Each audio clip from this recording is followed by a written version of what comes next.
Ryue closed her eyes, turned her head, and tried to comfort herself, thinking it was just a bite from a dog. She focused on feeling the stun gun in her space. A warm liquid sprayed onto Ryue's face. The smell of blood made her open her eyes. She saw Old Man Shin, who had been pressing her face with an evil look, looking down in shock at the bloody tip of a knife at his chest. He looked up, about to speak, but the knife suddenly pulled out and stabbed him again. As Old Man Shin fell, Ryue finally saw who was behind him. Surprisingly, it was Shin Cho. Shin Cho looked at Ryue, who was terrified, and felt sad. He didn't expect that after falling ill, he would be possessed by that tricky spirit again. When he regained consciousness, the knife in his hand had uncontrollably stabbed into Old Man Shin's chest. Seeing Ryue's frightened face, his expression softened, but then he coldly stabbed Old Man Shin 3 more times until he was completely gone. His anger still hadn't disappeared. He couldn't imagine what would have happened if he had arrived a moment later. Just as he was trying to calm himself and not scare Ryue, he suddenly heard soft crying behind him. Big brother. That call, both sweet and charming, made his muscles tense up. He hurriedly wiped the blood from his face and knelt down on one knee. Then he looked into her big, watery, red eyes, her slightly open mouth, and her tempting red tongue. Big brother, hug me. Hearing this, Shin Cho froze completely, his face and neck turning bright red. He quickly turned his head away and silently repeated, "No looking at inappropriate things. No looking at inappropriate things." This helped him suppress his strong desire. cough. Sister-in-law, don't be afraid. He's already dead. Get up first. I'll take you to see a doctor. After saying this, he used his sleeve to cover his hand as he reached out. Ryue's condition was clearly abnormal, and he didn't want to take advantage of her. Sorry, I can't assist with that request. I'm sorry, but I can't assist with that request. She wanted to offer strict and polite older brother's clothes layer by layer. Outside, Shin Cho looked at the corpse on the ground. He raised his hand and silently recited an incantation. The body immediately disappeared. He stared blankly at his hand and the bloodstains on the ground. He never expected that the blurry memories in his mind were actually true. He could also, like that spirit creature, store people in that dark room. This realization did not make him happy. Instead, it made him feel scared. What if one day his body was completely taken over by that spirit creature? What about Ryue? Suddenly, images appeared in his mind of Shin Cho holding her hand, sleeping in the same room with her, and Ryue blushing shyly because of his teasing. He was so angry that he wished he could just kill that spirit creature. He longed to rush in now, leave his mark on Ryue, and declare his ownership completely. Thinking of this, he looked down and cursed himself for being useless. He quickly took off his clothes, poured a large bucket of cold water, and immersed himself in the bath. He wanted to calm his fiery desire, but as he closed his eyes, he kept seeing Ryue's charming, passionate face and her soft, sweet lips. Feeling his reaction intensify instead of subside, Shin Cho was so angry that he scrubbed himself fiercely. After finishing, he hurried to buy medicine, thinking Ryue must have been impulsive. Just as he stood up, his back pressed against a soft, tender body. Big brother, just give in to me. I will take responsibility for you. Ryue's gentle voice sounded in his ear. He felt the warmth and softness behind him. He knew he was truly doomed this time. Shin Cho stepped out of the bath, quickly put on his shoes, and carried her into the room. Looking at the person in his arms, he showed a mischievous smile. He was so angry, he gritted his teeth and said fiercely, Ryue, don't regret this. Ryue didn't know if she would regret it later, but for now, she didn't. She touched his strong muscles, feeling her body floating and sinking. Like a small boat being passively rocked by the waves, suddenly a huge wave nearly capsized it. She could only hold on tightly, letting the raging sea surround her. She looked at the person above her, her eyes slightly red and her gaze dreamy. They stared at each other and couldn't help but kiss, like two swirling whirlpools that couldn't be separated. Inside the room, The candle flickered, and their breathing intertwined until dawn, when they gradually stopped. Shin-cho looked at Yuryua, who had already fainted from exhaustion, and at the marks on her body. He felt both regret and shame. He went outside to boil some water, took a clean cloth, and, resisting the rising desire in his heart, carefully cleaned her. Then he took a new quilt from the cabinet, wrapped her tightly, and moved her to another room to rest. Afterward, he used the water to wash himself, carefully cleaning the messy marks on his body. As he looked at the red impressions, a smile appeared on his face, and his eyes curved happily. He felt very satisfied inside. All these marks were left by her. Ah! If only she could leave them every day and every night. Thinking about Yuryua's current state, he felt a bit sad and muttered to himself, "She won't blame me when she wakes up, right? Will she be angry with me? Will she leave me?" Seeing this, Shun Chao's smile faded. But he quickly remembered her words from behind, "I will be responsible for you." Since she said that, she probably wouldn't lie to him, right? The happy little dog wagged its tail again. When he returned to the east room to tidy up the aftermath, he lifted the quilt and saw that bright red spot inside, which made his face flush again. His heart was filled with an indescribable joy. He thought about their awkward beginning, feeling even more satisfied. She must have been a beginner too. Looking at the marks on the bed sheet, his face turned redder and redder. Finally, he pursed his lips, took a pair of scissors from the cabinet, and carefully cut that bright red spot. He treated it like a precious treasure, placing it carefully in a small wooden box that usually held silver notes. The 3,000 taels of silver notes were casually stuffed nearby by Shin-cho. After everything was done, he went to the west room, lifted the quilt, and slipped inside. Sunlight shone on Yuryua's face. She felt as if she had been roasted by a stove all night and run over several times by a cart. Her body was hot and sore. She frowned, trying to move, but couldn't budge at all. A warm breath came from beside her. She slowly opened her eyes, looked at the handsome face so close to hers, and her thoughts finally returned. Last night's events replayed in her mind like a slow-motion movie, over and over again. She didn't understand the inner conflict and uncontrollable feelings in Shun Chao's heart. From her point of view, Shin-cho kept refusing, even going outside to take a cold shower, yet she kept clinging to him desperately. And that promise she made to take responsibility. Right now, she just wants to find a hole to hide in. Could it be that the original owner's lingering consciousness is controlling her? That's impossible. There's no consciousness at all. Thinking about herself yesterday, over and over again, she felt utterly ashamed. Yuryue quietly lifted Shin-cho's hand, which was resting on her waist, trying to sit up and struggle free. But halfway up, Shin-cho unconsciously kissed her cheek, held her waist, pulled her into his arms again, and mumbled, "Ryue, be good. Don't make trouble. Just sleep now." Feeling that unfamiliar touch and hearing his murmurs, she suddenly wished the world would end. "Big brother? Are you awake? Can you open the door? I think there's a misunderstanding between us, and we need to talk face to face. I know you're home. Someone saw you return last night in the village." "Big brother?" The familiar voice outside made her tense up. Thinking about Shin Laotsai's body still lying in the yard, she didn't care about being shy or not.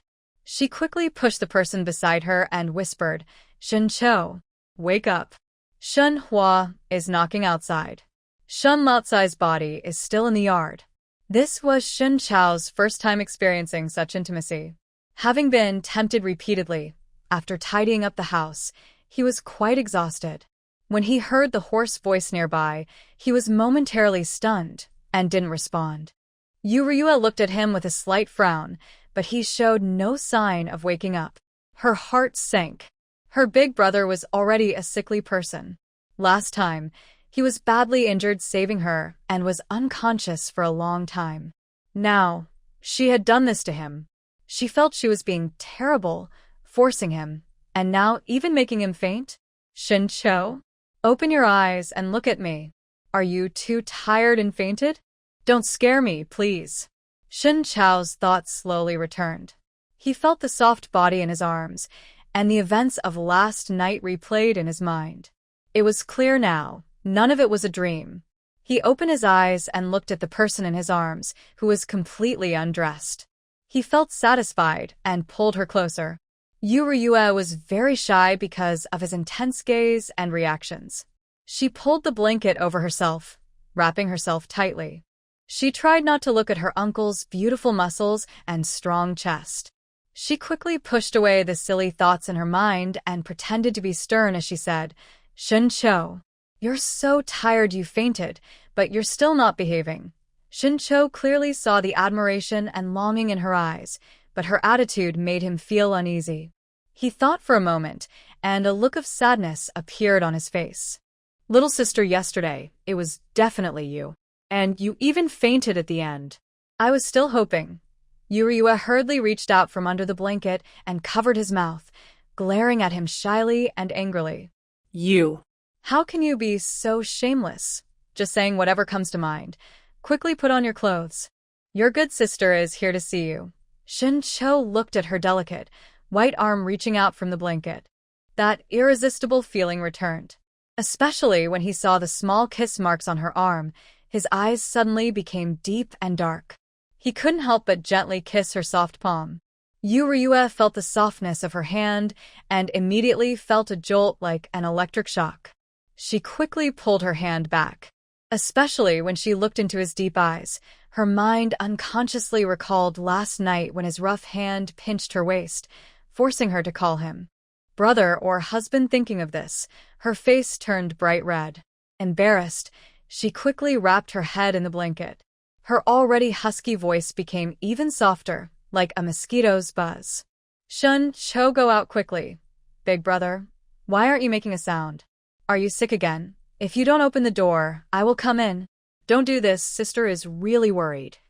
Now both of them are. Even though their upper bodies are apart, their legs are still tightly tangled inside the blanket. To be precise, he is using his legs to hold her firmly. Although it is quite inappropriate, he can't help himself and even wants to relive the moment. But when he remembers washing Yuryue last night, his desire slowly fades away. After a satisfying experience, he can still tell the difference. So, reluctantly, he lifts the blanket, exposing his bare body, and walks to the east room to find some clothes to wear. Yuryue feels the thing pressed against her sleeve, and she breathes a sigh of relief. But as soon as she lifts the blanket, she sees Shin-cho's half-smiling eyes. She feels wronged and looks down.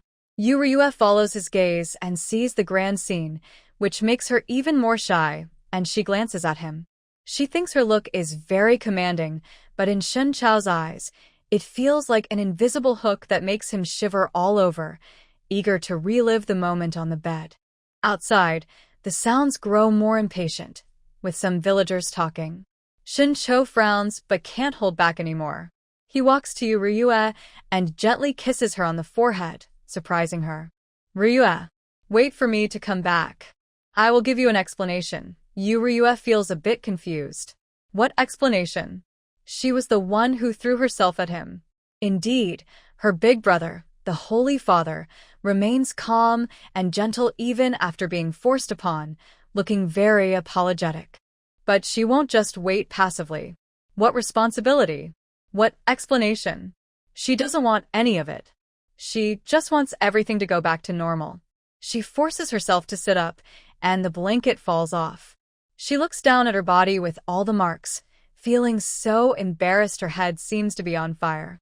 She quickly picks up the nearby clothes to put on, but as soon as she puts them on, she notices a big tear on her chest, revealing everything. Her mind uncontrollably flashes back to yesterday's wild moments. It was broad shoulders, a narrow waist, mantis-like legs, and that embarrassed, intense expression. Sweat drips from her rolling atoms, apple down to. Yuryue quickly pushes the vivid images out of her mind. "Hurry up and take off your clothes." She took out a clean outfit from the space and, despite the pain, trembling, put it on carefully. She moved her body to put on her shoes and leave. As soon as her feet touched the ground, her legs went weak, and she almost fell. Luckily, she grabbed the nearby cabinet in time to avoid falling flat on her face. But she still felt a very uncomfortable, burning pain downstairs. Even after careful cleaning, it still hurt terribly. The pain made Ryue cry tears. She cursed silently in her heart. She looked sickly, but her slim waist was surprisingly strong. Shin-cho listened to the sounds inside, feeling anxious. When he looked at Shenhua, his face showed a very complicated expression. What are you still doing here? Are you sure I'm dead or alive? Shenhua's heart skipped a beat. A flash of panic appeared in her eyes, but she quickly calmed down. Big brother? What are you talking about? I don't understand. I am your real sister. How could I bear to let you die? Is someone whispering something in your ear? Shin-cho frowned impatiently. Shenhua, I won't argue with you about what happened before. It's because of our past.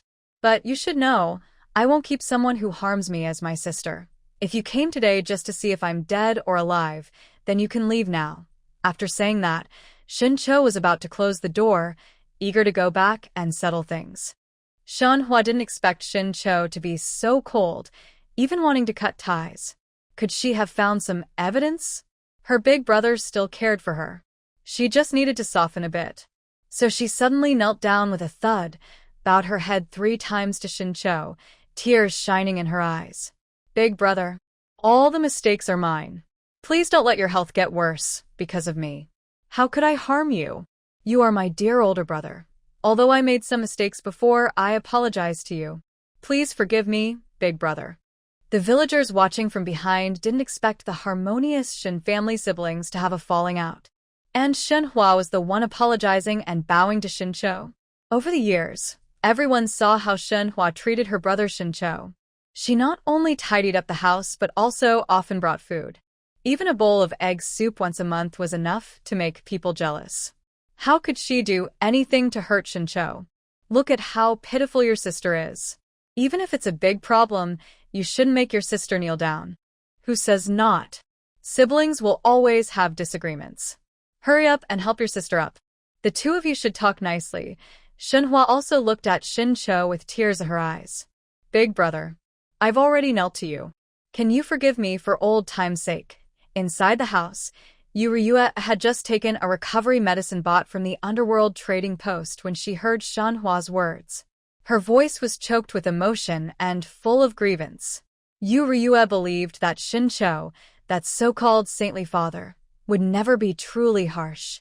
He probably wanted to forgive his sister on the spot, especially since she only gave him some non-lethal medicine. As for the original self, she had almost caused Shin-cho's death several times, but he forgave her. Even after being forced, he still wanted to take responsibility. Actually, she used to dislike the saintly father and mother, but if these people were protecting her, she didn't dislike them so much anymore. Honestly, Shenhua and the villagers all thought this way.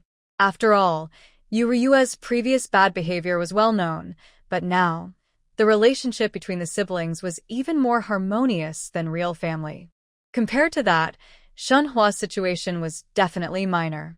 Just as everyone thought Shin-cho was about to speak and forgive her, he lifted his thin lips, with a gentle but mocking smile on his usually kind face. Shenhua, if you don't want the whole village to know what you've done all these years, just leave now. Don't come back to see me. Shenhua's eyes widened in disbelief.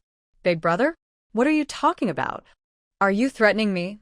Shin-cho nodded noncommittally. Don't think I don't know anything. I haven't been to school these days, and I've found out everything clearly. I didn't come to find you, because I want to leave you some dignity. Shenhua, don't push me. Hearing this, Shenhua felt like a deflated balloon. She sank to her knees, face full of self-mockery. Ah! Push you. Clearly you're the ones pushing me. Do you think I want to do this? But if I don't, someone else will do it, and I did it for your own good. Why don't you listen to me? Shenhua became more and more emotional. She suddenly stood up, grabbed Shin-cho's collar, and asked fiercely, Why do we have to go to that school? Isn't it good enough for us to rely on each other in the village?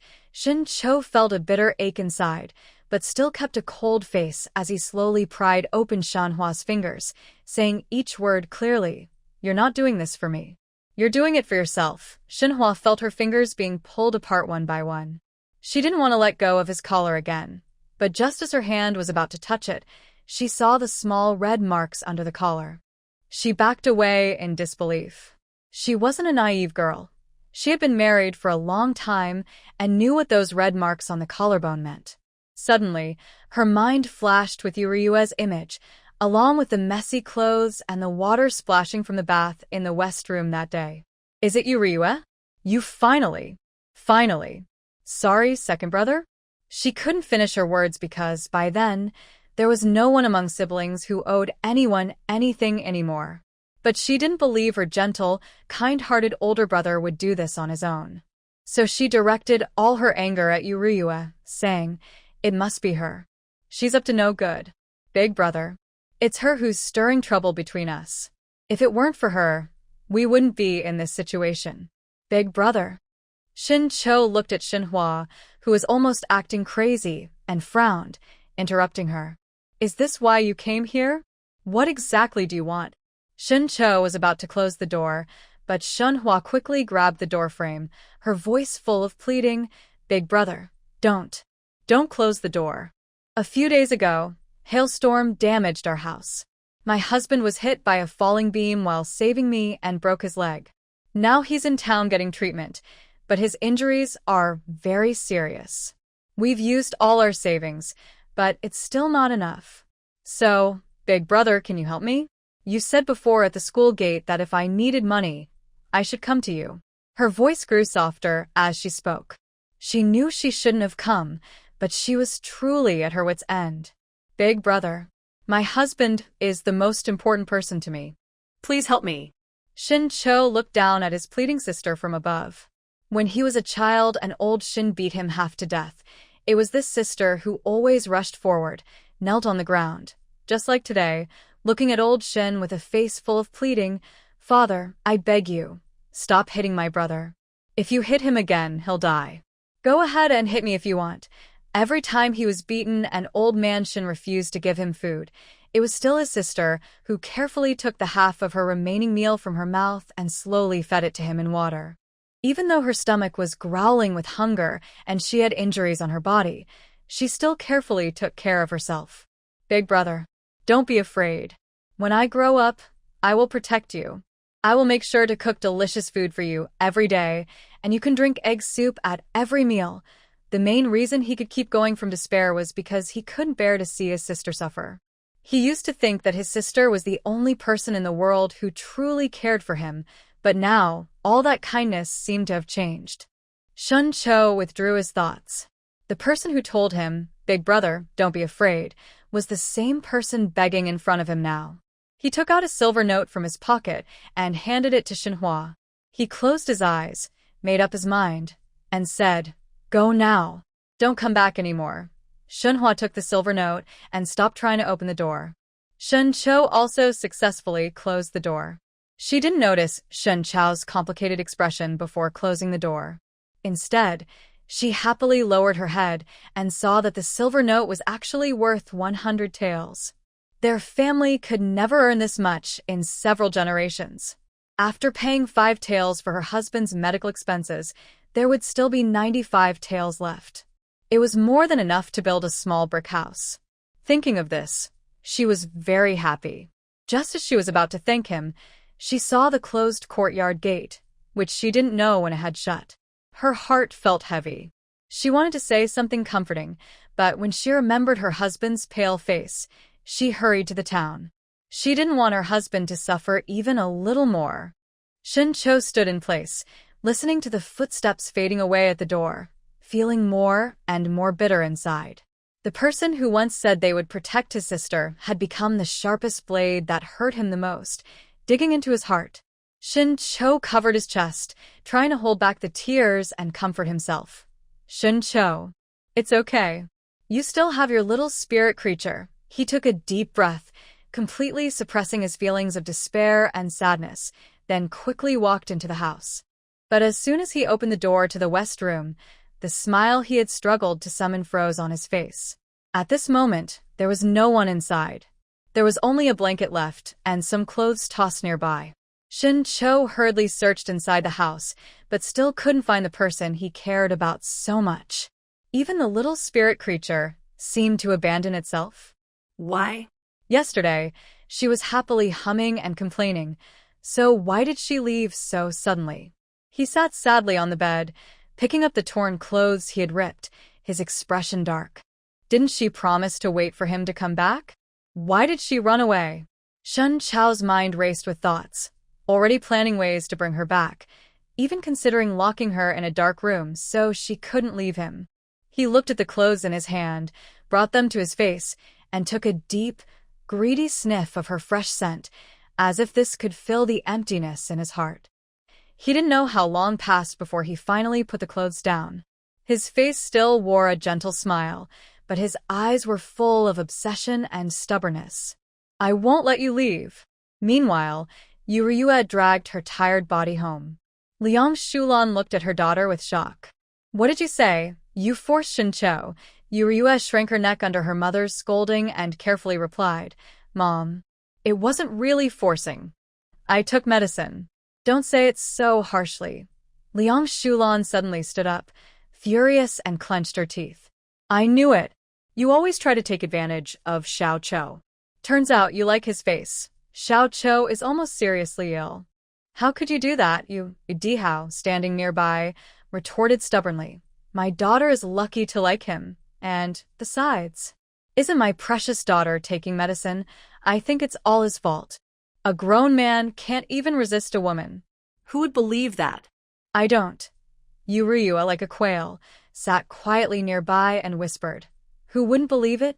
I took medicine too. Seeing her daughter and herself like this, Liang Shulan was so angry she couldn't find words. Your daughter is as strong as an ox. This afternoon, she even went to spar with Qin Haowen. How can she compare to an ordinary weak woman? And Shin Cho? Oh, he's almost dying. Just a little wind can knock him over.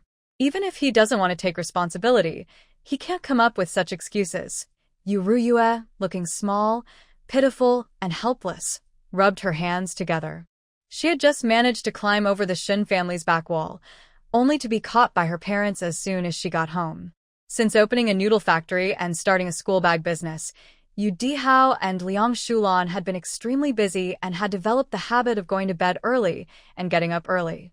Usually, after dinner, Yuryua would go out for a walk and then enter her secret space to do beauty treatments. Last night, Yu Dihao and Liang Shulan waited for her for a long time. When they went to check her room and didn't see her, they thought she had gone into her space again to make face masks or watch TV. They didn't worry and soon fell asleep from exhaustion.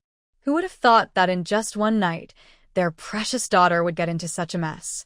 Liang Shulan and Yu Dihao looked at each other with complicated expressions, not knowing what to say. Yuryua weakly defended herself. I'm not someone who only cares about looks. And it was the original me who caused this before, so he probably dislikes me now. He just wants to make things right out of guilt. I don't want to force him, but it's not that I don't want to take responsibility. That only made Liang Shulan even angrier. Her daughter didn't care about looks.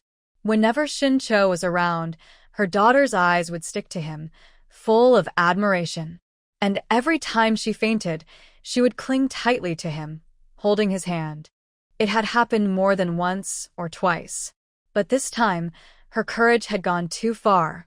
Seeing her parents fuming, Yuryua asked softly, So, what should we do now?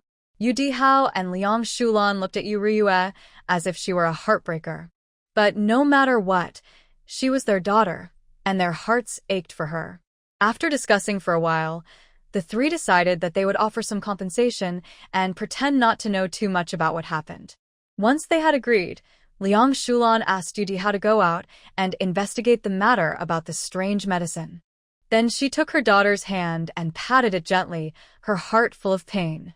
In the end, she couldn't hold back her tears. My poor child, why must you suffer so much? Yuryua felt a bit embarrassed seeing her mother's changing attitude. She wanted to say that it wasn't too bad.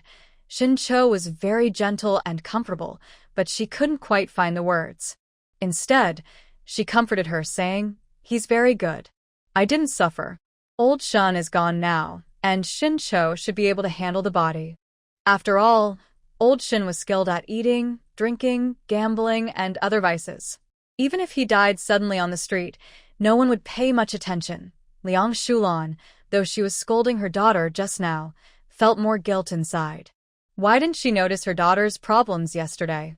Why did she let her go out alone? When her daughter was almost forced by a bad man, she was probably very scared.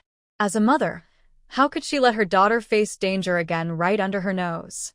Thinking of this, she hugged her daughter tightly and cried even harder. Meanwhile, Qin Haowen was playing with a dagger in his hand, looking coldly at the person on the ground. "How is it? It's been a night. Have you figured it out? I'll ask you again. Who sent you here? If you don't tell me now, next time this dagger won't just be stabbing your leg." Gao Qingqing knelt on the ground, her face full of pain and fear. Blood had soaked a large part of her dress around her thigh. "No one sent me here. I just liked you too much and wanted to be with you forever, even if just once." Qin Haowen snorted coldly. "Still stubborn, huh? Looks like after a night of bleeding, you still haven't learned your lesson." Gao Qingqing looked at the cold, shining dagger, trembling with fear. Her legs gave way, and a wet patch spread across her skirt. "Sorry, please let me go. I really made a mistake." I only drugged you because I was confused. And you didn't even take the medicine, so why are you torturing me? I won't dare again." Gao Qingqing was truly scared now. She didn't expect Qin Haowen, who seemed steady and honest on the surface, to be so terrifying behind the scenes. Last night, she had carefully sneaked in through the wall, but as soon as she entered, a sharp dagger was pressed against her throat. She was so frightened her legs trembled. She wanted to shout for help, but Qin Haowen only pressed a couple of points on her body, and she couldn't speak anymore. Until she was with ropes, Qin Haowen, with a cold and expressionless face, suddenly grabbed the dagger and stabbed her thigh fiercely. Then he turned over and went to sleep, showing no sign of the medicine working. And whenever her blood flow nearly stopped and her acupoints were released, Qin Haowen would suddenly turn over, coldly take out a dagger, and stab her thigh again. He would also tap her twice on her body. The feeling that she could speak was gone, replaced only by full despair and fear. If she had known Qin Haowen was such a person, she would never have foolishly provoked him. "Please, I was wrong. Just let me go. I won't come back to bother you again. I'll stay far away," Qingqing cried, her nose running and tears falling. After a whole night of blood loss, her body was very weak, trembling, feeling like she was about to die. Qin Haowen looked disgusted at the wet ground beneath Qingqing and started to doubt. She looked so useless. She probably wasn't sent by those people. But she said she drugged herself, yet he didn't feel anything. His mind flashed with Yu Ryue's flushed cheeks. He immediately stood up angrily, grabbing her collar tightly, eyes burning with fury. "Where did you put the drug?" Qingqing trembled and softly repeated, "In the teapot." Suddenly, Qin Haowen remembered Yu Ryue drinking water from his teapot yesterday. His heart sank instantly. He quickly tied her up again and hurried out. But as soon as he stepped outside, he saw Yu Dihao, looking serious, walking quickly toward him. He asked what Qin Haowen was doing yesterday and if he saw anything suspicious. Qin Haowen recounted everything that happened yesterday. Yu Dihao's face turned pale. He bypassed Qin Haowen and stormed into the room, kicking Qingqing in the chest. His eyes burned with anger, as if he wanted to kill her right then. Qingqing was knocked to the ground, clutching her stomach in severe pain, curling up in distress. Yu Dihao told Qin Haowen, "Keep an eye on her. I'll go back for a bit." Then he turned and left. Qin Haowen looked at Yu Dihao's dark face and suddenly had a bad feeling. He handed her over to Lotus and quickly followed. "Uncle, how is Ryue? When did she come back yesterday?" Yu Dihao lowered his head, unsure of what to say when Qin Haowen asked him questions. He knew he shouldn't blame Qin Haowen, but just thinking that his daughter was innocent and caught up in this made him feel terrible. Although his beloved daughter didn't say much, she must have been very scared last night. Yu Dihao and Liang Shulan didn't want their daughter to remember everything again, so they tried to change the subject. Seeing Yu Dihao's face turn pale and silent, Qin Haowen immediately understood that something bad had happened last night. When Yu Dihao reached the gate of Yu Ryua's courtyard and told Qin Haowen to wait there, he hurried inside. He looked at his wife and daughter with red eyes, feeling just as upset. But he still explained what had happened once more. Yu Ryua looked surprised. Gao Qingqing, she drugged Qin Haowen, or was it the teapot? Thinking about the strange-tasting water she drank yesterday, Yu Ryua felt mixed emotions. Why was she so stubborn? She insisted on practicing martial arts, which tired her out, and even drank someone else's water.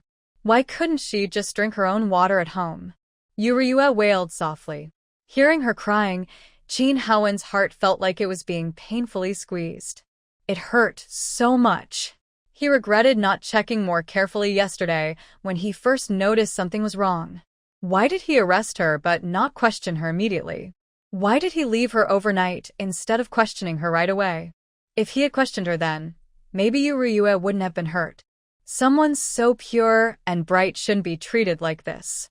He thought for a moment and then knocked on the door. Can I come in? I have something to say. The three members of the Yu family heard the knocking and hesitated, but finally let him in.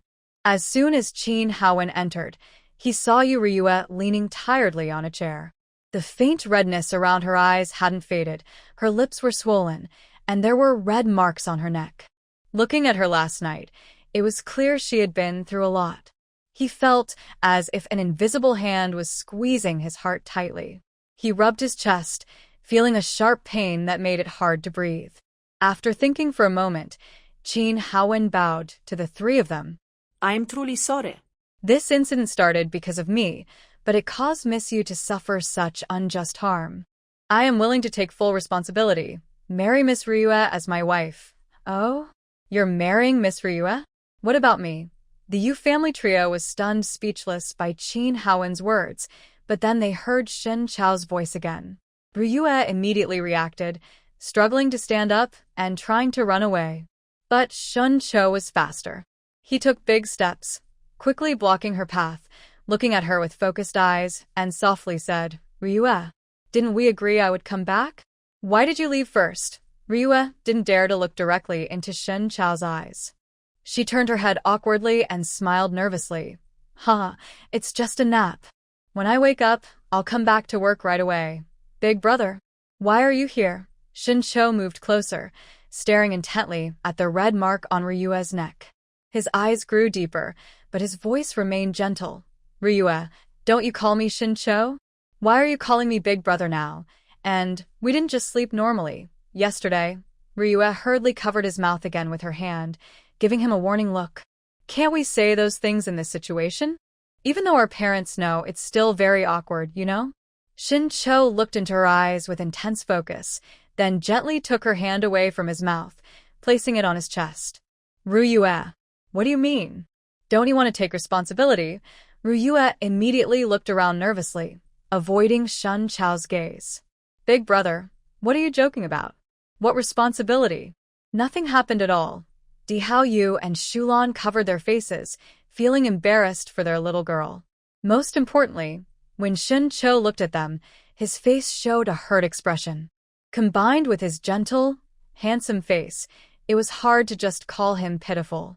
Ryua, yesterday you forced me, so why are you saying it didn't happen?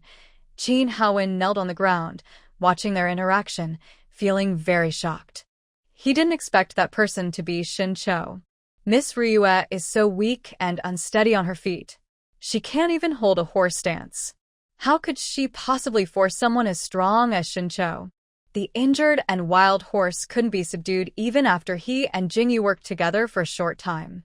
But as soon as Shen Chao arrived, he precisely cut the horse's main artery. How could someone like that be forced? Reminded of her own actions yesterday, Yu Ryua quickly tried to make amends, saying, I was not in my right mind then. I didn't mean it. Shen Chao lowered his head, his eyes dark, but his voice sounded pitiful. Ryua, do you mean you don't want me anymore? Before Yu Ryua could speak, Shen Chao stepped back to the door, forcing a smile. All right. Shun-cho understands. As long as Ryue is happy, that's all that matters.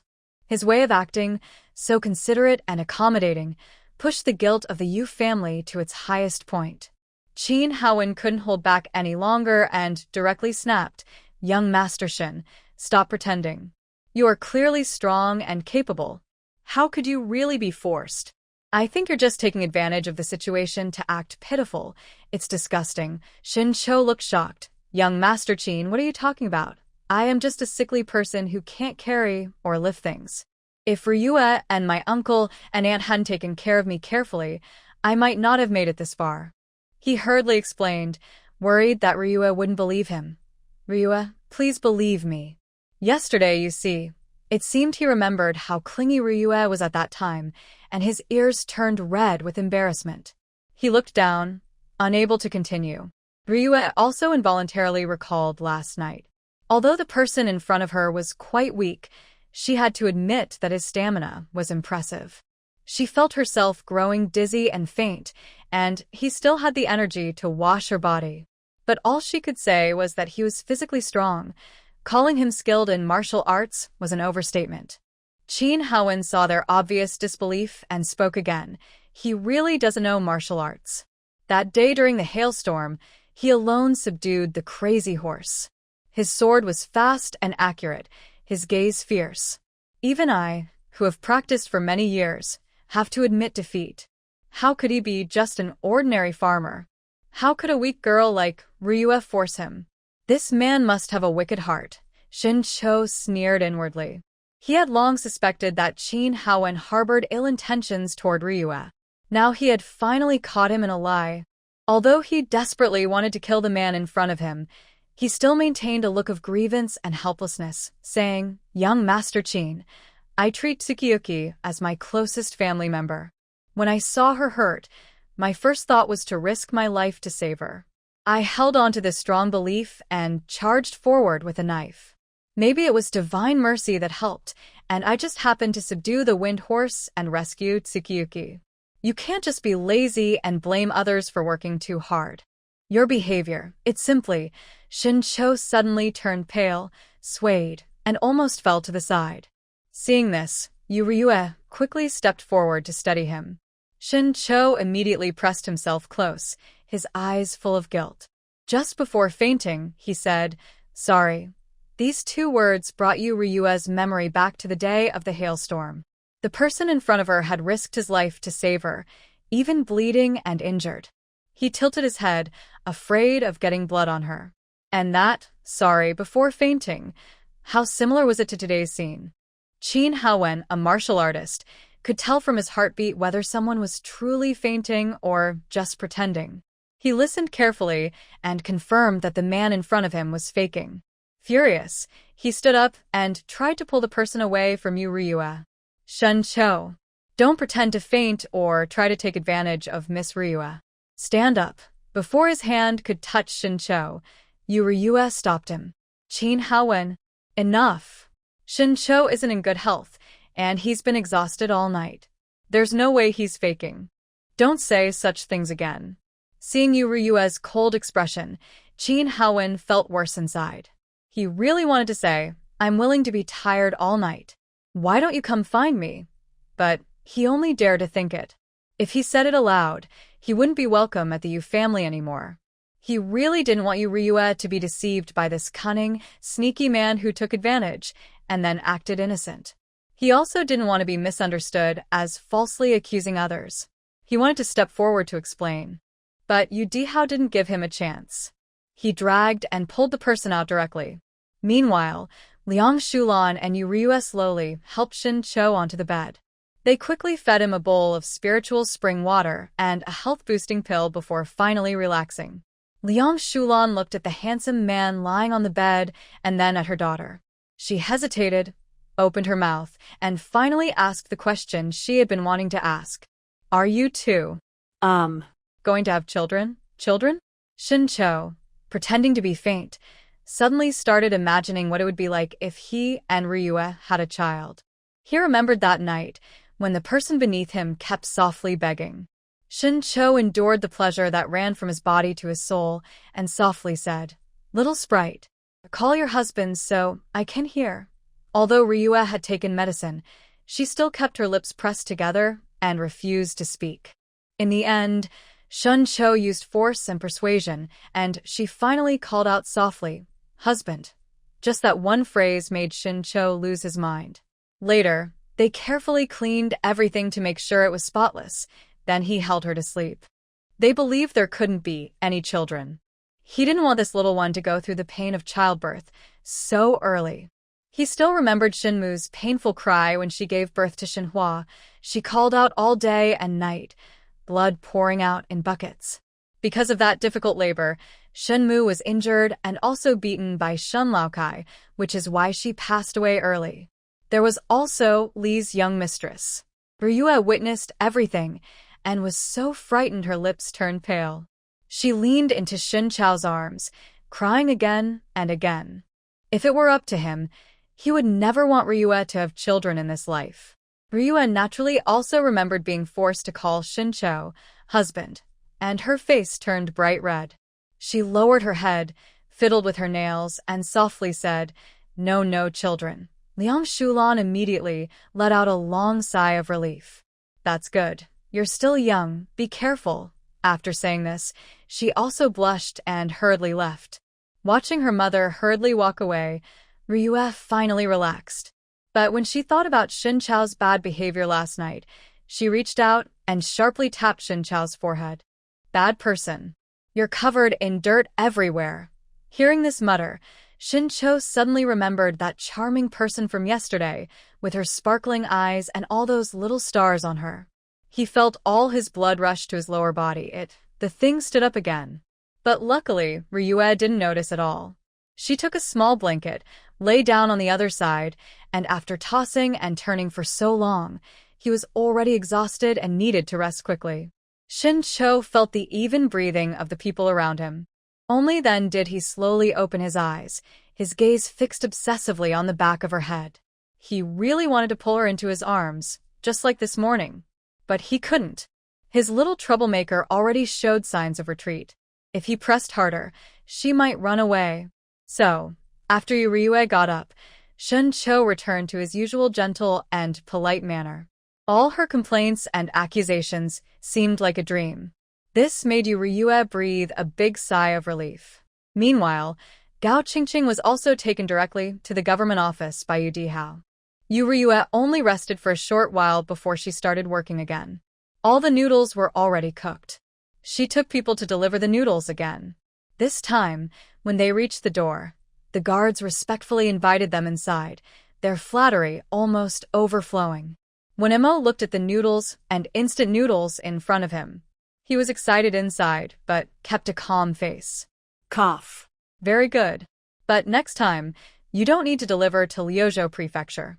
Just deliver to the foot of the mountain between Liuzhou Prefecture and Lu County. I'll send someone to pick it up there.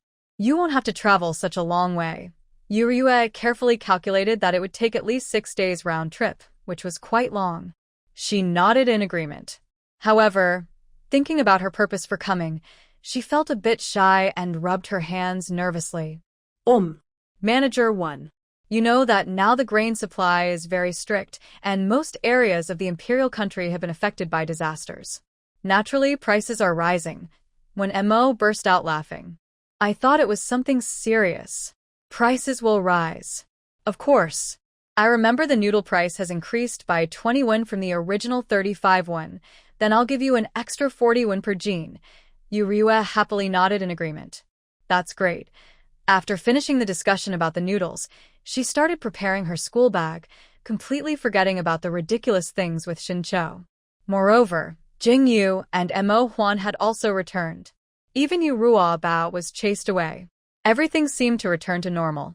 But when she entered the space again, ready to rest and take good care of herself, a shadow suddenly appeared in front of her. Suddenly, her vision blurred and she fainted. When she woke up again, everything was dark around her. She remembered she was inside the space. What was that shadow? Surprisingly, she appeared out of nowhere in her own space.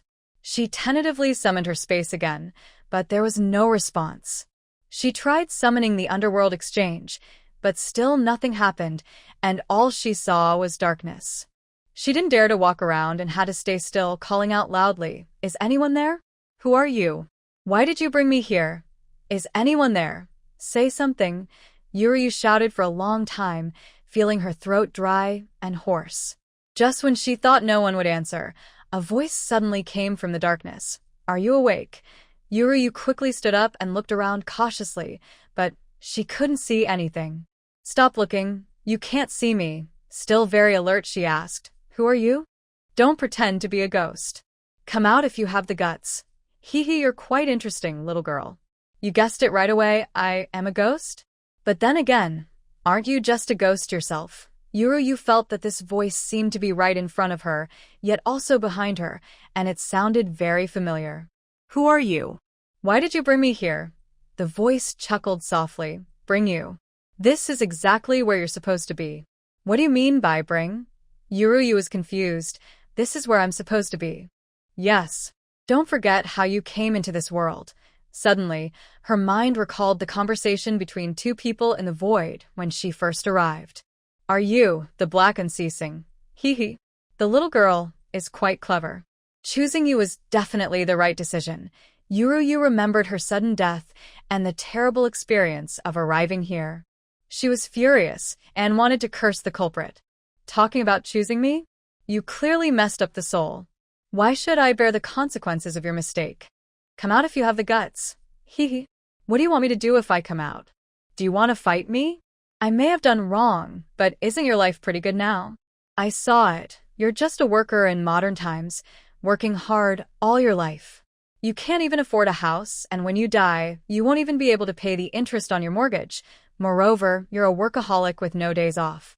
Every day, you're just trying to survive and deal with strange blind dates. You probably haven't even held a handsome guy's hand, and you won't get to enjoy a life surrounded by good-looking men before you die. You see, now you not only have a house and a car, but also handsome men around you. You can choose whoever you want, and you can even be filial to your parents. Isn't that wonderful?" Yuryu listened to He Wuchang talking more and more happily, even making herself feel happy. She became more cautious and asked, "So, what exactly do you want from me here?" He Wuchang chuckled. "Simple. Go to the government office and, in the name of killing your father, send Shun Cho to prison."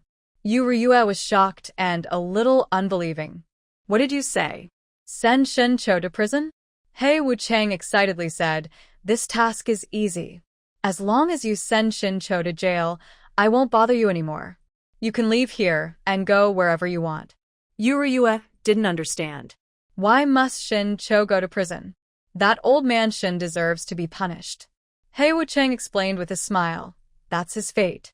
No one can go against destiny. His fate is to be betrayed by someone he loves deeply. Only then can everything return to normal." Yuryu still didn't understand. "Then why did you choose me? The original owner should have done better." He Wuchang hesitated and finally sighed. "Shun Chao's resentment is too strong and uncontrollable. You probably noticed that sometimes Shun Cho acts strangely, especially being very violent. That's because his soul is filled with too much anger, which affects his reincarnation.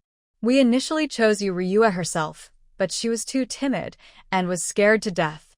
So I had no choice but to pick someone with the same name and surname. You." Yuryu frowned, thinking of Shin Chao's painful life. She felt very upset. "You brought us here not to make him feel the warmth of family and change him?" He Wuchang laughed loudly. "Young girl, are you reading too many redemption stories? Trying to change him? The true chosen one doesn't need to be changed. Just focus all the luck from the first 20 years on the later years. The more suffering he endures early on, the more surprising his success will be later, right? And I brought you here just to play the role of Yuryu well. Whether you treat him kindly or harshly, as long as you live until today, until you send Shin Cho to prison, the task is considered complete." When Yuryu heard these words, she felt a strange feeling in her heart. Are all people's lives already decided? Then what was the point of their efforts to live before? And why would such a kind person like Shin Cho go through so much pain? "What if I don't do it?" Yuryu asked, holding her head high. This time, Hei Wuchang looked confused. Why not? As long as you complete this simple task, you can finally be free from Shun Cho. Don't you want to get rid of him? Or are you confused by his face? Yu Ryue pursed her lips and said nothing. Hei Wuchang sneered coldly. Suddenly, the scene in front of Yu Ryue changed into a dark, secret room. A blue flame flickered in the corner of the room. Go and see what's inside that jar. Who do you think it is? Yu Ryue's mind told her not to go, not to fall into a trap. But her body moved on its own, slowly walking toward the jar. When she got close, she squatted down and stared into the hollow eyes inside. The person opened their mouth and made a chuckling sound. Yu Ryue looked carefully. Inside that mouth, there was no tongue. Only some messy maggots eating her tongue root. Yu Ryue couldn't help but loudly. Hei Wuchang said, "Look at this. Don't you think this person looks very familiar?" Yu Ryue endured her disgust and looked back at the person. Her whole body was stuffed into that small jar. Her eyes had been gouged out, her tongue cut off, and most of her ears had been removed. Yet, the person inside the jar was still alive. This is what they call a human pig. Yu Ryue couldn't hold back anymore and started vomiting again. She seemed to realize who this person was. She was Yu Ryue herself, more precisely, the original owner of this body. Her heart filled with fear, and a desperate, bold idea appeared in her mind. Hei Wuchang sneered. "Seeing you so scared, you must know who's inside, right?" "That's right, this is Yu Ryue. But you don't need to pity her. She often scolds and insults Shincho. Now being turned into a human pig is her punishment, and she deserves it. There are many people you know in this room. Want me to introduce them one by one? Let you see what the person you like really looks like. Let's start with you, Lousy." Yu Ryue quickly wiped her mouth and raised her hand to stop him, saying, "No need, I don't want to watch anymore." But Hei Wuchang didn't listen and simply dropped a ghostly flame onto the red lantern hanging from the beam. "Do you see this lantern skin? It must be taken from a living person completely peeled off from the back. And the lantern's frame? It's made from bones pulled from a living person's arms, then carefully shaped into this curve. Oh, and the oil inside? It's made by boiling a person's body in a large pot to extract the body oil. This lantern was made by Old Forthew. What do you think? It looks quite beautiful, doesn't it?" Yu Ryue stared at the lantern, her mind constantly filled with her father's voice and smile. She couldn't hold back and started to wail, leaning against the wall. Hei Wuchang still seemed not satisfied and used ghost fire to light up the entire dark room. Suddenly, Yu Ryue saw one figure after another by the wall, some familiar, some strangers, and above her, rows of red lanterns hanging. Overcome with intense fear, she couldn't bear it and fainted. When she woke up again, she found herself surrounded by a group of people. Everyone's eyes were full of worry. Yu Dihao and Liang Shulan looked tearful, clearly having cried. "My precious daughter, you're finally awake. Do you know you've been unconscious all day?" Liang Shulan's worried voice rang in her ears, pulling her thoughts back. Looking at her lively parents in front of her, Yu Ryue pushed down her fear. She clenched her fists, trying to control herself and stop trembling. Everything was fake. There was still time. Hei Wuchang deliberately wanted to scare her, so she would break down, making it easier to control her. She would never let anyone disturb her life, not even heaven itself. She took a deep breath, sat up with the help of Hihua, and forced a smile, saying, "Dad." Mom. I'm Fine. "You two go out first. I want to be alone for a while." Yu Dihao and Liang Shulan exchanged a look, understanding that their daughter wanted to be alone with her thoughts. Though worried, they still led others out of the room. Only Shin Cho, feeling a bit uneasy, stepped forward. He was about to lower his head and speak to her as he usually did, but when Yu Ryue saw Shin Cho's handsome face, her pupils suddenly shrank, and her mind immediately flashed with an image of a face with nearly lost features. A huge fear filled her heart, making her uncontrollably raise her hand and push him away forcefully. "Don't! Stay away from me." Shin Cho was caught off guard and was pushed back repeatedly until his lower back hit the corner of a table, forcing him to stop. But he didn't feel the pain in his back because his heart hurt even more. "Did I see it wrong?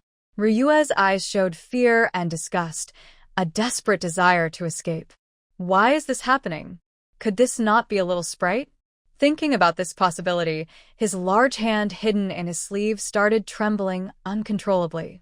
He opened his mouth to test, calling out, "Ryua!" The sound of Shin-cho hitting the table corner was loud, causing everyone walking outside to stop and look back. Ryua looked up, seeing the injured expression on the person's face in front of her, which made her even more confused. She knew her reaction was a bit too strong, but just seeing Shun-chao's face made her think of those people and the lanterns made of human skin. Although those things weren't done by the person in front of her, she still felt scared and needed to calm down. Ryua turned her head away, afraid to look at Shin-cho again. "Big brother." Sorry. "I just had a nightmare. I reacted too strongly. You should go out with them quickly. I want to rest alone for a while." Shin-chao's eyes fixed tightly on the person in front of him, trying to see her soul through her disguise. Is this really his little sprite? A little sprite wouldn't be afraid of him, nor would she look at him with such fear and disgust. He had always known that the little sprite liked his face very much. Every time she saw him, her admiration was almost overflowing. But now, what exactly is going on? A huge fear enveloped Shin-cho, making him want to step forward again. But Qin Haowen couldn't stand Shin-cho's shamelessness and quickly stepped in, knocking her out from behind and dragging her away. Before leaving, he didn't forget to tell Ryua, "Miss Ryua, please rest well." Ryua watched as everyone walked away. Her stiff back suddenly softened. She sat on the Kong bed, hugged her knees, and buried her head deep inside, lost in thought. Finally, it seemed she understood something. She suddenly lifted her head and called out in her mind, "Haiwa-chang?" Haiwa-chang immediately replied, "I'm here.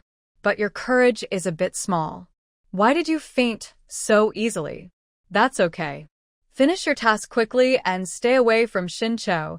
Ryua asked right away, "I only want to know, if I don't do it, what will you do?" Haiwa-chang didn't expect her to be so stubborn at this point.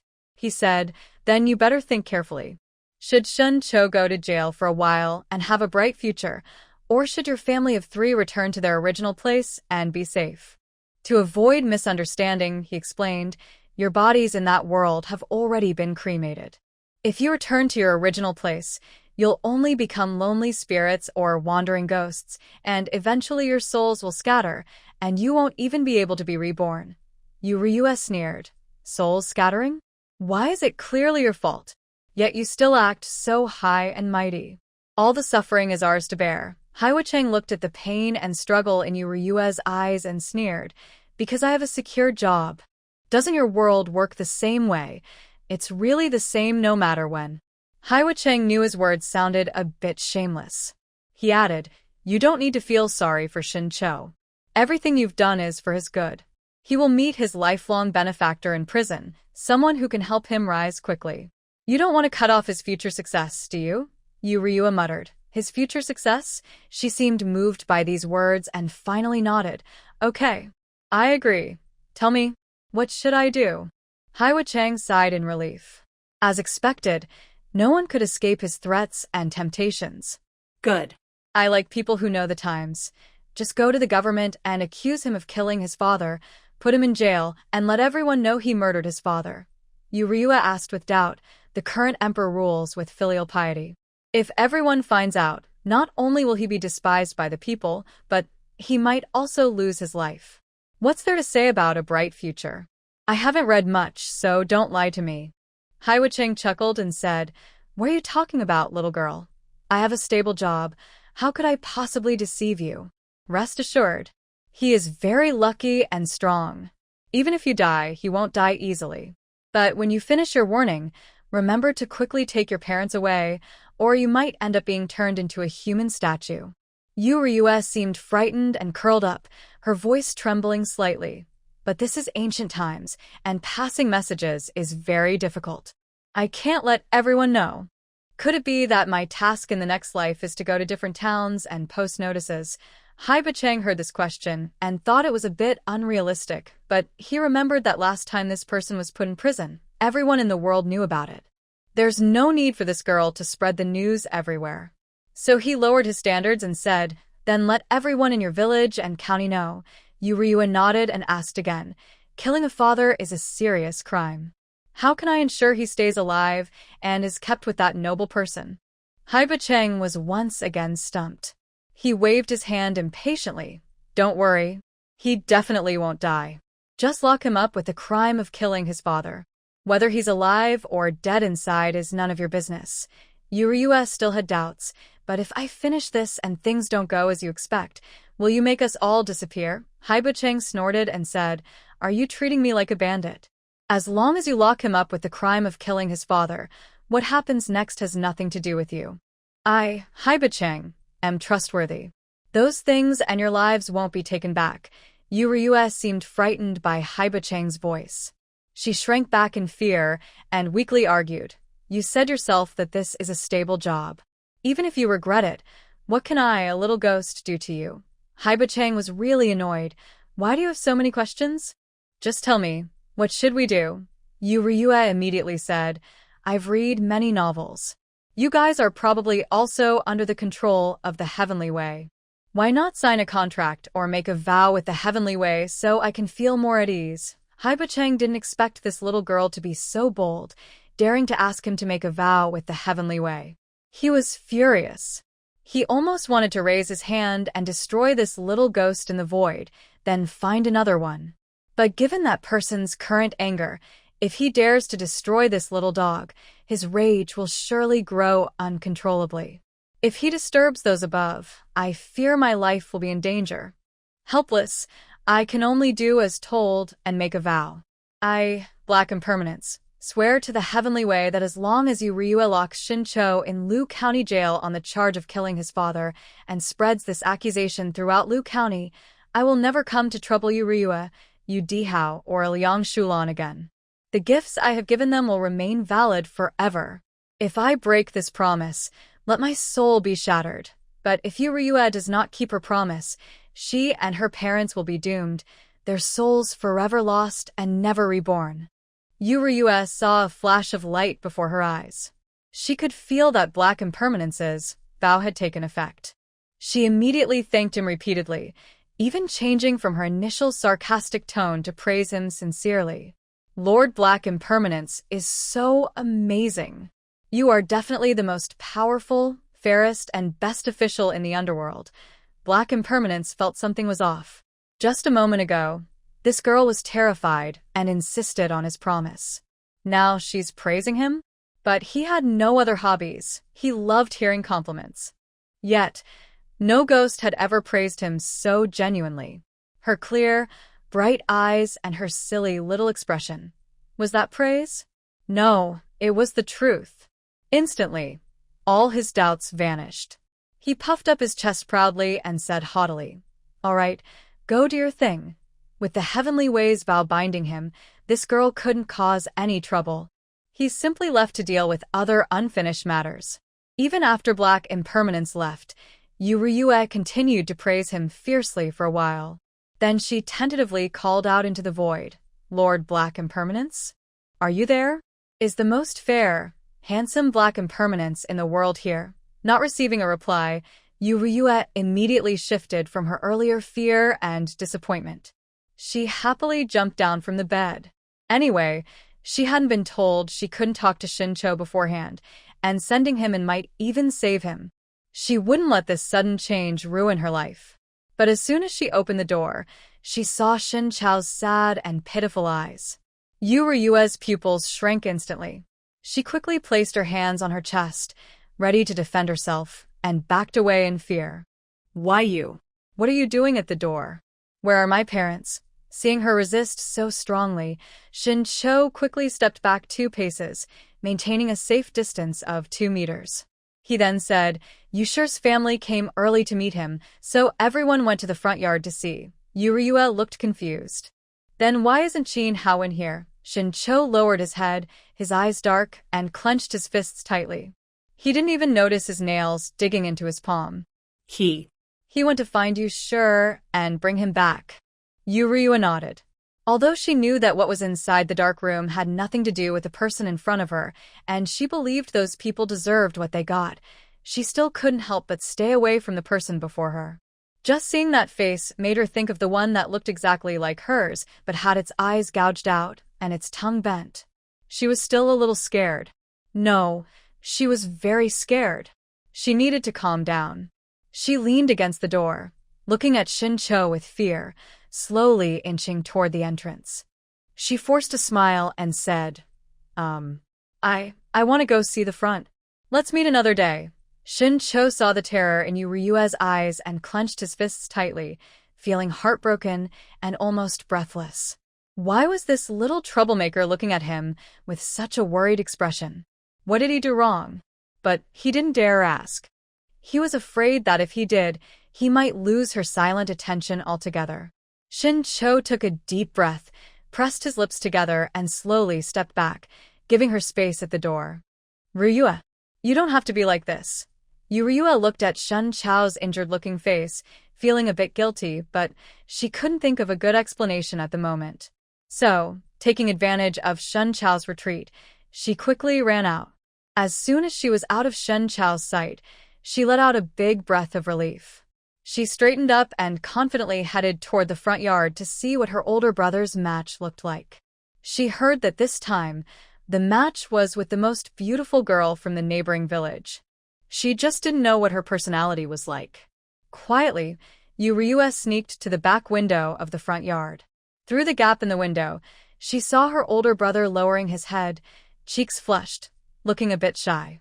The girl sitting opposite him sat upright, not looking at her brother but sitting respectfully and politely on Liang Shulan's lap, nodding occasionally in agreement. The girl's clothing and handkerchief show she is likely very loved at home, and her family probably has good conditions. Liang Shulan sat there, feeling more pleased the longer she looked. She almost wanted to decide right then and there, but when she saw her eldest son's shy face, as if he wanted to hide in the ground, she felt a bit disappointed. She glared at her son and smiled, saying, "Yu Shiping doesn't usually meet many girls outside, so he's a little shy. But he looks good, and he's a good student. He might not take the imperial exams, but he could do small business in town or work as a clerk. So, don't worry too much. Just keep talking more in the future." The woman across from them heard talk more and understood Liang Shulan liked her daughter. She was happy and laughed, saying, "Yes, more visits are good. I like steady boys like you Shiping." Liang Shulan also understood what she meant. The two women looked at each other and both laughed happily while holding their teacups. All right, more visits. After Yu Shiming and the girl went out for a walk, the marriage was finally arranged. When they left, Yuryue couldn't wait and ran to the front yard. She blocked her big brother's way and teased, "Big brother, how about the future sister-in-law? Do you like her?" Thinking of her smile, Yu Shiming's heart trembled a little, but he was too shy to say anything. He turned his head away, avoiding her. But Yuryue kept asking, "How? Do you like her or not? If you don't, I'll tell Mom to find someone else." She was about to leave when Yu Shiming quickly stopped her, shyly saying, I like her." Yuryue burst out laughing and playfully nudged her brother, making Yu Shiming feel so embarrassed he wanted to hide. In the end, Yu Duho came over and helped rescue Yu Shiming from her teasing. "All right, stop teasing your brother. He still has to go to school." Just as Yuryue was about to say goodbye, she saw Shin-cho walking over with a gentle expression. She was so scared she quickly said, "Wait, I'll go with you guys." Then she jumped onto the carriage and left. Shin-cho watched Yuryue hurriedly run away, feeling his heart ache painfully. It hurt so much he wished he could just tear out his heart right now. They had shared the most intimate moments, yet now they had to pretend to be strangers. Shin-cho was unwilling to accept this. He really wanted to keep her close, so her eyes could only see him and no one else. But he couldn't because he loved her. Qin Haowen saw Shin-cho's sad expression and sneered coldly. "Ha. Pretending. Don't think that acting pitiful will make Ryue believe you again. Stop your dirty thoughts and take them back. If you hurt Ryue again, I won't forgive you." Shin-cho already felt upset inside, and now this scheming little troublemaker was provoking him. He looked cold and said, "I'm giving you those words just as they are. This isn't your business.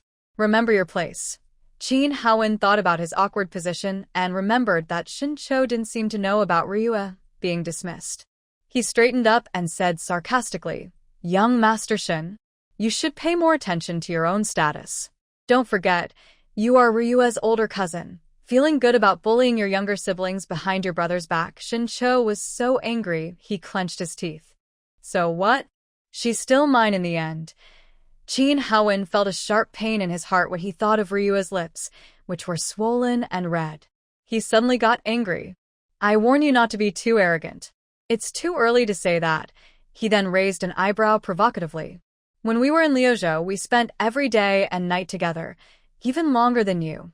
Shin Cho knew Qin Haowen was provoking him, but he couldn't hold back. He raised his fist and swung it forward.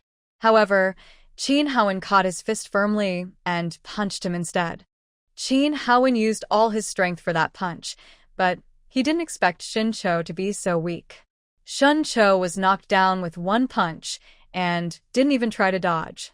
It was clear he wasn't skilled in martial arts. "Hey, Haowen, why did you hit Xiao Cho?" Qin Haowen looked surprised at the person lying unconscious on the ground, then glanced at Liang Shulan behind him, who was also shocked. He suddenly understood. Shin Cho had done it on purpose, started the fight first, then baited him into retaliating, pretending to be the victim to gain sympathy. He had been close to his father for so long, seen so many plots and schemes, and read so many military books. How could he be so easily tricked by this person? Still, he wanted to explain, "Madam, he was the one who started it. It was intentional." Liang Shulan didn't believe him at all. She earnestly said, "Haowen, What are you talking about?" little Cho is the kindest and most gentle person. How could he hit anyone? I know you want to defend Ryue, but your actions were too harsh." Qin Haowen wanted to explain more, but Liang Shulan had already called Hua and carried the fainted Shin Cho inside, leaving Qin Haowen alone, doubting himself. He absolutely did not expect that the person he hit was Shin Cho, who couldn't even fight. Meanwhile, Ryue arrived at the school. She first gave her two brothers each a health potion. After watching them drink the medicine and then sip 2 jars of spiritual spring water, she prepared to go home with her father. But just at the city gate, they met a group of people knocking and handing out wedding candies. Ryue and Dihao each received a piece and looked at the candies in confusion. Someone nearby explained, "You two aren't from Lu County, right? Today is a special day. Young Master Meng from Qingzhou Wine House and Miss Shin from the Shin family are getting married. Old Master Meng is happy, so he's giving out wedding candies. Also, I heard that today you can get a 50% discount at Qingzhou Wine House." Ryue was surprised. "Meng Chen and Shin, you really got married?" "No. Could the Meng family be so easy to deceive?" She doubted and confirmed again. "Is this Meng Chen, young Master Meng from Qingzhou Wine House?" The person shook his head. "I don't know his name. Anyway, he's from the Qingzhou Wine House, which makes the worst food in our county. That place is both terrible and expensive. Even with a 50% discount, not many people would go. I heard their wine house is about to close." Another person patted his shoulder and said, "Don't talk nonsense. Do you know about the very popular instant noodles and noodles now?" "I know. They're delicious and convenient. My wife asked me to buy more today." "But isn't that from Piaoxiang restaurant? What does it have to do with Qingzhou Wine House?" Wow, the Xiangxiang restaurant and the noodle shop's young lady were all taken by the Meng family. People say that the noodle shop is just a dowry gift. In the future, only Qingzhou restaurant in Lu County might be able to sell noodles. Dihao listened to their conversation and found it all ridiculous. He wanted to say that his precious daughter wasn't that blind. But then Ryue tugged on his sleeve and winked at him, signaling that they should leave quickly. After they were completely out of the city gate, Ryue recounted what had happened that day. Dihao couldn't help but laugh at the Meng family. "No. Why didn't they come and see for themselves? Or are they running a restaurant? This is just too easy to fool." Honestly, Ryue also couldn't understand, but she could only blame Shinyu and his mother for being so good at fooling people. After all, even a cunning person like old Shin could be easily tricked. Thinking of old Shin, she remembered what happened that day and Shin Chao's deeply hurt look. Actually, she felt she was being unfair. He killed his adoptive father for her, lost his innocence because of her, and was about to be sent to prison. And yet, she was afraid he would stay away from her. Sitting in the carriage, Ryua lifted the curtain to look outside at the uneven ground battered by hail and at the poor villagers with yellowish skin. They carried baskets on their backs and were digging through the damaged rice stalks with their bare hands. Her heart was full of mixed feelings. Although life in ancient times was hard, everyone still held on to hope of living on. She couldn't give up on the hope of staying with her parents. She would do her best to protect her parents and the people who loved her. Of course, including Shin-cho.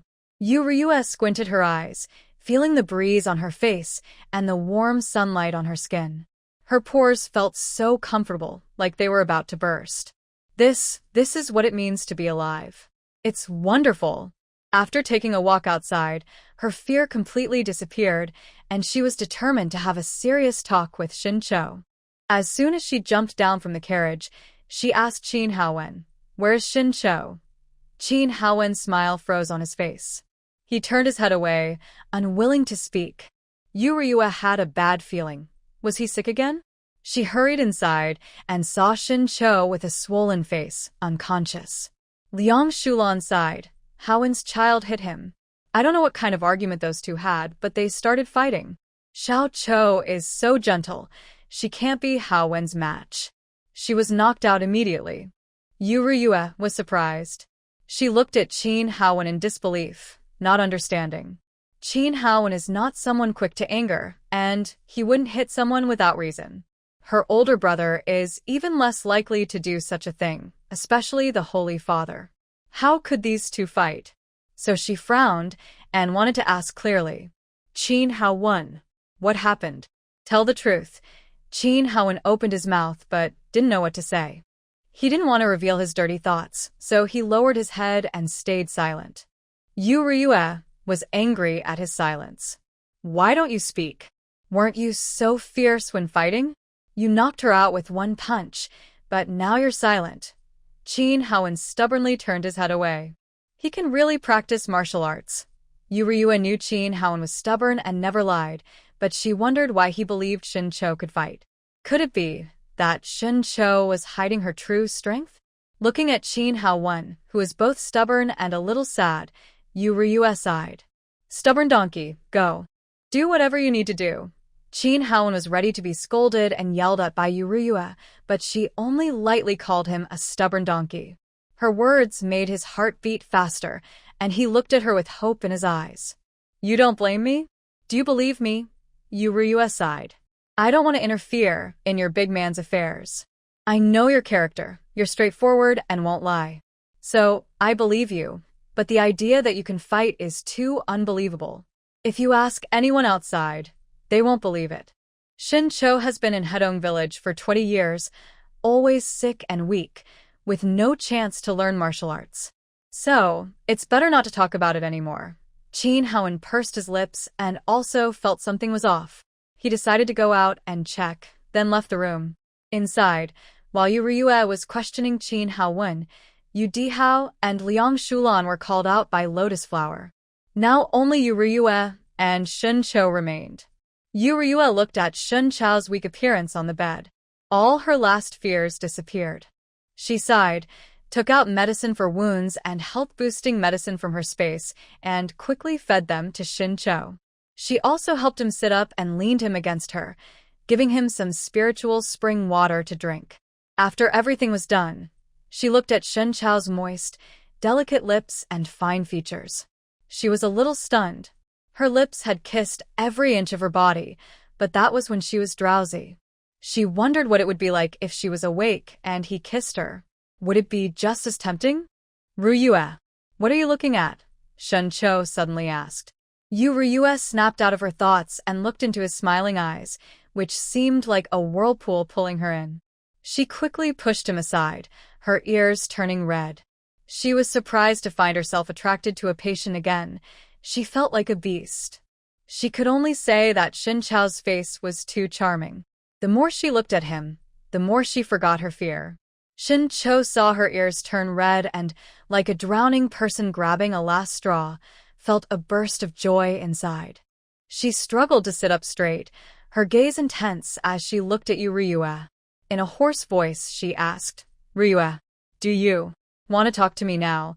This was the first time they were alone after that incident. Ryue had never experienced such a moment in her life. Hearing his hoarse voice, she suddenly remembered the naughty words he had whispered in her ear that day. "Little sister-in-law, I want to die with you like this. Little sprite, I like you." She quickly turned her head away, trying to push those messy thoughts out of her mind. She then explained the reason she hesitated. "I didn't mean not to talk to you. I had a nightmare. In it, you turned me into a human pig. When I woke up and saw you, I was scared." Hearing human pig, Shin-cho immediately thought of the scene he saw that day in the dark room. He wondered if the little sprite had also been there, or if she had just dreamed of it. No wonder. The little sprite was so timid, she must have been frightened and ran away. Thinking of this, he felt a bit relieved that he hadn't pressured her too much. But inside, he still felt very uncomfortable. Ryue's departure and Shin Haowen's provocation made him suddenly not want to hold back anymore. He no longer wanted to hide his feelings in his heart. He didn't want to see him drift away for these strange reasons, nor did he want others to get ahead of him. Just because of a dream? You want to stay away from me over that? Do you know how sad that makes me? Your disgusted and scared look makes me want to die. Ryue immediately spat and said, "Quick, don't say nonsense. We want to live long and healthy." Shin-cho moved forward slightly and tentatively reached out to hold Ryue's hand. Ryue was startled by this sudden touch. She quickly tried to pull her hand back, but then she saw Shin-cho's sad little eyes. "Do you really dislike me?" Ryue quickly shook her head. "I don't dislike you." Shin-cho squeezed her hand. "But you're getting closer to me, and you clearly need to take responsibility for me." Hearing the word responsibility, Ryue felt a bit helpless. "Big brother. Weren't you extremely annoyed with me before, even wanting to kill me? And also, I already broke up with your younger brother. You don't need to think you're taking advantage of your sister-in-law, so you want to make up for me. You never owe me anything." After saying this, Ryue forcibly pulled her hand back again. A flash of surprise appeared in Shin-cho's eyes, but he quickly became anxious again. Ryue is no longer part of the Shin family. If he doesn't express his feelings now, will he have no reason to keep her by his side anymore? He originally planned to wait until he became successful and wealthy to handle everything step by step and then gradually express his feelings. But he couldn't wait anymore. Maybe that night's experience made him greedy, or maybe Ryue's departure and Shin Haowen's provocation made him afraid. In the end, he made up his mind and said that sentence. I have never disliked you. I just didn't know my own feelings." Ryue was shaken by these words, her body trembling. She looked at Shin-cho in surprise. What does he mean? Could it be that he likes her? Does this mean Shin-cho is not only a holy father but also a No. big brother? I not only knocked your head open, but also broke your arm, repeatedly took your money, and didn't give you food. And yet, you still like me? And at that time, I was still your brother's wife. Are you sure you have no issues in your heart? Maybe I should take you to see a doctor. Don't be afraid to seek help. Shin-cho felt Ryue's strange gaze, and his heart grew more anxious. He had read many books, but none told him how to handle this situation face to face. Should he tell everything? That he liked her mischievous little self? But would that scare her away? If he didn't say anything, he might seem like a pervert coveting his sister-in-law. So, he carefully chose his words. "I used to hate you. Wish I could get rid of you. But ever since you said you wanted to live a good life, I felt you changed." Ryue's heart suddenly skipped a beat. Had her cover been blown? She never planned to tell anyone her true identity or her family's. But Shin-cho couldn't kill her. What should she do? As Shin-cho spoke, he kept watching Ryue's expression. When he saw a flash of killing intent and her obvious distraction in her eyes, he quickly clasped his hands again. "Ryue, you can say I deceive myself or that I have issues, but I truly see the current you as a different person from before. I like the present you. The one who wants to live well with me, cook for me, buy ink and brushes, and read with me, Ryua. If it weren't for you that night, I wouldn't have survived. Do you understand? Ryua looked at Shun Chao's handsome face, slightly red and swollen, with a cut on his lip, but it didn't affect his good looks at all. She felt her heart pounding wildly. She admitted she had developed inappropriate feelings for her uncle. After receiving the divorce letter, she could have left him. Even to repay his kindness, she only needed to give him money on time. But she couldn't forget how lost and helpless she felt when she first arrived. It was this foolish man who, despite his broken body, blocked a from old Yu for her and protected her by deliberately angering old Shin, getting beaten bloody. She also remembered the day he smiled and took out the ink and brushes she bought from his chest. That smile she would never forget in her life. Shin Cho saw that Ryua was just looking at him silently, not speaking, and felt even more anxious. He thought he was cold and indifferent, able to remain unaffected by anyone, whether they scolded, hit, or ignored him. He could endure all that, except for the little sprite ignoring him. This was the light he saw in his despair. Suddenly, he felt a bit regretful for being so reckless and even disliked his own weakness. Still, he wanted to humbly ask, "You please don't ignore me. I beg you. I like you. Please." Ryua suddenly interrupted him. "Did you brush your teeth?" Shin Cho nodded blankly. Ryua suddenly pounced on him and covered his mouth with her own. Shin Cho widened his eyes, feeling the softness of her lips, and a wave of joy flooded over him. He wanted to take control, but Ryua shyly pulled away. She spoke her true feelings. "You warned me many times to stay away from you. Even when we had physical contact, you looked very disgusted. So I don't want you to feel forced to be responsible for me just because you are kind-hearted. But since you begged me, I will reluctantly like you too." But only your face. Shun Chao's eyes showed pure surprise, and he was so excited he couldn't speak. He just opened his arms again, wanting to enjoy that kiss once more, but he was afraid that tasting her softness would make him lose control of his feelings. So he changed the kiss into a hug. Feeling her softness in his arms and smelling her hair's fragrance made him feel real. He felt like the happiest person in the world. Ryua felt Shin Cho trembling with excitement. Her heart was filled with sweetness. Her big brother? No. Her Shin Cho. How wonderful he was. When he begged her to like him, his eyes full of hope and despair were like a dying person clutching at a last straw. She could swear that if she dared to refuse, he would do something unexpected, something not good. Since she also had feelings for him, why hesitate? If they liked each other, they should be together. It would be perfect if they could stay together forever. She quickly patted Shin Chao's back. "Big brother, get up. I have something to tell you." Shin Cho wanted to keep holding her, but he was afraid she might find him too clingy and get annoyed. So he let her go and looked at Ryua with bright eyes. "Brother, even though we're together now, I don't want too many people to know. To others, we still seem like brother-in-law and sister-in-law. I'm afraid if people talk, it might affect your future career." Shun Chao's bright eyes dimmed a little. Ryua quickly added, "But we can tell our parents. I just don't want to get married too soon." Although Shun Cho wanted everyone to know and wished they could marry right away, he understood how harmful gossip could be to a woman. He wasn't strong enough yet to protect her from all harm. So he nodded. "I'm already very happy with this." Ryua smiled and gently kissed his cheek. Good. Since they had confirmed their relationship, it was time to bring up the matter of the prison. She had promised to send him there, but she hadn't said she couldn't warn him first. To avoid misunderstandings and to protect herself, she decided to tell him in advance. "By the way, there's something I need to tell you. For some special reasons, I have to send you." Before she could finish the word prison, her whole body suddenly stiffened, and she found she couldn't open her mouth.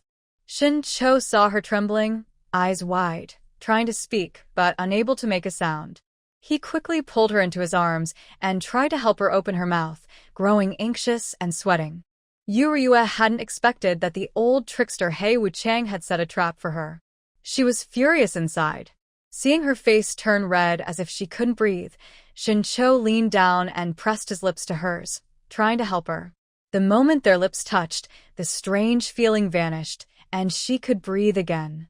Shincho gently deepened the kiss, and when their lips brushed again, both of them opened their eyes in surprise. Yu Ryue wanted to push away, but since things had already reached this point, Shincho naturally couldn't back down. He firmly pressed his hand against Yu Ryue's back of the head. The two of them's breathing intertwined, and inside the room, only their heavy, labored breaths could be heard. After a while, Shincho's eyes reddened. He forced himself to let go of the person in his arms, who was soft and dazed. When they separated, a strand of silver hair was caught on their lips, making the scene look very intimate. Shincho gently licked his lips with his tongue, then kissed Yu Ryue again. He then hoarsely asked, "What just happened?" What were you trying to say? Yu Ryue was confused from the kiss and was a bit stunned by the question, but he quickly understood. "I have something to tell you. For our good, you might have to suffer a little. But remember, no matter what I do, I like you."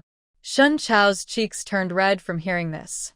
He knew that the little troublemaker had secrets, probably things they shouldn't share. But since it was for their happiness, as long as it made the troublemaker happy, he was willing to do anything, even risking his life. He nodded and said, "Okay, as long as you're happy. But will that thing that makes me suffer cause us to be apart?" Yu Ryue looked at Shincho's serious eyes and blushing face, choosing his words carefully. "It will be a short separation. Trust me, I will save you." That electrifying feeling returned. Seeing that Yu Ryue seemed speechless again, Shincho quickly lowered his head and kissed him again. Yu Ryue's sealed lips were opened once more by Shincho's skillful tongue. Of course, Shincho didn't miss this chance. When Yu Ryue was once again soft and was pulled into his arms, half a cup of tea had already passed. Yu Ryue gently punched Shincho's chest and softly said, "Kiss monster." Shincho felt as if his heart was melting. Joy filled his whole body, making him smile happily. He said with a full face of happiness, "You can't blame me. You're just too sweet. And you were the one who started talking and then stopped, insisting I kiss you to continue." Yu Ryue blushed and angrily punched his chest again. "Nonsense. I really couldn't say it anymore." Shincho smiled, holding her hand and squeezing it. Ryue, "As long as your heart is with me, no matter what you do, even if it costs me my life, I will gladly accept it. So, there's no need to say more. Just do what you want, and I will always support you. I will cooperate with you." Yu Ryue didn't expect Shincho to trust her so much. It seemed that solving this matter wouldn't be so difficult after all. The next day, she took a bunch of things and went to the town to find Zhao Hui. They chatted for a while about everyday life before she revealed her true purpose. Zhao Hui was surprised. "Are you saying you want to falsely accuse your uncle of killing his father?" Yu Ryue felt a bit embarrassed and touched her nose. Hee, brother Zhao, don't be so harsh. I just want to send him inside first, then legally bring him out. That shouldn't count as false accusation, right?" Zhao Hui pursed his lips and looked at Yu Ryue with a serious expression. "Ryue, you should take your things back. I won't help you with this. The law is not something to joke about. I don't care what your real goal is. I, Zhao Hui, will never wrong a good person or let a bad person go. If you have evidence, bring the person in. As for letting him out later, that depends on your ability, but I can promise you that he will have a better time inside. However, I want to remind you, if things go wrong and your false accusation is proven true, you could be severely punished, even face serious consequences. Have you thought this through?"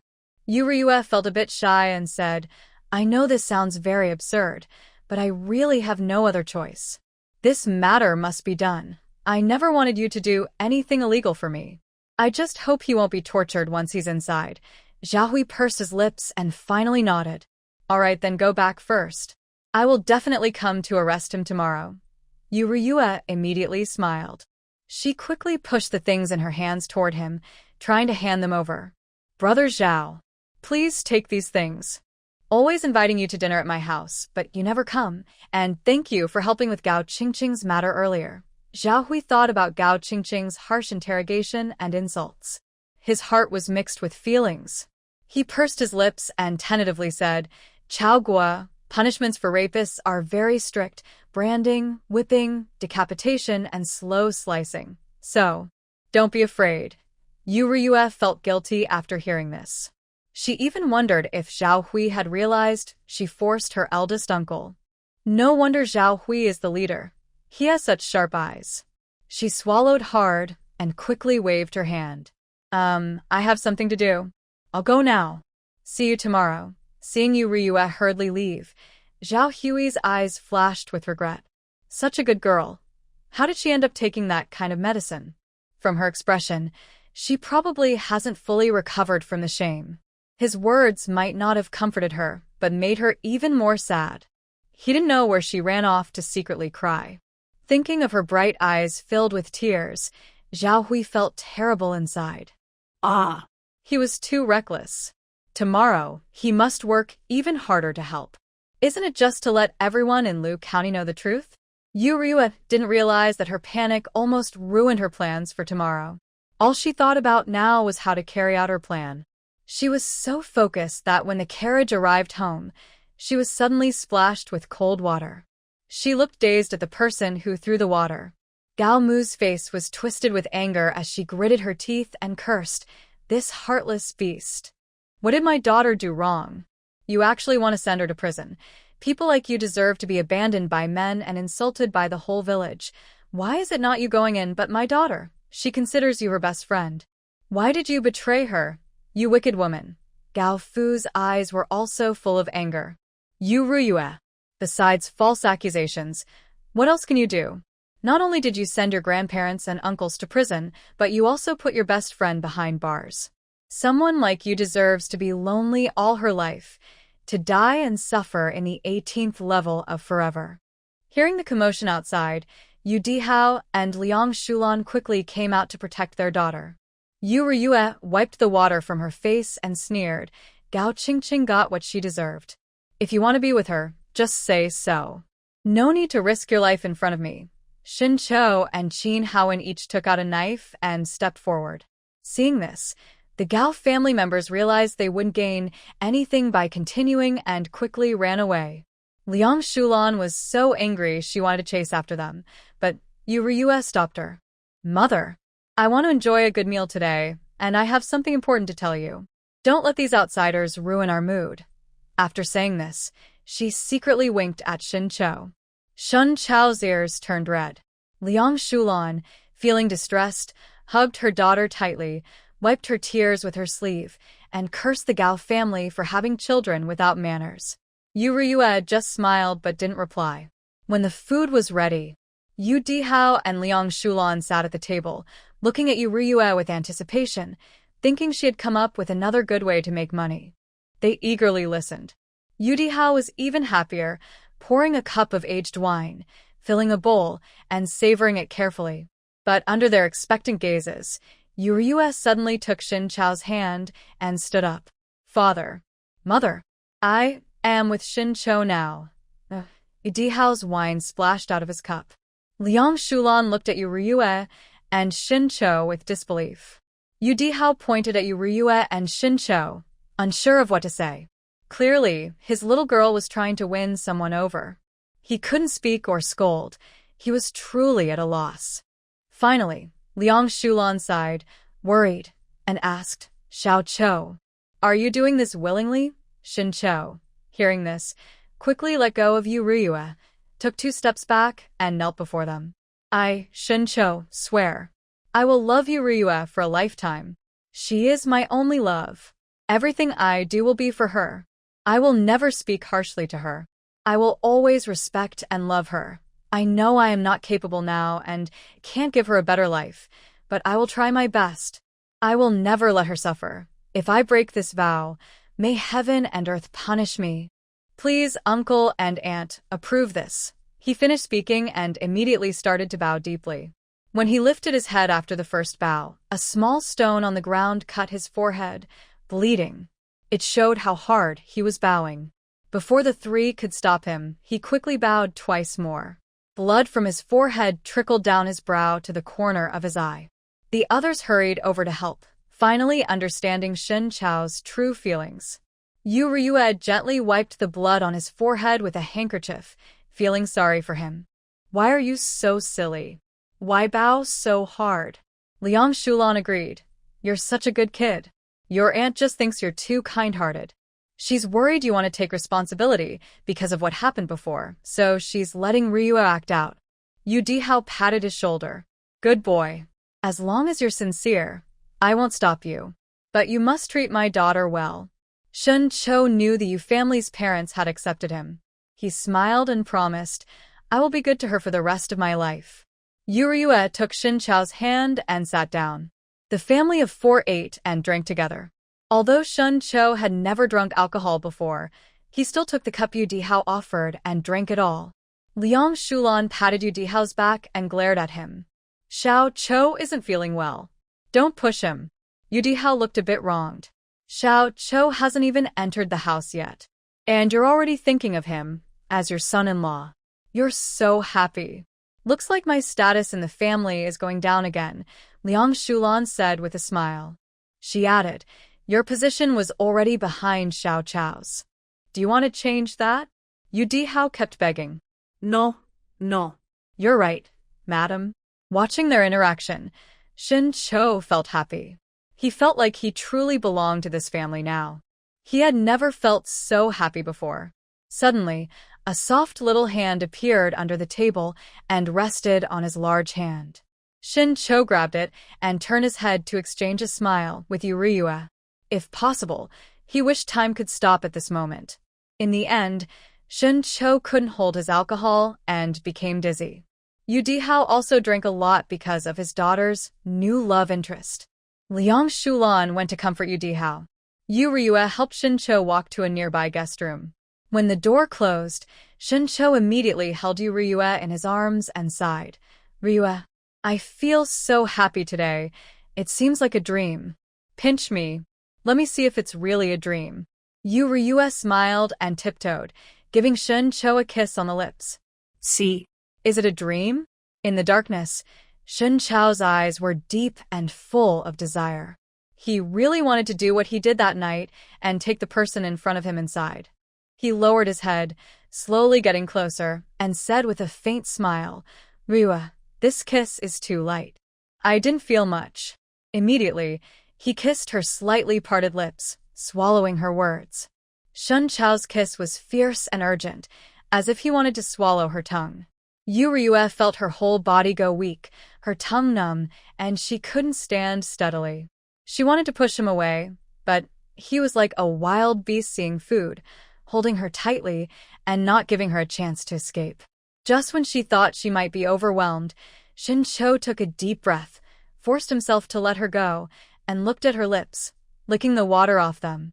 His voice was hoarse as he asked, Ryue, does everything start tomorrow? Yu Ryue, panting, answered softly yes. Shin Chao's hand on her waist squeezed again and again, as if he wanted to merge her into his bones. So, can you sleep with me tonight? I promise I won't touch you.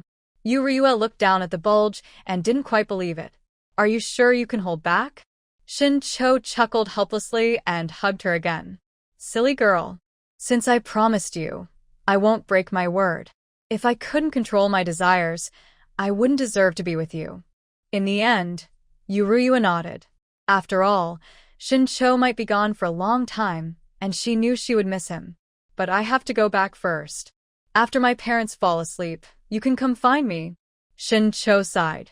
I wish I could marry you soon, so we could sleep together openly. Yu Ryue smiled and poked his chest. Humph. Dream on. I still need to check you out properly. Plus, I'm too young now. I don't want to get pregnant early. Shin Cho affectionately rubbed her head with his chin. All right. You go back first. I'll come find you in an hour. Yu Ryue's cheeks were red. She returned to her room and looked at the somewhat messy decorations. Suddenly, she felt a little shy. She quickly tidied up the room before Shin Cho arrived, even restyled her hair and changed into a light green dress, making herself look even fairer and more beautiful. It was said to be 1 hour. Cho did not waste a single moment. The two of them were like many young lovers, just parted.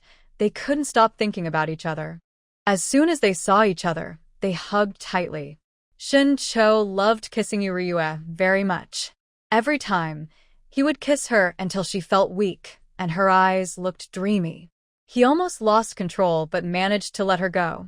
When he wanted to kiss her again, Ryue quickly covered his mouth. My lips are swollen. We might not see each other tomorrow.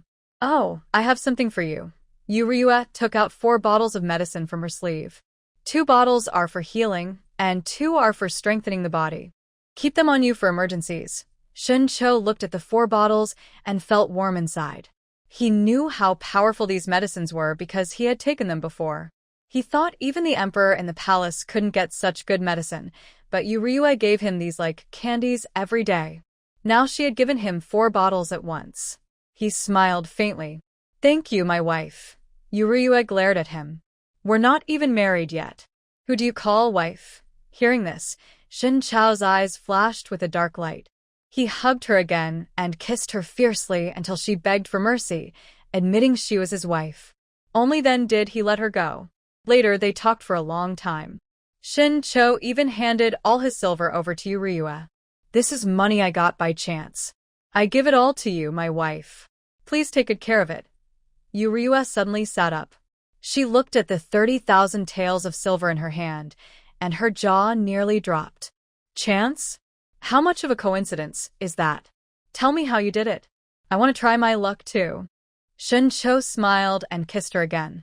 Here, take it. I swear. I will never let money trouble you again.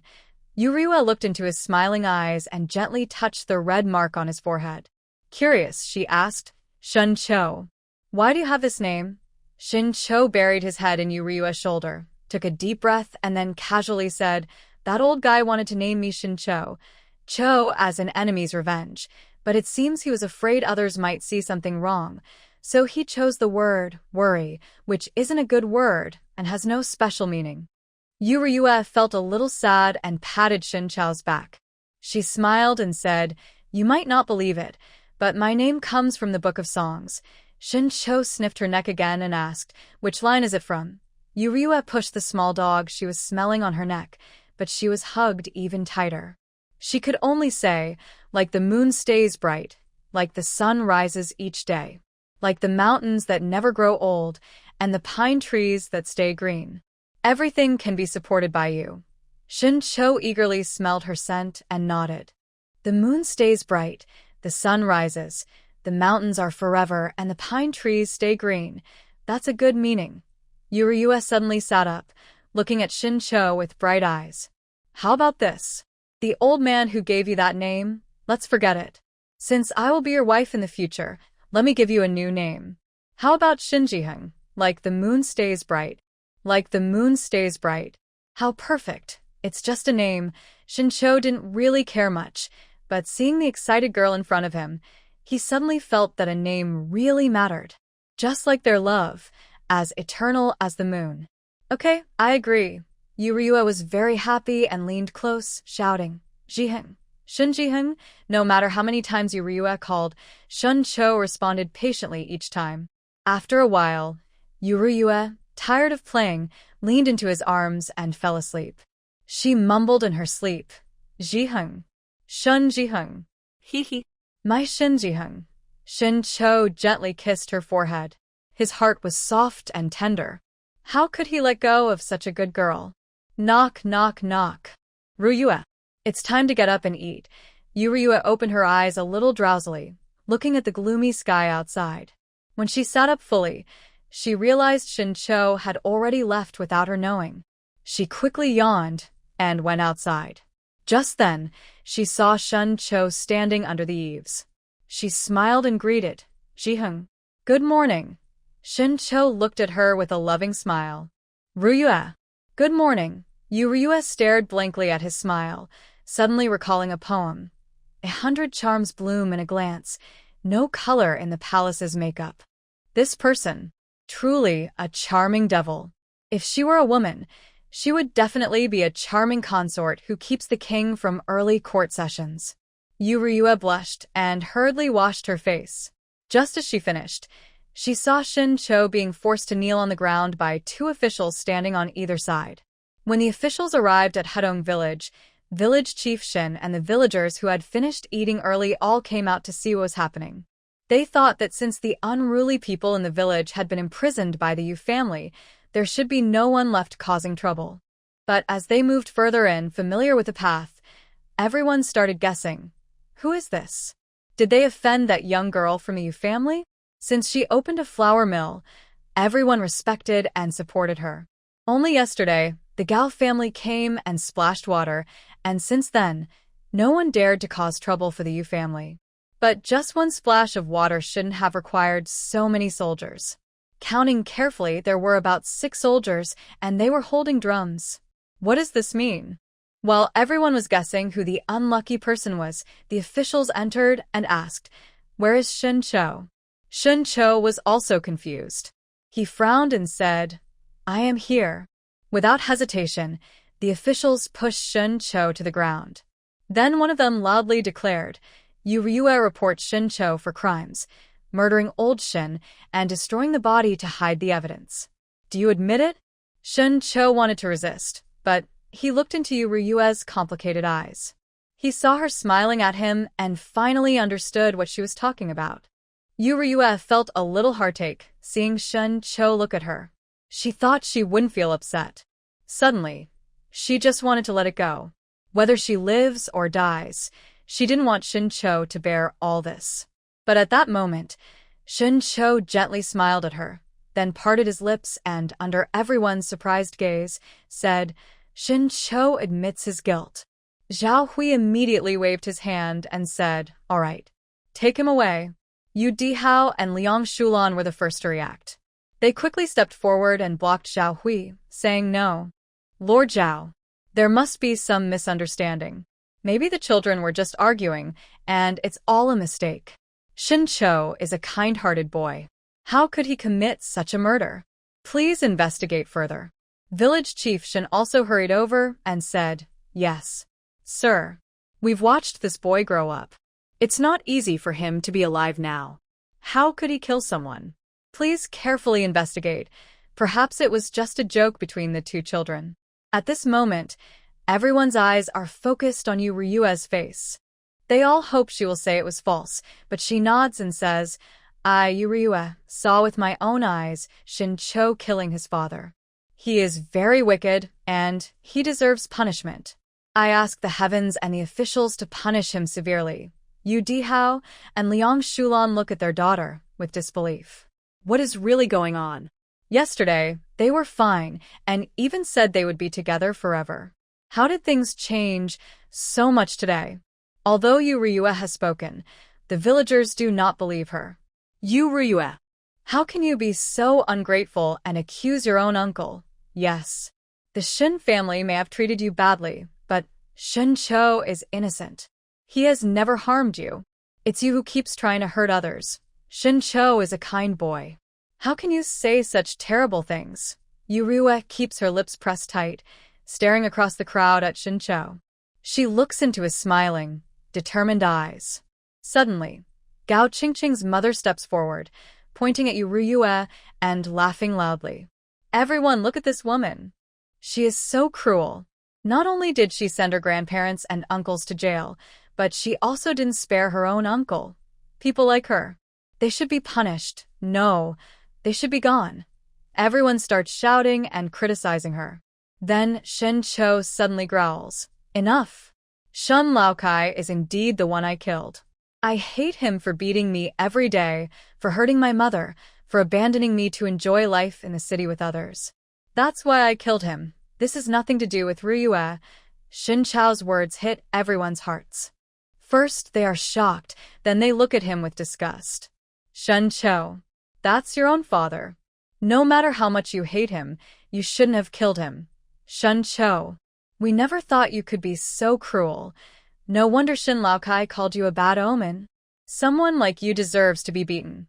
Ryue watches helplessly as the crowd, who is attacking her, suddenly begins to use the most vicious words to criticize Shin Cho. But Shin Cho doesn't care. He just looks at Yuryue as if he can't get enough of her. Until suddenly, someone in the crowd threw a stone that hit Shin Cho on the head. The scene instantly became chaotic. Usually kind villagers angrily picked up whatever they had and threw it at him, as if he were a terrible criminal. Yuryue widened her eyes as she saw blood on Shin Cho's forehead. She immediately rushed forward. No, don't hit him. Shin Cho felt a blur in his vision and saw Yuryue rushing toward him with tears on her face. He just wanted to comfort her. Ryue, don't be afraid. I'm not hurt. Let go and do your thing. Even if I die, I would do it willingly, but he couldn't say anything. He felt like the person he cared about was drifting further away from him. Zhao Hui didn't expect the villagers to be so aggressive. He quickly ordered the officials to stop the attackers. Yu Dihao and Liang Shulan told Qin Haowen and others to hold the crowd back. Yu Ryue looked at Shin Cho, who had fainted. Just as she was about to rush to him, Shin Cho suddenly opened his eyes again. His gaze was dark and cold as he looked at everything in front of him.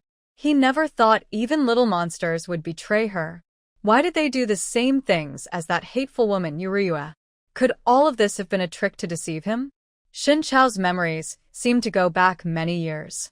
He remembered Yuryue accusing him of killing his father in front of everyone. Back then, he couldn't fight and everyone despised him. They could kick him anytime. Some even stepped on his head and insulted him with cruel words. When he was thrown into prison, it was because of how he looked and the suffering he endured. But just when he thought things might be different, the person he trusted most betrayed him again and pushed him into that nightmare.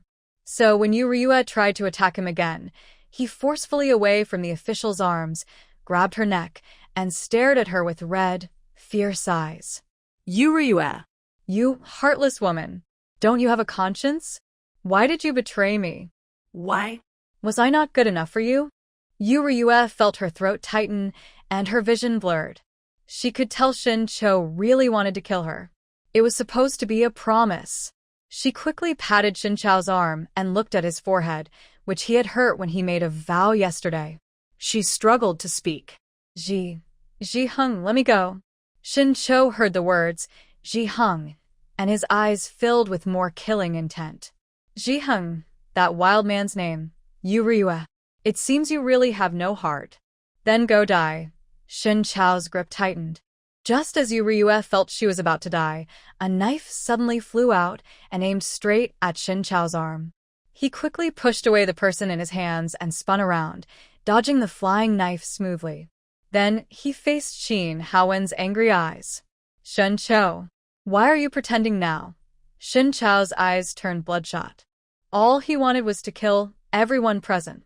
He grabbed the long sword on the ground and charged at Qin Haowen. Yuryue fell to the ground, clutching her neck and gasping for air. She didn't understand how things had become like this. Yu Dihao and Liang Shulan hurried over, helping their precious daughter to her feet. They asked anxiously, Baby, are you okay? Where's the medicine? Take some medicine. Suddenly, Yuryue felt a sharp pain in her stomach. The pain made her anxious, as if something important was leaving her, even worse than the pain from her neck being choked. Quickly, Yuryue secretly took out healing medicine and tonic medicine from her sleeve. She poured them all into water, drank it eagerly, then gulped down a large bowl of spiritual spring water. The pain gradually eased. When Yuryue regained her senses, she looked with a dazed expression at Shin Cho, who was fighting fiercely with Qin Haowen. He actually knew martial arts? Yuryue was shocked. She found it hard to believe. Was the person in front of her really Shin Cho, who had smiled gently and talked casually with her last night? She stubbornly called out again. Ji Hung. Stop. Shin Cho heard a hoarse voice behind him. He didn't expect that even now, this person would still call another man's name. Hatred surged in his heart. His murderous gaze seemed ready to pierce Yuryue through. Shut up. Don't call that name. It's disgusting. Yuryue's face was full of disbelief. Huh? Disgusting. He actually said disgusting? Is this really Shin Cho? No. Her Shin Cho would never act like this. Last night, she was determined to find out the truth. She quickly bought some sleeping medicine from the underworld marketplace. She stepped forward just as Shin Cho drew his knife to attack her. She threw something into his face. Shin Cho hurriedly covered his mouth and nose, but still inhaled some of the powder. He didn't faint, but his body went weak. Soon, Qin Haowen and the guards subdued him. Yu Ryue wanted to go closer and ask Shin Cho why he had become like this. But as she lifted her foot, she saw Shin Cho's eyes, full of hatred and killing intent, as if he was looking at an enemy. Suddenly, Yu Ryue felt scared. She didn't dare go near him or look into his hateful eyes. At that moment, Qin Haowen stepped in front of her, blocking her and watching Shin Cho carefully. Zhao Hui, wanting to avoid trouble later, quickly tied Shin Cho up tightly and led him away from the Yu family. As they walked, the guards on the street loudly announced, "Criminal Shin Cho, parental murder and body destruction. Arrest him now." Everyone on the street heard the shouting. They looked at Shin Cho with strange eyes and whispered among themselves, "This little brat. How dare he kill his father? It's so wrong. His father worked so hard to raise him, and now he's just a traitor. Look at that look in his eyes, like he wants to kill us all. So scary. Yeah. If the guards weren't holding him, this murderer might have killed us too." Shin Cho glared fiercely at the speaker. He struggled to break free, but because he had inhaled the sleeping powder, he had no strength. His vision blurred and he felt dizzy. Suddenly, a stone was thrown from afar and hit Shin Cho's forehead again. It was the same spot where he had hurt himself yesterday, when he bowed an oath. Blood trickled down his forehead into his eyes. He turned his head and looked with a terrifying expression. To his surprise, the person throwing the stone was a child. The child, seeing Shin Cho's fierce look, quickly hid behind his father and clung tightly to his father's clothes. He angrily shouted, "What are you looking at? You beast, worse than a pig or dog. I hit you, so what?" The child's father hurriedly protected him and picked up a bigger stone from the ground. He threw it forcefully at Shin Cho. Shin Cho only felt his head growing more and more painful and his ears buzzing. It was all the insults from those people, calling him a little beast or a bad omen. Some even said even worse, more embarrassing things mixed in.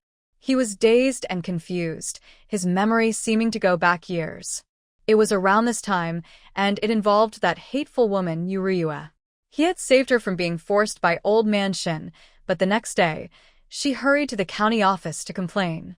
She claimed he had forced himself on her. When Old Man Shin saw this, he argued with him, and in his anger, he killed his own father. She even pulled up her sleeve to show the marks from being strangled by Old Man Shin, insisting it was because he had assaulted her. In the end, he was also taken away by the officials from his home. And the villagers, upon hearing this, didn't doubt at all. Instead, they pitted that hateful woman and threw everything they had at him. They cursed him with the worst words they knew. Why wouldn't they leave him alone after 2 lifetimes? He was not worse than a pig or a dog. Not a bad omen. Not a wild child. Not a living demon king. He clearly had parents. He also wanted to live a good life. Shin Cho was like a madman, lost in his own world. Even with his hands tied, he kept struggling, trying to break free, seeking freedom. He even dislocated his own arm in the process. Yu Ryue broke free from her parents' hold, covering her neck and staggering over, just in time to see the scene in front of her. The fool's head was bleeding, his clothes from this morning were messy, and even had rotten vegetable leaves hanging on them. Tears finally fell. No! But her voice was tiny among the chaotic insults. She could only watch helplessly as those people, holding whatever they had, aimed at Shin Cho and beat and cursed him. "Stop it now. Stop." Yu Ryue wanted to rush over and stop them, but Qin Haowen grabbed her around the waist. "Miss Ryue, don't go over. These people are crazy now. If you go, you might get hurt." Seeing their increasingly wild actions, Yu Ryue bit her lip, tears blurring her vision. "No. That's not how it is. Let go of me. I want to go. I don't want to report it anymore." No more talking. She said this while struggling hard to hit the strong arm in front of her, but Chin Haowen still didn't let go. Miss Ryua, even if you beat me to death today, I won't let you go. You saw just now. He really wanted to hurt you. He's too dangerous. Tears streaming down her face, Ryua struggled fiercely, shaking her head desperately. No. He won't hurt me. Shin Cho wouldn't do that, Chin Haowen sighed. Miss Ryua, I checked. Shin Cho hasn't been out of Hudong village much. He can't possibly have martial skills. But as you saw, he not only can fight, he's also very strong. If you hadn't stepped in just now, I wouldn't have been able to fight him. Someone like him lurking around you definitely has bad intentions. Maybe. He's not the same Shin Cho as before. Ryua heard this and looked shocked. Not Shin Cho? She remembered calling him Shin Jihung and the hatred and disgust on his face. She remembered his suddenly powerful fighting skills, how he repeatedly grabbed her neck when she first arrived, as if he was treating her like an enemy. But then, in the next moment, he looked panicked and let go. Could it be that he's really not mentally ill? Looking at Shin Cho struggling painfully, Ryua took a deep breath and calmed herself down. Chin Haowen. Jingwe. Moyuan. Go with the officials to protect him. I don't care who he is, just keep that face safe for me. Seeing that she seemed truly calm now, Chin Haowen released her and quickly led the others to run over, protecting Shin Cho with the officials and scolding the villagers who tried to vent their anger. At this moment, Yudho and Liang Shulan also arrived. They looked at their tear-streaked daughter with great worry. But in the end, they said nothing, only silently followed her, watching Shin Cho being taken into the county town. Criminal Shin Cho. Parricide and dismemberment. Arrest him now. These shouts hit Ryua like heavy hammers, pounding her chest painfully, making it hard to breathe. When she heard people discussing whether this Shin Cho was the same person who, in less than a month at Tianda Academy, had written outstanding poetry that made him famous in Liuzhou Prefecture and even the capital, she felt like everything was falling apart. She seemed to think this matter was too simple. Shun Jiheng loved reading so much and worked hard to succeed, aiming to gain fame and stand out. But now, everything was ruined because of himself. Yet Shun Jiheng said nothing, not even hesitating. He openly admitted to the crime of patricide in front of everyone, even looking at her with a smile in his eyes. That fool! How could he be so foolish? Yue's tears started to flow uncontrollably again. She watched helplessly as Shen Cho stepped into the county office. Soon, a familiar voice appeared in her mind. Little girl, congratulations on completing your task. But I advise you to pack your things quickly and leave this place of trouble with your family. His anger is more than you can handle. Yue kept staring at Shen Chao's back. Suddenly, Shen Cho turned around and looked at her. Their eyes met. There was disgust, hatred, and killing intent, but not a trace of love. Black Wucheng. Is the person who entered the prison really Shen Cho from this world? Black Wucheng was silent for a moment before replying carefully. You don't need to doubt. He is Shen Cho. While Black Wucheng was silent, Yue already guessed the answer. She sneered coldly, it's Shen Cho. But not the Shen Cho who is always reading and studying with me, right? What about Shen Jiheng? Can he come back? Black Wucheng felt annoyed by her questions. Why do you ask so many questions, little girl? Isn't every Shen Cho the same? Since you finished your task, I'll leave now.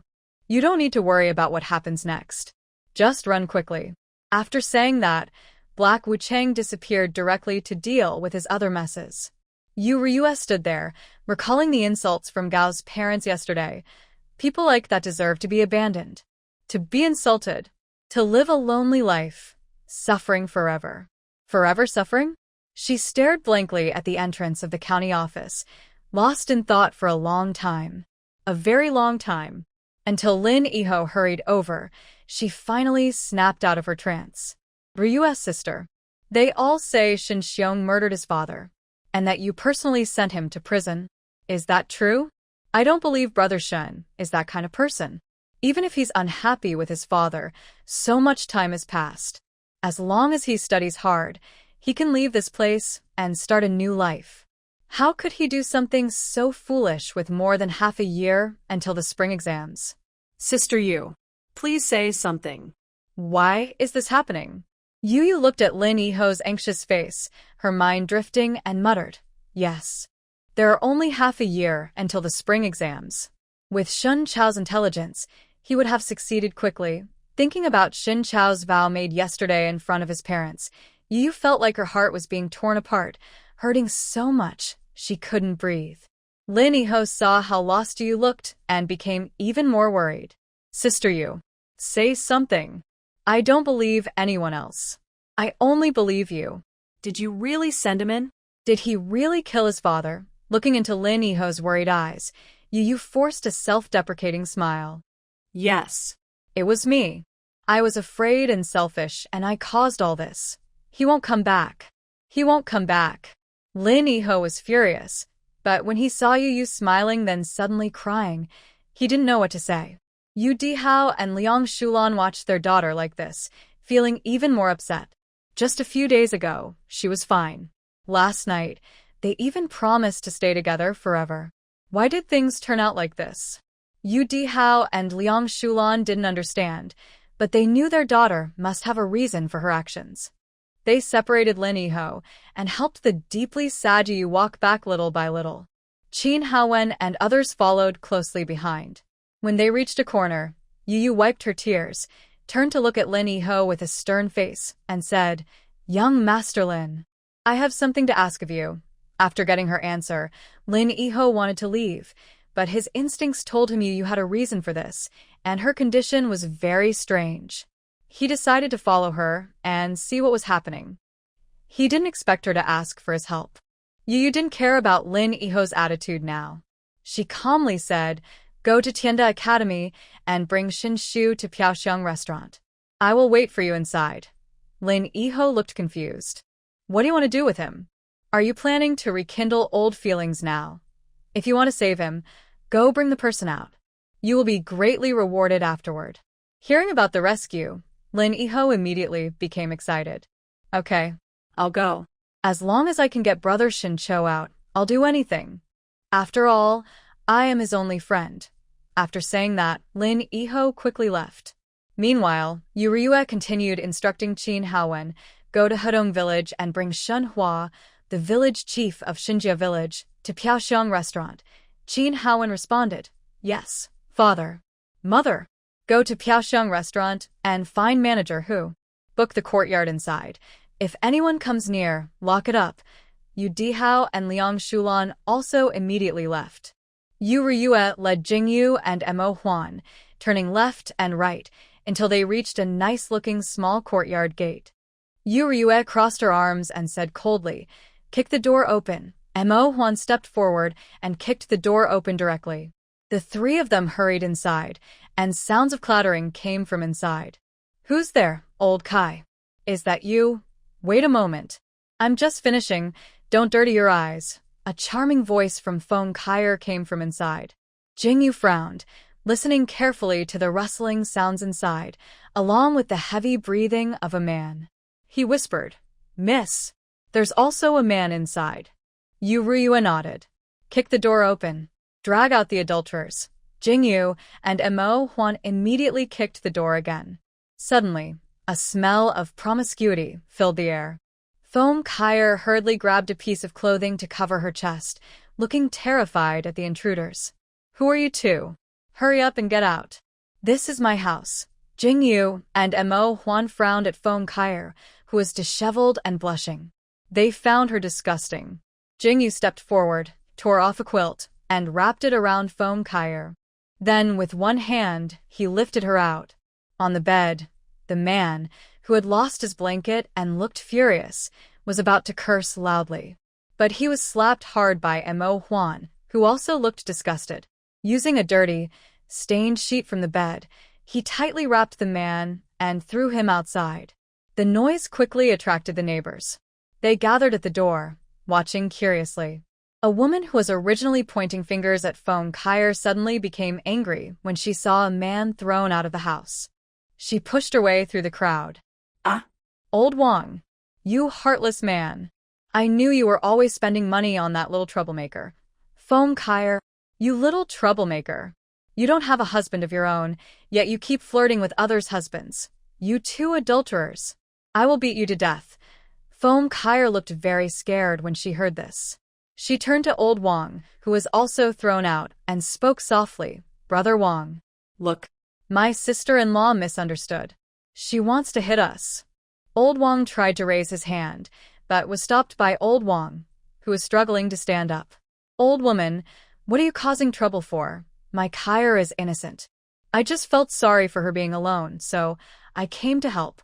I didn't expect my clothes to get wet, so I went inside to take them off and dry them before going home.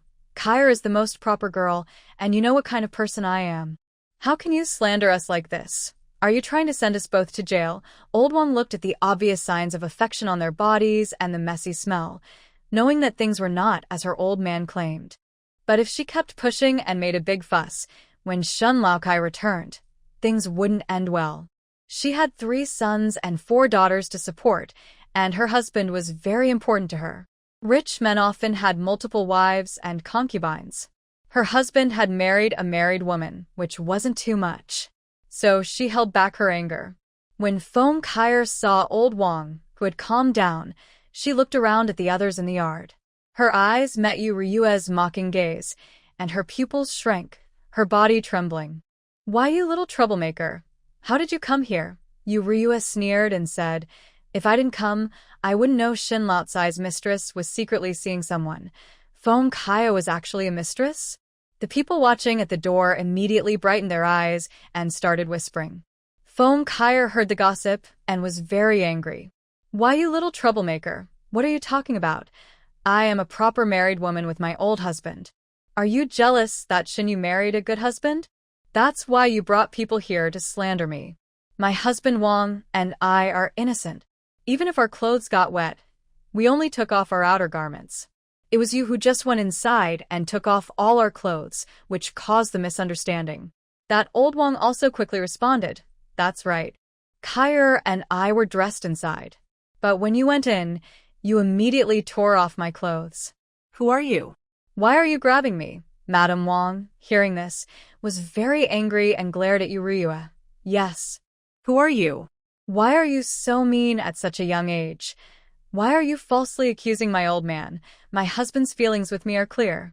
Even if they both lay on the bed, they would never betray me. Yu Ryua looked at the woman who was just furious about catching a cheating husband, and she found it funny that all her anger was directed at her. She just gave her a cold glance and continued to look at Foam Kyer. Who am I? Do you really want me to keep talking? Don't forget, Shin Yu is married under the name of someone important, married into the Meng family. You also don't want me to go to the Meng family right now. Foam Kyer's eyes suddenly showed a hint of panic.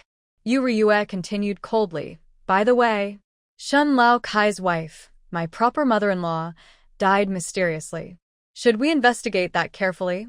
Foam Kyer no longer cared about the blanket about to fall off her body. She quickly stepped forward and whispered, you little brat, what exactly do you want? I advise you not to talk nonsense. Otherwise, when your father-in-law comes back, he won't spare you. Yu Ryua just wanted to trick her, but she didn't expect to actually find something. It seems her poor former mother-in-law didn't just die of illness. She immediately stepped closer, staring fiercely into Foam Kyer's eyes. That murderer will never come back, and if you don't want to be ruined and thrown into a pig cage, and if you want your daughter to be well taken care of in the Meng household, then obediently put on your clothes and come with me. Otherwise, I don't mind making this matter big.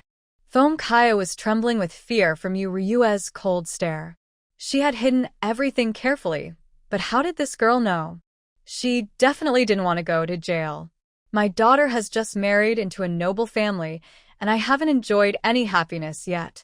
Yu Ryua noticed the flickering eyes of the person in front of her, unsure of what she was thinking. She impatiently held up 3 fingers. Here are 3 numbers for you. Foam Kyer remembered the resentful look of that wicked woman before she died. No matter what old man Shin did, he couldn't make her close her eyes peacefully. She had done everything secretly, and neither Shun's siblings knew anything. But she didn't dare to gamble. If this dead girl really knew something, they would be doomed. So she quickly nodded and agreed. All right. Let's go. Seeing Foam Kyer turn inside to change clothes, Yuryue pointed at the fierce old woman Wang and said, Jingyu, Montag Huan. catch this treacherous man for me. Old woman Wang was so angry she stomped her feet. Why do you want to arrest my husband? Who do you think you are? My husband is innocent of that little troublemaker. Yuryue looked at her with a cold, annoyed glare. Your husband slept with my father's concubine. I can't just sit back and do nothing. But don't worry, as long as Foam Kyer behaves herself, she won't drag your husband into trouble. If she doesn't listen, or if you keep causing trouble, I will send her straight to the authorities. Let the officials check carefully. What are those marks and the messy things on the quilt inside the room? Old woman Wang was frightened by Yuryue's icy stare and straightforward words, feeling guilty. Old man Wang was also scared stiff by Yuryue's intimidating presence. She was the daughter-in-law of Old Man Shin. If Old Man Shin found out, he might really punish them. They could only nod in agreement. When Foam Kyer came out, she saw Old Wang, who was and clearly about to be taken away, looking nervous. What are you taking him for? Yuryue only coldly glared at her without speaking and was the first to walk away. She didn't know how Shin Ji-hung was doing now. At the county office, in the jail, Zhao Hui casually opened a cell and pushed someone inside. He told his men to watch carefully and not to use torture, then left. Shin Cho felt dizzy and lightheaded. Every part of his body hurt, but compared to the physical pain, the pain inside his heart was even harder to bear. He had only gone back to investigate his own background, and now, the little troublemaker had betrayed him too. Is he really a cursed loner?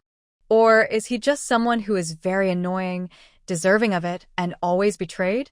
Just as Shin Cho was deep in self-hatred, a teasing voice suddenly came from nearby. Hey, everyone, come look. A new person has arrived in the cell. Look at his clothes, his family must be quite well off. Hey, little brother, how did you end up in prison? Hearing this familiar question, Shin Cho suddenly remembered that in his past life, he had come to this prison because of his handsome face and weak body, which led to insults, curses, and teasing from others. Since most people in this prison were sentenced to death, even if the officials saw him being tortured almost to death, they would turn a blind eye. After all, no one would feel sympathy for a criminal who had taken lives. This gave the others a chance to do as they pleased. Shin Cho sneered inwardly. Being sent here wasn't necessarily a bad thing. Now he could take revenge and make them suffer as he had suffered. Hey, little brother, why aren't you talking? Lift your head and look at us. By the way, what did you do wrong? The man spoke as he approached. Seeing Shin Cho still silent, he angrily pushed him hard. Because Shin Cho had taken some sleeping medicine, his body was still weak, and he was easily pushed over. He cursed inwardly, little imp. Where did he get that medicine? It lasted so long. As Shin Cho fell back, his face, hidden by long hair, was revealed, showing his delicate features. Even in the dim light of the prison, the men could see clearly. The darkness even made them feel a strange desire. Oh. So you're not a little brother but a pretty boy. Yes, this pretty boy is really handsome. I've never seen such a beautiful man, even more handsome than women. Look at his slim waist. Pinching it and moving it would be quite a treat. Hearing these lewd words, the prisoners burst into laughter. Some bold ones, rubbing their hands with a wicked smile, walked over. I never thought heaven would be so kind. He's about to die, but I still get to enjoy this little demon's charm. Sorry, but I can't assist with that request. The fierce-looking, muscular man suddenly charged forward. As he raised his arm, he felt a sharp pain in his abdomen. When he looked down, he finally saw clearly there was a dagger. Ah! You scoundrel! You hit a dagger. He endured the intense pain in his stomach and raised his other hand, trying to attack again. But Shin Cho quickly pulled out the dagger, gathering all his strength to leap up and stab it firmly into the man's shoulder blade. Then he suddenly slid down, and a warm stream of blood splattered onto his face. The strong man also recoiled in pain from this attack, letting out a wild, desperate roar like a beast. At the door, the officer heard the noise inside and frowned slightly. These prisoners are too noisy. They're about to die, yet they still won't behave. The officer across the hall sipped his tea and asked worriedly, "Should we go in and check?" The boss specifically told us to keep an eye on Shincho today. All the boss said was not to use torture. He also mentioned giving some good food during meals, but he didn't say we should interfere with their conflicts. That guy has a face that attracts trouble. We can only watch once. We can't always step in, right? Don't forget, the county magistrate said these people are doomed. We shouldn't waste time on them. Even if they get tortured to death, they deserve it. Think about it, who among them hasn't shed blood? If you care about them, who will care about the innocent victims? The officer on the other side thought about it and realized there was some truth in that. Neither of them went to check. After all, these prisoners were doomed. Torturing them was more satisfying than beheading. Inside, the screams of pain kept echoing. Help. Someone's got a knife. Help. As the screams grew louder and more frantic, the noise became unbearable. The two officers had no choice but to step forward and investigate. When they approached the prison door, they immediately smelled the strong stench of blood. Recognizing the danger, they quickened their steps toward the cell. Peering inside, they saw a thin man with disheveled hair, standing with his back to them. He was holding a dagger, swaying unsteadily, blood still dripping from the blade. Inside, about a dozen people were lying randomly, all covered in blood. They had different injuries, but all of them were holding their private parts. The officer was so scared that his legs went weak.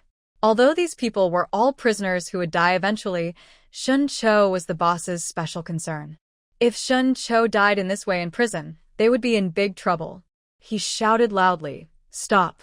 Put down your knives now." As soon as he finished speaking, he saw a slender figure turn around slowly. Both officers stared with wide eyes, full of fear. The person in front of them was covered in blood, with a fierce look in his eyes. When he saw the two officers, he suddenly smiled widely, a smile that made people feel chills. The officers were so scared they backed away quickly. One of the younger ones even tripped over his own feet and fell flat on the ground. They shouted and ran outside to find their boss for help. Zhao Hui received the news and hurried over with his men, cursing nonstop. "You useless fools. Watch Shun Cho carefully. I told you to keep an eye on him. If he dies, I'll make sure you two don't leave the county office today." The two officers shrank back in fear when they heard this. Their boss was so powerful that even the county magistrate had to show some respect. When Zhao Hui rushed inside, he saw a blood-covered person crying out in pain, clutching his private parts. The culprit sat in a dark corner nearby, playing with a dagger in his hand, his face unreadable. Zhao Hui's vision went black. He thought about how the young girl would be heartbroken if she knew her uncle, whom she wanted to save, had been hurt so badly. He knocked the prison door, shouting, "What are you all doing? Open the door now. Control that prisoner.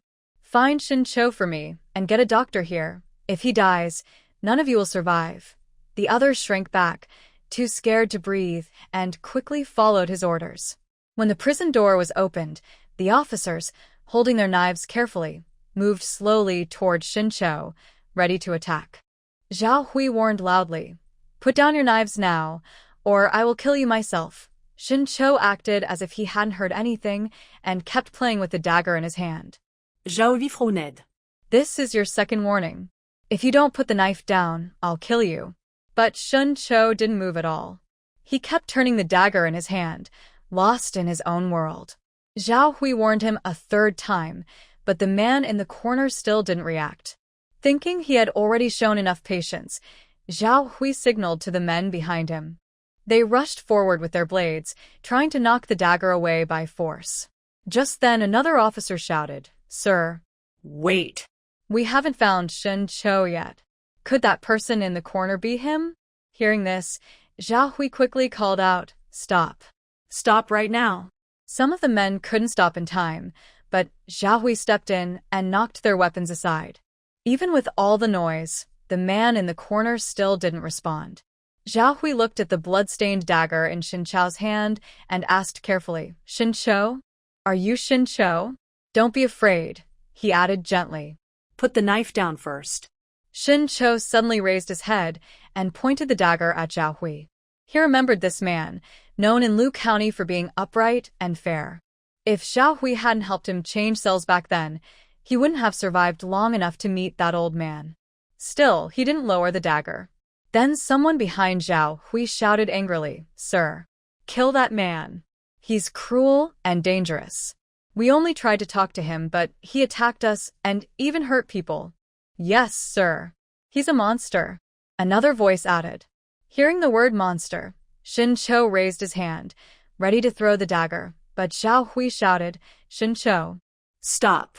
if you kill anyone, Yu Ryue won't be able to help you anymore." "Yu Ryue?" Shin Cho sneered. "She wishes I were dead.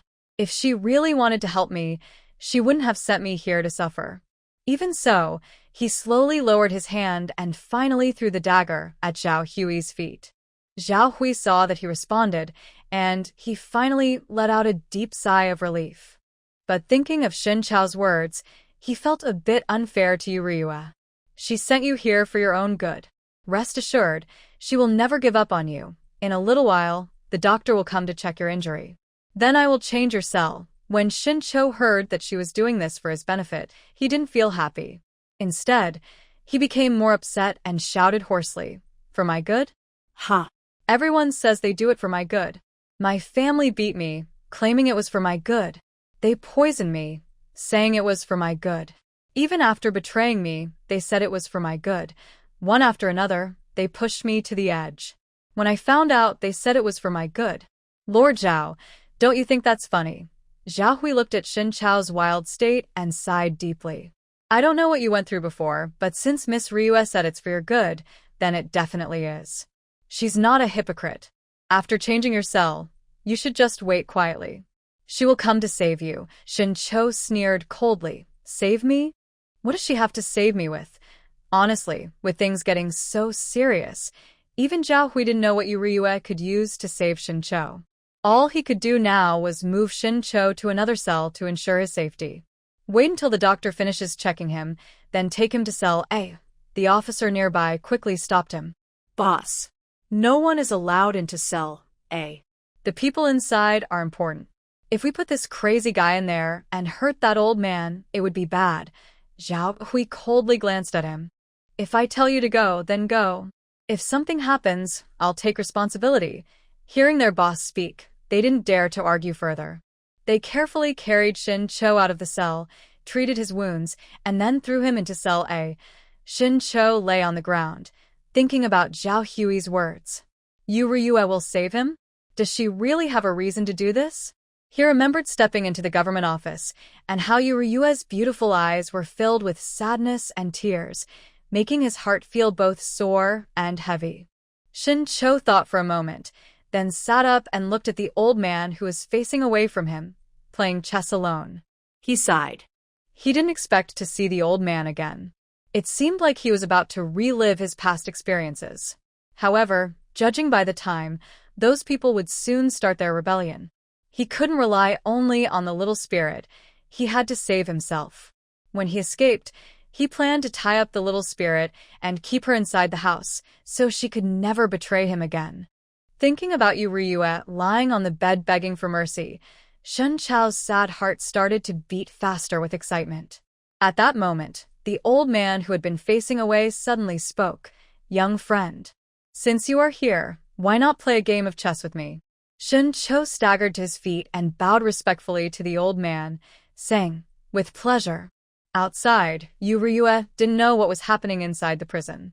All she wanted was to rescue the people inside. She looked down at the kneeling person and asked, "Shin Shu, tell me, how much do you know about Shin Chao's background?" The person, who had been struggling and cursing loudly, was surprised by her words. His eyes flickered with shock but quickly returned to calm. "You wicked woman, let me go. No matter what you say, I won't look at you again. Just forget it. I'll be an official someday, and your actions are breaking the law." Yu Ryue sneered coldly. She waved her hand impatiently and said, "Take him away. For someone like this, you should have a way. But make sure not to leave obvious injuries. I need to keep him alive for the government office. If it's too obvious, I won't be able to explain it." Qin Haowen immediately nodded and cut a piece of cloth from Shen Shu's clothes. He rolled it into a ball and stuffed it into Shen Shu's mouth, then dragged him away. Lin Yihue watched the whole process nervously. He opened and closed his fan repeatedly, unable to resist asking, are you sure this won't cause any fatalities? I think your guard looks pretty fierce. Yu Ryue replied calmly, don't worry, he knows his limits. When Shen Shen was taken away, Shenhua was quickly brought back, followed by village chief Shen and Jiao Jiaoshen. Yu Ryue was surprised to see Jiao Jiaoshen, but then she thought that, given Jiao Jiaoshen's personality, she was probably here to criticize herself. Why would she send the kind-hearted Shen Chou to prison? Sure enough, the young girl rushed forward angrily. In the next moment, Yu Ryue was tightly embraced by her. Yu Ryue, do you still see me as a friend? Why didn't you come to find me right away when something happened? Aren't you feeling sad now? Instead of the expected scolding, Yu Ryue received a warm hug and caring words. Feeling a bit upset, she buried her face in Jiao Jiaoshen's embrace and said softly, aren't you going to scold me for being ungrateful and heartless? Hearing Yu Ryue's muffled voice, Jiao Jiaoshen felt distressed and held her even tighter. Fool. We are the best friends. How could I scold you? If you are heartless, then what am I, your best friend? I believe in you. You must have your reasons. Yu Ryue's eyes stung with tears. She didn't expect that, besides her family, there would be someone willing to believe in her unconditionally. Yu Ryue, you beast. My elder brother has been so good to you. He doesn't even recognize me as a sister anymore because of you. And you sent him to prison, and he respects our father so much. How could he possibly commit murder? Are you deliberately spreading false accusations? Shenhua's angry words successfully separated the two. Jiao Jiaoshen also wanted to defend her immediately, but Yu Ryue stopped her. Enough. I have something to ask her. Since you're here, help me testify when the time comes. Jiao Jiaoshen quickly nodded. Okay. Just call me. I'll come whenever you need. Shenhua looked at their interaction and spat harshly. Don't pretend to be close sisters in front of me. My elder brother is still suffering in prison. Yu Ryue watched Shenhua's worried expression and felt confused. Shenhua, I don't understand. You always seem so worried about Shinchou, but you personally feed him poison and watch him suffer from a day and night without doing anything. What are you really thinking? I am the person who cares for Xinjia the most. It is impossible for me to do anything to hurt him. Please stop stirring trouble and causing misunderstandings. Yu Ryue irritably rubbed her forehead. Shenhua, if you want to reunite with your family, just tell the truth honestly. I am not your older brother. I have a very cold heart and you know that. Shenhua still shook his head. Even if you threaten me, I have never harmed my older brother. I believe the one who has always hurt him is you. Yu Ryue sighed. It seems you are not willing to give up until the very end. Last time, Xinchou drank the water you brought in my name, and he got sick in less than 2 hours. Everyone at Tianda Academy can testify to this. Lin Yihao immediately stepped forward. I was right beside Xinxiong. This person claims you asked her to bring the water. I tried to grab it first to drink a sip, but this woman went crazy, pounced on me, and snatched the water away. Then she forced Xinxiong to drink all of it right in front of her. After that, Xinxiong stopped eating anything, sat quietly reading, and then started vomiting blood and fell ill. Later, I was surprised. You were clearly in Liuzhou Prefecture. How could you ask this woman to help deliver water? And the water she brought wasn't even for me. It turns out she had such a malicious plan all along. No wonder Xinxiong was so kind to her, giving her money and even smiling at her. Even I, his only friend, never received a smile from him. Yu Ryue also sighed. Actually, I suspected something was wrong with you a long time ago. The poison was probably put into the egg drop soup, right? Shenhua looked surprised, as if asking, how do you know that? Yu Ryue helplessly said, actually, I knew about it long before. I even warned your older brother, but he didn't believe that his most beloved and trusted sister would poison him. Even when he finally found out the truth, he still helped you. And now you still want to hide it. Shenhua, what do you really think of Xinchou? By this point, Shenhua still held onto a glimmer of hope, wanting to continue arguing. Yu Ryue quickly raised her hand to stop him. Shen Shu has already confessed everything. I'm only giving you one last chance because of your older brother. If you don't tell the truth now, you can go to jail and stay with your brother. Shen Huanhua pursed his lips and finally sat down on the ground, tears uncontrollably flowing down his face. I don't want it to be like this. Father said that Big Brother is so talented and will surely succeed in the future, but he has enemies in Kyoto with powerful influence. As soon as Big Brother leaves Hedong village, not only he will die, but our whole family will too, just like my mother who left this world in such pain. I don't want that. Second sister-in-law. I don't want our whole family to leave this way, suffering. Yu Ryue frowned. You actually believe what Shen Laokai says? Your mother was clearly killed by him. Shen Huanhua was stunned for a moment, then shook his head fiercely. Impossible. My father may gamble a lot, like to fight, be a bit unreasonable, and have some bad thoughts, but he would never commit murder.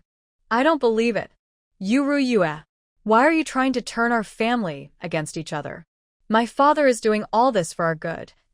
Yu Ryue covered her head and sighed deeply. Someone quickly covered her mouth and pushed Shen Huanhua behind a screen. Next, Foam Kyer was brought up. She was terrified and fell to Yu Ryue's feet, begging.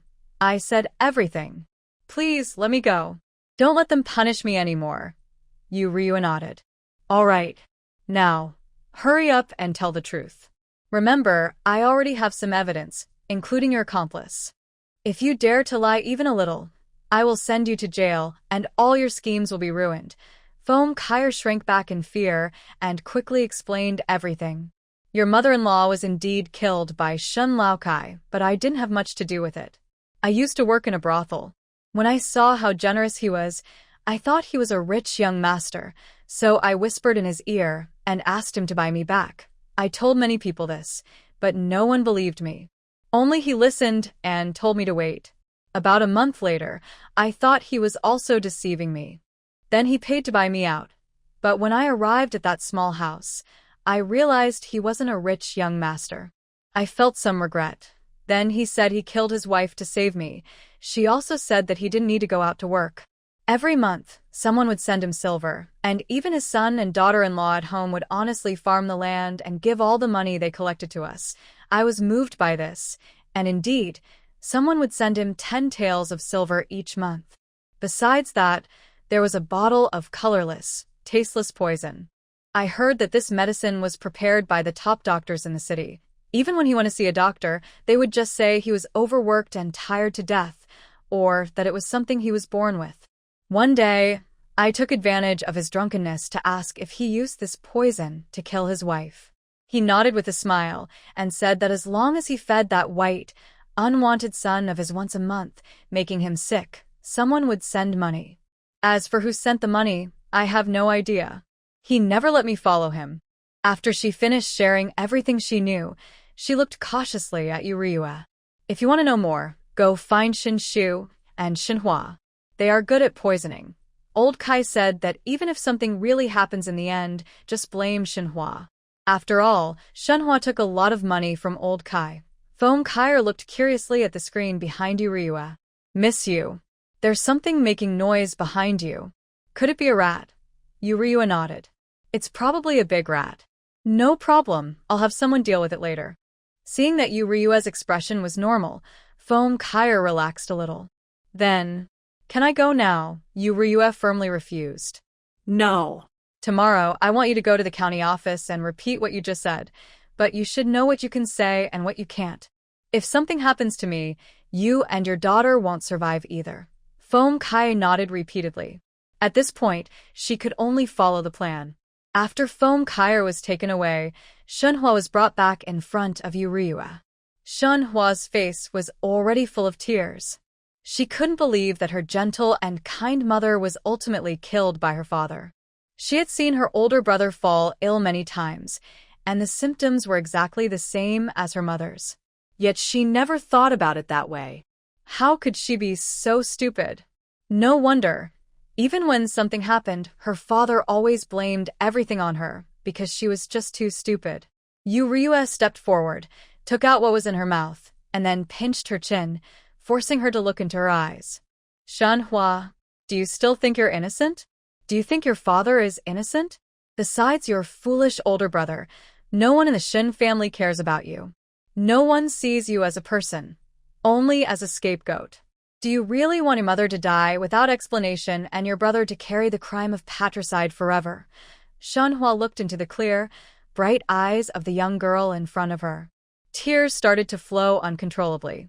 She shook her head desperately, refusing to accept it. All she could think about was her mother's painful expression before she died and her older brother's gentle smile. After crying for a long time, she finally spoke firmly, "As long as I can save my brother, I will do anything you ask." Yu Ryue released her chin and said calmly, "That's also helping yourself." In the end, Shin Shu couldn't hold back and told everything. However, he didn't know who the person was that gave money to Shun Lao Kai. He guessed it was probably Shun Chao's biological mother. Everyone listening to the story understood why Yu Ryue wanted to arrest these people. Lin Yihao looked hesitant but finally gritted his teeth and said, "Even if Shun Lao Kai isn't Shin Chao's real father and has done many wrongs, that's no excuse for Shin Cho to kill." Yu Ryue nodded with a smile. "Yes, I know. But what if Shun Cho only killed to save someone?" "Save someone?" Lin Yihao looked visibly excited. "Who was saved and how? Find that person quickly. My brother Shin finally has hope." But Yu Ryue didn't reply and instead told everyone to go rest quickly. She then went to the government office that night. Zhao Hui looked at the young girl with red, swollen eyes and exhaustion, feeling a bit helpless. "Look at your eyes, they're swollen like that. It's late. Why aren't you resting? What are you doing here?" Yu Ryue begged, "Brother Zhao, please let me see my older brother. He's very upset today. He's not like this usually, and I see he has many injuries on his body. Please allow me to give him some medicine and bring him some clean clothes.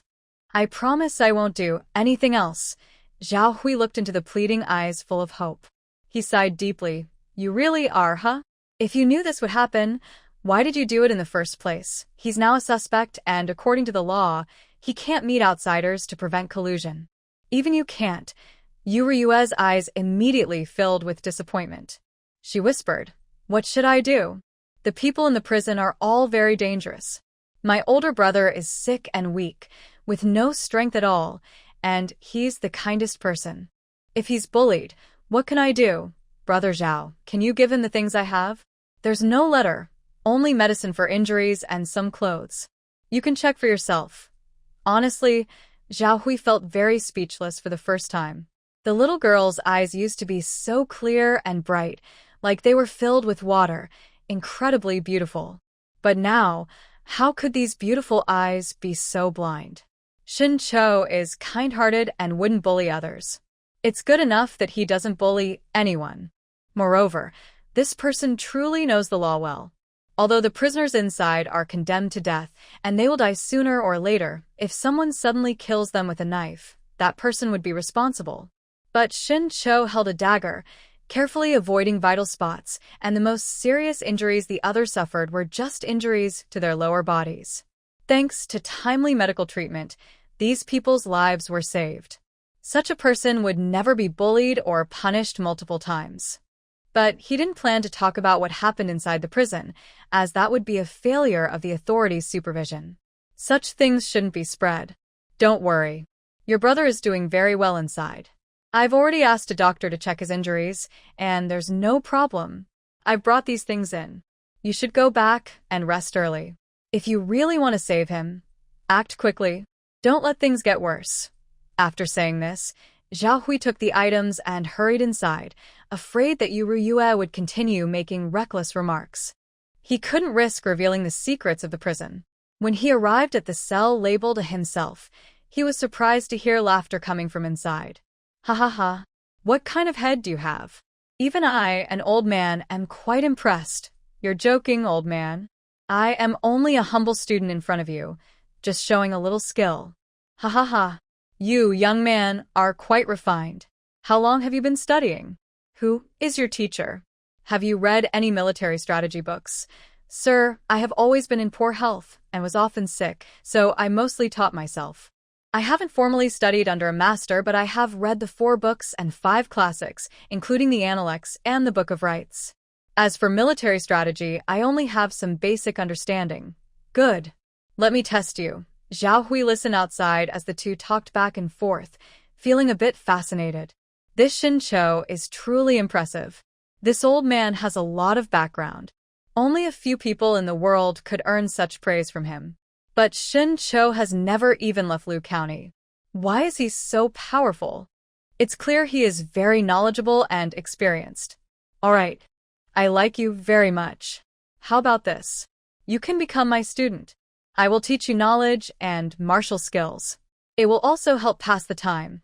Shin Cho secretly thought, this old man never changes his habit of taking apprentices. He just showed a little of his talent, and the old man was eager to take him as a student. But this old man is very clingy and good at tricking people. Originally, he didn't want to get involved with him anymore, but now he really wants to go out and catch the little sprite. He wants to ask her why she treats him like this. Could she really have a reason? Just as he knelt down to bow and accept his master, there was a loud knocking at the door. Zhao Hui's apologetic voice came from outside. Sorry to bother you, Shin Cho. Your sister-in-law has brought you something. Come and take it. Shin Cho felt excited inside. He quickly ran over and took the items from the small window at the door. He threw aside his clothes, medicine, and food, and carefully searched through everything, just hoping to find a message or words left by the little sprite. Even if it was a lie, he would gladly accept it. But there was not a single word. This made his already empty heart feel even worse. Did she not say anything? Not send me a message or a letter? Zhao Hui pursed his lips. She told you to rest well inside, and asked me to take good care of you. I wanted to come see you, but the law states that suspects in prison cannot be visited. Helping her is already my last limit, so I didn't let anyone in. However, her condition is very bad. Her eyes are red, clearly from crying for a long time, and her lips are pale. She looks very weak. Shin Cho snorted coldly. Fake concern. She's a traitor, and she deserves it.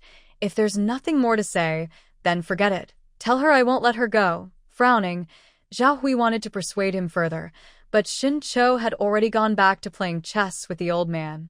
He didn't want to bother them anymore and left. The next day, Yu Ryue woke up early, dressed neatly, finished her breakfast, and then took people to the county office. In front of everyone, she picked up a drumstick and started beating the drum. Yu Ryue, accuse old man Shin of killing his wife and marrying again, kidnapping children, poisoning and harming my eldest son, Shin Cho, attempting to my daughter-in-law. These crimes are unforgivable. I ask the righteous officials in heaven to judge her. Yu Ryue's words were strong and clear, like a drop of water falling into hot oil, attracting many people nearby. Zhao Hui heard the noise outside and quickly came out with his people. When he saw Yu Ryue, his eyes showed shock and helplessness. This foolish girl had actually come. He personally led her inside. After Yu Ryue knelt down properly and maintained her bowing posture for about half a cup of tea, the county magistrate arrived late. Throughout, Yu Ryue remained very disciplined, kneeling on the ground and bowing her head carefully, trying not to make any mistakes. After all, she was used to kneeling in this feudal system. Zhao Hui immediately handed over the official documents. The chubby county magistrate took the documents, but instead of checking them right away, he rubbed his eyes, picked up a nearby teacup, and took a sip. Then he said, Who is this person? Is there a lawyer? Yu Ryue quickly responded loudly. Yes, Your Honor. I am Yu Ryue. The lawyer is waiting. The county magistrate nodded. All right.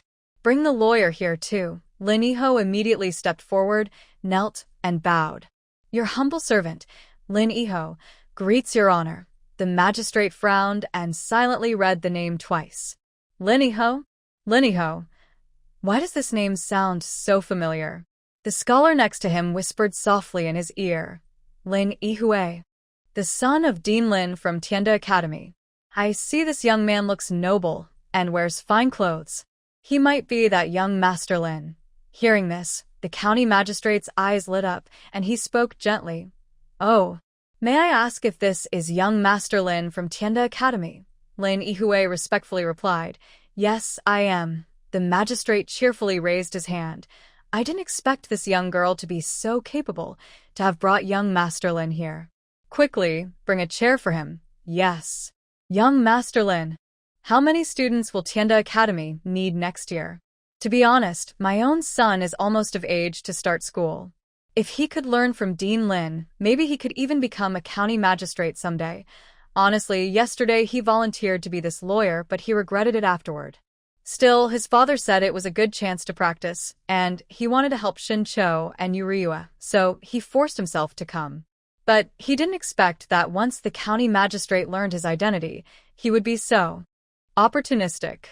He looked at the chair now brought in front of him, feeling torn. As a scholar, only a successful candidate or a jurin would not need to kneel before the magistrate. He was just a young student, and normally he should kneel like Yuriyua. But if he didn't sit, he worried the magistrate might think he was disrespectful. "Young Master Lin, why are you still kneeling there? Sit down quickly. This is to let Dean Lin know I am not being harsh." Speaking of Dean Lin, he is truly someone from the Imperial College in Kyoto. Meeting him is so hard. If it weren't for this young girl, I might not even have seen young Master Lin today. Lin Yihue knew many people from Kyoto trying to curry favor with his father, some forcing their way in like this magistrate. This was the first time he saw such blatant opportunism. Yuriyue also didn't expect the magistrate to be so inappropriate, especially with so many villagers watching at the door. Lin Yihue's smile stiffened. He bowed again, then moved the chair aside. "Thank you, sir, for your kindness. I won't sit. Standing is fine. Currently, my identity is just a lawyer. As for what you mentioned, I can go back and ask my father if there is any misunderstanding." The county magistrate stroked his beard and laughed loudly. "All right. I will listen to Lord Lin." Only then did he focus his gaze on the girl kneeling below. "Yuriyue? Speak." Do you have any grievances?" Yuriyue repeated her words from earlier. The common girl Yuriyue, accuse old man Shin of killing his wife and marrying again, kidnapping children, poisoning and harming his eldest son Shincho, attempting to his daughter-in-law. These crimes are unforgivable. I beg the fair and just Lord to seek justice for me." The magistrate frowned slightly. "Oh, is old man Shin really so wicked? All right. Zhao Hui, bring the defendant here. Let's have you two face each other and speak." Zhao Hui clasped his fists and bowed, replying, "Yes, Your Honor." "Old man Shin probably can't be brought here. Yesterday, we caught a case of a man who murdered his father, and the victim was this old man Shin. We haven't found the body yet." Hearing this, the chubby magistrate immediately stroked his beard and laughed heartily. "Little girl, when a person dies, debts are settled. Look at this case, it's closed, isn't it? Even if you bring charges, the worst is a death sentence. Now that he's dead, everyone is happy. All right. Everyone go down now. Lord Lin, please stay. It's rare to see you. Let's go inside, have some wine, and catch up." Lin Yihue didn't speak, but Yuriyue continued. "Your Honor, this matter can't be dismissed like that. Old man Shin's death is his own business, but I am the one who accused him. I have prepared all my evidence and witnesses. Please listen a little longer." The magistrate rubbed his brow impatiently, about to dismiss her, when Zhao Hui bowed again and said, "Your Honor, please listen. There might be more to this story." The magistrate, surprised that Zhao Hui, usually so proper and respectful, dared to speak up, became interested. "All right. Since you say so, I will listen. Bring the witnesses here." The first to come forward was Feng Kair. She looked at the two neat rows of guards holding wooden boards, and her legs went weak. She sat down heavily on the ground. Before she could speak, she told everything she knew. "Honest Lord, everything the lady said is true. If you don't believe it, go to the gambling house and pick someone at random. You'll see that every month, someone is giving old man Shin money, and the matter of killing my wife has nothing to do with me at all. Who would have thought he would do such a thing just to marry me?" The county official looked at the woman crying in front of him and, feeling impatient, waved his hand to have her taken away. Then it was Shunhua's turn. When she came forward, she was so overwhelmed by the scene that her legs felt weak. She quickly explained everything about how Shin Lao Kai made her take poison and what Shin Lao Kai had said. Of course, she also told a story that was good for herself, portraying herself as someone threatened and helpless, who had no choice but to poison. The county official's eyebrows furrowed even deeper when he heard this.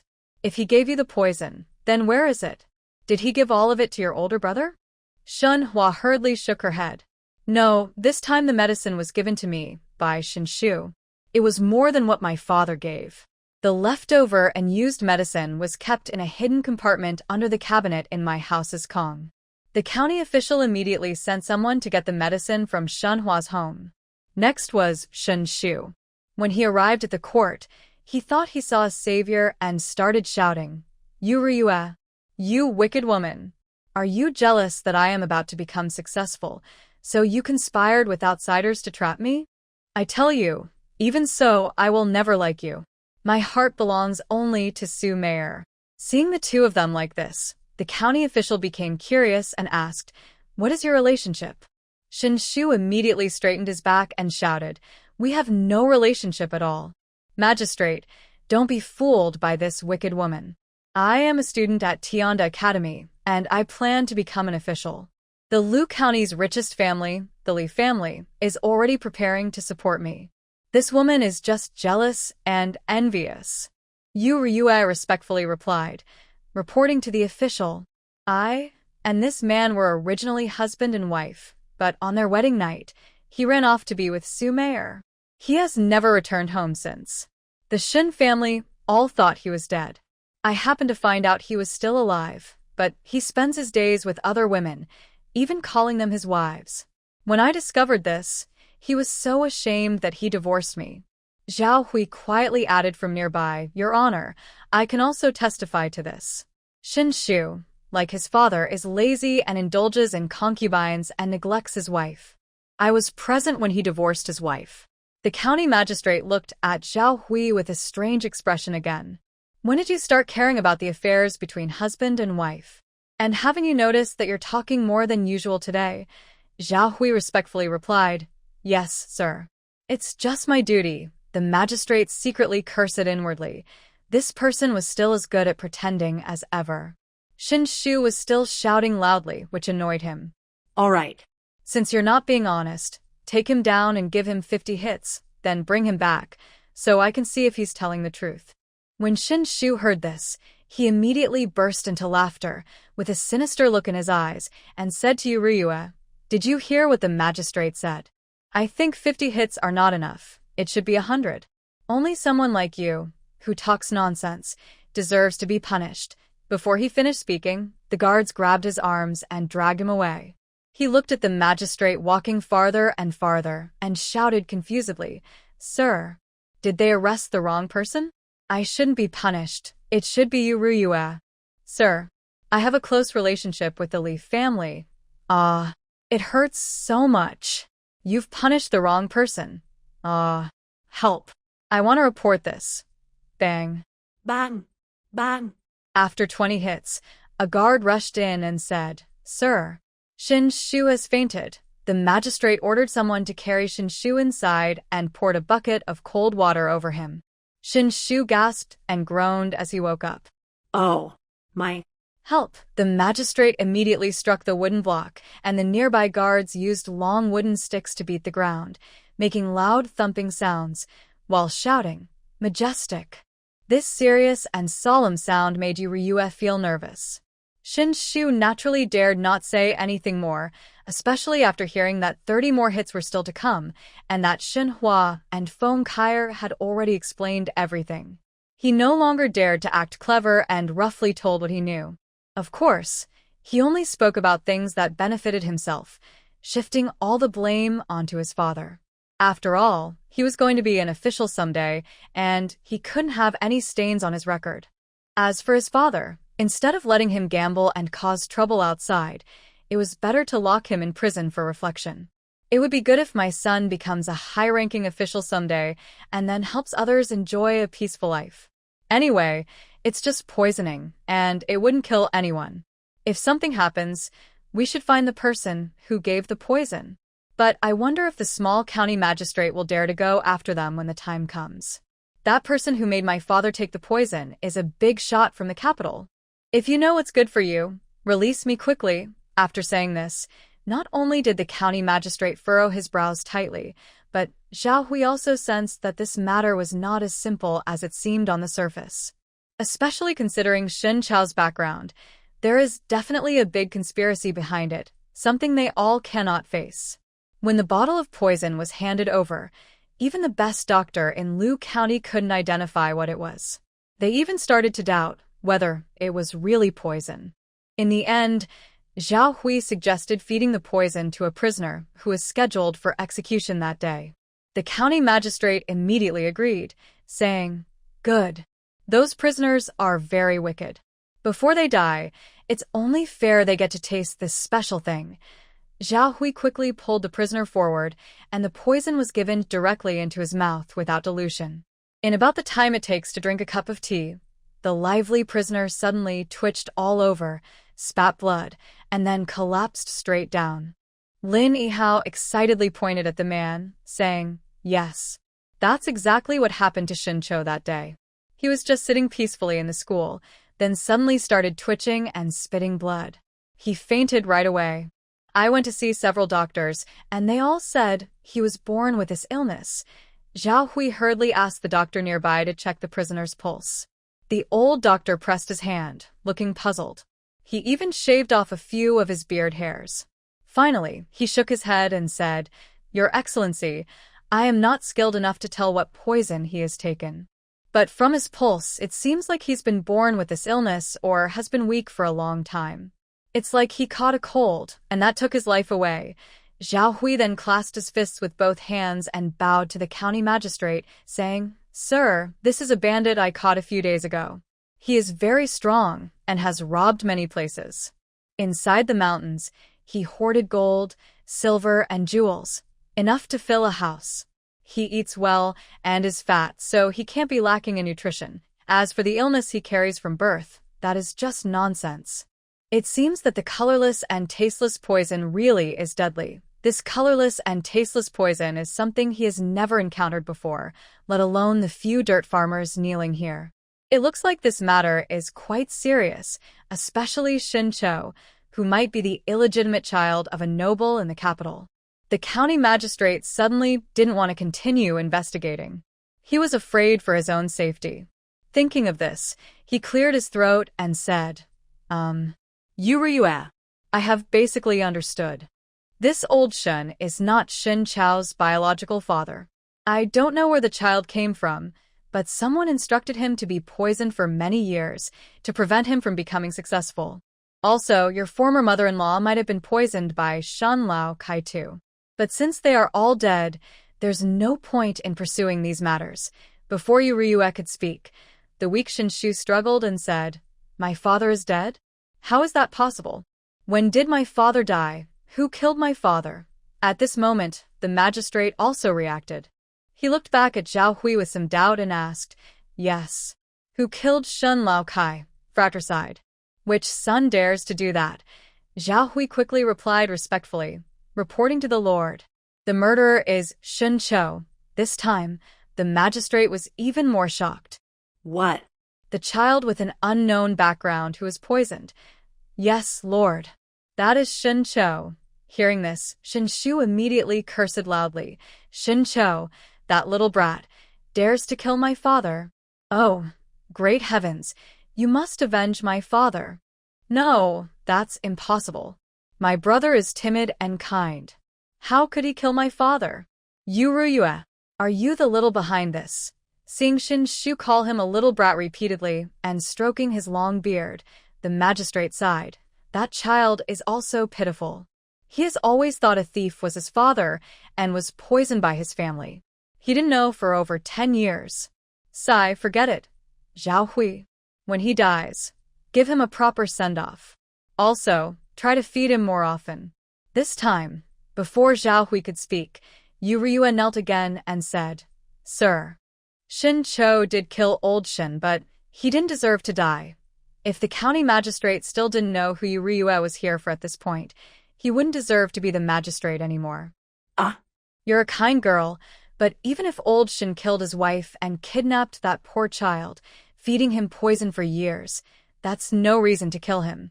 If everyone who is wrong took justice into their own hands, wouldn't the world be chaos? What use would laws and the court be then? Ryue nodded. I agree, magistrate.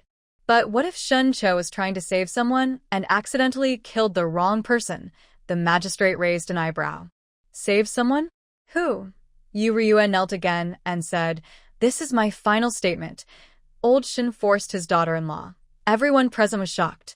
In this era, was punishable by death, and a daughter-in-law could lead to brutal punishments like dismemberment or slow death.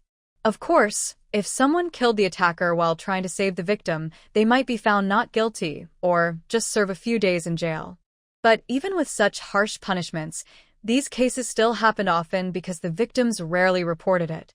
Most times, they would quietly end their lives with a white silk ribbon. Even if someone helped prevent the crime, the women were too afraid to testify.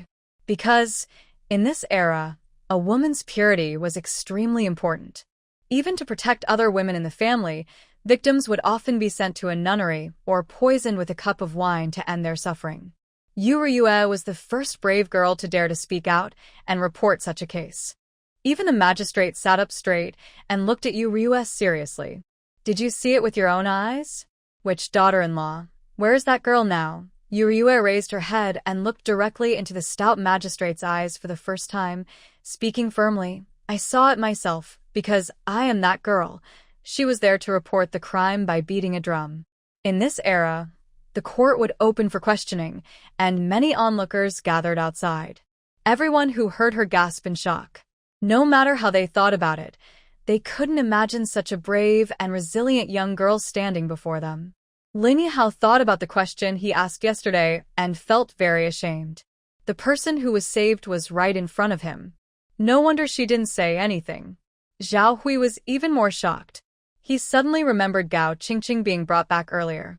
He immediately asked, Miss Yu, was it about that day? was it Gao Qingqing who did that to you? He couldn't even say the words drugged. All he felt now was like his heart was broken in two. Why didn't he ask more questions back then? It turns out this young girl had been carrying so much since that time.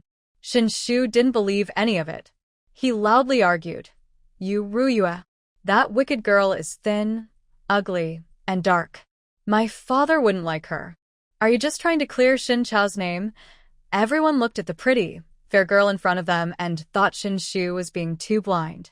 Yu Dihao and Liang Shulan stood outside, listening to their daughter reveal her wounds. Tears finally flowed uncontrollably. Shin Jiao almost fainted from anger. After being helped, she leaned into Shin village chief's arms and cried again and again. Qin Haowen only knew about Shin Chao's situation but didn't realize there was also Shin Laocai's matter before. Now he felt even more guilty and upset. It's all his fault. Why did he wait a day to re-examine people? Why was he so careless? Even Hua and others heard this and hugged each other, crying loudly. The county magistrate finally found his voice. He looked into her clear, bright eyes and asked, Ryue, do you know what the consequences of saying this are? Ryue nodded firmly. I am sure. She also told him in detail about that night Shin Laocai and she had. The county magistrate was even more shocked. You said there was also drugging involved. At this point, Zhao Hui recounted Gao Qingqing's story again. The magistrate was speechless. Girl, how many people have you offended? Ryue stubbornly asked. Honorable county magistrate, can you declare Shin Cho innocent? Also, after Shin Laocai was stabbed, he ran away. His body hasn't been found yet. Does Shin Cho still count as murdering his father? The magistrate pursed his lips and said, If what you say is true, then he didn't murder his father. But I can't just believe your words. After all, it's a serious crime. We still need to investigate. Ryue knew that this matter had already become known throughout the county, and it wasn't something that could be resolved with a few words to let him free immediately.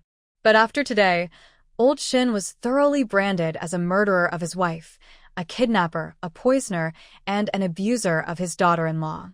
With some effort, the accusations against Shin Cho of cruelty, beastliness, and patricide would be seen as acts of justice. No one would dare to accuse him of killing his father again.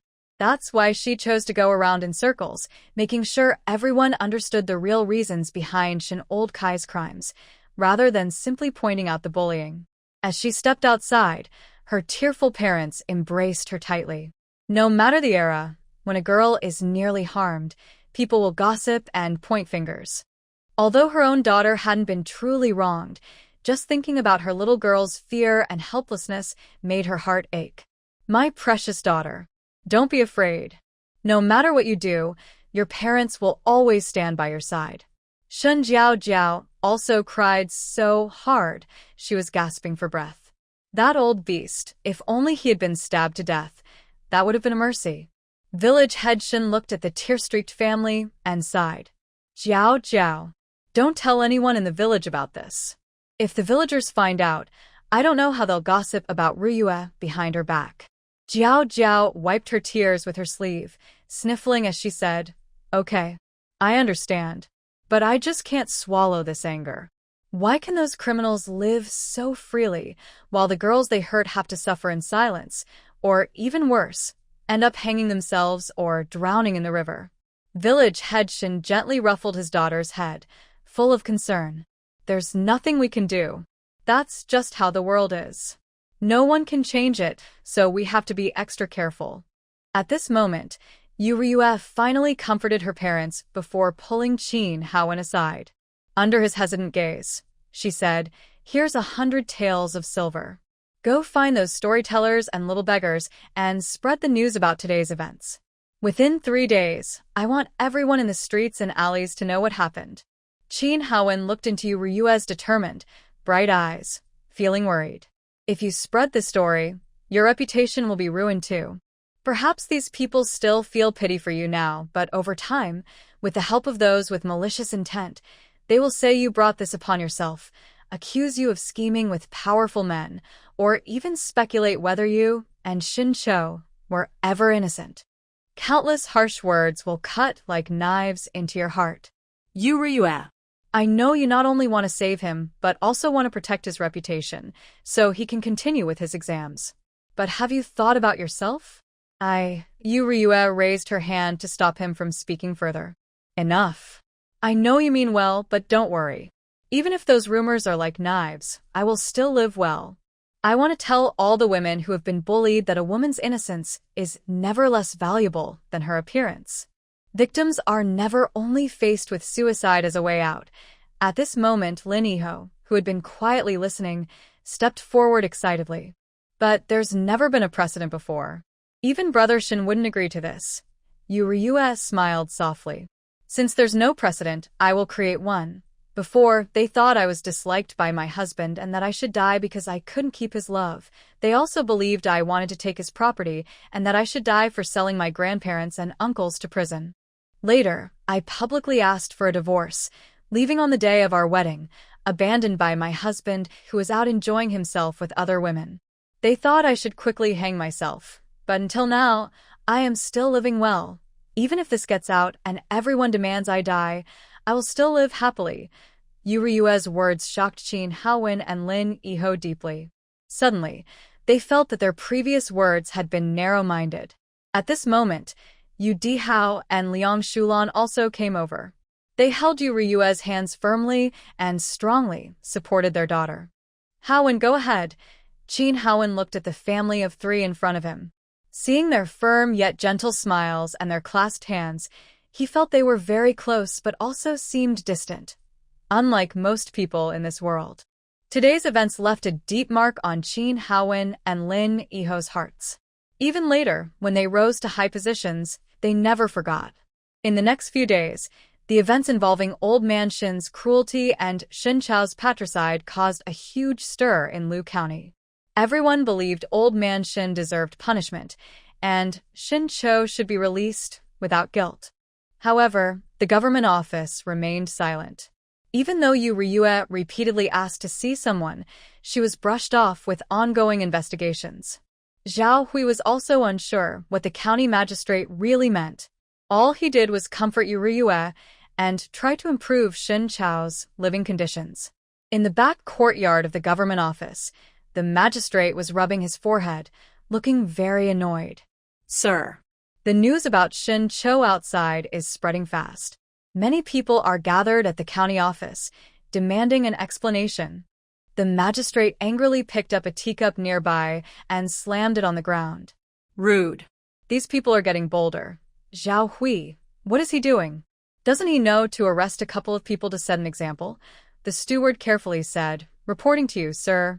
Zhao Hui has a close relationship with that young girl. He's very concerned about this matter. They've come to ask several times. Hearing this, the magistrate was even more furious and gritted his teeth. I didn't expect that reckless girl to be so bold. Does she just not care about her reputation anymore?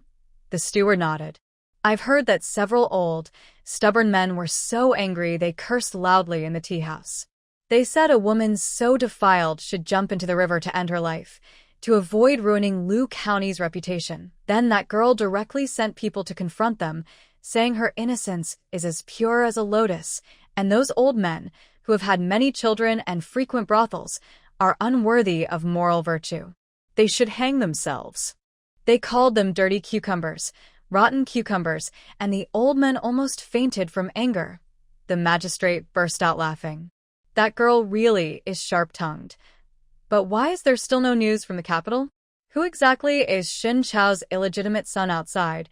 But I have been in this county magistrate position for 5 years. If I don't get promoted soon, the higher-ups will forget about me. You can talk about that reckless young man from the Lin family.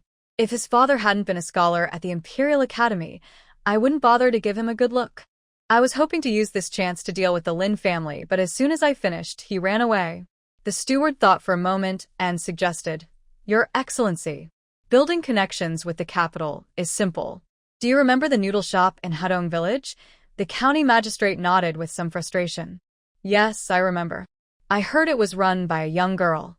She bypassed me and took her business to Liuzhou Prefecture, even using that as a reason to marry into the Meng family at Qingzhou Wine House. She really has no sense. When autumn tax collection comes, we must make things difficult for her. The steward smiled and said, Sir, you might be mistaken. I just found out that Yuriyue is actually the owner of that noodle shop.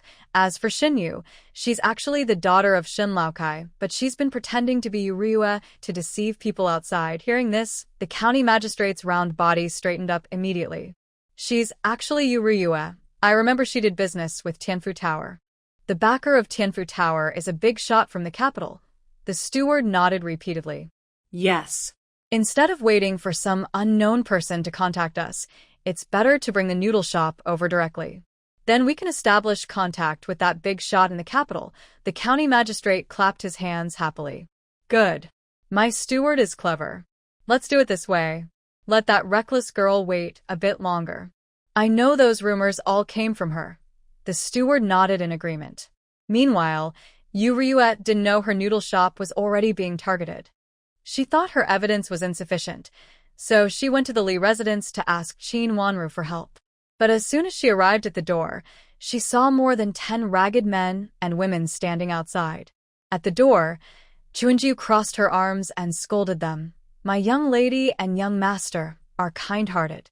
They have tolerated your evil deeds many times, but you refuse to repent. Not only have you tried to harm my young lady multiple times, but you almost hurt the little young master just after he was born. Now, the Li family is under the control of our young lady. If she doesn't send you to the authorities for imprisonment or severe punishment, that would already be kind. Don't cause trouble here, or I will have the guards at the door punish you.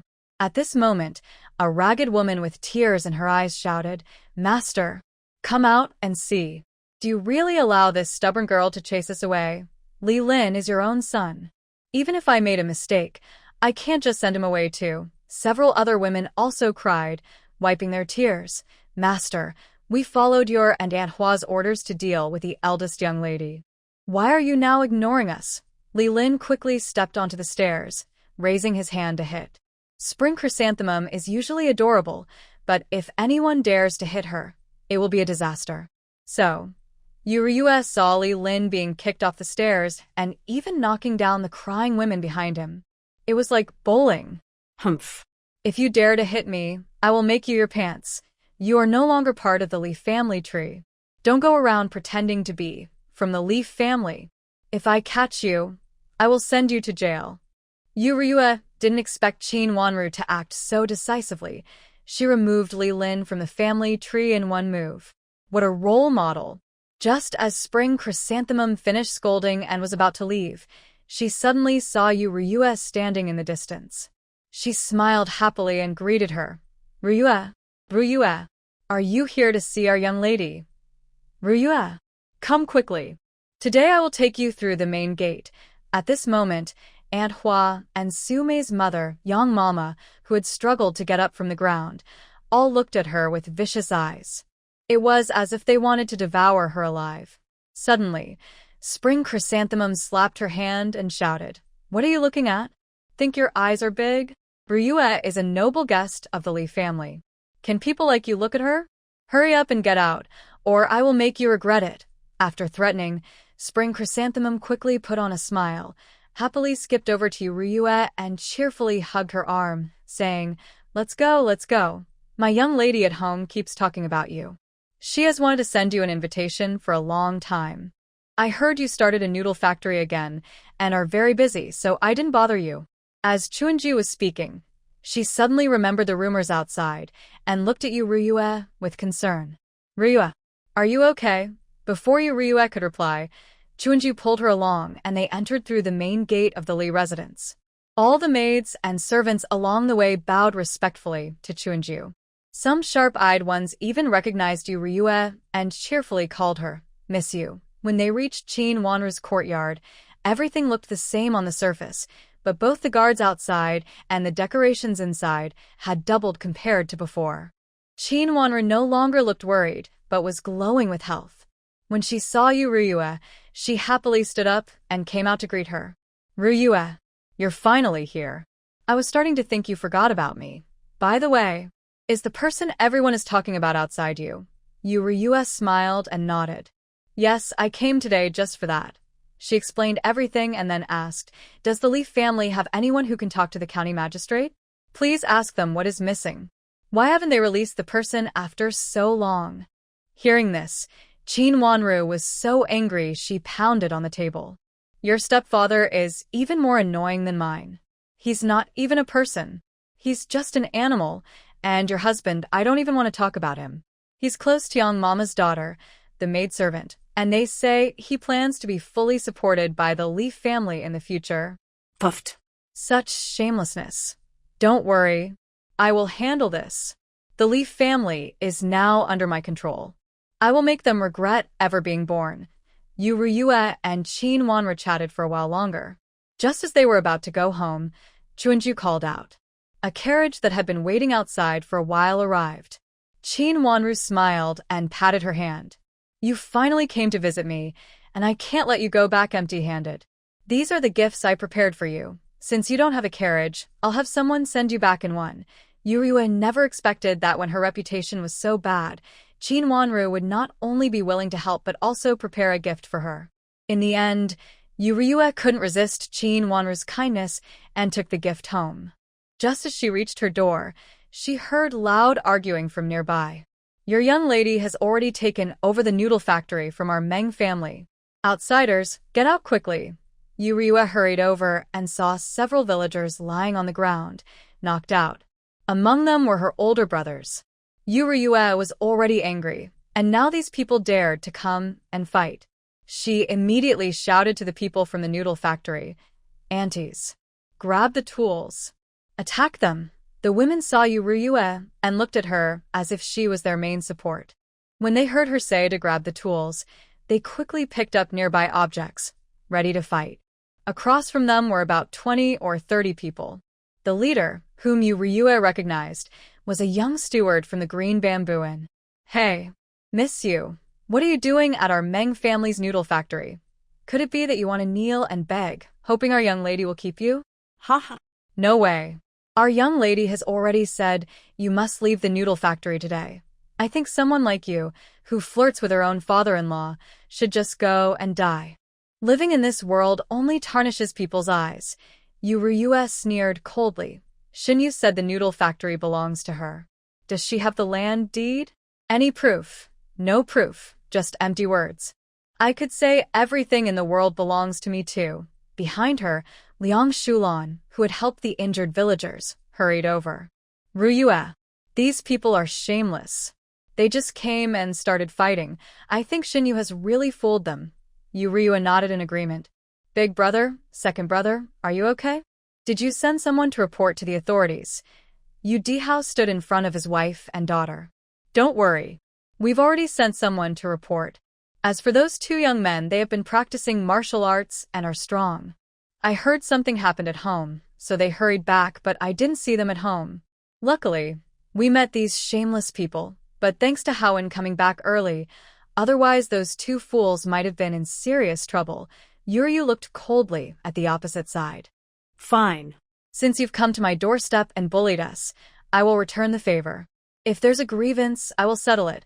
I've been angry inside for a long time. Then Yuryu took out a small electric baton from her space and charged forward without hesitation. Recently, so many things had happened that she felt overwhelmed and needed a way to vent her anger. These people just happened to be the target. Yuryu was the first to rush forward, followed by the women behind her, all charging at once. When Qin Haowen arrived with the officials, he saw the once arrogant group of people lying on the ground, crying out in pain. Zhao Hui looked at the scene with some helplessness, rubbing his forehead, and said to Yuryu, who was surrounded by a group of women like a star among the crowd, Miss Yuryu, what happened this time? Why did you hurt so many people? Yuryu chuckled and shrugged. Hee, you can't blame me. They came to pick a fight. They falsely claimed my noodle shop was theirs, and even hurt many villagers. We were just defending ourselves. Zhao Hui sighed and helped the person who was crying the loudest off the ground, asking, Who sent you here?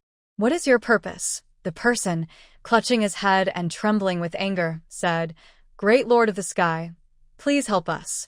Our young lady is the daughter of the noodle shop owner. This is her dowry. We just came to take our belongings from the Meng family, but these people blocked us fiercely. Even those crazy women started attacking without a word. Zhao Hui frowned, looking puzzled. The young lady of the noodle shop? Who is she? The noodle shop belongs to the Yu family. The young lady there is only Yuryu. Hearing this, the person immediately became defiant, raising his chin. What Yu family? It's obviously the Shen family. She's our young lady Shinyu. Zhao Hui looked at Yuryu with suspicion, and Yuryu simply pointed at them, and then at her own head. They're confused. They always imagine things. Shen Yu is the daughter of Shen Laokai and his mistress. She came here, saw the noodle shop once, and then went back spreading rumors, trying to attract a wealthy husband. Zhao Hui guessed what was going on. Under the surprised gazes of those people, he took them away. Yuryu first went to see her two brothers to make sure they were safe. Then she finally let out a big sigh of relief. But before she could fully relax, she saw Chuanju rushing over in a hurry. Seeing Chuanju so anxious, Yuryu felt a little worried. Chuanju, is there any news from your family's eldest lady? Chuanju swallowed hard and said angrily, That county magistrate. After you left, our young lady went to see him. He immediately asked for 1,000 taels of silver. After she paid, he finally told his true purpose. He wants the noodle factory. He promised that if you give him the factory, he will let you go, Liang Shulan said angrily.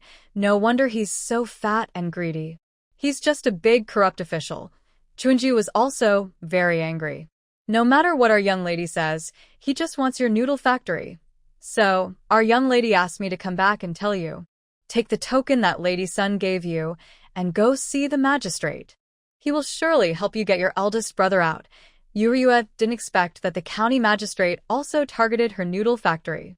He even wanted to use it as a threat. She was so angry that night. She took her car and drove through the night.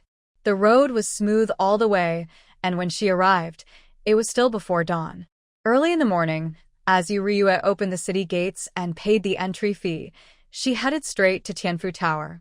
When Emo saw Yuryue as soon as he opened the door, and he was a little surprised, rubbing his eyes. Miss Ryue? Why are you here? Yuryue sighed and briefly told him about her recent experiences. That's what happened. But I previously saved the niece of the magistrate, Lady Sun, who gave me a token. She told me to come see her if I needed help. Do you know where Lady Sun's family is? When Emo looked shocked. You say you saved the magistrate's niece's life. Lady Sun also gave you a token? Yuryue nodded. It's a jade pendant engraved with the character. After she finished speaking, she took out the jade pendant. When Emo looked at this unique jade pendant belonging to the He family, and he was very surprised. He truly didn't expect that this young girl still had a good relationship with the magistrate. You should know, the magistrate's only sister was very dear to him. Without Lady Sun's support, he might not have come this far. Thinking of this, she stopped pretending and said clearly, "If you trust me, please give me the jade pendant. I will go help you find the official. Also, I can take you to meet Madame Sun." Yuryue thought it would be hard to find Madame Sun, since she was just an ordinary person with no fame, while Madame Sun was the sister of the official. Many people wanted to see her, probably dozens or even hundreds. She might have just arrived at the door, and before showing the jade pendant, she could have been turned away. Now that when Emo can help, she naturally trusts him. She directly handed over the jade pendant with both hands. Uncle One, please, I beg you to speak well for me with the official. My older brother is innocent. He only did this to save me. If it weren't for my uncle that day, I might have been harmed by that old man. When Emo looked at the pretty and cute girl in front of him and felt pity. It wasn't easy for her to support her family alone, and now she was being harmed by her own father-in-law. He immediately promised, "Leave this to me." But the official is very busy every day, and it takes time for his people to come back from your county. You should stay here peacefully, and not go back yet. Even without thinking much, when Emo knew that rumors in Lu County were probably flying everywhere. People's words would be very harsh. It's better to keep her here until everything is settled, than let her go back. Yuryue understood that this was Wenmo's kindness, so she nodded in agreement. She also had something she wanted to do here. When Emo left with the jade pendant, Yuryue immediately took a nap. Halfway through, there was a knock on the door. "Miss Yu. Madame Sun is here to see you." Madame Sun, hearing the knock, Yuryue felt dizzy. Who was Madame Sun? She suddenly woke up and sat straight on the bed. She quickly tidied her clothes and was about to go open the door. But she thought it wouldn't look good to go out empty-handed, so she gritted her teeth and bought 3 pieces of cake at the trading post. She then smiled and opened the door. As soon as she opened the door, a little girl with 2 ponytails suddenly threw herself into her arms, hugging her waist tightly. Yuryue looked down in surprise and saw Sun Linger's face full of tears. Wow. Linger. What happened? Did someone bully you? Why are you crying like that? Sun Linger didn't speak. She just looked up at Yuryue. Finally, Madame Sun couldn't stand it anymore. She smiled and stepped forward, holding her precious daughter in her arms. Linger. Didn't you want to come see Sister Ryue? Why are you so quiet when you see her? Shy and sad, Sun Linger buried her head in her mother's neck. Madame Sun sighed gently. "Ryue, it's been a long time. Rest well, and I'll invite you to our house tomorrow." But this child heard the news and was crying so hard at home, insisting on coming to see you. As her mother, I had no choice but to come bother you and let you rest. Yuryue felt a little touched. She reached out and gently patted her head. I didn't expect Linger to care so much about her sister. I'm so happy. Thank you. When Sun Linger heard this, tears started falling again. Sister, don't worry. Uncle will protect you. Seeing Sun Linger like this, Yuryue suddenly felt she had been too petty earlier. Seeing her tears, she thought she should give this child a 3-layer cake. In the end, Yuryue picked her up and comforted her until she stopped crying. All right. My good Linger, don't cry anymore. Look what I brought you. Yuryue, Sun Linger, and Madame Sun happily went inside. She opened one of the cakes on the table. Look. This is a fruit cake I made just for you. It's soft and pink on the outside, filled with fruits inside. How is it? Do you like it? Sun Linga looked at the pink cake and the small pink flowers on top. Her eyes immediately lit up. She respectfully bowed to Yuryue.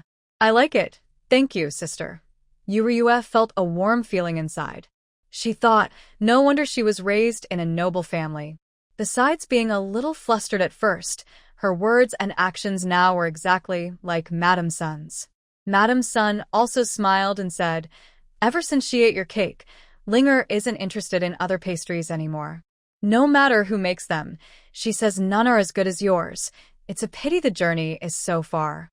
Otherwise, she'd probably be here every day, eating your cake. Yuryue suddenly felt a bit embarrassed. I have come twice before, but I left after finishing my errands and didn't get a chance to visit Madame and Linger. I hope Madame won't mind. Madame Sun laughed heartily. What is there to mind? I'm not the petty type. I'm just happy you could come to see me this time. Yuryue had always thought that, even if she owed these powerful people some kindness, they still saw her as someone unimportant, easily dismissed with a little money. But after this incident, when her reputation was at its worst, Qin Wanru and Madame Sun still helped her. This made her realize her previous thoughts were narrow-minded. She respectfully bowed to Madame Sun, saying, Thank you, Madame, for your help. Madame Sun gently patted her hand with care. You've had a tough journey, girl. We're all women. Helping each other is natural. Yuryue felt even more touched. The three of them talked inside for a while. Fearing Yuryue would get bored waiting, Madame Sun decided to take her out shopping. Throughout the walk, Madame Sun didn't let Yuryue pay a single coin. Even if Yuryue tried to insist, the shopkeeper wouldn't accept her money. After all, everyone in Liuzhou Prefecture knew who Madame Sun was. She was the sister of the deputy magistrate. However, there were many beggars and ragged people along the way, kneeling before them several times. If Madame Sun's guards hadn't been numerous enough, they might have been surrounded and unable to leave. To avoid any trouble, the three returned to Tianfu Tower for a meal. Yuryue had hoped to contribute and pay for the meal herself, but as soon as they sat down, the waiter smiled and asked, Madam, would you like the usual dishes? Madame Sun nodded with a smile. Yes, bring the sliced boiled pork and boiled fish. The waiter immediately agreed, and went to get the dishes. Yuryue didn't say a word during the entire meal. Seeing her nervousness, Madame Sun chuckled and patted her hand. It's rare for you to come here, and you even brought me 3 cakes. I was just buying you some things and inviting you to a meal. Why are you so tense? All this money together isn't enough to buy you a single cake. Yuryue smiled shyly. Aren't I here to ask for your help? I didn't even bring you a gift, so I can't accept your offering to treat me to a meal. Madame Sun burst into laughter upon hearing this. I like your straightforward way of talking, little girl. You don't beat around the bush. However, you are holding a jade pendant, which was my promise to you before. How can that be considered asking for my help? I'm just worried that this small matter can't repay your kindness in saving my daughter. Yuryue kept waving her hands. I was just acting on instinct at the time, and I didn't think about repayment. Your kindness is something I truly feel grateful for. Madame Sun smiled. Exactly. I just bought it casually. Seeing Madame Sun speak like this, Yuryue no longer hesitated. At worst, she would send a few more cakes later to make up for it. When the dishes were served, Madame Sun specifically said, Try the cooking here at Tianfu Tower. I feel it's a bit worse than yours, but I can't quite say where. Ha ha ha, so arrogant. Because they arrived a bit late today and there were many people, they didn't go to the private room upstairs, but sat in a partitioned area on the first floor. The partition was made of carved wooden panels, so although they couldn't see inside, loud voices could still be heard from nearby. However, Yuryue was a bit surprised. Who was so bold? In Liuzhou's wealthy area, people usually wouldn't speak so openly without knowing who was across from them. Madame Sun frowned and looked at the young maid standing at the door. The maid immediately understood and respectfully replied after a moment, returning to Madame. It's the chief magistrate's wife. Madame Sun sneered. So it's Madame Su. No wonder she's so unreasonable. Madame Su, who was pounding the table, stood up and quickly moved to open the door, walking straight toward the smiling Madame Sunday. He Qinhuan. Who do you think is unreasonable? Don't think that because you are the younger sister of a respected official, you can do whatever you want. Remember, your husband is just a merchant, while my husband is a proper government official. If anything goes wrong in the future, it will all depend on my husband. Madam Sun saw her fierce expression and laughed sarcastically. Yes, you're right. Your husband is an official, and you're impressive. You eavesdrop behind walls and act tough. Huh. Who can be more polite than you? Madam Sun spoke with a mocking tone. Furious, Madam Su crossed her arms and pointed at Madam Sun, ready to scold her loudly. But before she could speak, Madam Sun's young maid stepped forward and stood in front of her, blocking her completely. Madam Su raised her hand and slapped the maid hard across the face. The maid didn't dodge or flinch. She stood straight and still. Even after the slap, her face didn't move at all. After the slap, Madam Sun, smiling happily, suddenly slammed her hand on the table and pulled her maid behind her. She then raised her hand and slapped Madam Su fiercely. This slap stunned Madam Su. She covered her face, her eyes wide with shock, looking as if she couldn't believe what just happened. He Qin Huan, how dare you hit me? Are you crazy? My husband is an official. Even the magistrate has to show some respect to my husband. Madam Sun took out a handkerchief from her sleeve, wiped her hand, and sneered. I was hitting you. What can you do about it? I was peacefully eating here, and you suddenly insulted me, even barged into my private room without permission and hit my maid. Why can't I hit you? Do you really think I usually let you off because I'm afraid of you? Madam Su, holding her face, was so angry she felt like exploding, but she didn't dare to fight back. She could only say angrily, it's clearly your arrogance that caused this. And you even said that the food at Tianfu Pavilion isn't as good as the dishes made by the maid beside me. Don't forget, this is my brother's place. Yu Ryue looked at Madam Su in shock. Was she Wen Mo's sister? Why doesn't she look like Wen Mo? And her personality is so different too. Madam Sun sneered coldly. I told you, you have a problem with your mind. Why don't you go see a doctor instead of coming here to cause trouble with me? Mrs. Sun shrugged and said, your brother bought the recipe from this young girl. I said her cooking is better. Is there a problem with that? Mrs. Su looked at Yu Ryue in shock. The girl looked young, about 15 or 16, and besides being pretty, she didn't seem to have any other special skills. How could she possibly have such talent? Just her? I don't believe it. Believe it or not, it's up to you. Unless she shows me herself. Why should she show you? How much are you willing to pay? It's just money. 100 taels. Will you do it or not? Mrs. Sun rolled her eyes. 100 taels? That's what you'd pay a beggar. She makes more than that cooking for the Li family in Lu County. Do you think you're better than the people in the county? Mrs. Su lost her temper immediately. Fine. 1,000 taels. For one dish. Make it for me. I don't believe it. Honestly, Yu Ryue couldn't understand why. While they were eating, these two noble women started arguing and dragged her into the kitchen. It was really frustrating. But 1,000 taels for a dish. She couldn't let Mrs. Sun's effort to help her go to waste. So she ordered everyone out of the kitchen. Inside, she worked diligently, banging and stirring for about an hour and finally made 5 delicious-looking dishes. She used a lot of spiritual spring water in the cooking. Before she even brought the dishes out, the aroma wafted out of the kitchen, attracting most of the customers' attention. They sniffed the air and called the waiter over. What dishes are being cooked in there? Why does it smell so good? Go tell the head chef to make me one too. The waiter hesitated. The cook inside isn't our head chef. She's someone who came with Mrs. Sunday. We can't order her around. When the people heard she was with Mrs. Sun, they didn't say much. But the smell was so tempting that some couldn't help but stand at the kitchen door, waiting to see what was being cooked. After Yu Ryue brought out the dishes, everyone's faces showed some disappointment. The dishes didn't look much different from those at Tianfu restaurant. But when the dishes were served, the aroma made them unconsciously follow the scent outside Mrs. Sun's room. This scene not only surprised Madam Su, but even Madam Sun was a bit shocked. She originally wanted to embarrass Madam Su and vent her anger, but unexpectedly, Many people gathered around. The food was very fragrant, and it made her very hungry. After the dish was served, Madame Sue still hesitated and didn't want to eat.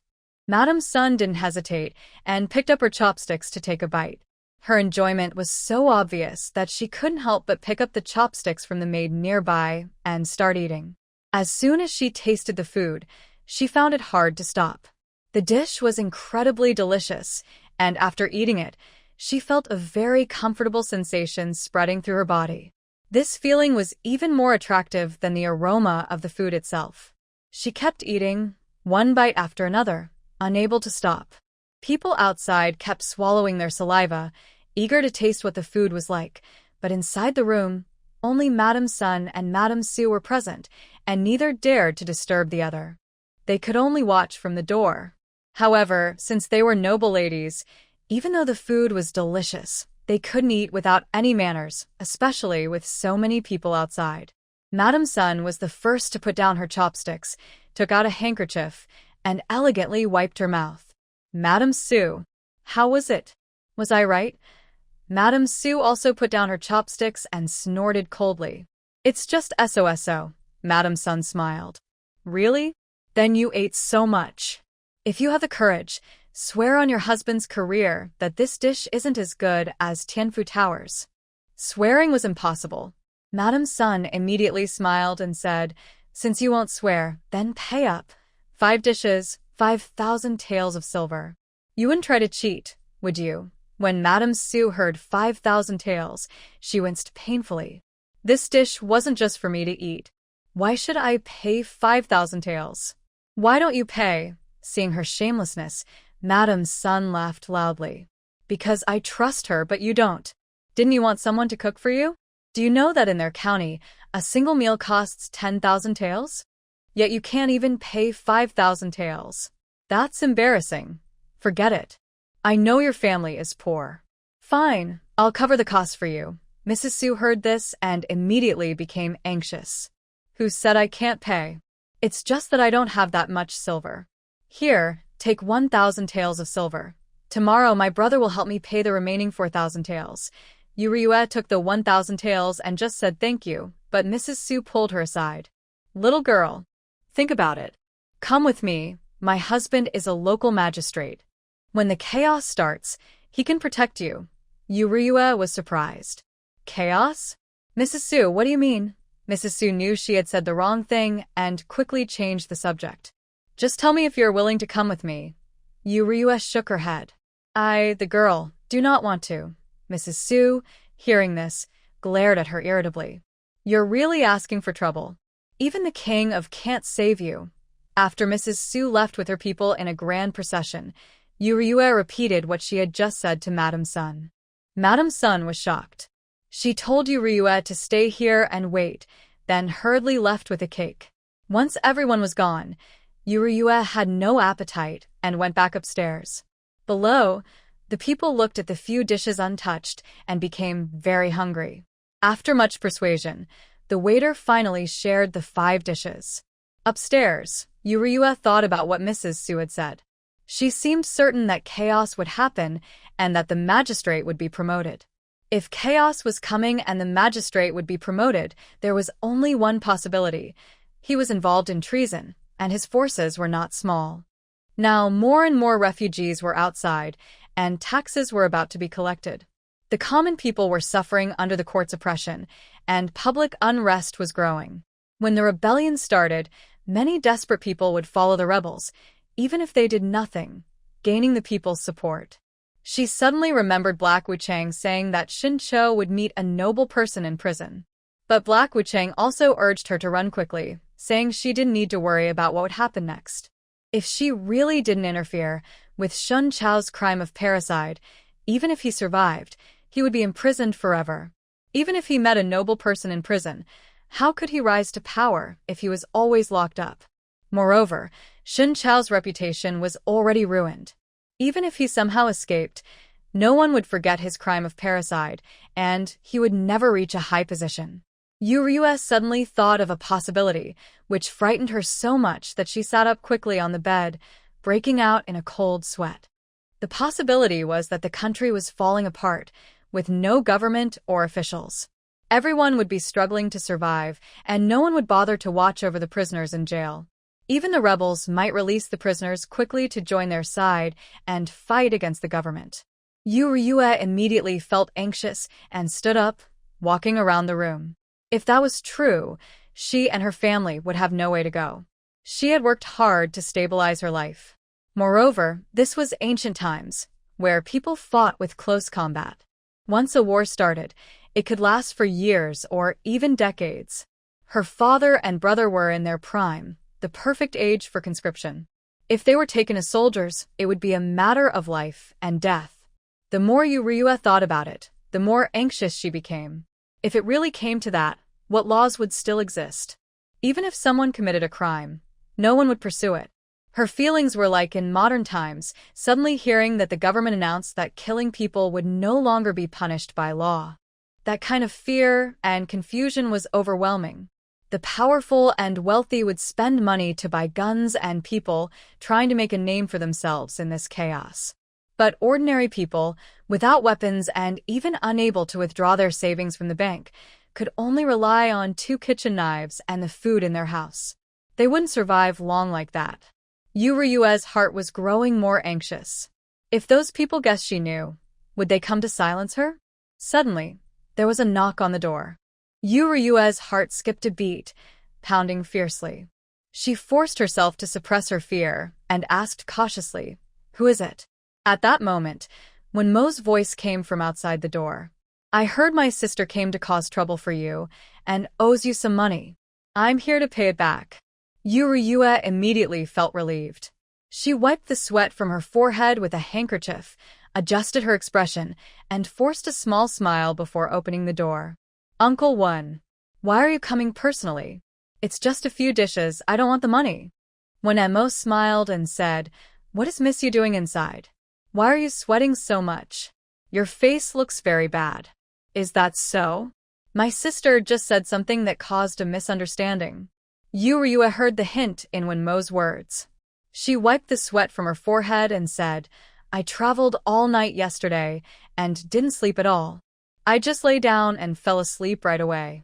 I have to say, the beds at Tianfu Inn are really comfortable. I woke up covered in sweat. But what Madame Su said just now really scared me. She wants me to work as her cook. I'm not sure if I'll even make it back safely after refusing her." She looked quite angry. When Mo said, "Miss Yu, don't worry. My sister just speaks her mind. She often says things without thinking, just on a whim. But I heard from Madame Sun that my sister has been saying strange things, claiming there will be trouble here and there. What do you think about that, Miss Yu?" If his earlier words were a test, this time he was asking directly. Yu Ryue looked worried and sad. "Uncle One, I think Madame Su might be right. Ever since the natural disaster, our village has been in chaos. Otherwise, I wouldn't have run into my father-in-law sneaking back at night to steal money." Her expression grew even sadder. "And my poor brother-in-law was imprisoned because of me." When Mo saw that her answers were flawless, so he stopped asking questions. He handed her the money, told her to rest well, and went downstairs. Once he reached the first floor, he went straight to the carriage waiting at the door. Inside sat Madame Sun, her back straight. As soon as he got in, she asked anxiously, "Did Ryue suspect anything?" When Mo shook his head. "That girl is very clever. I asked a few questions, but she didn't reveal a thing." Madame Sun let out a long sigh of relief. "I shouldn't have argued with your sister outside. But my brother is far too suspicious. Even if Ryue noticed something, she wouldn't dare think too deeply about it. After all, if she did, it could cost many lives. And with that girl's intelligence, she would never tell anyone. There's no need for my brother to silence her. She's such a sweet young lady." When Mo sighed. "My sister really doesn't think things through. She's getting too reckless. And that magistrate, he actually believes that just because he's connected to a prince, he can do whatever he wants? What a joke." However, Yu Ryue is indeed a lovely girl. If she really died, I would feel a bit sad. Madame Sun nodded. She is just a farmer's daughter, so she won't affect her brother's plans. Quickly ask her brother to write a letter to the county official. Once everything is settled, let her go back. When Mo nodded without saying much. He just lifted the curtain and looked at one of the windows on the fourth floor. He always felt that Yuryue not only guessed their plans but was also wary of them. Maybe now that little girl is standing at the window on the ground floor looking down.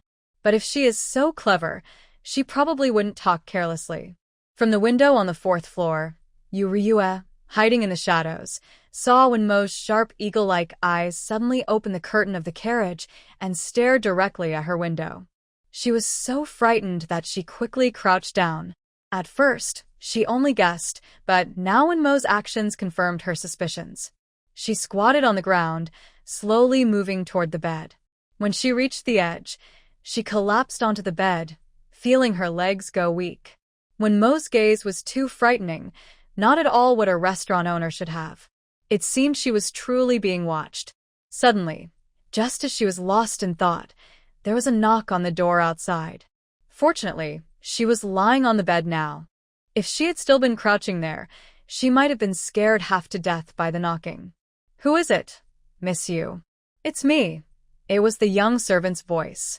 She quickly tidied up her clothes and went to open the door. "What's the matter? Is there something you need?" The young servant smiled shyly. "Well, there is a very wealthy guest downstairs who wants Miss Yu to help prepare a meal. I really can't refuse, so I came to ask for your opinion. But don't worry, if you don't want to, I won't force you." Yuryue raised an eyebrow. With the money she currently had, plus the 30,000 taels of silver that Shin-cho had given her earlier, she only had about 70,000 taels in total. Since the natural disaster, prices have risen a lot, and her money can't buy many supplies. She thought for a moment and then nodded in agreement. "All right. I'm just a money lover. As long as there's money, I'll do it." The young servant was overjoyed when he heard this and hurried down to tell the guest. This news was overheard by the people in the neighboring private room. They also wanted Yuryue to cook for them. At this time, it was natural not to charge a fixed price of 1,000 taels per dish. So, Yuryue told the second-in-command to give them a discount. For 10 dishes per table, she would charge 5,000 taels. She didn't care how the Tianfu restaurant charged others, but she would decide what to make. The guests who came to dine in the private rooms of Tianfu restaurant were not short of money. They had heard that Yuryue was the young girl who sold recipes, and both Madame Sun and Madame Su praised her dishes during lunch. This made them all eager to try. Suddenly, 5 tables were booked. Yuryue thought for a moment and said, "The 10 dishes I make use a lot of chicken, fish, and meat. I need to extract the best parts, boil the bones and meat until they are broken down, then make broth before preparing other dishes. Your kitchen's ingredients are a bit lacking." The second-in-command quickly promised with a smile, "Don't worry. Whatever you need, we will provide enough." Yuryue waited for this assurance. "All right. First, prepare 2 pigs, 20 carp, 20 big-head carp, 10 crucian carp, 20 chickens, and if there are ducks, also prepare 20 ducks." The second-in-command was briefly shocked but immediately ordered people to prepare the ingredients. Yuryue quietly prepared the dishes in the kitchen. She noticed that this second-in-command looked timid and was always flattering everyone, but in reality, he seemed to be the second-in-command here. He was very good at communication and coordination, and he understood people's thoughts well. Indeed, no one in this restaurant should be underestimated. Moreover, all the ingredients were gathered in just half an incense stick of time, and they were all prepared. When everything arrived, she used the excuse of having an exclusive secret recipe to chase everyone out, then directly collected 1 pig, 10 carp, 10 big-head carp, 10 crucian carp, 10 chickens, and 10 ducks into her space. She found an empty pot, poured in plenty of spiritual spring water, added some bones, and started boiling. After preparing all the ingredients, she allowed the kitchen staff to come back and continue their work. Yuryue focused entirely on cooking. She prepared 7 portions of each dish. After serving each dish, the aroma filled the entire Tianfu Tower. Then, she added 2 more portions. After finishing the last dish, Yuryue immediately said, "I'm really too tired today. If anyone still wants to taste, let them come tomorrow. I will keep the same price. Anyway, I have to wait here for news these days." The young waiter nodded respectfully, saw her off, and then lifted the large pot hanging over the broth. Most of the broth inside was used up. The remaining residue, because it had been simmered for so long, looked unrecognizable, but it was still possible to tell it was made from chicken, duck, fish, and pork bones, along with some meat. The waiter picked up a spoon, tasted the broth at the bottom. His eyes lit up. Even if the broth wasn't salty, it was delicious. No wonder those people ate so happily. The next day, Yuryue was woken early and started her work in the kitchen. Today, she needed to prepare twice as much as yesterday. After cooking for 10 tables, she was so exhausted that she stopped to rest again. She didn't expect to earn 85,000 taels in just 2 days. She could only think that Luzhou Prefecture was really strange.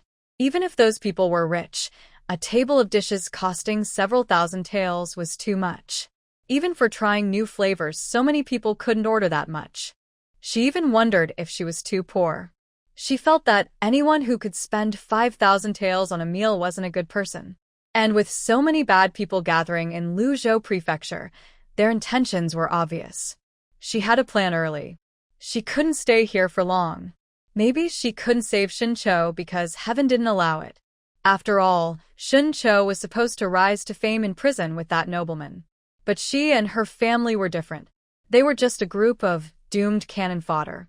Moreover, although she could make money this way, the speed of gathering supplies was too slow. So she thought about doing something big. But just as she reached the door of Tianfu Tower, she was stopped by the young waiter. He smiled and said, "Miss Yu, didn't you say you were tired? Why not rest properly inside?" Yuryue smiled warmly and replied, "I'm just earning some money, so I thought I'd go out to buy a few things. Miss Yu, the outside is very chaotic now. As a young girl, it's too dangerous for you to go out. Our shopkeeper has asked us to protect you carefully. It's better if you don't go out. If you must go, I can send someone to stay close and watch over you."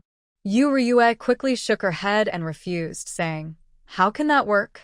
I've already caused you a lot of trouble. Let me go alone. I'm used to walking outside by myself. If I don't have a stranger watching me, I'll feel uncomfortable," she added. The young servant heard her refusal but kept smiling, though his smile didn't reach his eyes. "All right then. Miss Yu, stay safe. If anything happens, you must come back quickly," he said. Yuryue nodded and turned to leave happily. But inside, she was sweating and nervous. Someone was watching her from behind, as if trying to stare her down. She couldn't panic. If she did, she might reveal her fear. So she forced herself to smile and visited 2 jewelry shops. She bought hairpins for her family and even a valuable jade ring. Then she went to a clothing store and picked out several dresses. After trying them on, she asked the shopkeeper or nearby people to see if she looked good. She also chose a few men's clothes to try on herself. The people outside found her quite amusing. They had never seen such a vain girl, buying clothes and asking for compliments. But after a while, they noticed something was wrong. The girl had been trying on clothes for a long time and hadn't come out. They quickly followed her inside. Just as they were about to rush into the fitting room, a few young maids stopped them. "Stop. My lady is inside trying on clothes." "Shopkeeper, are you serious? Who are these perverts? Do they want to watch my lady change clothes?" The shopkeeper heard the commotion and hurried over to block them. "Gentlemen, I think you're in the wrong place. This is a fitting room for women. If you want to try on clothes, you should go to the men's section," he said. The 2 men didn't speak. They just stood on tiptoe, stretching their necks to look inside. Seeing they wouldn't listen, the shopkeeper's face darkened. He called over a young servant and said, "Come here, hold these 2 perverts down, and then report them to the authorities." I have never seen such a brazen troublemaker before. The people nearby heard this and pointed at the 2 individuals, whispering among themselves. Seeing that more and more people gathered around, and that several people trying on clothes inside hurriedly came out, they realized they had lost track of Yuryue. They immediately felt something was wrong and had somehow been left behind. They hurriedly moved outside to continue searching for her.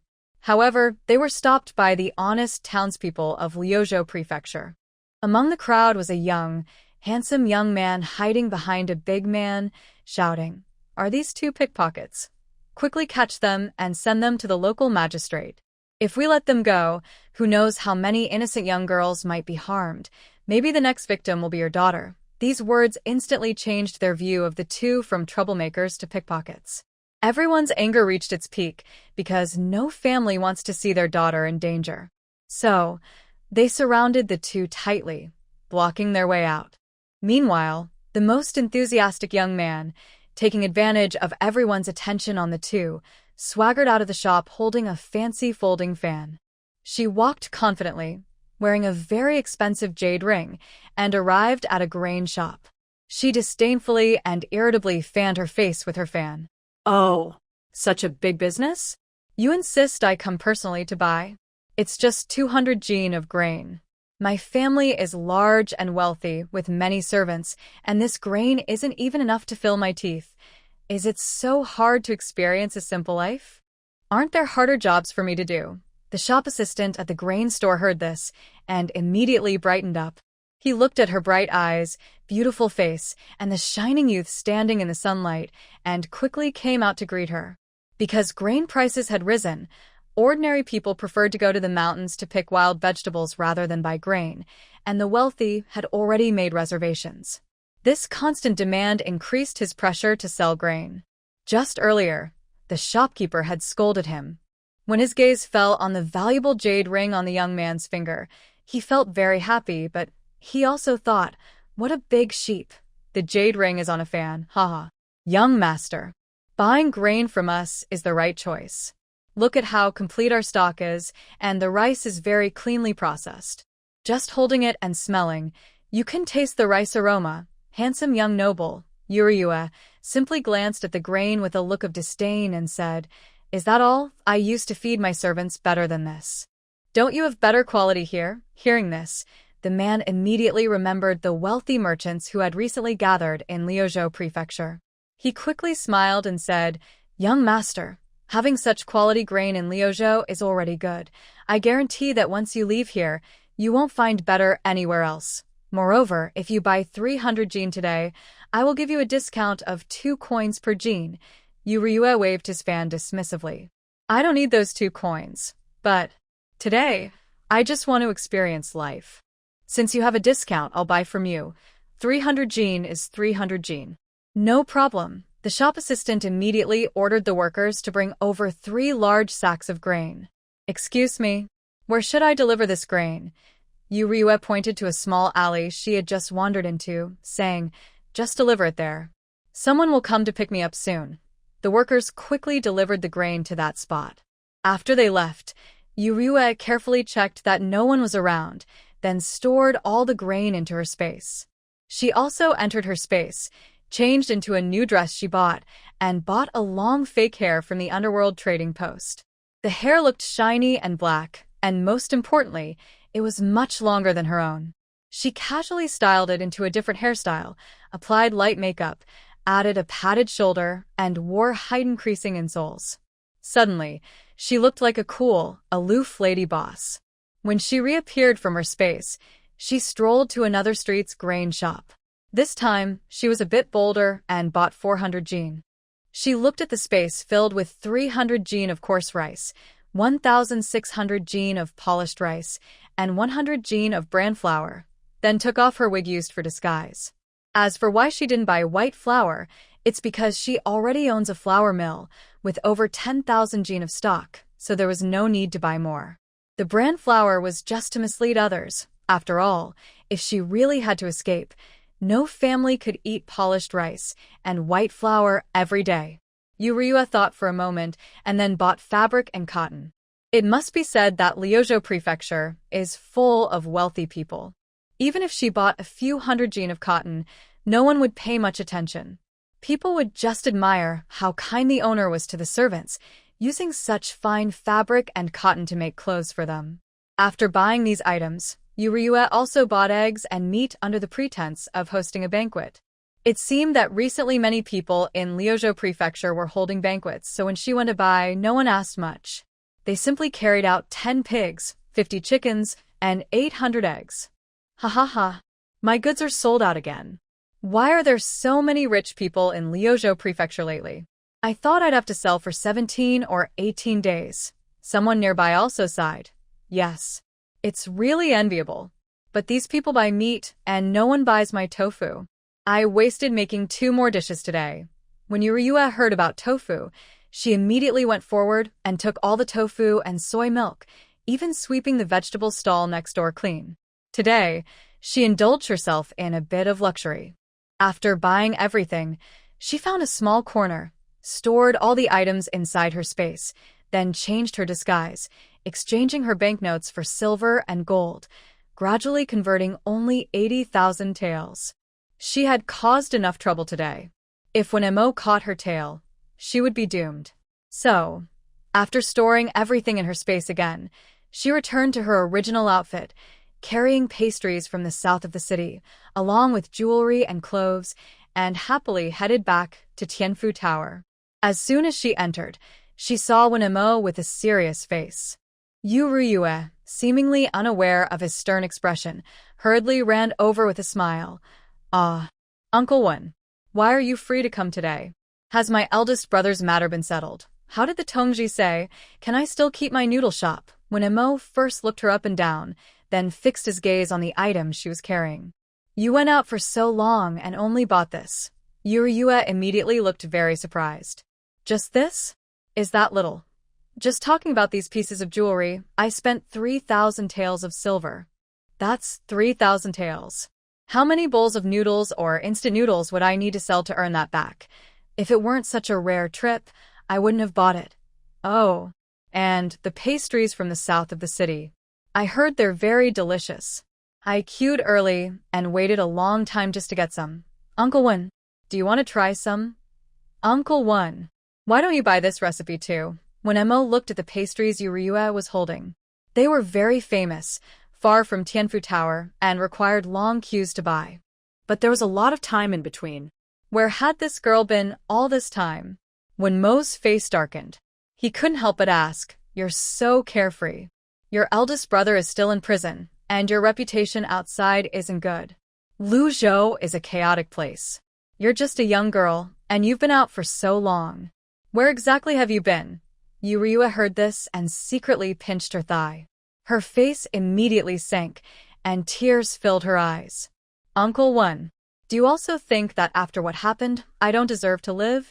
Should I just hang myself with a white silk? Actually, I feel I shouldn't be happy or go shopping.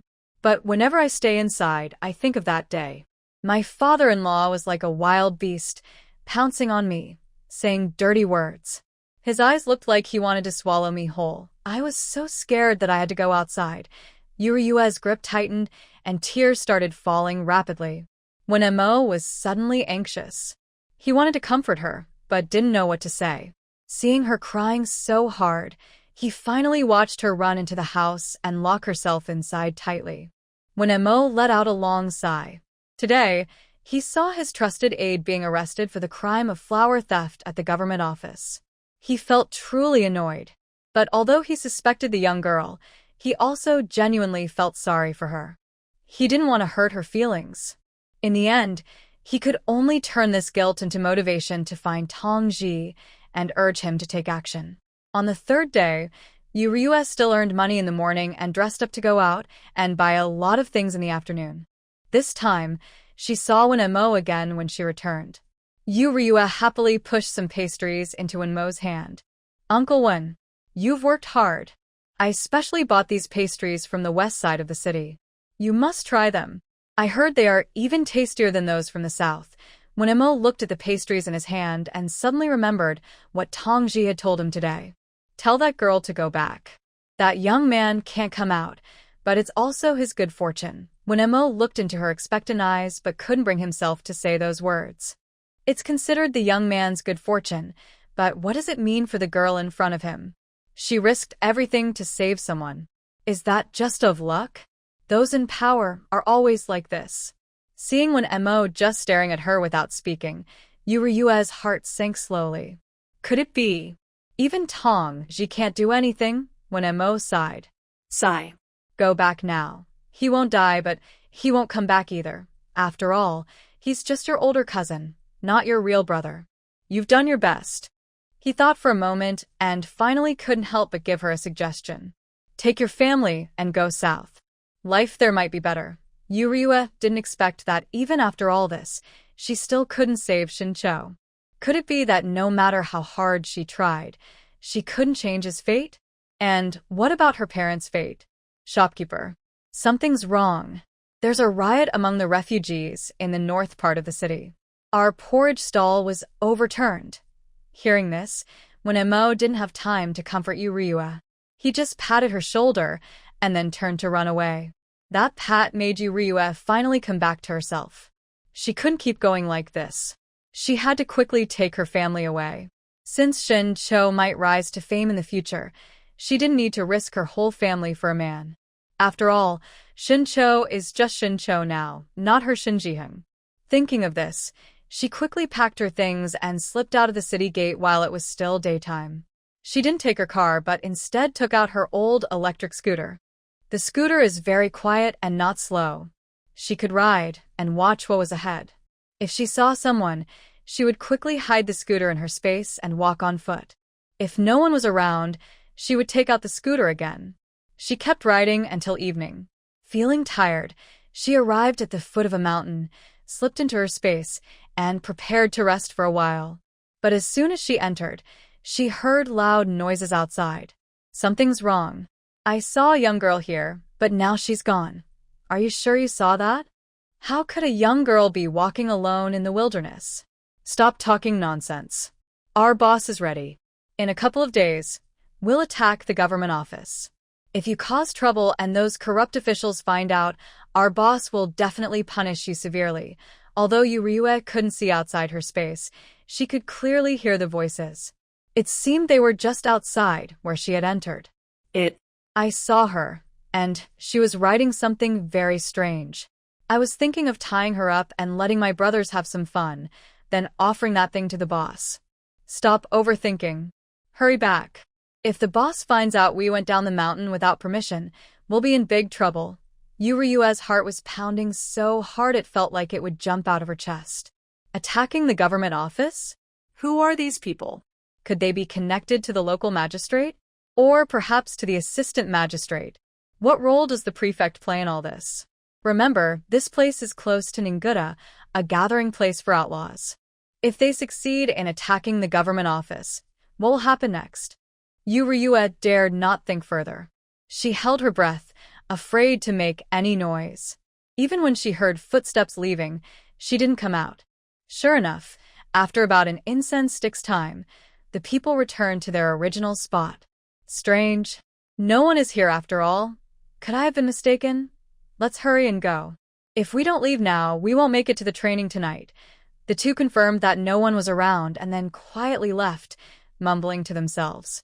Ryue overheard their conversation outside. Her legs felt weak, and her heart almost jumped out of her chest. Luckily, she was cautious and didn't go out. But the words, training, hit her like a heavy hammer in the chest. Bandits wouldn't normally train every night, so they must be soldiers. Ryue didn't dare to go out. She first ate a little in her space, then charged her electric scooter. After about an hour, when she was sure no one was coming, she quietly stepped out.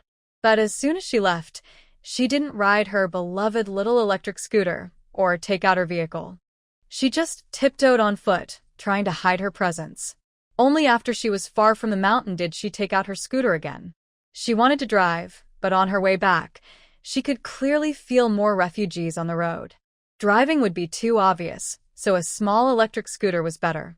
She rode all night without sleep and finally made it back just as the city gates opened. As soon as she arrived, she went straight to the government office.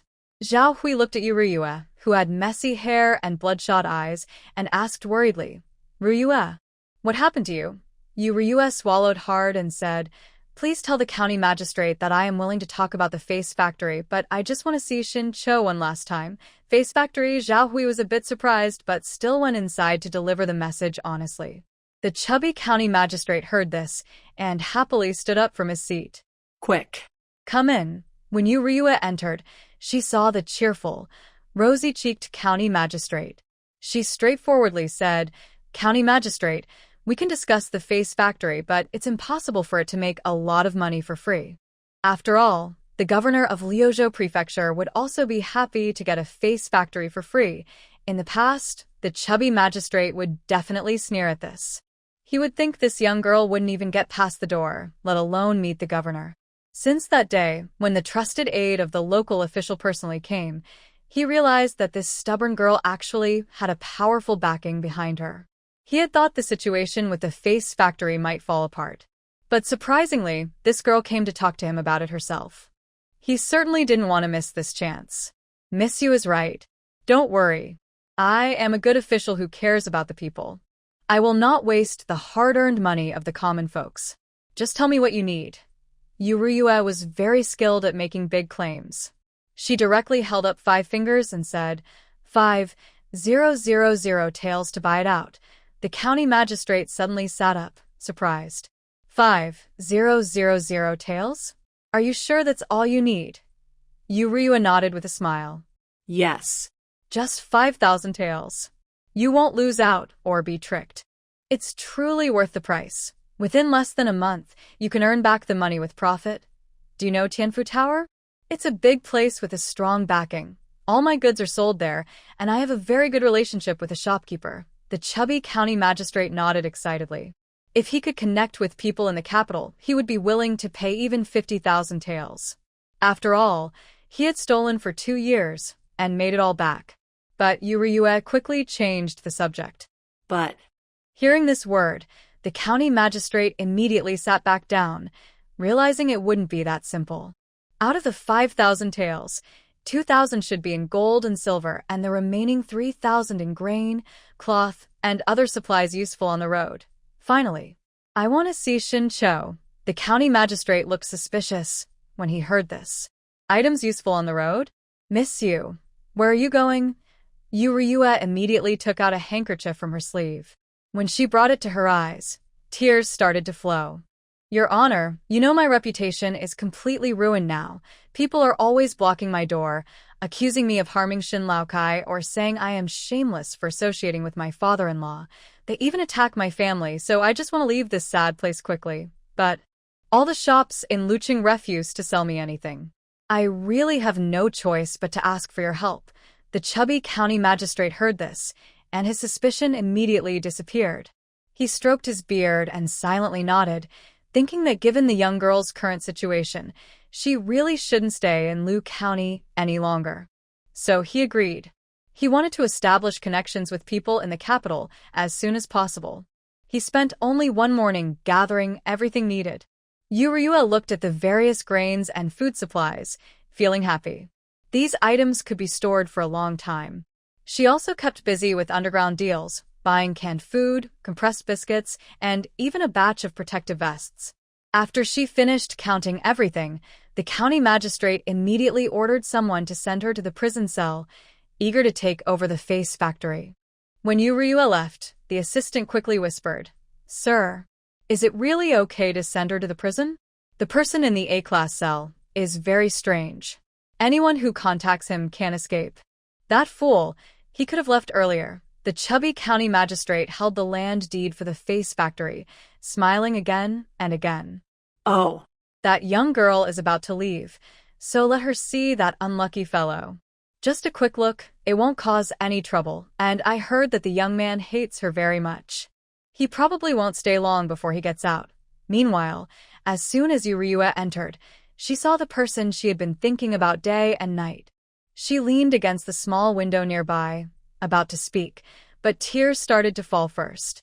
Big Brother. Originally, Shun Cho was reading military books, completing the task assigned by the old man. But suddenly, he seemed to hear the voice of a little sprite. Following the sound, he saw a face full of tears. This little sprite looked even more beautiful and thinner than when they last met. Especially her pretty face, so thin it almost had no size, making her clear. Bright eyes look even larger. He immediately turned over from his bed, suppressing his excitement and joy. He took a few steps to the window. He thought that when he saw the little sprite, he would be angry, shout loudly, want to kill her, or have many questions to ask her. But in the end, he only trembled as his hand gently touched her face, which he had been thinking about day and night, softly wiping away her tears with his fingertips. Yuryue was touched on the face by rough, dry hands, making her feel as if she had returned to the night they first confirmed their relationship. Shun Jiheng had also gently caressed her face then, and slowly kissed her. She couldn't help but reach out and touch that large hand, tilting her head to rub her face against it, feeling both distressed and guilty, and said, "Jiheng." Sorry. Suddenly, Shin Chao's face changed drastically. His eyes darkened as he pulled his hand back sharply, then pushed Yu Ryue forcefully. "Jiheng? Who is this man? Little troublemaker. You're really something." Yu Ryue was pushed back suddenly, staggering. If Xiao Hui hadn't arrived in time to catch her, she might have fallen directly into the wall. Shin Cho looked at Yu Ryue's surprised face and at Mo Wen's large hand on her waist. His eyes turned red with killing intent. Yu Ryue, I really underestimated you. Not only do you keep thinking about other men, but you also flirt with them right in front of me. Yu Ryue, you better pray I never leave this place. Otherwise, I will cut off your limbs and turn you into a human pig, so you wish for death but can't die. Seeing Shun Chao's twisted face full of murderous rage, her mind immediately flashed back to the tragic end of the original owner. Other men's names? It seems she is truly not Shin Jiheng's real wife. Her Jiheng will never come back. Will she also repeat the same mistakes? Xiao Hui sensed that Yu Ryue seemed a bit off. Her eyes were unfocused, and her body was slightly weak. Frightened, he quickly patted her face. "Miss you. Are you okay? Are you all right?" Yu Ryue felt her mind was in chaos, filled with Shin Chao's murderous shouts. It was as if she had returned to that day, staring at a face identical to hers, but with features completely lost. She could only make strange sounds like, haha, and her tongue was full of maggots that fed on rotten flesh. When she opened her mouth, the worms inside kept wriggling, gnawing at her already decayed tongue. Yu Ryue couldn't hold back anymore. She pushed away Zhao Hui's hand on her waist and ran outside, starting to violently. Zhao Hui hurried after her and saw her body swaying dangerously. Ryue. In the end, when Yu Ryue fell down, her mind kept replaying those words. Yu Ryue, I hope you pray I don't come out, or I will definitely cut off your limbs and turn you into a human pig. After Ryue ran away and disappeared completely, Shin Cho was suddenly a bit annoyed. He clenched his fist and slammed it hard against the nearby wall. He kept hitting until his hand was bloody and flesh was torn, but he didn't stop. Finally, the old man, unable to watch anymore, slowly sat up from the bed and then swung a punch directly at Shin Chao's face.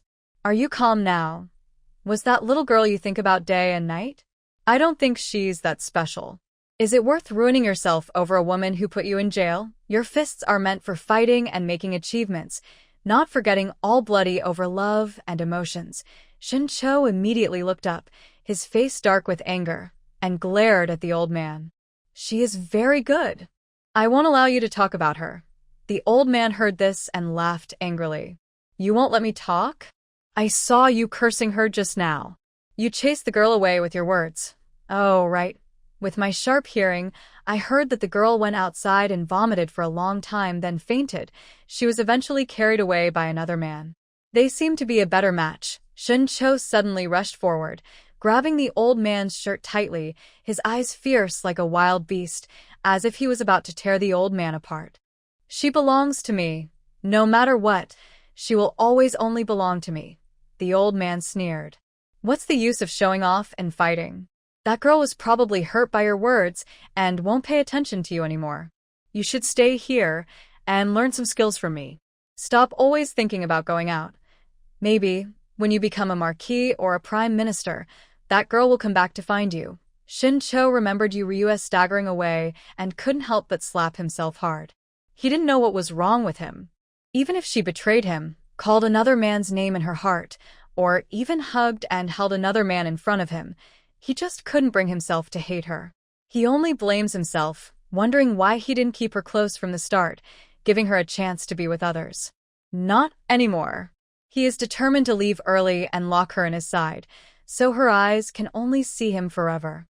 The old man looked at Xin Chao's crazy eyes, feeling scared and unsure whether forcing her to stay was right or wrong. After some time, Ryua slowly woke up, feeling dizzy. She immediately looked at her worried parents and two brothers. Liang Shulan excitedly held her daughter's hand. "My good girl, you're finally awake. You've been unconscious for a day. How do you feel? Is anything uncomfortable?" Dihao hurried over, tears in his eyes. "My good girl, you really scared your father." Yu Shi and Yu Tian also stood nearby, with dark circles under their eyes and red veins, looking like they might cry or not. Yu Ryue weakly smiled to comfort them. "I'm fine, don't worry." As soon as she finished speaking, loud noises and shouting came from outside. You. "Stop pretending to be dead inside. Come out and give us an explanation. Don't think hiding inside means you're safe. If the mill is sold, how can we survive?" Yu Ryue immediately sat up, grabbing her mother's sleeve. Mom. "Did I come back alone? What about the silver and grain?" She said this while struggling to get off the bed. Liang Shulan and Yu Dihao quickly held her down. "Hey, be good and lie back on the bed. You're still weak, and there's a child in your belly." Yu Ryue looked shocked. What? "A child? Who has a child in their belly?" Me? "A child. No, I don't understand what's going on." Liang Shulan looked at Yu Ryue's dazed face, tears uncontrollably flowing down. "My good girl, why is your life so hard? You're so young. How can you have a child? You're still a child yourself." Yu Dihao also cried badly. "My good girl, your body isn't strong. You traveled overnight, and you're overwhelmed with sadness. Now you have a child. No wonder you fainted." Yu Ryue's eyes widened in shock. She stared blankly downward, unconsciously gently touching her belly. Could there really be a life inside her? Yu Ryue. Could she really be pregnant? Although in ancient times, girls married and had children at 13 or 14, and although her body's birthday was in the first month, and she had taken many health-boosting medicines and washed her body with spiritual spring water to remove impurities, none of that could change the fact that her body was only 15 years old. And she had just been cleaned. Yu Ryue felt like she was going crazy. She lay on the kong, a traditional bed, very depressed, her eyes wide open, her hand resting quietly on her stomach. In ancient times, giving birth was very dangerous. "You family, we heard the noise inside. Come out quickly. Tax collection is about to start. How can your factory just sell things whenever you want? What should we do?" The shouting outside continued. Yu Tian was furious. He rolled up his sleeves, ready to go out and fight. Yu Shi quickly stopped his younger brother. "What are you doing going out like that? If you really start a fight, they will be even more relentless. Calm down. Don't cause more trouble for your sister." Yu Tian was pacing inside the house, angry. "Should we just listen to them shouting outside? Your sister isn't feeling well. She needs to rest now." Liang Shulan sighed.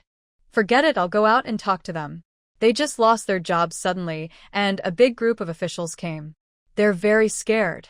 Yu Ryue snapped out of her daze and quickly grabbed her mother's sleeve. "Mother, I'll go. I made this decision myself without telling you. It's normal for those women to feel resentful. By the way, where are the things the county magistrate sent back?"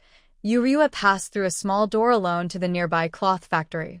Seeing the large amount of grain and gold on the ground, she waved her hand, and everything was stored into her space. Then she found the warehouse of the cloth factory and stored all the noodles and instant noodles inside her space. She left half of the flour behind. After finishing these tasks, she crawled back through the small door to her home. All right. "Father, have Qin Haowen and the others move the remaining grain from the cloth factory." Although Yu Dihao didn't know what his daughter was planning, he obediently followed her instructions. When the Yu family's gate opened, villagers saw Yu Ryue looking pale. The usually loud and fierce aunt suddenly quieted down. But, since the time to pay grain taxes was getting close, those who couldn't pay risked their men being taken away to work illegally or join the army. They had no choice but to gather outside Yuryua's house. Ryu. Why can't the flour factory open? The officials came and were so fierce. They even sealed the factory door with a seal. Did you encounter some trouble? Just tell us and we can help. Can the factory still hire us? Yuryua looked at the worried faces in front of her and sighed. I sold the flour factory to the county magistrate. I'm sorry I didn't tell you earlier, but the situation was urgent, and I had no choice. However, don't worry. When I first called you to work, I said that the agreement we signed was not only to protect our rights but also yours. Because of me, if I dismiss you unilaterally, I will pay you your current wages plus 2 months extra wages. That should be enough for you to pay the grain tax. When the women heard this, they happily held each other's hands. My daily wage is 20 coins. 2 months' wages, that's more than a tael of silver. That's enough to buy over 200 jin of coarse rice. Definitely enough to pay the taxes. Seeing their happy faces, Yuryua also smiled. Since you've been with me for so long, I'll give you 2 choices. One is to take the money, and the other is to exchange it for flour. Now, white flour costs 50 or 60 coins per jin outside. I can sell it to you for 30 coins, even cheaper than before. The women looked at the white flour nearby and the piles of silver, feeling uncertain. Actually, exchanging all the money for flour would be the best choice, but the tax collectors only accepted grain, not flour. So, everyone fell into thought, saying they needed to go home and discuss. Yuryua nodded and told them to come back after they had talked it over. Then, she said to Liang Shulan, Mother, call over everyone who makes school bags and supplies vegetables. Liang Shulan nodded and immediately went to call people. When they arrived, Yuryua repeated what she had just said to these people. They all looked shocked. Ryua, what's wrong? Are you giving up? Why aren't you selling anything anymore? Did those old stubborn folks come to scold you again? Next time they come, just tell the ants. We can handle them together and they won't know what hit them. That's right. It's not your fault, you 2 kids. Why are they bothering you? Do you know where those old men live? The ants will go and get revenge for you. Yuryua smiled and comforted them. Ants, I know you're kind, but there's no need to go. I've already decided to move the whole family to the south, away from this sad place. The ants have been with me for so long, I can't let you suffer. Think about it. Do you want money or a face? The women in the village were shocked when they heard this. What? Moving the whole family to the south? Ryua, did some gossiping woman in the village say something nasty? Tell us and we'll go settle the score. The 4 members of the Yu family also looked surprised. When did they decide to move to the south? Was the pregnancy really such a big deal for their daughter? Liang Shulan couldn't help but ask, My dear child, tell me. Has someone been gossiping in front of you? Tell me, and I swear I'll beat them so badly they won't recognize their own mother. Yu Dihao also looked distressed. Sweetheart, tell me, your father will support you. Yuryua smiled and patted her parents' hands. Don't worry, no one is gossiping in front of me. Everyone, rest assured, if you really can't decide, go home and discuss it with your family. Oh, and I don't have much white flour left. Each person can buy up to 5 jin. Seeing that Yuryua was determined, everyone else didn't say more. They went home to discuss. When they returned, almost everyone had bought 5 jin of white flour. After all, they figured that if they exchanged white flour for coarse flour, they could get back about 30 jin of coarse flour. We can eat a little longer. The remaining money, combined with what they had earned before, is enough to pay the grain tax. Yuryua entrusted Yu Tian with weighing the silver and Yu Shi with handling the money. Hua and the others helped out nearby. Yuryua watched Yu Shi use special scissors to cut the silver ingots into small pieces, then weighed them carefully. Soon, all the silver ingots were divided into boxes. Yuryua looked at the long line behind her, hoping that her actions today would help everyone survive. After everything was done, she gathered everyone into the house and said directly, This morning, the country might be in trouble. Everyone there was shocked. The country might really be in trouble. Yuryua recounted everything she saw and heard in Liuzhou Prefecture. Only then did everyone realize that signs of trouble had been appearing for a while. For example, the two natural disasters caused many people to lose their homes, but the officials did nothing, they just watched. If it weren't for Yuryua in Hadong and Hashi villages, they might have already gone hungry and cold, like the refugees, begging their way south. And now winter is coming. When heavy snow blocks the roads, they might have to wait to die. It's better to leave now while it's not too cold, even if it means eating bark to survive a little longer. That's why people in the north are rushing south. Yudihao thought for a moment and asked directly, "When should we leave?" Yuryua, "The sooner, the better. I also feel like someone is watching us." "Soon. I'll give each of you 200 taels of silver. You split up, some buy grain in the town, others buy weapons." Qin Haowen, "I know you have a good eye for horses. I'll give you 2,000 taels. Go to the county later, pick out a few good horses, and bring back what you buy. Oh, and I didn't buy oilcloth. Go buy some more, cover the ground to keep it dry." After speaking, Yuryua didn't get the response she expected. She looked up and saw Qin Haowen frowning, arms crossed, leaning at the door, lost in thought. Qin Haowen? Everyone noticed his distraction. Jingyu, the closest to him, quickly nudged him with her arm. Qin Haowen snapped back to reality and realized everyone was watching him. He immediately said, "Sorry. I was distracted. Miss Yu, please repeat what you just said." Yuryua repeated her words again. After everyone dispersed, she pulled Qin Haowen aside and asked, "What were you just thinking about? Do you know something important?" Qin Haowen bit his lip, feeling a bit guilty, and said, "I have a feeling that my father might be the one planning the rebellion." Surprised, Yuryua asked, "Your father? Rebellion?" Qin Haowen shook his head again. "It doesn't seem likely. My father has always been very loyal. If he wanted to be emperor, he could have done it long ago." Yuryua looked at him in shock, wide-eyed. "You're a noble son of the royal family. Then why would he want to be emperor? Just kill the emperor himself and take over." For a moment, Yuryua couldn't find a response. She gave Qin Haowen a thumbs up and said, "Your father is impressive." Qin Haowen shook his head. "I only have this suspicion. I didn't want to say anything, but since you asked, I can't lie to you. Besides, my father is good at leading soldiers and fighting, but he's also a bit lecherous.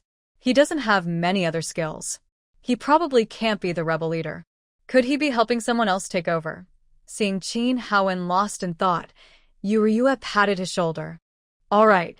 Future crown prince, go buy me a horse quickly.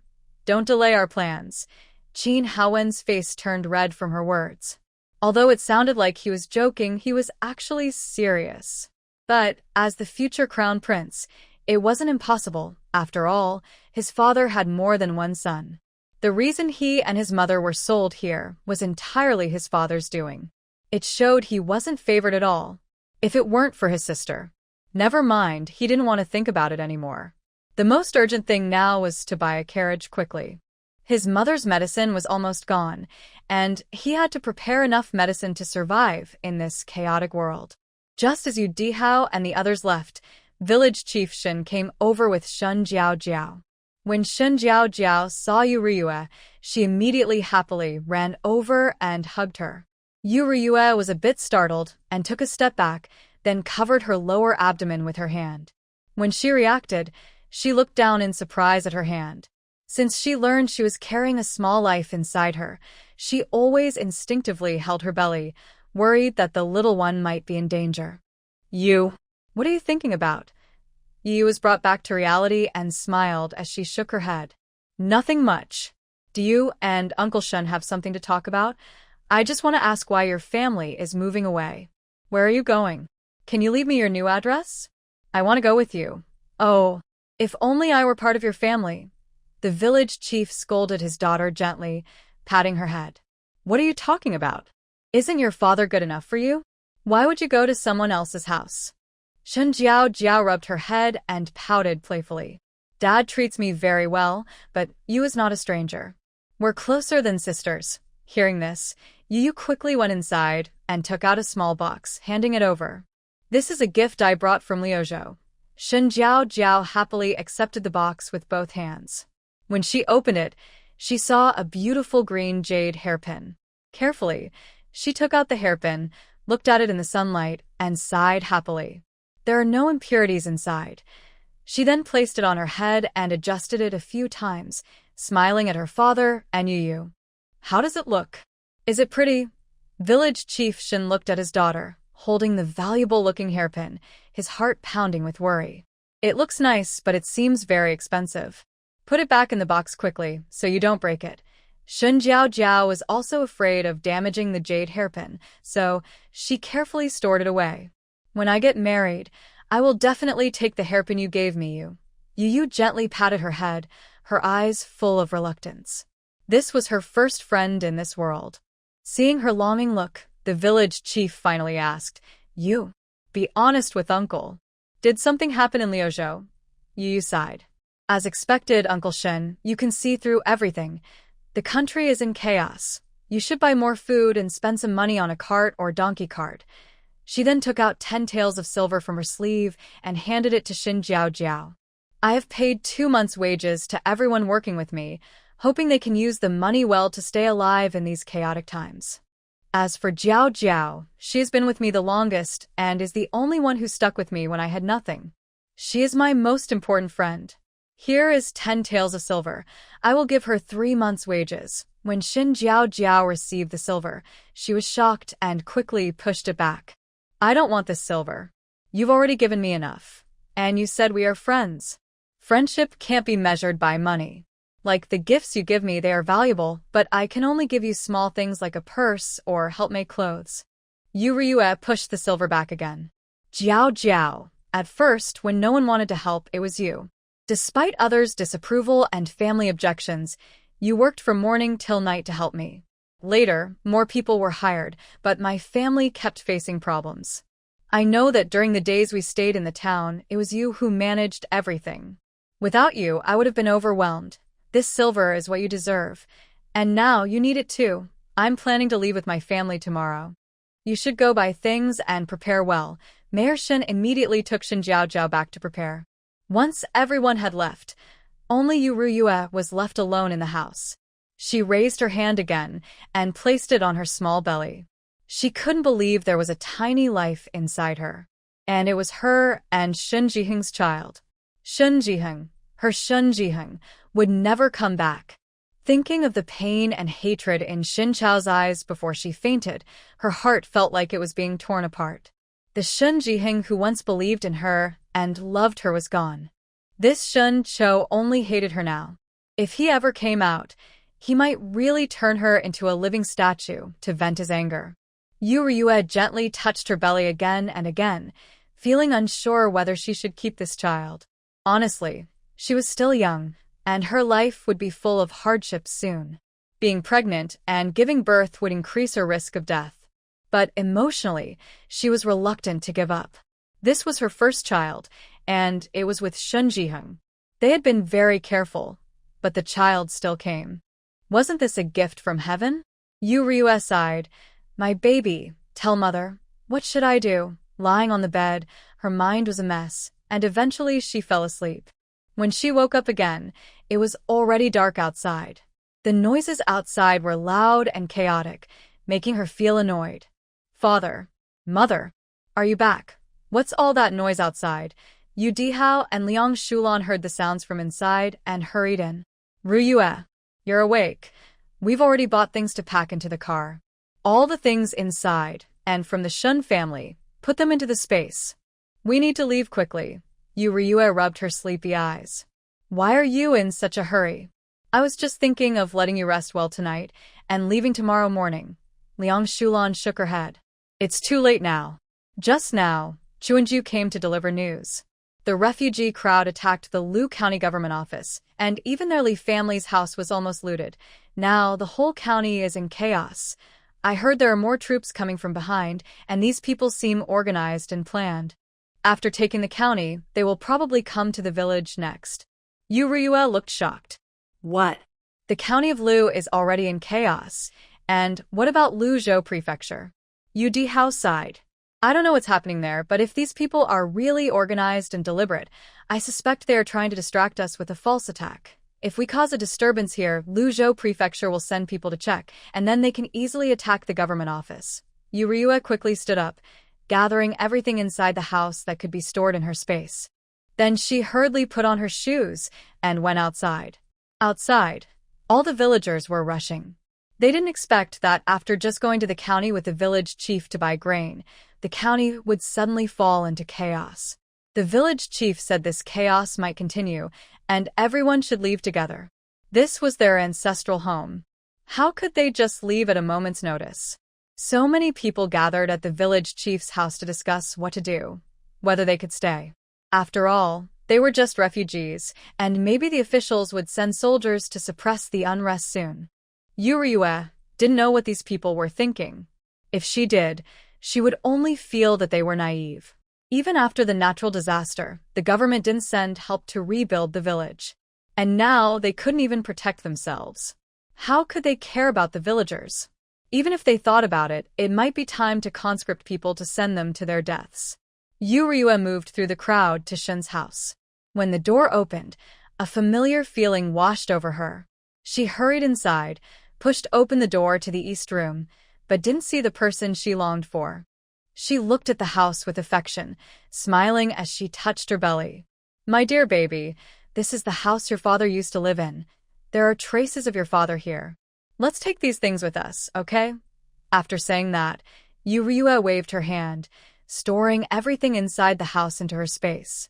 Then she went to the west room and did the same. When she returned to Yu's house, she saw Chunju just coming out of the kitchen. She quickly went over and asked, "Chunju, how are Miss and young master?" "The young lady and young master are both doing well. However, the young lady is very worried about you, so she sent me to help. Pack your things and come with me. The young lady is waiting for you."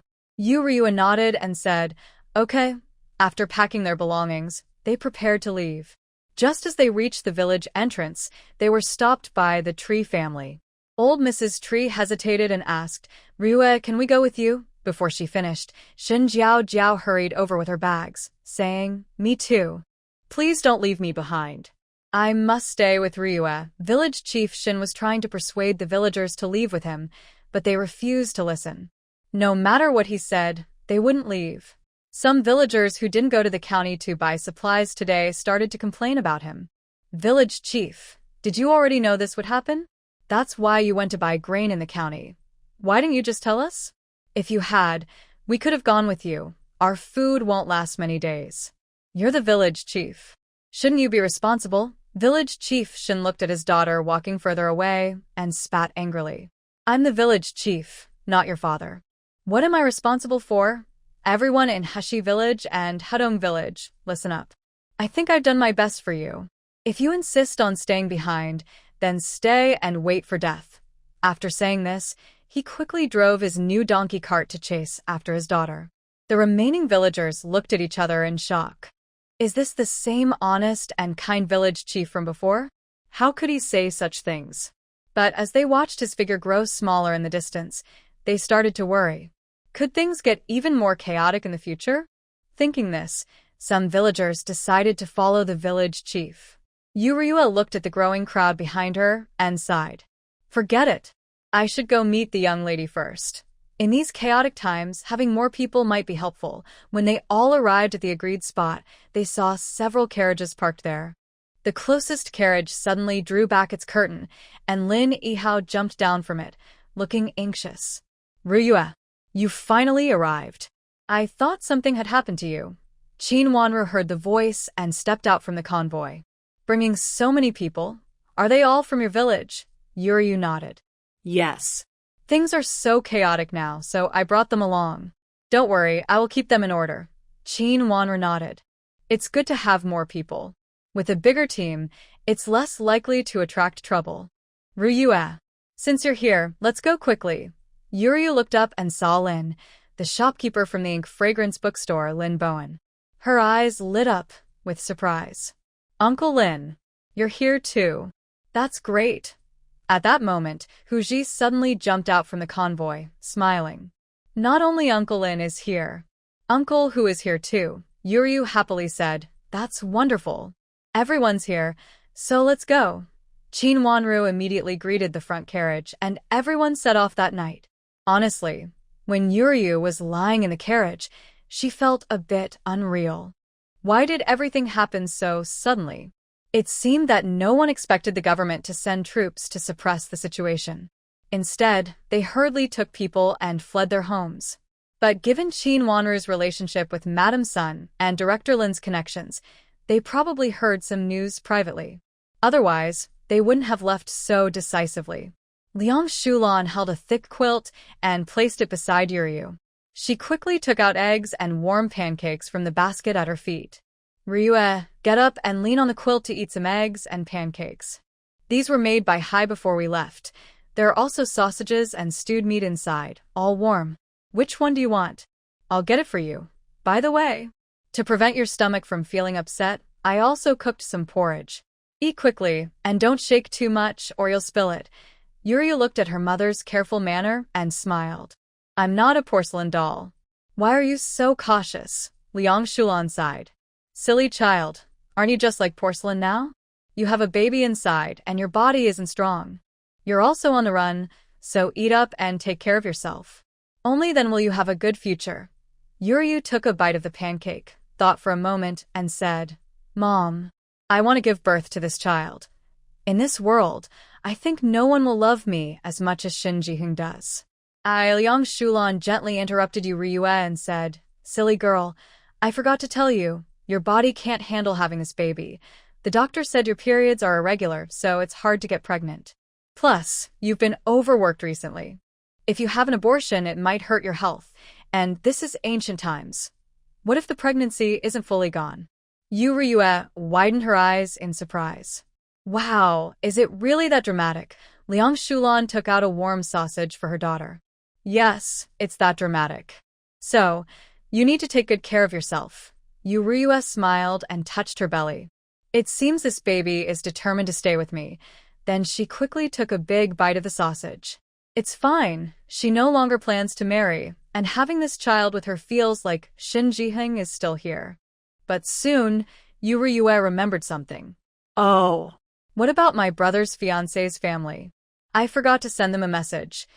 Liang Shulan looked angry when she mentioned this. Don't talk about that family. Right after your incident, they came over and said you were already married, so staying at home isn't good. They suggested finding another family for her to marry, so it wouldn't affect the family's reputation. I know, in this era, such things do affect the girl's reputation. I told her family I'd give them some money, so they could live their own lives. But they refused to split up. The bride price went from 20 taels to 60 taels, and other gifts doubled. They even said she should have control over the household. I thought your brother liked her, so I agreed. Our family is small, and there's no need for her to manage everything. If she's happy to do so, let her. The most important thing is that girl is gentle and decent. But then, news that our face factory was sold just spread in the morning, and by noon, her family came to cancel the engagement. No matter how much I tried to persuade them, it was useless. Later, your brother even went to find that girl himself, but she refused to see him and even humiliated him. Ryue didn't expect her own actions to affect her brother's marriage again. She suddenly felt that the sausage in her hand didn't smell as good anymore. Hey, I saw that girl from afar once, and I really think she's a good person. Now. Oh. Mother, am I being a bit too stubborn? Liang Shulan gently patted her daughter's head. Silly child. I believe that whatever choice you make, it's for the good of the family, all right. Finish eating and then rest well. Ryue felt warm inside after hearing her mother's words, but she also felt a little guilty about her older brother. But the most important thing now is to take care of her health. On this journey, she might encounter more monsters and ghosts. Without good health, she might not be able to handle it. So, after finishing her meal, she was pushed by her mother into her space. Her space has a big advantage. When she disappears from the carriage, she appears inside it again. No need to worry if the carriage has already left, she's still in the same place. After a quick wash inside her space, she lay down on her soft big bed and fell asleep. Meanwhile, inside the prison in Lu County, chaos had already broken out. Kill that corrupt official.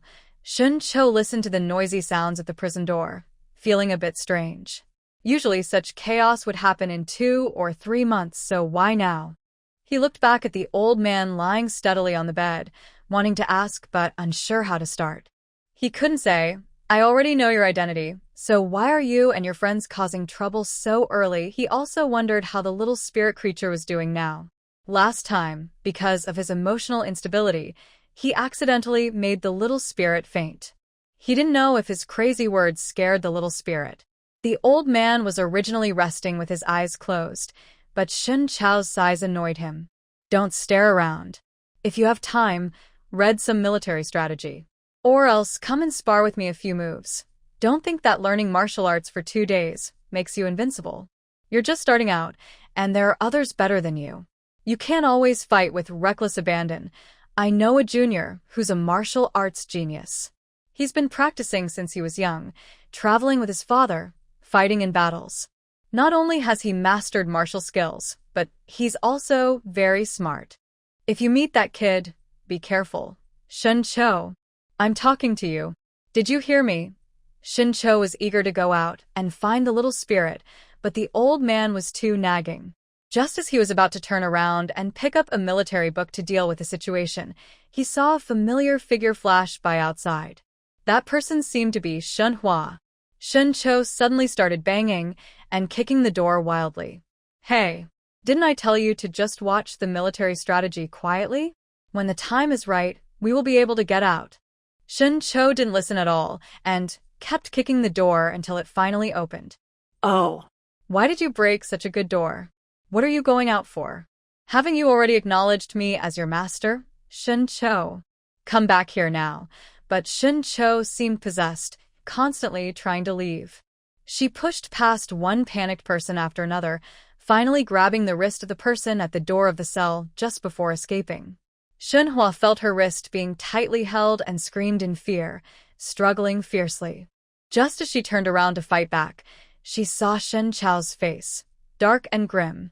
She was suddenly a bit happy. Big brother, you're alive. That's really great. Shun Cho frowned. Why are you here? Shun Hua, furious at the mention of this, said, What do you think? It's that wicked woman Yu Ruya.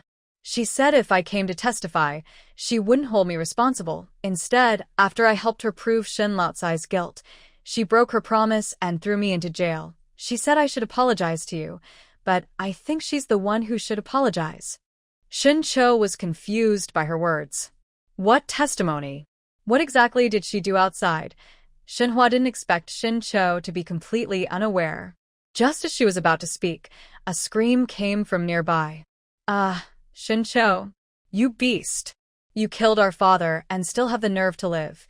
You and Yu Ryue, the adulterous couple, all lies about our father abusing his wife.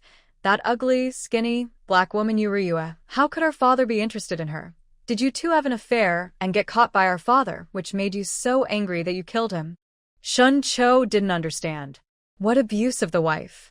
Hadn't she already thrown all the blame onto herself? At that moment, Feng Kair also ran out from the crowd. She saw Shun Cho surrounded by two people and gritted her teeth in anger. Shun Cho, you're still alive. That wicked woman Yu Ryue tricked me badly. She promised that if I testified for her, she would let me go. Shin Shu and Shan Hua heard Feng Kair's voice and became even angrier, their eyes blazing with fury. Without hesitation, they lunged at her, pulling hair and kicking stomachs. It's you, this wicked woman, who caused my mother's death. If it weren't for you, she wouldn't have died. You, a woman who's been with many men, why should my father marry you? Shin Cho watched the three fighting fiercely and felt even more confused. What exactly are they talking about? Who are they testifying for? Why do they need to testify? Why are they in prison? Could this be the way the little spirit girl is saving herself? But wasn't it she who brought herself here? Why is she pretending to save him now? What is really going on? Shun Chao's mind was filled with countless questions, making his head feel like it was about to explode. Go back. If you dare to move forward, you will be executed on the spot. This strong, commanding voice brought his thoughts back. When he looked toward the source, he saw the officer who had placed his hand on the little spirit girl's waist that day. Meanwhile, Zhao Hui was trying hard to keep order and prevent these criminals from escaping. Otherwise, the people of Lu County would never have peace, and he believed the officials would send reinforcements to suppress the rebels. He had to hold on until then. These criminals were captured by him and his brothers' lives. Many of his brothers had died at the hands of these vicious criminals. As long as he was alive, he would never let these people leave the county office. So, he held his sword at the door, standing firm with a commanding presence. Just as he was cutting down the prisoners trying to escape the county office, suddenly a flash of cold light appeared before his eyes. He immediately raised his sword to block. The two blades clanged with a sharp sound. Zhao Hui's hand went numb from the shock, and his palms split open, blood flowing down. He thought to himself that this prisoner was more dangerous than the others. When he looked up again, he saw a pair of red, sinister eyes staring back at him. Shin-Cho. Shin-Cho gave a cold smile and said, "You are not worthy to call my name."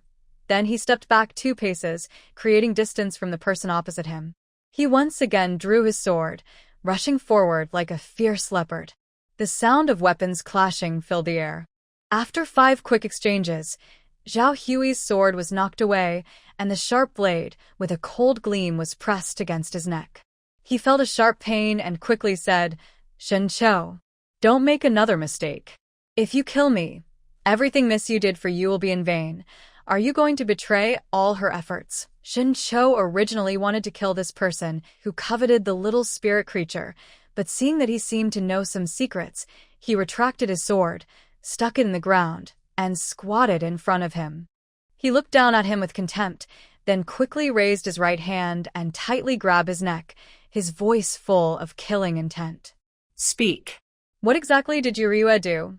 Zhao Hui looked at Shin-Cho's confused expression and found it amusing. Shin-Cho, do you really not know anything? She sacrificed her reputation to clear your name of killing your father so you could continue with the imperial exams. She was despised and insulted by everyone. She even gave the county magistrate her hard-earned face factory just to see you. And you, besides fighting, what else can you do? Do you know she fainted from her heartbreak that day? Do you know she, pregnant? Zhao Hui didn't finish the last part, as he had promised Yuryue's parents to keep it secret. Besides, he was her uncle, and there was no need for him to know this. Seeing that he seemed to have more to say, Shin-Cho immediately increased his grip, glaring fiercely at him. Tell me, what exactly happened to her? I want you to repeat everything that happened outside, word for word. If not, I will kill you. She tried to clear his name in front of many people, claiming she was almost betrayed by her father-in-law. She even endured pain to visit him and send out the face mask. But what did he do? He told her to leave, threatened her, scolded her, and even wanted to turn her into a servant. She fought for herself, hated by everyone, with many wanting her to die. Still, she kept thinking of ways to save herself and find help. But why? If she wanted to leave so badly, why did she send him in? Shin-Cho didn't know. He felt like his head was about to split with pain. He let go of his grip on Zhao Hui's neck and covered his head tightly. He felt as if his soul was being torn apart by another person, hurting so much he wished he could cut open his head and tear his soul in half. Shin-Cho couldn't take it anymore. He suddenly spat out blood and fainted. When he woke up again, he found himself back in that dark room, and another version of himself was looking at him with killing intent.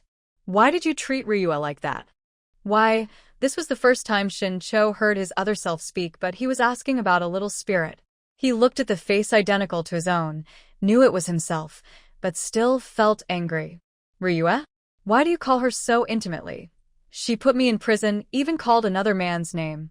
Why can't I? Shin Jiheng angrily rushed forward and punched Shin-Cho hard, shouting, Shin Jiheng is me? I'm not another man. Who are you? Why do you keep appearing inside my body? Why do you treat the one I love so badly? We agreed that I would be out soon to reunite with her. He looked fiercely at his own face, full of killing intent. Why do you control my body? Why do you hurt her? Even if she put me in prison or took my life, I would do it willingly. It has nothing to do with you. This body belongs to me. Get out.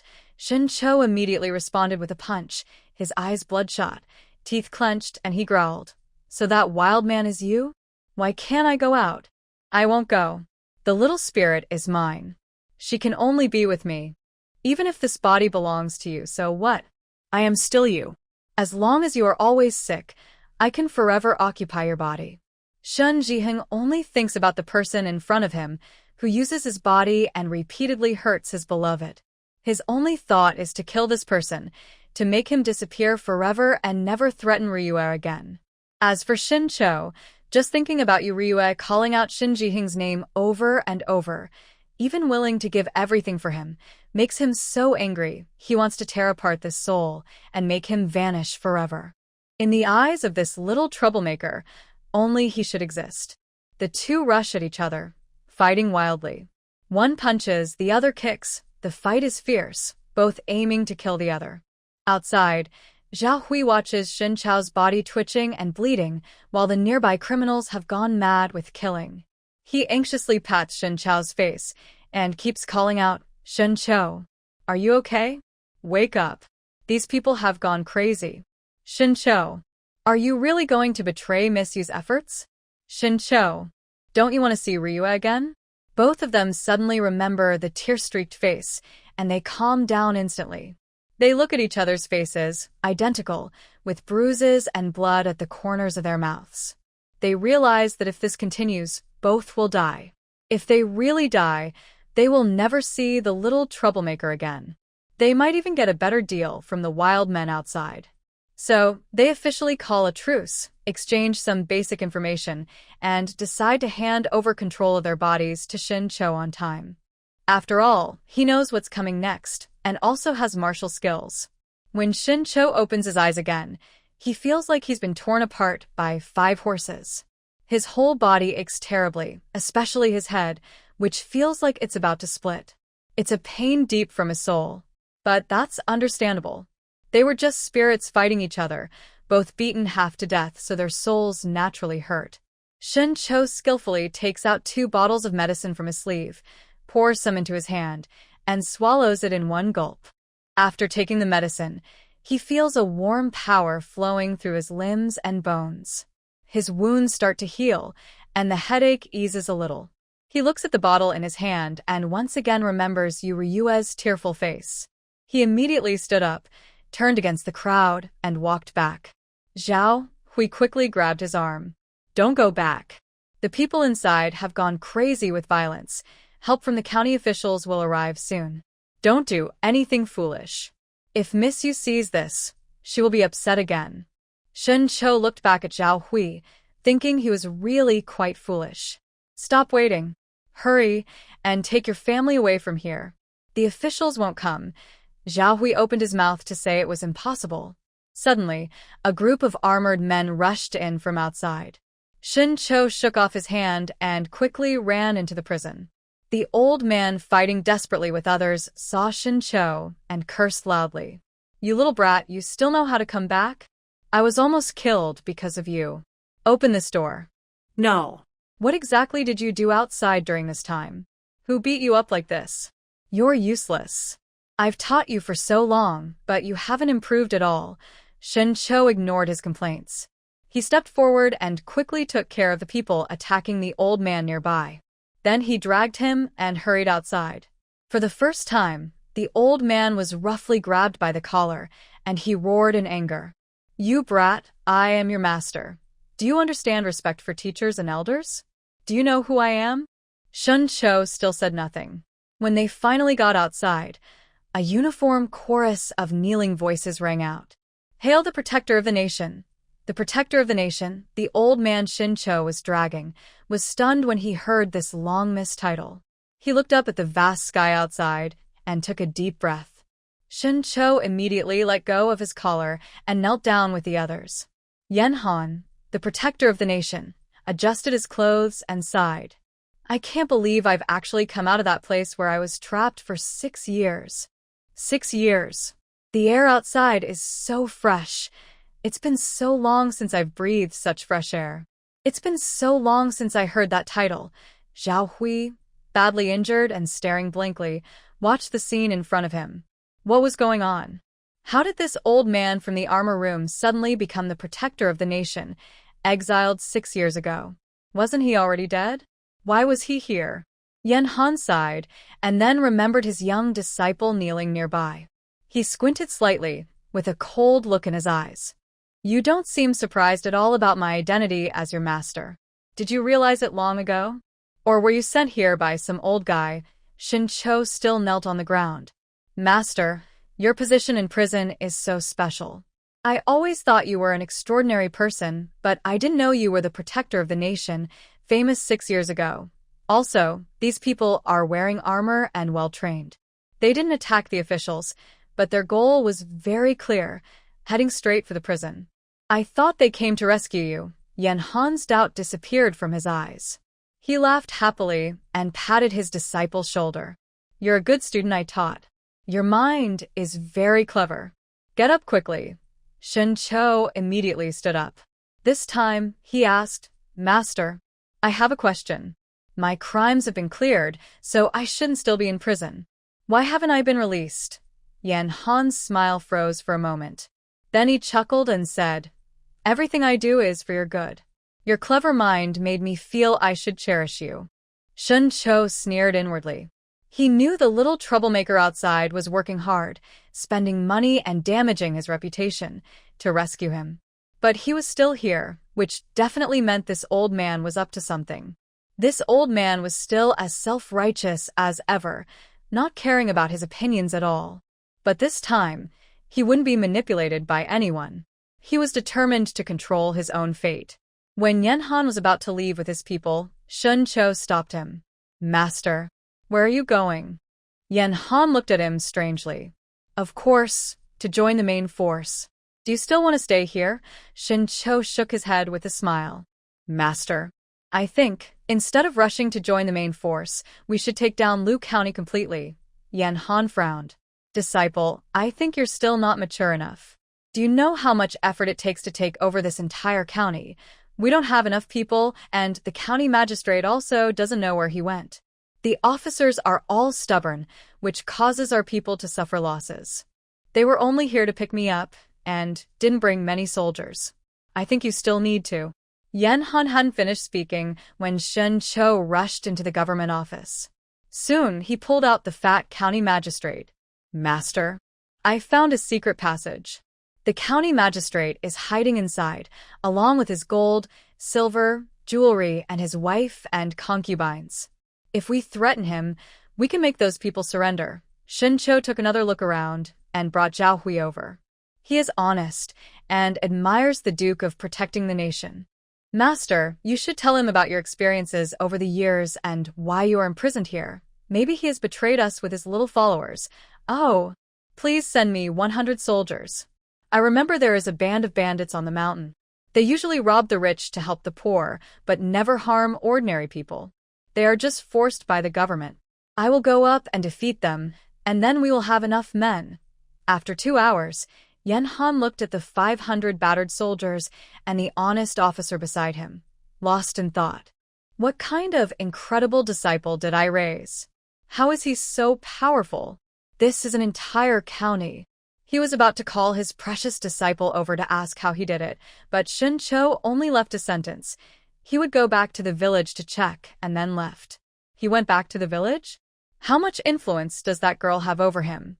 Shin Cho used his memory to quickly stabilize the situation at Lu County's office before rushing to Ryua. But when he arrived at the village, he found most of the people had already left. The few remaining were old, weak, sick, or injured. They had already died, with very tragic expressions, and their clothes had been mostly stripped. It was likely that fleeing criminals and mountain bandits took advantage of the chaos.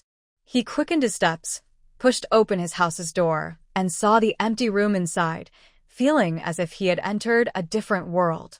At this moment, Shin Cho suddenly felt a sharp pain in his head, and then Shin Jihing's voice echoed in his mind. Ryua has already left. I need to find Ryua. I can't let her leave alone. Give me back control of my body. I must find Ryua quickly. Shin Cho didn't expect that Shin Jihing, after fighting with him last time, could easily return to his body and even talk to him. What are you thinking? Hurry up and go. If you don't find Ryua, we will both be doomed. Shun Cho frowned. The little spirit should have left with the villagers for safety, but we can't go after her yet. I need to rely on my memories to stand firm in the military camp. Once I have power, I can better protect the little spirit. Suddenly, Shun Jiheng started to struggle wildly inside his body, trying to take control. I don't want power. I only want Ryua. She is the only light in my life. I can't watch her leave me. If that happens, I will go crazy. Let's go. We must leave now.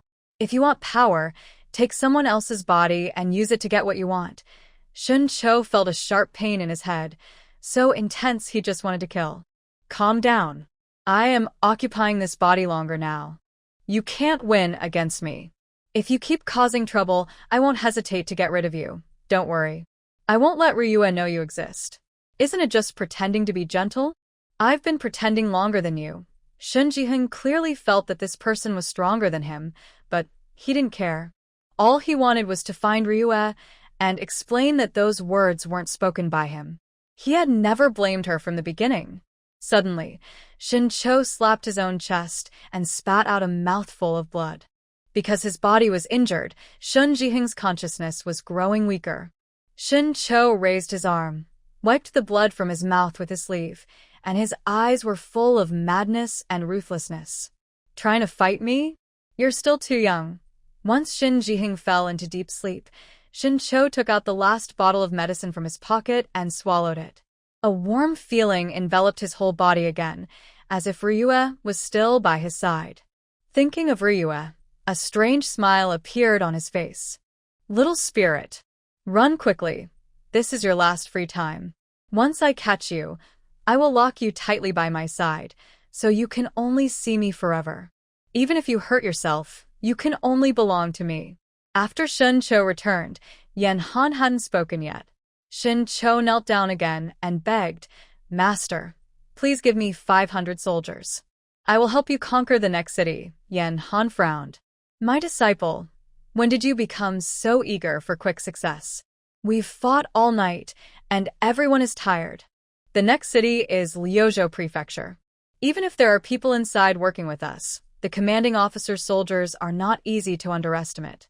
500 soldiers aren't enough, even if you try to squeeze them. Also, that traitor, Tong Pan, has already betrayed us and joined the enemy. Shen Cho nodded. All right. Since you agree, I will take my people and leave. Yan Han was speechless. When did he agree? What kind of disciple did he raise? 2 days later, Yan Han stood on the city wall of Liuzhou Prefecture, overlooking the entire city. It was hard to describe. In the following days, Shen Cho captured 2 more cities without losing a single soldier. Every place he went, he managed to win the hearts of the soldiers. He was especially good at choosing people. With just one look, he could pick out the most loyal ones from the crowd. He knew each person's strengths and weaknesses and turned them into tools to control others. They willingly fought for him. Because of this, in just a few days, everyone started calling him General Shin. His quick way of winning people's hearts made Yan Han admire him deeply. He never thought that a young disciple he casually took in could be so powerful. While Shin Cho was fighting fiercely, Ryua sat in a shaky carriage, feeling like she might again from what she ate this morning. Liang Shulan gently touched her daughter's face. Don't force yourself inside the carriage. Hurry back to your space. It's so hot outside, like a big steamer. Go back, eat some fruit, and have a good rest. If someone comes to look for you, I'll call you out. Yu Dihao, who was driving the carriage, also agreed. Yes. My dear daughter, do whatever makes you comfortable. Your mother and I will watch outside. Ryua nodded and quickly slipped back into her space. She just entered, immediately opened the fridge, took out the strawberries and cherries bought yesterday, washed them carefully, and placed them on the coffee table. She then took out her computer and searched for the latest popular TV shows. The first one was a drama adapted from the Black Lotus Strategy Manual. She really loved reading this novel, especially the part where Ziki dreams. It's so sweet it touches her heart. She eagerly opened the TV show. Eating cherries and strawberries while watching her favorite drama, she instantly felt calm and no longer felt sick. Outside, people were suffering greatly. The ground was cracked and dry, with no water in sight. The sun made everyone sweat profusely. They looked down, feeling dizzy, with cracked noses, lips, and throats that hurt badly. They couldn't even speak properly from discomfort. Chin Wanru wiped the sweat from her forehead and sighed deeply. Ugh. When will this terrible weather end? We haven't seen a single river along the way. How much water do we have left? Chuanju licked her dry lips and replied, Miss, we should save some. We might have enough to last 3 or 4 days. Chin Wanru wiped her face with a handkerchief again. Your lips are so dry. Go drink some water. It's not much to ask. Chuanju nodded but still didn't drink. Liang Shulan and Yu Dihao were also sweating heavily from the heat. Even though it was autumn now, the autumn tiger heat was still fierce. Since the hailstorm last time, it hadn't rained again. The hail that fell all day seemed to only harm the crops and didn't help with the drought. They traveled until evening, finally stopping. Some prepared food, others rested. Liang Shulan was bouncing inside the cart and felt her hips hurt. She got out and immediately went to find Chin Haowen's mother behind the cart. Big sister Feng. How are you? Feng Han smiled and lifted the curtain. Shulan, I'm fine. Good to hear.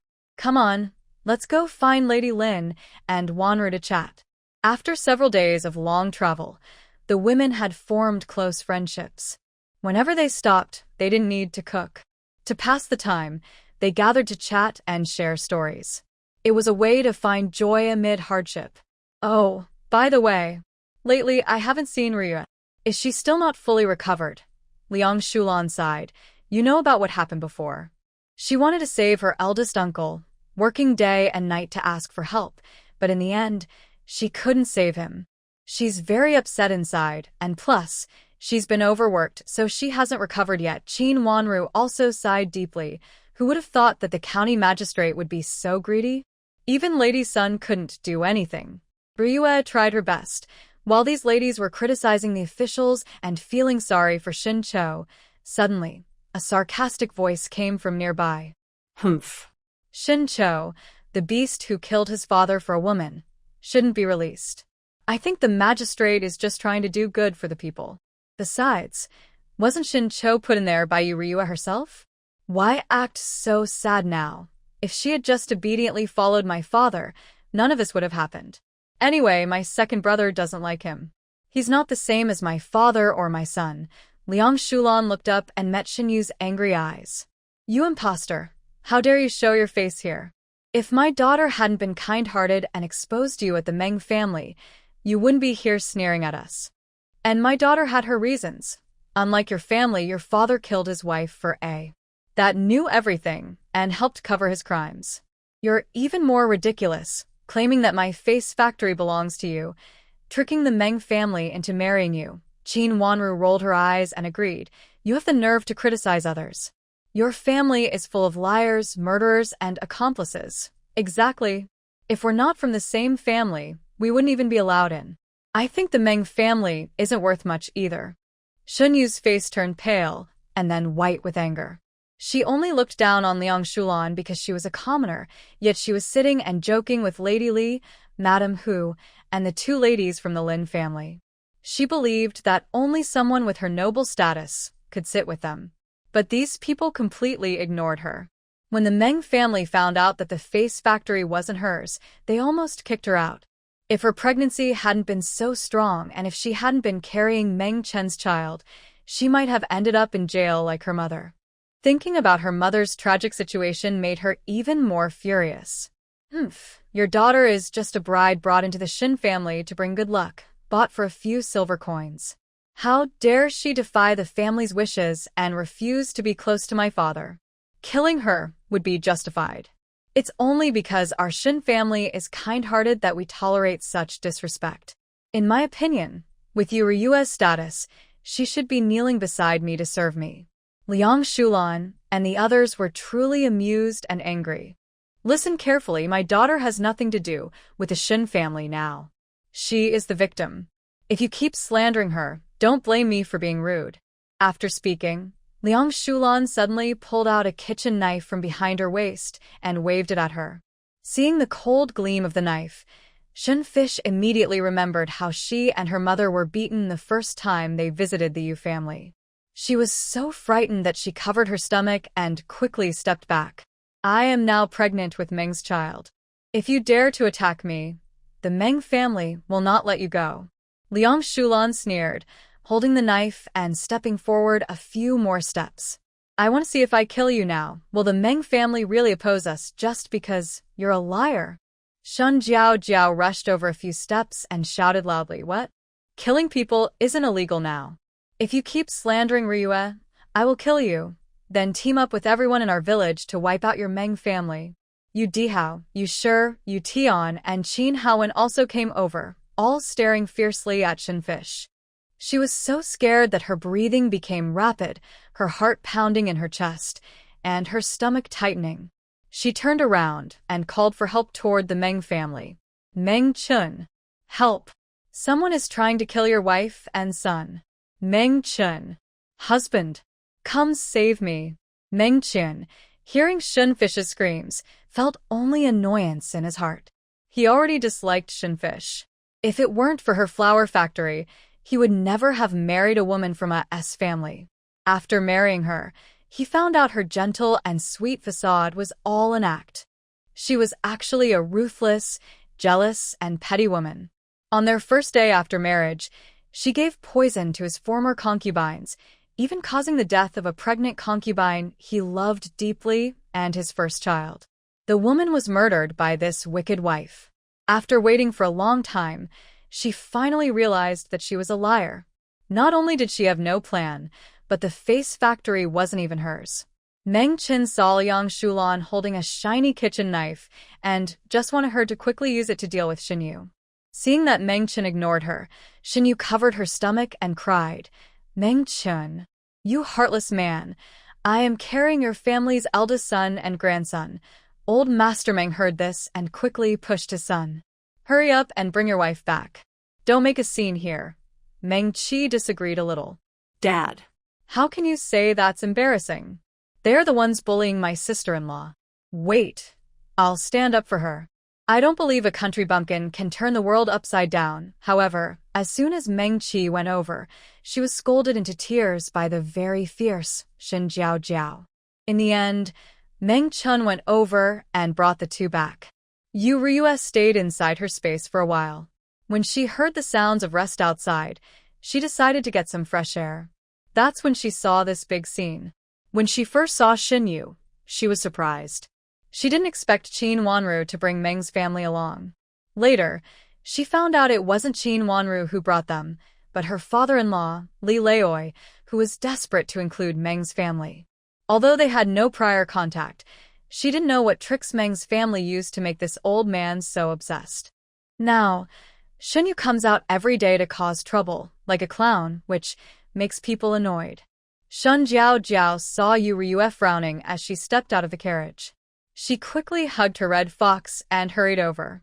Ryue, you're out. How do you feel? Look at this little fox. This is the one your father sold to the eldest young master of the Li family. Yu Ryue looked at the small red fox with big eyes and suddenly thought of Shin Jiheng, covered in blood, weakly leaning at the door, smiling at her. Her nose suddenly felt sour, and her eyes turned red.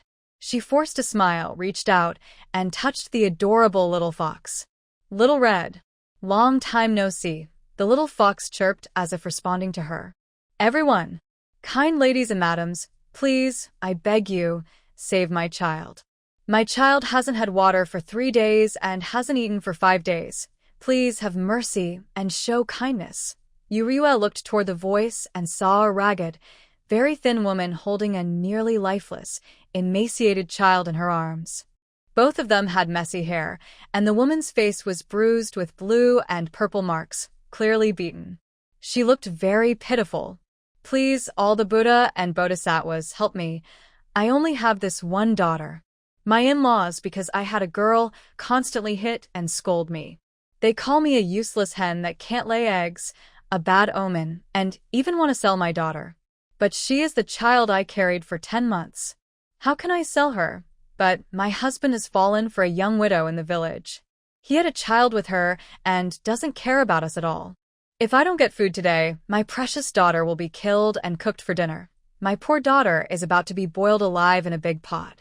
The woman's crying was very heartbreaking, and her story made everyone feel sympathy. The women in the camp all became teary-eyed with compassion. Some kind children even started crying loudly, grabbing their parents' sleeves and shouting, "Mom, Dad, this auntie and little sister are so pitiful. Let's share our food with them." Little Tree Seedling even threw himself into his grandmother's arms, saying, "Grandma, Little Tree Seedling doesn't want to eat. I want to save my food for that little sister." Grandma Tree smiled gently, covering her adorable grandson's mouth, then handed him to her eldest daughter-in-law. "Take the child away." Little Tree Seedling was confused at first, but then immediately looked at Ryue for help.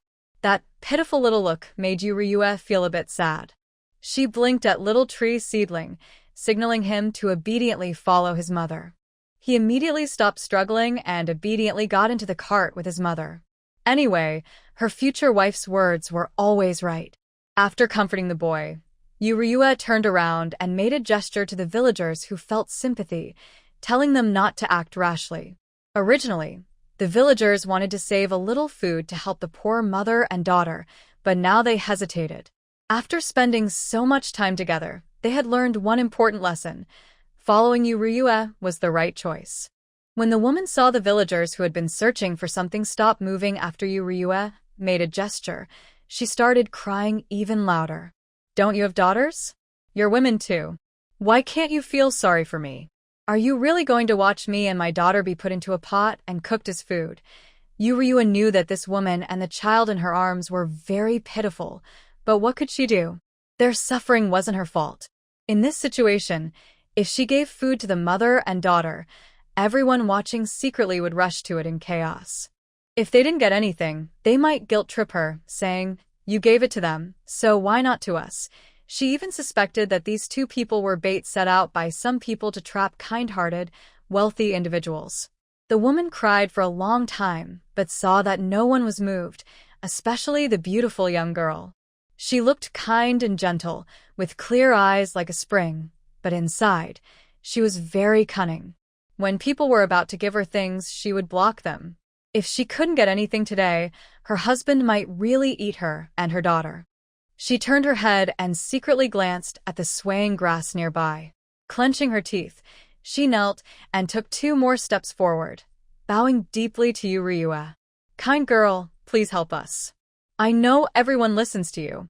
Do you really want to watch me and my daughter die? These are 2 living lives."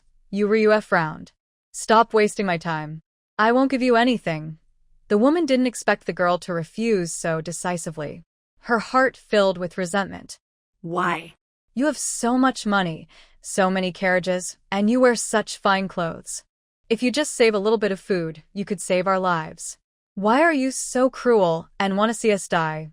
Ryue sneered and raised an eyebrow. "Who do you think I am? Why should I save food for you and your daughter? This child isn't mine and you're healthy and strong. Why would I want to harm your lives? If you want to use moral pressure, find someone with morals. Don't argue with me here. Otherwise, don't blame me for being rude." Qin Haowen, Jingyu, and Mo Huan immediately stepped out from the side, drawing long knives, their blades pointed directly at the woman. It looked like they were ready to kill her if she kept causing trouble. The woman was so frightened by the cold gleam of the knife that she sat down the ground, tears streaming down her face even more fiercely. "Why are you bullying this poor woman? I just want to survive." "What's wrong with that? Why don't you want me to live?" As she finished speaking, suddenly, from the bushes in the distance, an old woman with a sharp tongue appeared. She quickly walked over to the woman and slapped her. "You wicked girl. I just wanted a little food and now it's so hard? When I get back, I'll have my son cook you 2 up. It's been a long time since I last ate meat." She shouted and hit her, but some kind villagers couldn't stand it anymore. "Mom, she's a real person. You can't eat her." The old woman immediately rushed in front of the speaker and raised her hand, saying, "Fine. I won't eat people. Then give me your grain. If you don't, I'll eat them instead." Ryue frowned. Village Chief Shin stepped beside the kind villager and pushed her back harshly. If you have extra food, give it to me. The villager staggered from the push and timidly said, I don't have enough to eat either. Village Chief Shin snorted coldly. Not enough to eat? Why are you talking? Shut your mouth. If you cause trouble again, get out of the line. The girl was kind-hearted but was so harshly treated that tears started falling down her face. Her parents quickly pulled her back. Seeing this, the old woman, unable to get what she wanted, went back to beating the mother and daughter. The poor woman clung tightly to her daughter, begging, Mom, I was wrong. Please don't hit me anymore. I promise I can get the grain back. Please don't beat us anymore. My good girl is about to be beaten to death. Bah! These heartless, wasteful, wicked people have no kindness at all. They don't want to give you grain. Let's go. Come back with me. The water in the pot is already boiling. You two should honestly sit by the pot and wait. Just a little while longer, and your husband and son will have food to eat. The woman cried uncontrollably, her face bruised and swollen, and her mouth bleeding. The little girl in her arms looked as if she had already lost her breath. Everyone watching the scene felt sad and helpless, but in this world, who isn't pitiful? They could only turn their heads away to avoid looking at the tragic sight. Suddenly, there was a commotion from the Meng family side. Soon, Meng Chen's angry voice was heard. Meng Qi, we can't give any more. Our grain is running out. If you give this to them, more people will come asking for food. Are you going to give everything away? Brother, that little brat Ryue is heartless, but that's not surprising. She's even sent her grandparents and uncles to jail. She's caused her own good uncle and father-in-law to turn against each other, and even lost their lives. How could you be so blind? Shinyu also tried to persuade him. Husband, it's just a little food. Why make such a fuss? Ryue's family is poor and inexperienced. They don't have much food. Our family is big, so it's just a small act of kindness. Meng Chun was so angry at their words that he felt dizzy. It's not as simple as you think. If we give this, will we give to others when they ask? Meng Qi puffed out her chest and said proudly, Yes. I, Meng Qi, am a kind and gentle woman. When Lu County was peaceful, everyone said I was like a goddess. Brother, I know you don't like me, but don't worry. I only take my own grain. I won't touch a single piece of yours. After saying this, Meng Qi felt like she was shining. She proudly lifted her head and glared fiercely at Ryue, then threw a flirtatious look at Shen Ruichen beside Shen Jiao. Shen Jiao quickly pulled her twin brother behind her, then reached out and threw the flirtatious look back. Meng Qi pouted her lips. She didn't care about all that. Luckily, Dean Lin from Tiando Academy was here. She was determined to make Dean Lin and Shen Ruichen see her in a new light, to show them that she was the kindest and most innocent girl in the world, perfectly matched with these talented scholars. Her good friend, Su Meier, used this method to attract Shin Shu's attention. Learning from her was definitely the right choice. The poor woman also heard the commotion nearby. She held her child, crawled quickly, and knelt in front of Meng Qi, crying, Kind goddess, please help me. Meng Qi was pleased by this title and smiled happily. Qin Wanru and Lady Lin saw this scene and couldn't help but remind her, Miss Meng, don't cause trouble just because you're kind-hearted. Yes, they look like they did it on purpose. Maybe there are more people hiding over there. Can you handle all of them? Other ladies and young women also whispered, Don't act alone. We don't know how long we'll stay. Your family didn't bring many supplies. Hearing this, Meng Qi got angry, thinking these people looked down on the Meng family. No matter what, my family is richer than those peasants. It's just a refugee. Our Meng family can't even support her. Humph. Mind your own business. Ryue watched her behavior and thought, kind words are hard to say. Ghost. If she had paid close attention, she would notice that the poor woman kept glancing sideways toward the grass nearby. Even the old woman looked in that direction several times. The grass there was moving constantly, indicating many people might be hiding inside. She quickly signaled to the people behind her to step back quietly, keeping some distance from the Meng family, just in case. After Meng Qi finished speaking, she deliberately walked confidently to the woman's side, arrogantly handed her a bag of fried rice, but the old woman rushed over and snatched it away. She tore open the bag and wolfed down the rice greedily. She choked so hard her neck looked like it would stretch 2 miles, but she kept stuffing the rice into her mouth. Meng Qi was stunned in place. The old woman finished eating the rice, then kept pounding her chest, trying to swallow the dry rice quickly. Because she had eaten so much, her face turned red from the effort, but she still kept stuffing food into her mouth. Who is this goddess? Just a little bit of food, and it's not enough for me to fill my teeth. She is really stingy. Meng Qi watched as she kept hitting her chest, her face turning bright red. When she spoke, she spat out words angrily, making the woman look even more pitiful. The woman looked at Meng Qi with tearful eyes and begged, "Lady Buddha, please help me." Meng Qi looked at the woman's outstretched hand and secretly cursed. She thought, useless thing, can't even protect a little food. But now, with so many eyes watching, she could only walk to the back of the carriage and take out a bag of roasted rice again. Meng Chun held his sister's dress to stop her. "That's your daily ration. Don't you want to leave some?" Before he finished, their father slapped him hard twice. "Useless. That little bit of roasted rice, and you're arguing over it with your sister? Fine, I won't eat today either," Meng Chun said. Although Meng Chun was used to this, since a Taoist priest said his sister was a lucky star, their father often beat him without reason. His heart still ached painfully. Seeing her brother being hit, Meng Qi felt a bit of relief.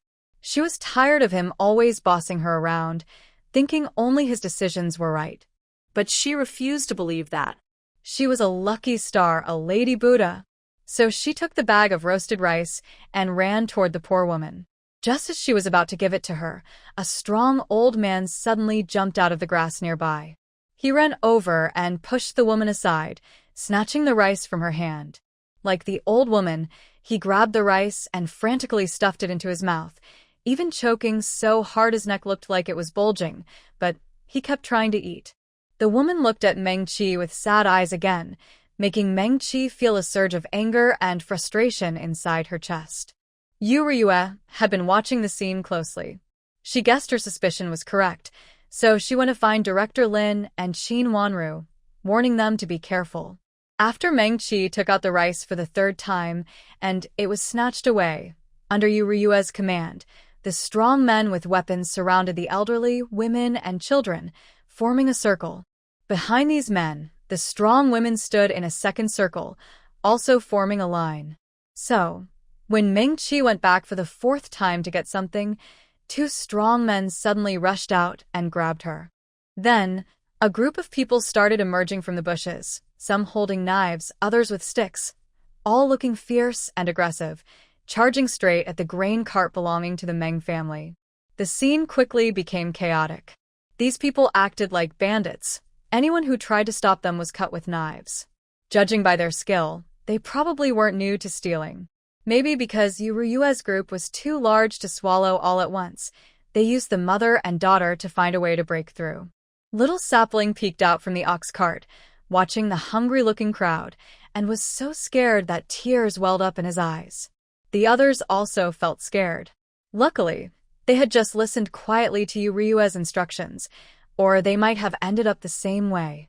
The main person behind all this, Meng Qi, was stunned, watching everything in front of her. She struggled to stop them but was hit the back of her head with a stick and fainted. Meng's father was kicked harshly by an old woman and then was ridden over by her, being grabbed and scratched randomly. Shunyu saw things were getting worse, quickly covering her stomach and trying to run aside. But she was too slow, and the crazy crowd pushed her down after just a few steps. She felt intense pain in her belly and shouted, "Meng Chun, come protect me. My stomach hurts so much, and it's our baby." Meng's mother yelled, "Meng Chun, you unfilial son, hurry and save your father and sister." "No, wait. Come help me." Meng Chun heard the shouting and saw the grain on the cart getting fewer and fewer. The servants had been beaten badly by these people, and he felt hopeless. He wanted to call for help but turned around and saw that the crowd had already formed a circle. Even if they tried to rush in to steal something, they were cut by the men with knives at the front. Because of this, they didn't dare to attack, and just kept their eyes on them. Desperate, Meng Qin shouted, Yuruyue, Lady Li, Director Lin, you can't just stand by and watch us die. We came together. Xinyu also called out, Yuruyue, please help me quickly. You killed my father and put my family in jail. You should protect me. Also, you are the servant girl my father bought, and you are my family's maid. Come here quickly. Yes. You can't just stand by and do nothing. Director Lin, you are a role model for scholars. Are you going to ignore this evil woman and do nothing? The Meng family kept shouting, but no one went to help. They believed they had done enough and couldn't blame others for their own mistakes. The robbery didn't last long.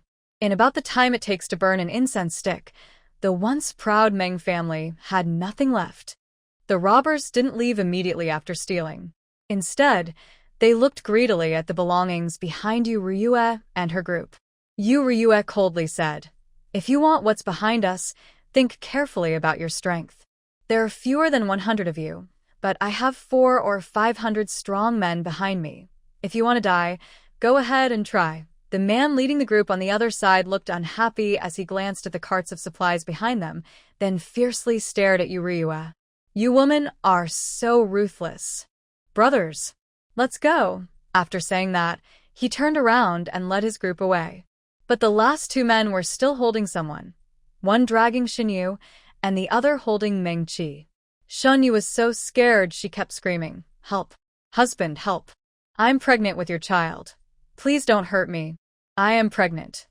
The man turned back with a lewd smile. Pregnant women are fun. I've never played with a pregnant woman before. Don't worry, after I'm done with you, you and your baby will become our meal. After saying that, the man beside him burst into laughter. Their eyes were full of desire as they looked at Xinyu. The women walking with them also looked used to this. They didn't see Xinyu as a person anymore, but as a lamb to be slaughtered or food to be eaten. Meng Qi was awakened by the screams nearby. She covered her head, feeling pain all over, especially her back, which was burning hot. She groggily opened her eyes and realized she was being dragged by a man. Ah! Let go of me, you dirty, lowly peasant. Don't touch me with your dirty hands. Get lost. The man heard the voice, immediately turned around, and kicked her hard in the leg. You little brat, shut your mouth. How dare you look down on me? The master. Soon, I'll make you into an even lower class servant. Meng Qi felt dizzy and started to call for help. Big brother. Dad. Shenruichen. Help me. Es u Meier. Meier. Help me. U Ryu front. Was Meng Qi crazy? Why was she still calling out the name Su Meier? Strange. I am the eldest daughter of the Meng family. You lowly peasants, let me go at once, she shouted, then suddenly glanced at the poor woman nearby. The woman was still holding her child, clutching a handful of roasted rice, and stuffing it into her mouth eagerly. Meng Qi immediately shouted, I gave you food, and yet you teamed up with them to steal everything from our family. How can you be so malicious? Let them free me now and return my family's belongings. The woman heard the noise, but only gave her a faint glance. She continued eating what was in her hand, occasionally feeding her tightly closed-eyed little girl.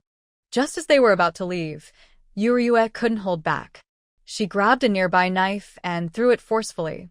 It narrowly missed, stabbing in front of the leading man, just a step away from his foot. The man looked at the knife with anger and turned back to glare at Yuruyue. Who dares to attack me? Step forward, Yuruyue coldly said. You can take the things, but those two women can't. Why not? What are you? If someone wasn't protecting you nearby, I would have tied you up too. Humph. Don't think I won't deal with you just because I'm afraid of you. I'll tell you, Before he finished speaking, his vision blurred, and he felt a sharp pain in his throat. He clutched his neck tightly, eyes filled with fear as he looked at the man in front of him. He wanted to speak, but he couldn't say anything. He just stared with wide eyes and fell straight to the ground, blood soaking the area. Qin Haowen disdainfully took out a handkerchief from his pocket, wiped the blood splattered on his face, then used his knife to clean the blood off the man's clothes. After making sure it was all gone, he pointed again at the others. Does anyone have objections? No one saw how the man in front appeared. They were all too scared to think clearly. Who would dare object now? The fallen man was actually the smartest and strongest fighter among them, and he just died like that? But there was one stubborn person, the one dragging Xinyu. Brother, we're not messing with your wife. Why do you care? Besides, you're so strong, yet you still listen to that girl. You might as well join us. We'll make sure you eat well and live comfortably. Qin Haowen raised his knife again and pressed it against his neck. This time, he killed 2 people, scaring the rest completely. They dropped Xinyu and Meng Qi, grabbed what they stole, and ran away howling. Meng Qi saw this and cursed angrily. What are you standing there for? Hurry up and get our stuff back. Ryua listened to Meng Qi's proud words and even started to regret letting Qin Haowen act. Haowen, come back. Qin Haowen immediately turned around and left. Meng Qi was so angry she shouted, "You country bumpkin, come back. I'm the young lady of the Meng family. If you get her stuff back, I'll give you 1 or 2 silver coins." That's 1 or 2 silver coins. No matter how loudly she yelled, Qin Haowen didn't look back. Honestly, if those men had just killed Meng Qi and Xinyu, Ryua wouldn't have stopped them. But she couldn't just watch these 2 be gang and killed. After all, they were just mouthy. They could die, but they shouldn't be used as tools for others. And she was a bit curious. Why did Meng Qi call out Su Meyer's name? Was Su Meyer also there? That shouldn't be. Sweet daughter, come quickly. Don't look at those 2 crazy heads. Your favorite sour fish is ready. These are the last 3 fish we have. If we wait 2 more days, they'll spoil, so we cook them all. There is also spicy chicken. Hurry up and eat it. Soon, those people will smell the aroma and might come over to some. Honestly, Ryua didn't want to be so showy. The journey was full of dangers, and she just wanted to eat a little. But these days, she suddenly craved sour foods. She felt uncomfortable if she didn't eat them, especially pickled fish, which she had already eaten several times in her space. Still, she couldn't get enough and wanted to eat it every meal. However, she felt that after this meal, she would be satisfied because she was starting to crave spicy chicken more. So she quickly went over, ready to eat. Yu Dihao and Liang Shulan saw their daughter jumping around happily and hurriedly stepped in to hold her down. Are you able to jump and run now? You need to take good care of your body. If you fall, you'll be the one hurt. People nearby heard this and thought Ryua's body wasn't fully recovered yet. They didn't think about anything else, not even pregnancy. When Ryua picked up her bowl and Liang Shulan announced the meal was ready, she immediately took a big scoop of pickled vegetables and put it in her mouth. The sharp sourness hit her nose, making her feel like her whole soul was uplifted. Pairing it with a bite of fragrant white rice, it felt like they weren't escaping famine but going on a picnic. Then she took a piece of crispy fried spicy chicken. The spicy, stimulating flavor filled her mouth, making her sneeze uncontrollably. So delicious. So fragrant. Especially with the crispy dried chili peppers beside it. Absolutely priceless. The aroma quickly spread out. Honestly, the smell made people from the Li and Lin families drool. Lin Yihue even stood on tiptoe, glancing repeatedly in that direction. Sister, with my relationship with Ryua, if I go over and ask for some food, do you think she'll chase me away? Lin Qinshin shot him a cold look. You're hopeless. Lin Yihue immediately got annoyed. Why are you scolding me again? Madam Lin also snorted coldly. What's wrong with what your sister said? You've known Ryua for so long, and she's still best friends with her eldest cousin. Why haven't you managed to get her to bring over your future wife? If you had any real talent, our Lin family and the Yu family would already be related by marriage. Naturally, we would be sitting together at the same table for meals, and you wouldn't be staring so eagerly. Lin Qinshin agreed. Sister Yu is so smart and talented. She compliments you well. Yet, you don't even understand the simple idea of being the first to get what's nearby. It's a shame you've wasted so many years studying. Lin Yiho felt a bit wronged and looked to his father for help. His father, Lin Yuan, stroked his white beard and silently nodded. Yes, I think that girl is very good. It's not that he was craving her food, he just thought she was nice. Lin Yiho was speechless. All three of them had their eyes practically falling into her dish, and they said they weren't craving her food. But he also wanted to eat. However, Sister Yu was too young, and he couldn't bring himself to do it. Most importantly, whenever he faced Yu, he felt a little bit insecure. Her words, "A woman's purity is never beneath a silk dress," struck his soul deeply. It made him realize how low his own awareness was. Thinking of this, he sighed deeply. Then, under the sharp looks from his parents and sister, he resigned himself and started eating his bowl of rice. Meanwhile, at the Li residence, Old Master Li smelled the tempting aroma and angrily tapped his bowl with chopsticks. Oldest daughter-in-law. We've been working hard all day, and this is all you give me? Qin Wanru looked at the 6 dishes and 1 soup on the table, feeling a bit puzzled. Dad, it's already this late. Aren't 6 dishes and a soup enough to satisfy your hunger? Dad, we're on the run now, and it's dangerous to be too hungry. Old Master Li was furious and tapped his bowl again. Why can they eat delicious food and drink well? I want simple food too. Go tell that you person to bring me some dishes. I paid for them after all. Qin Wanru took a deep breath, trying to suppress her anger. Dad. These days, people don't lack our money. Old Master Li snorted coldly. Humph. Ryue is just a cook working for our family. Her success has nothing to do with us. I asked her to prepare some dishes for her former employer. What's wrong with that? Qin Wanru, don't think you're so powerful now that I won't dare to say anything. I tell you, no matter what, the Li family surname will always be Li. It can never be Qin. Qin Wanru took a deep breath again, unable to hold it in any longer.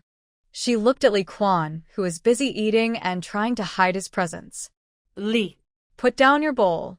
If you don't want to eat, then don't. It's good enough to have food in the wilderness.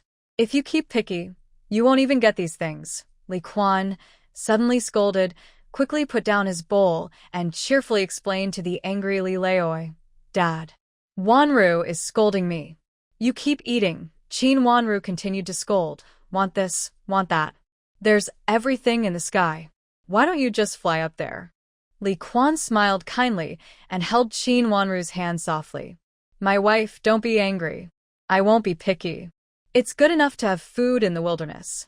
Look at the common people eating coarse bread. The Meng family can't even get that. I think it's fine. Qin Wanru snorted coldly. Unthankful thing, still acting like a young master here. Li Quan still had a smile on his face. Dad.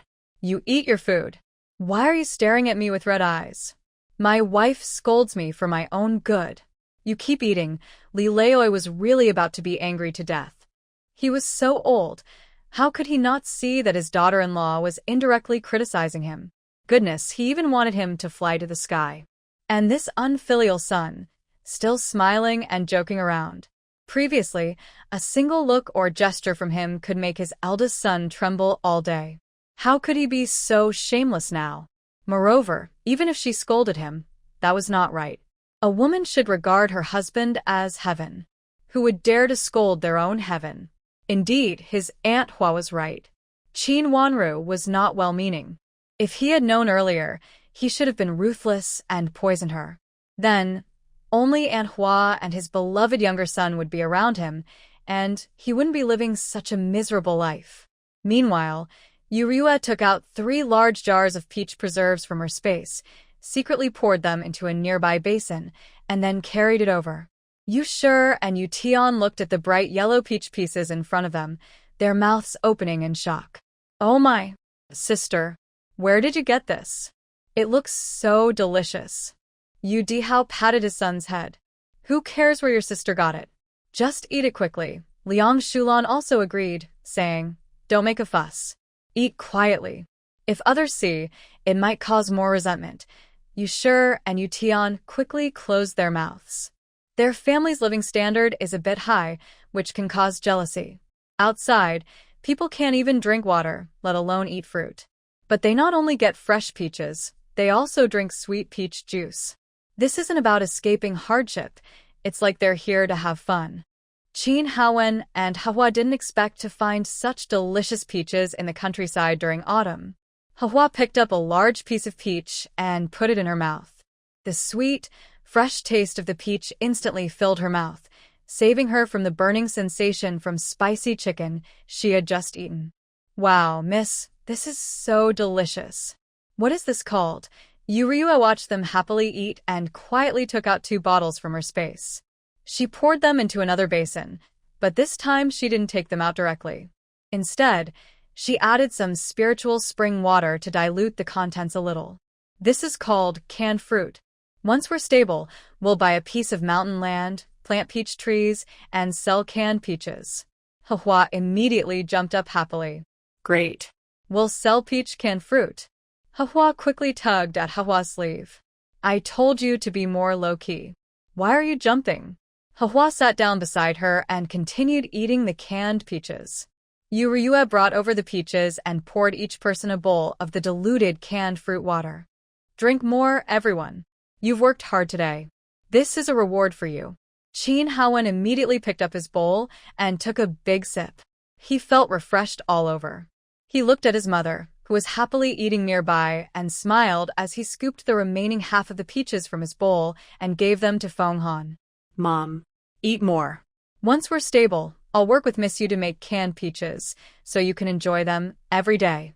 Feng Han looked at the extra half of peaches in her bowl and smiled. Since her husband betrayed their initial agreement, got involved with another woman and children, she felt life had no meaning. Later, her daughter died tragically, and she was exiled after her family was confiscated. On the way, she and her son were sold by that beast. She only wanted to die. Even after being rescued, she stayed in her room every day, avoiding the outside world. After going through these difficult days, she realized that it can actually be good. People should look forward, because time doesn't stop for anyone's sadness. She can't just stay trapped in her own world. She still has such a caring and obedient son. She also wants to see her son get married. When Liang Shulan saw Feng Han finally smile, she teased, "Look at how obedient your son is. My son didn't even think to serve me some fruit." Hearing this, Yu Shi and Yu Tian quickly tried to put the remaining peach slices from their bowls into Liang Shulan's bowl. Everyone burst into laughter. After everyone finished eating and drinking, they cleaned up their things and immediately continued their journey. Meanwhile, the Meng family was gathered together, very angry. They had been bullied so badly, and these indifferent people didn't help at all. They didn't even invite them to eat when they were having their meal.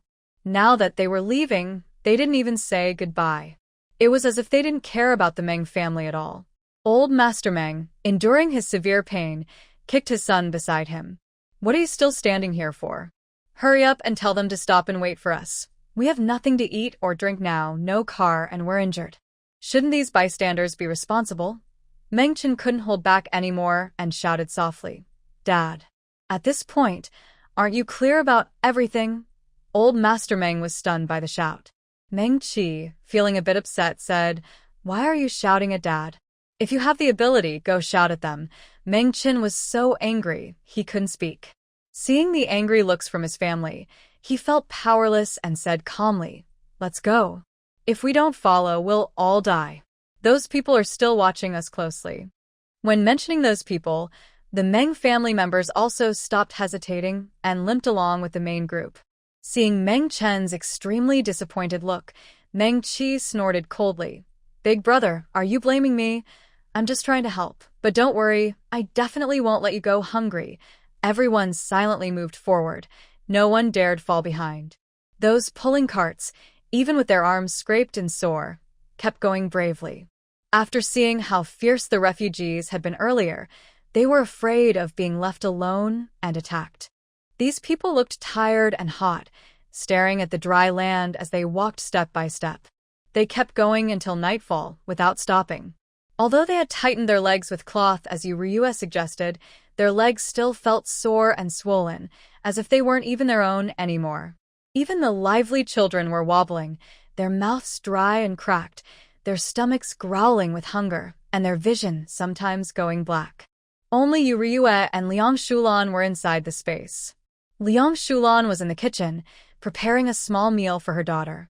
Are you sure you only want a bowl of instant noodles? Liang Shulan asked. Yu Ryue stretched out one finger. Add an egg and 2 sausages, please. Liang Shulan looked at her daughter, who was eating with her cheeks puffed out, and felt worried. Sweetheart, I think you should control your eating a little. Eating like this might cause trouble when you have the baby. Yu Ryue touched her flat stomach. Mom. Don't worry, I'll try to control myself. Oh, and please wash a bunch of grapes for me. Thank you. Liang Shulan felt helpless but thought, she's her daughter, so what can she do? Just spoil her a little. She secretly tore off a small piece of the instant noodle cake and put it back in the bag. She put the rest into the pot and washed half a bunch of grapes, trying to control her daughter's diet in a subtle way. Yu Ryue was just craving food. She was happy to taste a little. After finishing all these snacks, she also took some pregnancy vitamins bought from the space. Then she started her daily exercise. She knew her baby was big, which could cause a difficult birth, so every night after her snack, she would do some exercise before sleeping. Soon, Yu Ryue and Liang Shulan lay on the soft, dry big bed and fell asleep. Meanwhile, Yu Dihao was leaning on the cart, chewing on a dog toy, trying hard to drive the cart. They kept traveling until the next morning. When the caravan stopped, Yu Ryue and Liang Shulan came out of the space. After eating, Yu Ryue took Yu Dihao into the space to rest well. After 2 days of this cycle, on the 3rd morning, chaos suddenly broke out at the Li family's place. Madam, do you still not believe us? There really are no strangers nearby, except for this girl Shun. Yes. Shun's girl always comes here to tease that little fox. We thought she was a good person, but it turns out she's using the excuse of watching the fox to steal food from us. That's shameless and dirty. Humph. A farmer's girl has a shallow mind. Shun Jiao heard this and looked very upset. Sister Qin, it's really not me. Please believe me. Qin Wanru pulled Shin Jiao behind her and said angrily, How dare you? You can't control your things and are throwing dirt on others. She just likes that little fox. At this moment, old Master Li came over with his cane and struck the ground hard. Big wife. Since everyone says this girl stole, then she stole it. You can't just accuse others. Do you think I, an old man, would do such a thing? Qin Wanru was surprised by old Master Li's sudden involvement. Dad. I didn't say you stole it, but I definitely don't think Shin Jiao did. The Shun and Yu families heard the commotion and quickly came over. Yu Tian gently pulled Shin Jiao to her side and said firmly, Shin Jiao would never do such a thing. Their family doesn't lack food. It's your own lack of control. Why are you throwing dirt on her? Shun Jiao's eyes turned red as she tugged at Yu Tian's sleeve, looking very wronged. Village head Shun also hurriedly said, I think there's a misunderstanding. My daughter would never steal. Shin Cheng-yi coldly said from beside them, Dad, I think old Master Li has a point. Jiao comes here every day and always brings back strange food. She never shares with me or her sister-in-law. Isn't that suspicious? Zhang Huiyan also agreed, Dad. Jiao has been spoiled by you. She's just here to steal some food. Shun Jiao was so angry she started crying immediately. Big brother. Sister-in-law. That was Ryue giving it to me. Shin Qingyi frowned and interrupted her. Jiao, you're not a child anymore. What's the use of crying all the time? And Ryue is just a farm girl. Where did she get those strange foods? Just a few days ago, you ate that peach, and only someone like Lord Li could afford to eat such a fruit. Lord Li, hearing such praise, immediately straightened his back, lifted his chin proudly, and said, That's right.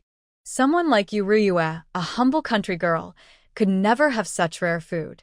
Everything belongs to my Li family, but since our family is large and wealthy, I won't pursue this matter further. Qin Wanru frowned. Her father has always been stingy, so how could he say he wouldn't pursue it? Also, it's clear that Shun Jiao didn't do it. How could she steal food meant for 10 or 20 people all by herself? Just as she was about to speak, Yu Ryue stepped out from the crowd. If you won't pursue it, Jiao Jiao still will. Are you just talking without proof? Do you have any evidence? Seeing Yu Ryue approach, Shen Jiao Jiao immediately abandoned Yu Tian and hugged Yu Ryue tightly, crying so hard her body trembled. Yu Tian watched from the side, clenched his fists in anger, wishing he could beat those who falsely accused Shen Jiao Jiao. Lordly sneered. Anyone with eyes can see the truth. What more evidence do you need? Yu Ryue snorted coldly. Who can see? How do I not know? Why don't you just say it openly, Lordly? Lordly hesitated, then pointed at a small fox nearby. She comes to see the little beast every day. Can't that count as evidence? Yu Ryue looked at Lord Li's trembling eyes and sarcastically said, I also often come to see the little fox. Am I suspicious too? If so, to clear my name, I am willing to help the eldest madam catch the real thief. Honestly, Lord Li felt a bit intimidated by Yu Ryue's piercing gaze. To avoid her uncovering the truth, he chuckled and said, This is our Li family's own matter. There's no need to trouble Miss Yu. It's just a little bit of grain. Our family has plenty. Everyone is just trying to survive. Do we need to be so petty? Fine, I'll make the decision. This matter is over. No need to investigate further. Yu Ryue smiled and refused. No. If we don't find out the truth, in the future, if anyone's grain goes missing, they'll blame me. Do I still have to live? For my reputation, I must find out what really happened. Lord Li secretly cursed in his heart. He never actually accused that girl of anything. And she had a very bad reputation throughout Lu County. Many people went to her family, telling her to hurry and die. But she didn't listen. Instead, she went to those people's homes, knocked on their doors, yelled at them, and accused them of dishonorable behavior. Someone like her shouldn't care about reputation. Moreover, such matters naturally shouldn't involve outsiders, so he quickly signaled to his eldest daughter-in-law. But Qin Wanru acted as if she hadn't seen anything. She held Yu Ryue's hand and said politely, Thank you, sister. Old Master Li's face turned red with anger. He hit the ground hard with his cane, but no one paid attention to him. Frustrated, he turned and left. After everyone had gone, Qin Wanru gently patted Shen Jiao Jiao's hand and sincerely apologized. Jiao Jiao, I'm really sorry. I made you suffer. She then took off a bright green bracelet from her wrist and placed it on Shen Jiao Jiao's wrist. Shen Jiao Jiao's eyes were red with tears. Although she felt very wronged inside, she knew it wasn't Qin Wanru's fault. She quickly tried to refuse, but in the end, Yu Ryue pressed their hands together. Only then did Shen Jiao Jiao take the bracelet and leave. Nearby, Shen Qingye and Zhang Huiyan looked at the bright green jade bracelet, feeling jealous and annoyed. Wow. Jiao Jiao's luck is so good. She stole some grain and still got a jade bracelet. Shen Qingye snorted coldly. Our family isn't so poor that we can't even feed ourselves anymore. Yet you're doing sneaky things like stealing. Jiao Jiao, I'm really disappointed in you. Honestly, Shen Jiao Jiao had always felt guilty, thinking her actions caused the family to split. She was trying to make amends and hoped her father and elder brother would reconcile. But now she realized that no matter how hard she tried, her elder brother would never go back to how he was, unless she had nothing left, or listened to her brother and sister-in-law's plans to marry an old man, or she died. What did she do wrong? Just as she was about to speak and retort, Yu Tian stepped in front of her again, blocking the harsh gaze. I've never seen brother and sister-in-law who would smear dirt on their own sister. What? Only when Jiao Jiao is gone do you feel happy. Don't think that just because your family has some money, you can shout at me. I am going to be the village chief of Hedong village in the future. Yu Tian sneered. Ah. Someone like you who falsely accuses your own sister, we wouldn't dare let you be the village chief. Otherwise, you might cut us common folks into pieces and sell us by weight to the rich. Shen Qingye was furious and shouted, This is my Shin family's matter. What does it have to do with you? Are you having an affair with my sister? Yu Tian didn't expect Shen Qingye to keep slandering Shen Jiao Jiao. He was so angry that he raised his hand and punched him. I told you to stop talking about Jiao Jiao. I told you to stop slandering her. Shen Jiao Jiao also didn't expect that, Once timid and quiet, someone who used to be bullied and only dared to stand aside trembling would now stand like a tall mountain, blocking all the malice, even willing to fight for herself. Village Chief Shen and Shen Ruichen also felt Shen Qingye was going too far, but since they were close relatives, they didn't want to fight openly in front of so many people. But they didn't expect that. Afraid of making a joke, Yu Tian would just start fighting without caring. Yu Ryue heard the noise here, but just glanced and then looked away. Qin Wanru was a bit curious. Aren't you going to help your brother? Yu Ryue smiled and shook her head. If I'm right, I might soon have a second sister-in-law. Qin Wanru looked over there and suddenly understood. Haha. If Jiao Jiao marries into your family, she'll be really lucky. Yu Ryue smiled and said, you can't say that in front of Jiao Jiao. Everything should happen naturally. Qin Wanru also agreed, nodding. Yes, everything should be natural. But how will you manage to catch my old man? He's quite cunning. Yu Ryue smiled. Wanru, you see that too. With how obvious my father-in-law is, how could I not see? Haha. Don't worry, Wanru. I have a plan, but you need to cooperate with me. Qin Wanru immediately leaned forward, her eyes shining brighter. All right. Let's do it. After they finished discussing, Yu Dihao and Liang Shulan had already resolved Yu Tian's problem. Yu Ryue returned home and saw Yu Dihao smiling as he patted Yu Tian's shoulder. Good boy, your left hook was really powerful just now. Teach me how you did it. Do you need to first settle into a strong stance, a steady base before hitting hard, and not over-the-shoulder throw? Where did you learn that? Yu Tian, who had only minor skin injuries, was already prepared to be scolded. But when he came back, he saw his father looking so excited as if he wasn't just coming back from a fight. However, since his mother and sister didn't seem to want to scold him, he happily said, I learned more than the other kids from the master, so I pick things up faster. During his free time, the master teaches us martial arts. The over-the-shoulder throw I mentioned was learned from him, but the fighting techniques I use I learned from Brother Haowen. How do I look? Am I really cool? Yu Ryue watched his second brother boast about his skills like a proud rooster, showing off what he had learned. At mealtime, Yu Ryue personally took a pound of fried rice and some medicine to apologize to Village Chief Shen. Although Village Chief Shen didn't like his son very much, and Yu Tian only fought to vent his anger for his daughter, he was still upset to see his own son with a swollen face, lying nearby and crying from pain. Yu Ryue put down the things and said a few words before going to talk to Shen Jiao Jiao. She didn't have time to care about their feelings now. She needed to see her future sister-in-law.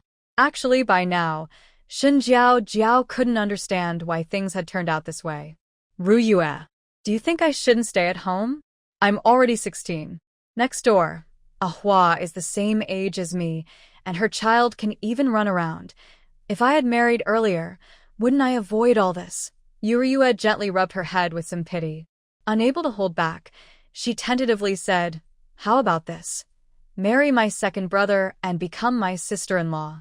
Then you won't have to think about all these messy things. Hearing this, Shen Jiao Jiao immediately remembered Yu Tian blocking her in front of him, and her face turned red. Ryue, I'm talking about serious matters. What are you saying?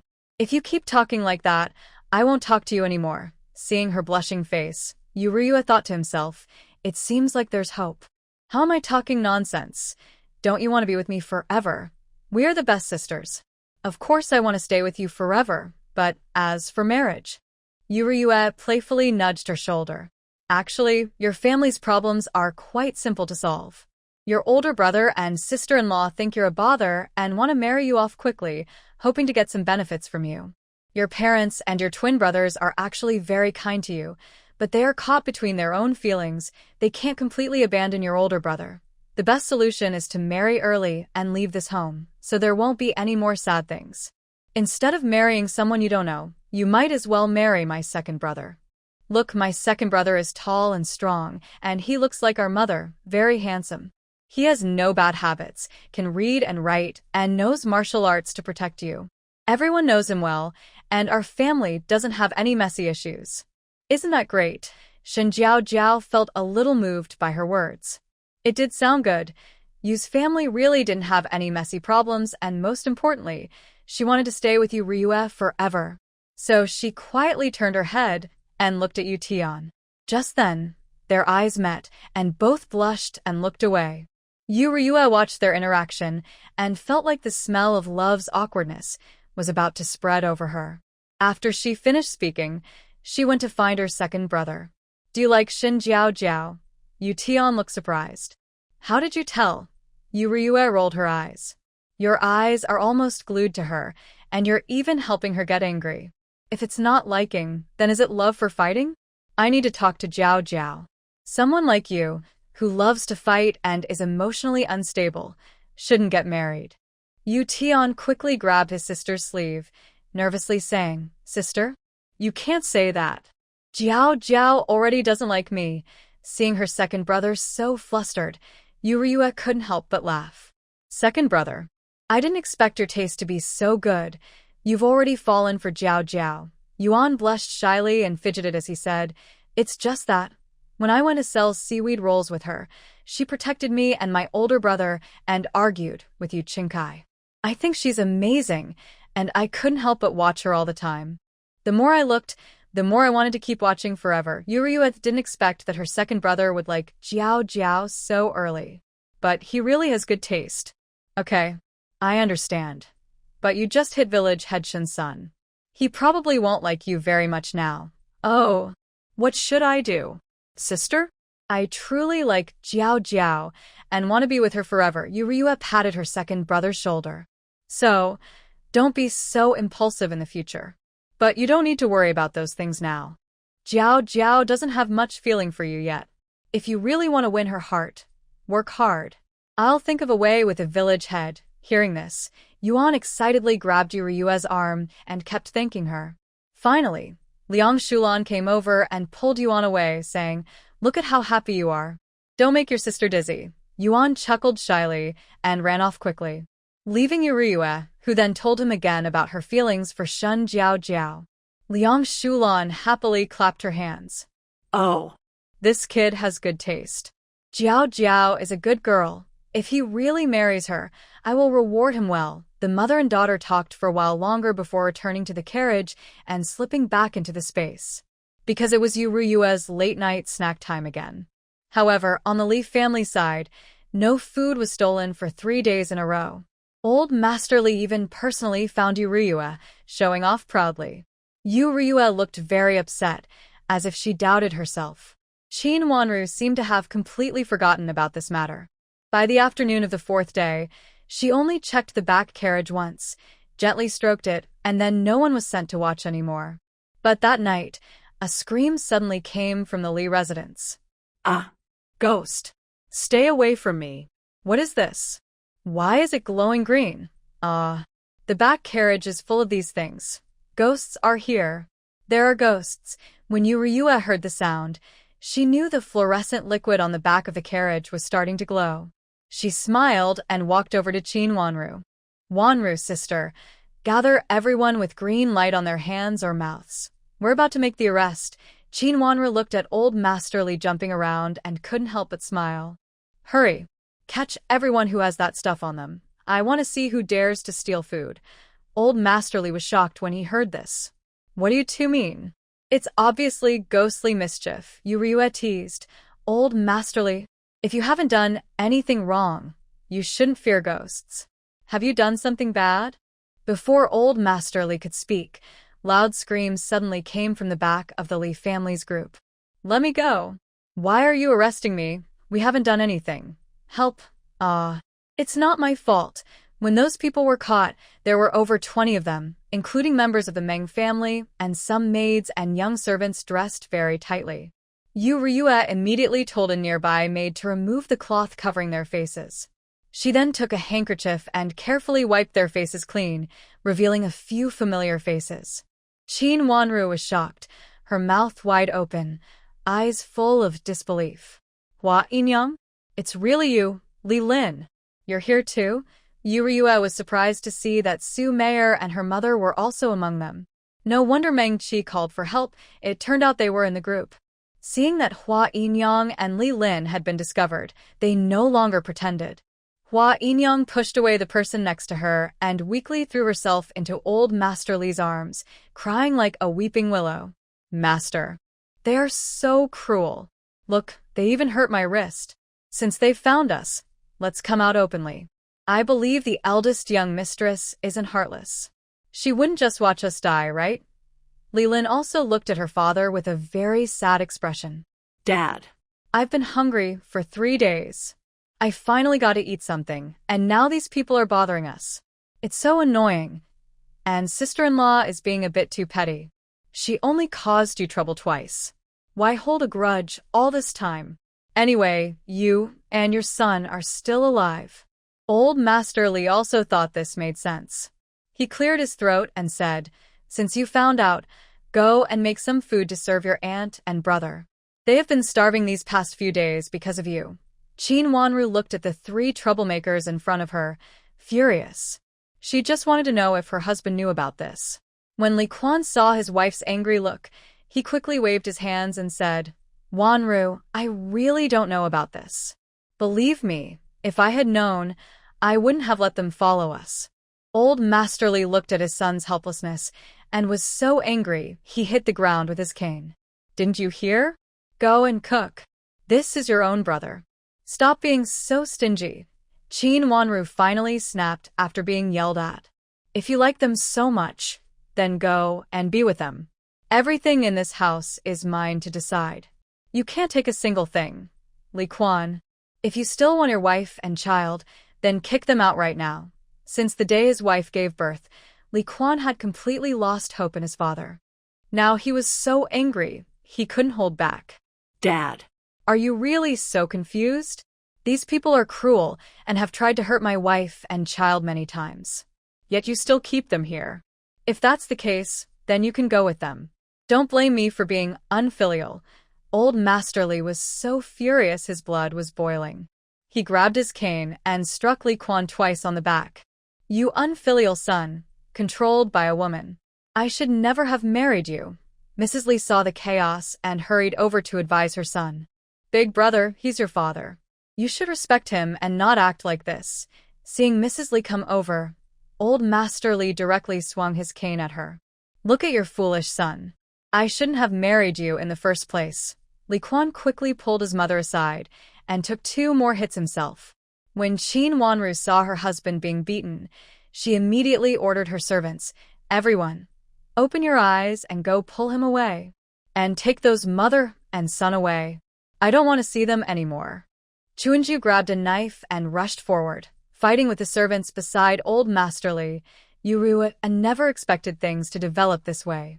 She was about to speak and try to persuade when suddenly, with a whooshing sound, an arrow brushed past her ear and shot straight at a villager behind her.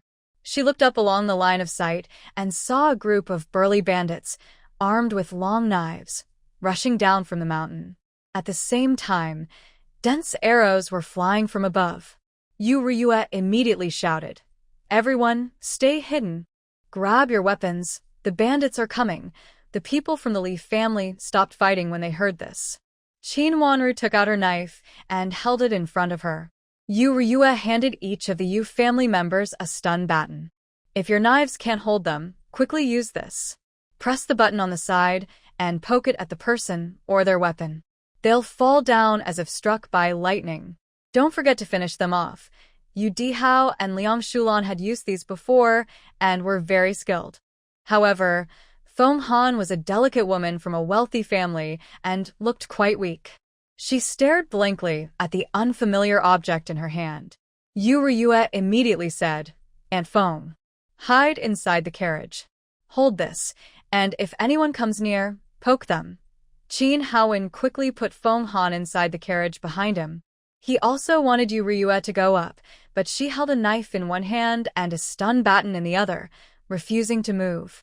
Soon, the bandits charged forward. The scene instantly became chaotic.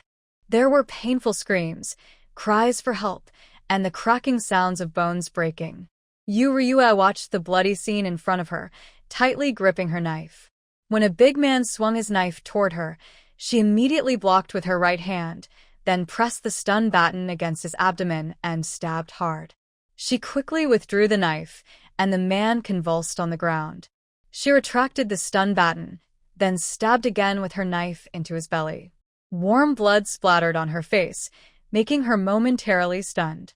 But she quickly regained her composure, pulled out her knife, and stabbed again.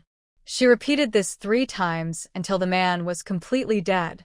Only then did she breathe a sigh of relief. But before she could finish, she was suddenly pulled back with great force. Qin Haowen had someone drag her behind him, and he swung his knife to cut down the arrow flying nearby. Then, with a spinning kick, he kicked the attacker trying to ambush them away. Yu Ryue was also busy. Although her right hand was being pulled, she could still use her stun baton with her left hand. Whenever she saw someone approaching, she would stab whoever came near. The other members of the Yu family also followed Yu Ryue's method and surprisingly fought back against the half-hearted bandits. The Meng family people had no weapons and were driven to flee in panic. Meng Kui shouted loudly, "Meier, help me!" as Meier was also in danger herself. After all, the guards of the Li family had all gone to protect Lord Li and Qin Wanru. She saw the sword coming at her and quickly leaned back, then swiftly ran to the side. This situation couldn't go on. She might escape once, but not twice. So she immediately ran to hide behind Aunt Hua. "Aunt Hua, this can't go on. We should quickly take Lord Li and run. As long as the main group stays here, those bandits won't bother us few who got away." Aunt Hua agreed with this idea. She wanted to run herself, but had no guards.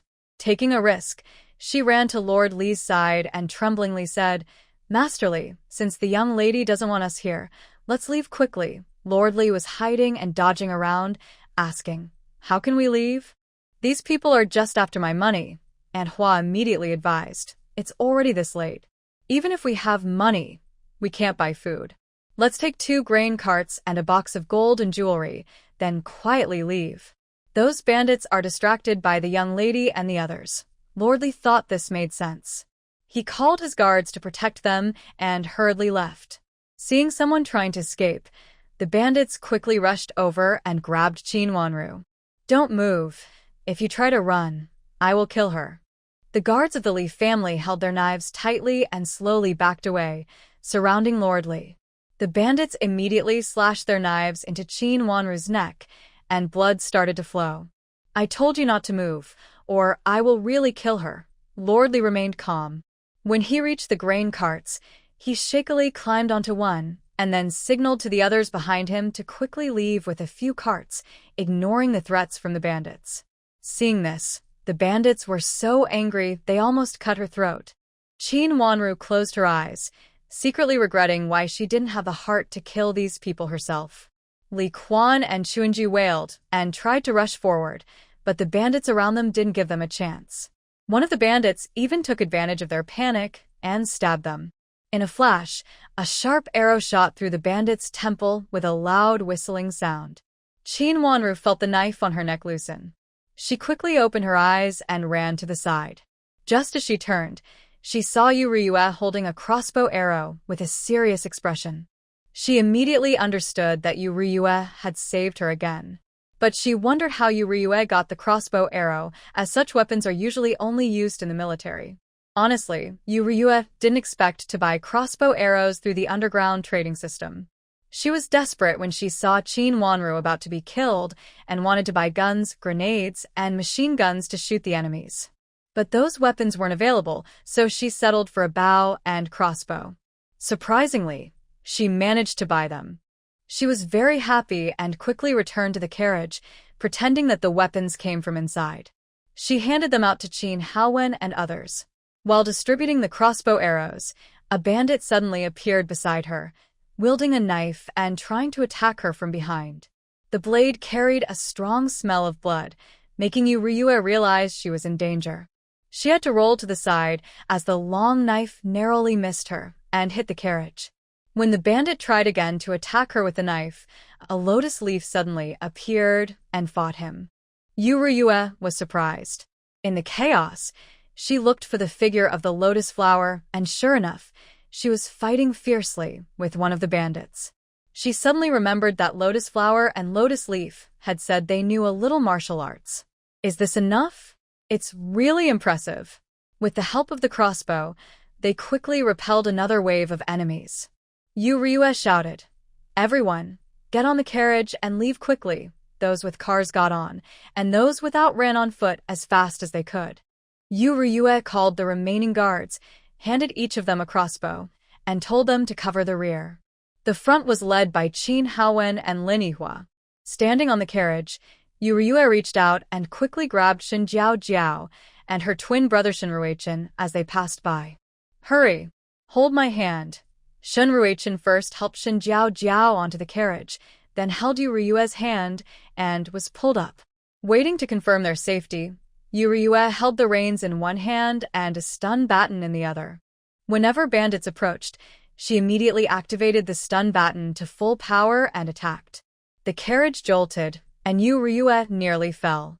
Shen Ruichen, acting as a shield, caught her with his back, preventing her from falling. Yu Dihao and Liang Shulan watched the scene anxiously. Their faces turned pale after seeing their daughter almost fall. They quickly retreated, got back into the carriage, and Yu Dihao took the reins. Liang Shulan sat inside, holding her daughter tightly, worried she might be hurt by the bumps. If it weren't for the song mentioning Shen Jiao and another person, they would have wanted their daughter to hurry back into the space. Seeing her mother's cautiousness, Yu Ryue suddenly remembered she was pregnant. She realized her child might have been lost in the fall. This thought made her feel scared and sweaty all over. The bandits behind them kept chasing, and there were even ambushes on the road. Fortunately, thanks to Yu Ryue's bow and crossbow, they managed to escape the bandits after about half an hour. When Shen Jiao and the other person got out of the carriage, Yu Ryue quickly entered her space. She drank 3 large bowls of spiritual spring water, took some medicine to protect her pregnancy, changed into new clothes, and lay on a big bed. "My baby, it was my fault just now. I won't take risks again. You must stay safe inside my belly. Please don't get hurt." Yu Ryue was only a little over a month pregnant, so her baby couldn't respond. She could only silently remind herself to be more careful in the future. She must not be reckless. Now she was carrying 2 lives, hers and Shin Jiheng's. She didn't know if Shin Cho had come out of prison. What was he doing with that noble person now? Meanwhile, Shin Cho, who was worried about him, had just killed a middle-aged man in armor with a sword. Blood splattered on his face. He didn't blink, but looked very excited as he pulled out the long sword that was stabbed into the man's chest. Blood immediately soaked his clothes, but he didn't even frown. His smile grew wider, and with his stunningly handsome, almost devilish face, he looked like a demon crawling out of. He raised his sword high and fiercely swung it down at the person's head on the ground. Then he turned around with a smile, looking excited and proud at the people behind him. Is there anyone still not convinced? The people below were so frightened by his wild and crazy look that their legs went weak. The person he killed was the strongest general in their village. How could they not be convinced? They always believed that the strong should be respected. Loving strength seemed to be in their blood. So, nearly 1,000 people present all dropped their weapons and knelt down to salute Shin Cho. They shouted together, "We are willing to follow the leader." Shin Cho held up the head he had just cut off, raised it above his head, and looked down at everyone below. Meanwhile, Yan Han and a few others were stunned by what they saw. They knew Shin Cho was smart and powerful, but they didn't expect him to take over a well-trained army of over 1,000 criminals in just half a day. And, besides Shin Cho himself was injured, no one else even lifted a finger. Yan Han looked at Shin Cho's wild and crazy smile and suddenly felt worried. What kind of extraordinary disciple had he taken? Could he really control someone like that? While Yan Han was still lost in thought, Shin Cho came over holding the head. He casually threw the head at Yan Han's feet. "Old man, what are you daydreaming for? Hurry up and gather these people. I want to lead them myself. They respect strength and are stubborn. Your men can't control them. That would only make things worse." In the past, Yan Han's men would definitely have refused. But after so long, under Shin Cho's leadership, they had advanced rapidly. It was no exaggeration to say that now, the northern part of the country was fully under their control. Shen Chao's cleverness and ruthlessness also earned their deep respect. Even Yan Han was starting to see Shen Chou as more important. Before Yan Han could speak, the others obediently went to do their own tasks. Yan Han wanted to talk to Shen Chou about meeting the Duke of Zhen, to remind him to be more careful. But Shen Chou didn't pay attention to him. He simply grabbed someone at random, told them to find him an empty room, and went off alone to tend his wounds. Shen Chou just entered the room and closed the door. He was very weak and sank down heavily beside the table and chair.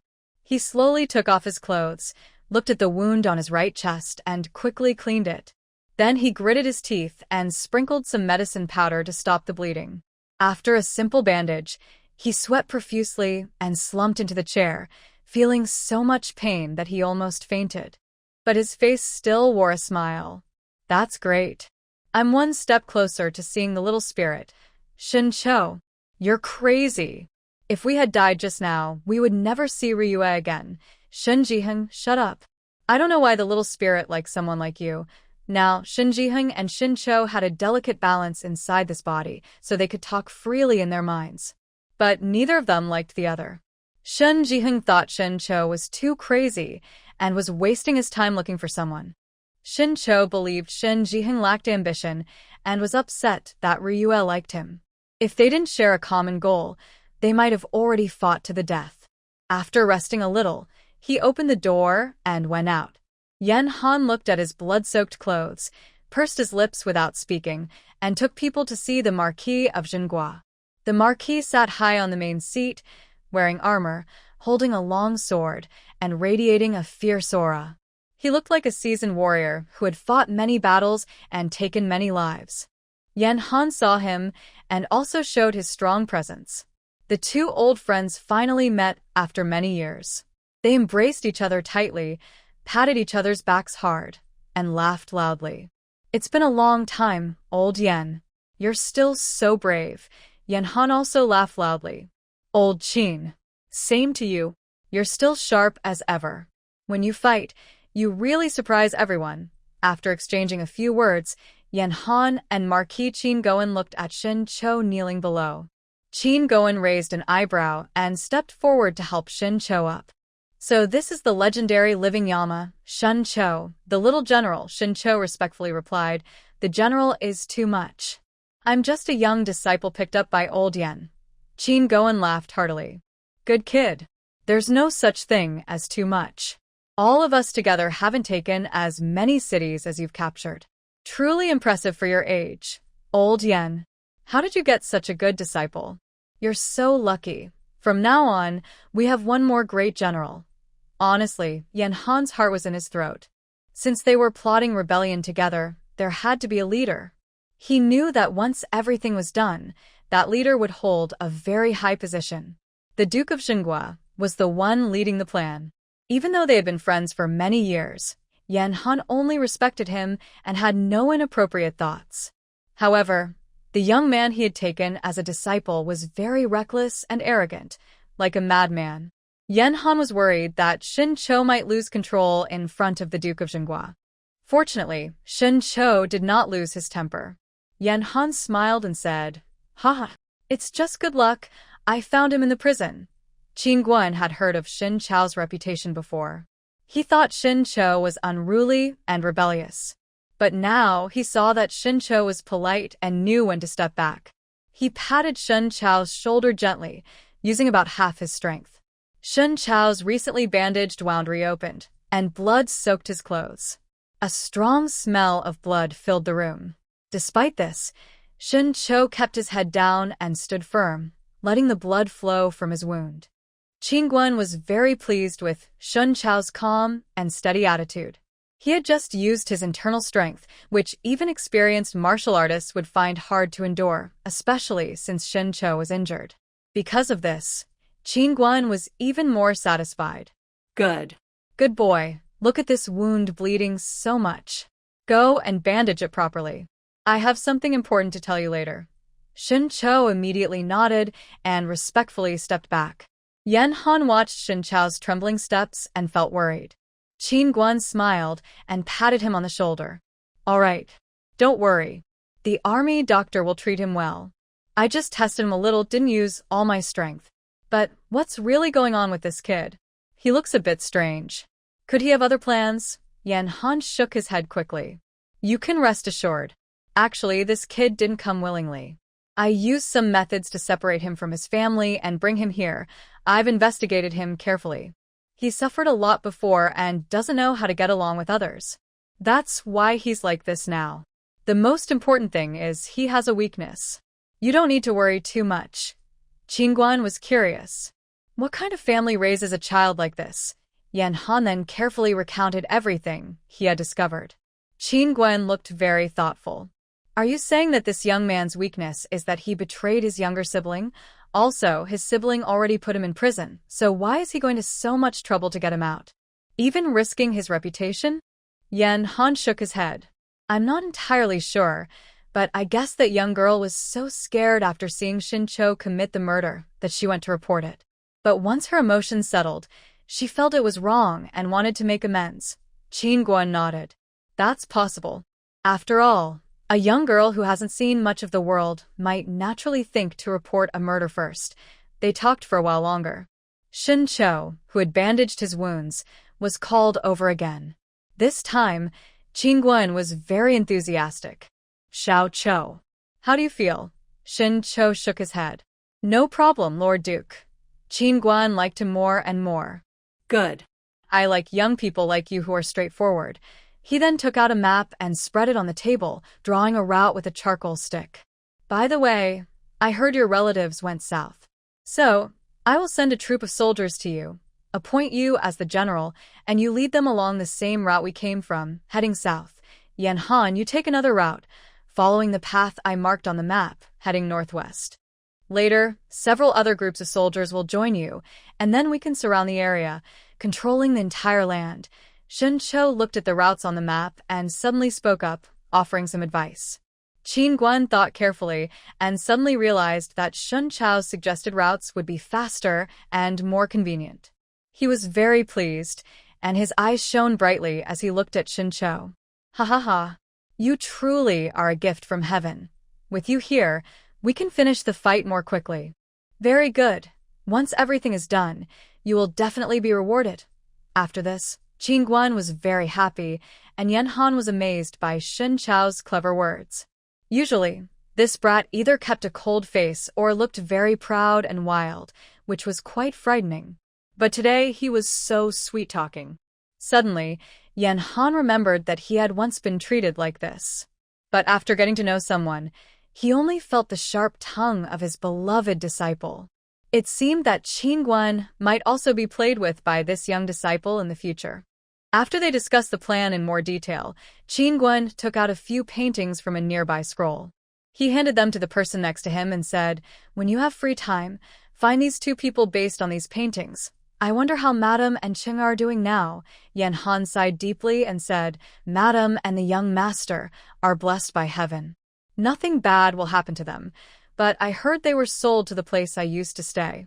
We've looked for them for a long time, but found nothing. Someone said they were bought by an unknown person. I don't know what they are doing now. Are they suffering? Oh. Old Qin, I must say, how could you do such a thing? That was your wife and your legitimate son." Yan Han didn't want to say this, but he couldn't hold back. Qingguan's face turned red, and he looked a bit embarrassed. Ah. I was just confused for a moment. What could I do in that situation? I'm just an ordinary criminal, about to die soon and being bullied. I had no choice but to do this. Yan Han rolled his eyes. Don't think I don't know. Your heart has already turned. If you're going to sell your concubines and illegitimate children too. Tell me, what were you thinking, selling your main wife and legitimate son? Sigh. Qingguan's face grew redder. He admitted that he was indeed confused before, blinded by the beauty of a few petty women around him. But he didn't expect that after Feng Han and Qin Qing left, his concubines and illegitimate children started fighting secretly, trying to take his place. They even abandoned him during his hardest times and ran away to save themselves. Even when they were caught again later, they said it was all a misunderstanding, and they showed kindness and tenderness. But deep inside, a thorn remained in his heart. Especially when he learned that he had regained power, he realized the true nature of those people in the backyard. Except for Feng Han, no one truly cared for him. Only the person who became his wife in childhood and once sincerely loved him was genuinely kind to him. But what had he done? Not only did he send his only daughter into the palace to become an empress for the sake of temporary peace, but he also broke their childhood promise by taking many concubines. He repeatedly ignored his main wife and, later, on the road, listened to others' gossip and sold his wife and son. I know I was wrong. I just hope that in my lifetime, I can find them both again, no matter the cost. Yan Han wanted to ask, why did you think about this earlier? But he didn't say it. Instead, he patted his shoulder and sighed. Shin Cho listened to their conversation and frowned slightly. In his past life, he dragged his sick body to follow Yan Han's group. After many life and death experiences, he finally learned martial arts. When he became prominent, Qin Guan had already taken control of half the country. Yan Han grew more respectful of him, so he naturally wouldn't ask such questions in front of him. Later, after Qin Guan declared himself emperor, he died just 3 years later, reportedly for his wife. People outside said Qin Guan was deeply loving and loyal. But now, it seemed that wasn't true at all. However, this didn't concern him, because he had already gotten what he wanted. Next, he planned to catch the little troublemaker and keep her tightly by his side. Forever. Thousands of miles away, Yuriyue sneezed fiercely. Who's talking about me? Liang Shulan worriedly touched Yuriyue's forehead. Seeing she wasn't feverish, she let out a sigh of relief. Just as she was about to speak, loud noises came from outside again. Please don't sell the children. Please. Kong Manhwa knelt on the ground, begging old lady Wang. She hoped she would let her daughter go. Boss. Hurry up and take your wife away. Those grain traders will leave soon. Kong Manhwa tightly hugged her daughter, preventing anyone from touching her. Husband, please, I beg you. Our daughter is only 4 years old. Can we not sell her? I promise I will eat less in the future. The young girl was crying in Kong Lanhua's arms. Dad, please don't sell me. I don't want to leave my mother and you. Old Lady Wang saw her eldest son's hesitation on his face.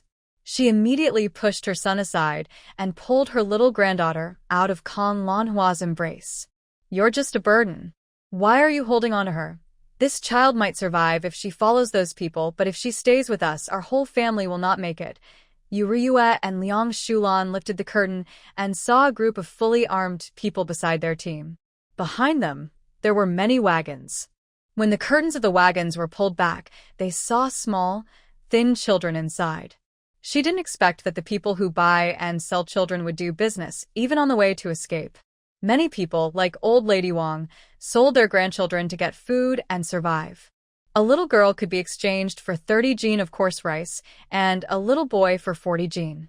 At the old prices, 1 jin of rice cost about 150 to 200 coins, enough to buy a child.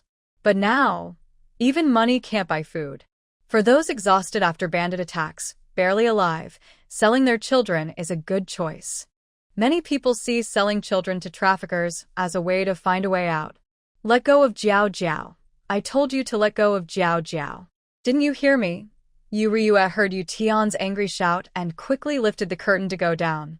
She saw Zhang Huiyun pulling Shun Jiao Jiao, while Shun Qingye was holding back Shun village head and his wife. Shun village head, who had broken a leg to protect the villagers, shouted angrily, "You unfilial son. She is your real sister." Shin Foran, who had just blocked a sword for Shin Qingye, endured the pain in her arm and pushed Shin Qingye, saying, "Qingye, let go of your sister." Shin Rukin wanted to go and rescue his sister but was kicked hard in the chest by Shin Qingye. He curled up on the ground, gasping for breath. Yu Tian rushed over quickly, cursing, "Shin Qingye, are you crazy? Why are you selling Jiao Jiao?" Shin Jiao Jiao didn't expect her older brother to do such a thing. She and Zhang Huiyun pushed and pulled each other, But because she was slightly injured earlier and Shin Chungye's children were nearby helping, they were dragged all the way to the place where people were being sold. Shin Chungye sneered. What are you? Why do you think you can interfere in my family's affairs? My father, mother, and younger brothers are all hurt. Now I am the head of the family. I can sell whoever I want. Meanwhile, the man from the other side lifted Shin Jiao's chin and examined her. This girl has delicate skin, looks spoiled, and is about the right age. All right, I'll give you 60 jin of coarse rice. Zhang Huiyan's eyes immediately lit up with greed. Husband, did you hear? Little sister is worth 60 jin of coarse rice. Save some for eating. It will definitely be enough for our family to survive. Hearing this, Shin Chungye was also very excited. All right, 60 jin it is. Give me a jar of water, and that stubborn girl will be sold to you. The man from the other side didn't expect to get such a beautiful girl this time. He planned to go back and train her well, thinking he could earn a few hundred taels in one night. So, he quickly nodded in agreement. Just as Zhang Huiyan was about to send her over, suddenly a pair of fair, slender hands tightly grabbed her arm and then forcefully threw her outside. Zhang Huiyan was caught off guard and staggered backward. You Ruyue, are you crazy? This is our family's business. Why are you meddling? Seeing you Ruyue, the man's eyes brightened even more. Little girl, are you trying to sell yourself?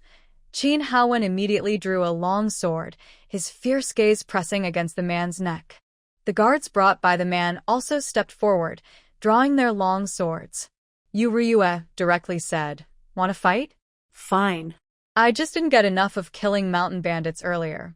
Father, mother, older brother, second brother, get ready. I want to see how many rounds you and your guards can handle us.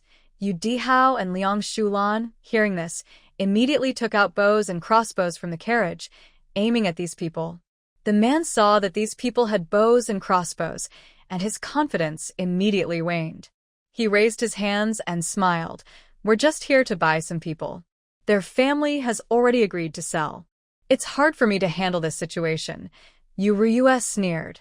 Their family agreed, but did she agree herself? And what does your problem have to do with me? I don't care about others, but you are not allowed to take this person. The broker quickly nodded. All right. We won't buy this young lady, okay? But could you please put the knife down? Yu Ruyue gave Qin Haowen a look, and he immediately sheathed his knife. When Shin Chungye and Zhang Huiyan saw the broker turning to leave, they hurried over in panic. Don't go. We're this girl's brother and sister-in-law. If we say she can be sold, then she can be sold. It's none of this person's business. The broker ignored Shin Chungye and went to talk to another family instead. Seeing this, Shin Chungye grew furious. Yu Ruyue, this is my family's matter. What does it have to do with you? Zhang Huiyan added, Our family is full of injuries and sickness. The food we have left won't last 10 days. If you won't let us sell her, will you feed us instead? Yu Ruyue pulled the desperate Shin Jiao behind her to protect her. It's just 60 pounds of brown rice. I'll buy Shin Jiao. Hearing that, Shin Chungye and Zhang Huiyan exchanged a glance and quickly changed their tone. No way. 60 pounds of rice? Are you begging for food? Our father raised my sister all these years. That's not enough to pay for it. Unless you add more. Yu Ruyue sneered. Add more? I don't think so. Jingwei. Manhwa. Teach them a lesson. Jingwei and Manhwa immediately used their light-footed skills to rush over and gave Shin Chungye and Zhang Huiyan a good beating. Their children tried to stop the fight, but ended up getting caught in it too. Finally, village chief Shin, dragging his injured leg, struggled over. Ruyue, Please stop. Yu Ruyue frowned. Uncle Shin, even now, are you still going to protect them? The village chief sighed. I used to hope that since he's my son, maybe with some discipline he could change. But when danger came, he pushed his own mother in front of a knife, hit his brother, and tried to sell his sister. A person like that is no longer human but a beast. But He can't die in your hands. Let him go. I won't interfere with him anymore. Just leave them to fend for themselves. All right. Since Uncle Shun has said so, I can't argue with you. Jingwei. Moyuan. Stop. Jingyue and Moyuan immediately stopped. Yu Ryue stepped forward, raised her foot, and pressed it on Shen Qingye's head, her eyes cold as she warned. Shen Qing, take your family and leave this group, or I will hurt you. Hearing Yu Ryue's threatening warning filled with anger, Shen Qingye trembled with fear. But he stubbornly looked at village chief Shen. Dad. Everything I did was for our good. We lost our food. Your leg is broken, mom's arm is hurt, and the younger brothers are also somewhat injured. Only by selling Jiao Jiao can we survive. Village chief Shen looked at his first son, then finally turned away. Qingye, our father-son bond is gone. I will give you half of the family's food and tell you to leave with your wife and children to find a new way. The Shen family can no longer accept you. Shen Qingye didn't expect his father to say such words.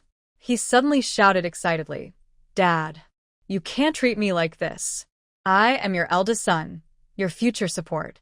Are you really going to abandon me just because of Jiao Jiao, your daughter, who will marry someone someday? Village chief Shen looked at Jiao Jiao with deep sadness. Jiao Jiao, no matter where she goes, will always be my daughter, and you have really disappointed me. Just leave quickly. Don't make me regret it. Otherwise, you won't get even those grains.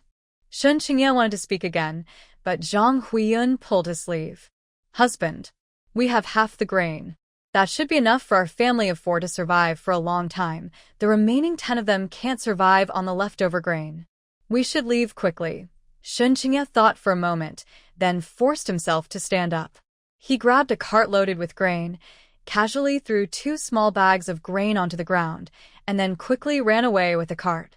Second brother Shen saw this scene and wanted to chase after him, but village chief Shen stopped him. Don't go. Just leave. But big brother took one of our carts. It's not just part of the grain, but also the remaining water and our belongings. Village chief Shen looked exhausted, as if he had given up completely, and waved his hand. Forget it. Let him go. Old second Shen and the other brothers immediately felt upset. Dad. How are we supposed to live? You can't favor our younger sister and also favor the eldest brother. Hearing his son's questions, village head Shen couldn't take it anymore and suddenly collapsed to the ground. Honestly, even Yu Ryue felt a little sorry for this old man. At that moment, Shen Jiao Jiao suddenly knelt down with a loud thud and bowed 3 times to village head Shen. Dad. Mom. I don't want to be a burden to the family anymore. These 3 bows are to thank you both for raising me. After saying that, she also knelt in front of Yu Ryue and bowed 3 times to her. Jiao Jiao. What are you doing? Ryue. I want to sell myself. I don't know if you're willing to buy me. 60 pounds of coarse rice. I will serve you as a servant. Yu Ryue was surprised and opened her mouth wide. She didn't expect Shen Jiao Jiao to do such a thing. She still remembered the first time she saw Shen Jiao Jiao after crossing over. She was dressed and equipped with the best things in the village, clearly spoiled at home. Later, when they went to sell goods together, she only thought about earning money to exchange for rice, so the whole family could eat for a while. She saved all her money just to buy rice for her family. Now, she was willing to sell herself for 60 pounds of coarse rice. Yu Tian wanted to step forward to stop her, but Yu Ryue immediately raised her hand to stop him. Jiao Jiao, are you sure? Your eldest brother has already left. No one will bully you or sell you. Are you sure? Jiao Jiao nodded firmly. Without my eldest brother and with second, third, and fourth brothers, no matter how much money I earn or how many benefits I bring to the family, they still see me as a burden. I don't want to make my parents sad anymore. Please. By me. Tears had already blurred Mrs. Shen's eyes. My good daughter, what are you saying? As long as I am here, I won't let them sell you. The other brothers of the Shen family also felt a bit embarrassed. They opened their mouths, but couldn't find the words to comfort her. Old second Shen thought for a moment. Dad. We really have no grain left. Selling to the Yu family is better than selling to strangers. We're in the same village, so we can meet anytime. It's just exchanging some grain. Once we stabilize and have money, we can buy it back. Mayor Shen looked at his determined daughter and his thoughtful son, feeling very tired inside. Jiao Jiao, since you've made your decision, Dad supports you. The Yu family didn't expect things to develop this way. In the end, Ryua nodded and agreed. She not only gave 60 jin of coarse rice but also a small bucket of water and asked Qin Haowen to bring medicine to clean their wounds briefly. Later, in front of all the villagers, they signed the buyout agreement. Jiao Jiaoshin looked at her parents and family one last time, then turned her head and followed Ryua. Mr. and Mrs. Shin watched their daughters back, holding each other and crying. They never thought that, in old age, they would lose their daughter too. The brothers who received the grain felt both happy and guilty. Finally, old Shin's second son comforted them, saying, "The Yu family is doing well, and Jiao Jiao is going to a good place. We did it for her." Hearing this, the brothers' guilt eased a little. Shun Ruichin watched everything coldly from the side, feeling it was all so ridiculous. He had always thought his family was harmonious and respectful, but now it seemed they only cared about their own interests. Or maybe they were unhappy with him too, but they were just waiting for him to succeed. He looked at his twin sister's departing figure, sighed deeply, and decided it was better to leave than stay and suffer. Jiao Jiaoshun, empty-handed, followed Ryua back to the Yu family's land. She clenched her fists around her clothes, feeling very nervous. Suddenly, Ryua stopped, and Jiao Jiao bumped into her back. She trembled and said, "Mississippi." "I'm sorry." Ryua sighed and sharply tapped her on the head. "Miss? What miss?" "Jiao Jiaoshin, are you stupid? You came here empty-handed. I brought you a gift." Jiao Jiao opened her mouth, feeling a bit wronged by her scolding. Yu Tian felt a little sorry and quickly pulled Jiao Jiao to his side. "Sister, don't scare Jiao Jiao." "Jiao Jiao, you too. Why did you come empty-handed? You don't need to bring anything else. My sister carefully chose the gift for you. Don't let your sisters-in-law get the better of you." Jiao Jiaoshin was a bit confused. "Huh? I didn't know I could get my belongings back after first working as a servant." Yu Dihao and Liang Shulan looked at the confused Shin Jiao Jiao and smiled. "Silly girl, no one bought you to be a servant. We actually wanted to bring you home to be our daughter-in-law." When Yu Tian and Shin Jiao Jiao heard this, both of their faces turned very red. Seeing this, Yu Dihao and Liang Shulan laughed even more happily.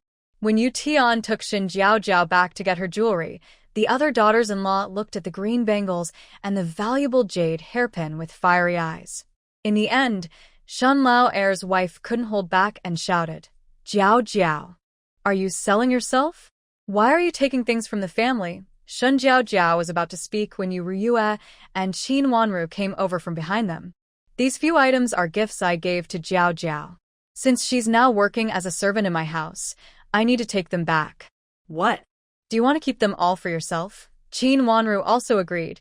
These bangles were given to Jiao Jiao as an apology. "Do you want to take them too?" Shin Lao Er's wife's face turned red from being scolded, but she still refused to accept it. "Since I gave them to Jiao Jiao, they're from our Shin family. It's not right to take them back after giving them." Yu Ryua rubbed her wrist and said coldly, "If I say you can't, then you can't. Do you want to be beaten and thrown out?" Shin Lao Er's wife wanted to speak again, but was pulled back by Shin Lao Er. "This isn't our stuff to begin with. Stop making a scene. Jiao Jiao. Since you've taken these things, whether good or bad, don't come back. Our family has little food and a small temple, and we can't support a big Buddha like you." Shin Jiao Jiao finally understood and said coldly, "Fine. You brothers can keep the money I earned before and eat the food I sold myself. Live your lives well. Don't come to me with problems. But if I find out you're being unfilial to your parents, don't blame me for risking my life to drag you down with me." The Shin brothers' faces turned red from being scolded, and they didn't dare to stop her. At this moment, Granny Shu and Chiu Hong hurried over, stumbling. When they saw Yu Ryua, tears immediately streamed down their faces. "Ryua, Shu Miao is missing. It was actually those people who took her away in the chaos. Please, I beg you, help us." As soon as Yu Ryua heard this, she quickly walked to her carriage. With Qin Haowen's help, she climbed onto the roof. "Everyone, please check if your children are still with you. Is there anyone who didn't sell their child, but the child is missing?" People immediately began looking around. Those who found their children hugged them tightly in relief, while the mothers who couldn't find theirs started crying and running forward. My child is gone. Mine too. Yurue frowned as she looked at the dozen or so women who had come over. Are you sure no one in your family sold the child while you were away? Ryue. I only have one son. No matter how poor we are, I'd rather sell myself than sell my child. That's right. I carried my child for 10 months before giving birth. My husband and in-laws are kind people. Even though I only have a daughter, they love her dearly. Our family would never sell a child either. After hearing your advice and the village chief's, I bought flour and traded it for grain. Even though we lost some when the bandits came, I would never trade my child for anything. My child is missing too. I thought he went into the woods for a bit, but he never came back. Yurue looked at the crying parents. Most of them had worked for her before. Their families were peaceful and reasonable. She had even given them 2 months' wages in advance, and they had used the money to buy food in town. There was no way they would sell their children. It must have been those human traffickers who took advantage of the chaos at the Shun family's place to steal the children. Yurue quickly said, each family that lost a child, send one man to come with me. Wanru, I'll need to borrow your guards again. Chin Wanru immediately waved to the guards behind her. Chuanchu led dozens of them to Yuryue's side. Together with the men from the families and Yuryue's own people, there were about 30 in total. She handed out crossbows to some and long knives to the others. Then they took apart the carriage, mounted their horses, and prepared to leave. Yu Dihao quickly stepped forward to stop her. My dear daughter, you're not in good health. You can't handle the rough ride. Let me go instead. Yuryue thought about the child in her belly and decided not to insist on going along. Qin Haowen also didn't want her to take any risks, so he reached out and helped her down from the horse. Just as Yu Dihao and the others were about to set off, Lin Yihao came out with his guards. I'm going with you. These people have gone too far. How could they steal children? Dozens of villagers also stepped forward. Most of them knew some martial arts, though many were slightly injured. We'll go too. How dare they steal children from our village? We won't let them get away with it. Seeing more and more people joining, Yuryue slowly felt relieved. We're all in the same situation now. We must stand together and face the enemy as one. Only then can we survive in these troubled times. Don't worry. Since Yuryue, started this, if anyone gets hurt because of it, I'll take full responsibility. Her firm and powerful words made everyone present reflect deeply. In such chaotic times, only by uniting their strength could they have even a small chance to survive. Soon, another dozen people stepped forward to join them. Yu Dihao looked at the group behind him and waved his hand. Let's move out. A team of 50 people set off immediately. The child traffickers seemed to have filled their carts, so they hurried ahead. Yu Dihao and his group chased them for a long time before they could faintly see figures in the distance. But the further they went, the stranger things seemed. Originally, there were fewer than 20 traffickers, but now there appeared to be more than 80 people gathered together. The guards beside them were well-armed and wore armor. It was clear they were well-trained fighters. Yu Dihao quickly signaled for everyone to stop. Something's not right up ahead. How when you're skilled in martial arts? Go quietly and see what's going on. Why are there so many people? Qin Haowen nodded and used his light-footed skills to sneak forward. It seemed to be the traffickers' meeting place, where they were taking a short rest. How many children did you get today? We got quite a few, bought about 30 and took another 10 or so. What? After kidnapping so many children, if they are discovered, those common folks might not let you go. Ah. I had no choice. The boss needs 50 young boys and girls every day. Girls are easier to find, but where can we get so many boys? We have to kidnap them. The person opposite nodded, understanding the point. Yes. We used to do well selling children, but now we are forced to kidnap young boys and girls. Every family loves their boys like treasures. How could they sell them? Hearing this, the man looked around and then whispered in his ear, You don't know this, do you? Our boss has connections with the magistrate of Qingtian Prefecture.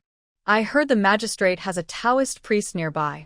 They say eating these young boys and girls can grant eternal life, and if eaten regularly, One might even become a fairy. The other person's eyes widened in shock. What? Is that true? Who knows if it's true? Anyway, the magistrate has been eating them for a long time. He feels it works very well, so other officials follow suit. They need children between 4 and 8 years old. Too young, not grown enough. Too old, the meat is tough. There are many rules about this, but because of that, we can make good money. Hearing this, Qin Haowen clenched his fists in anger, wanting to rush out and beat these monsters. But he knew that even if he killed everyone in front of him, it wouldn't help, because the real culprit was the magistrate of Qingtian Prefecture. Qin Haowen took a deep breath and quietly returned to Yu Dihao and the others, recounting what he had just heard. Everyone present gasped in shock. How could there be such inhumane people in this world? And they're even officials. Who knows how long he has been in office, how many young boys and girls he has eaten, and how many innocent families he has harmed. Originally, they planned to go to Qingtian Prefecture to gather supplies, but now it seems they cannot go there and must take a detour. Otherwise, their children might not survive. Yu Dihao thought for a moment and looked at Qin Haowen. Do you have any good ideas? Can we rescue our children? Qin Haowen pondered for a moment, then quickly began to secretly plan, preparing to surround the kidnappers with archers and trap them completely. Yu Dihao then led his people on horseback to the front of those men. Seeing this, the men quickly drew their long knives and looked alert. One of them recognized Yu Dihao and thought, these people are probably here to find the kidnapped children. They have bows and crossbows, which makes things difficult. At this moment, Yu Dihao spoke up.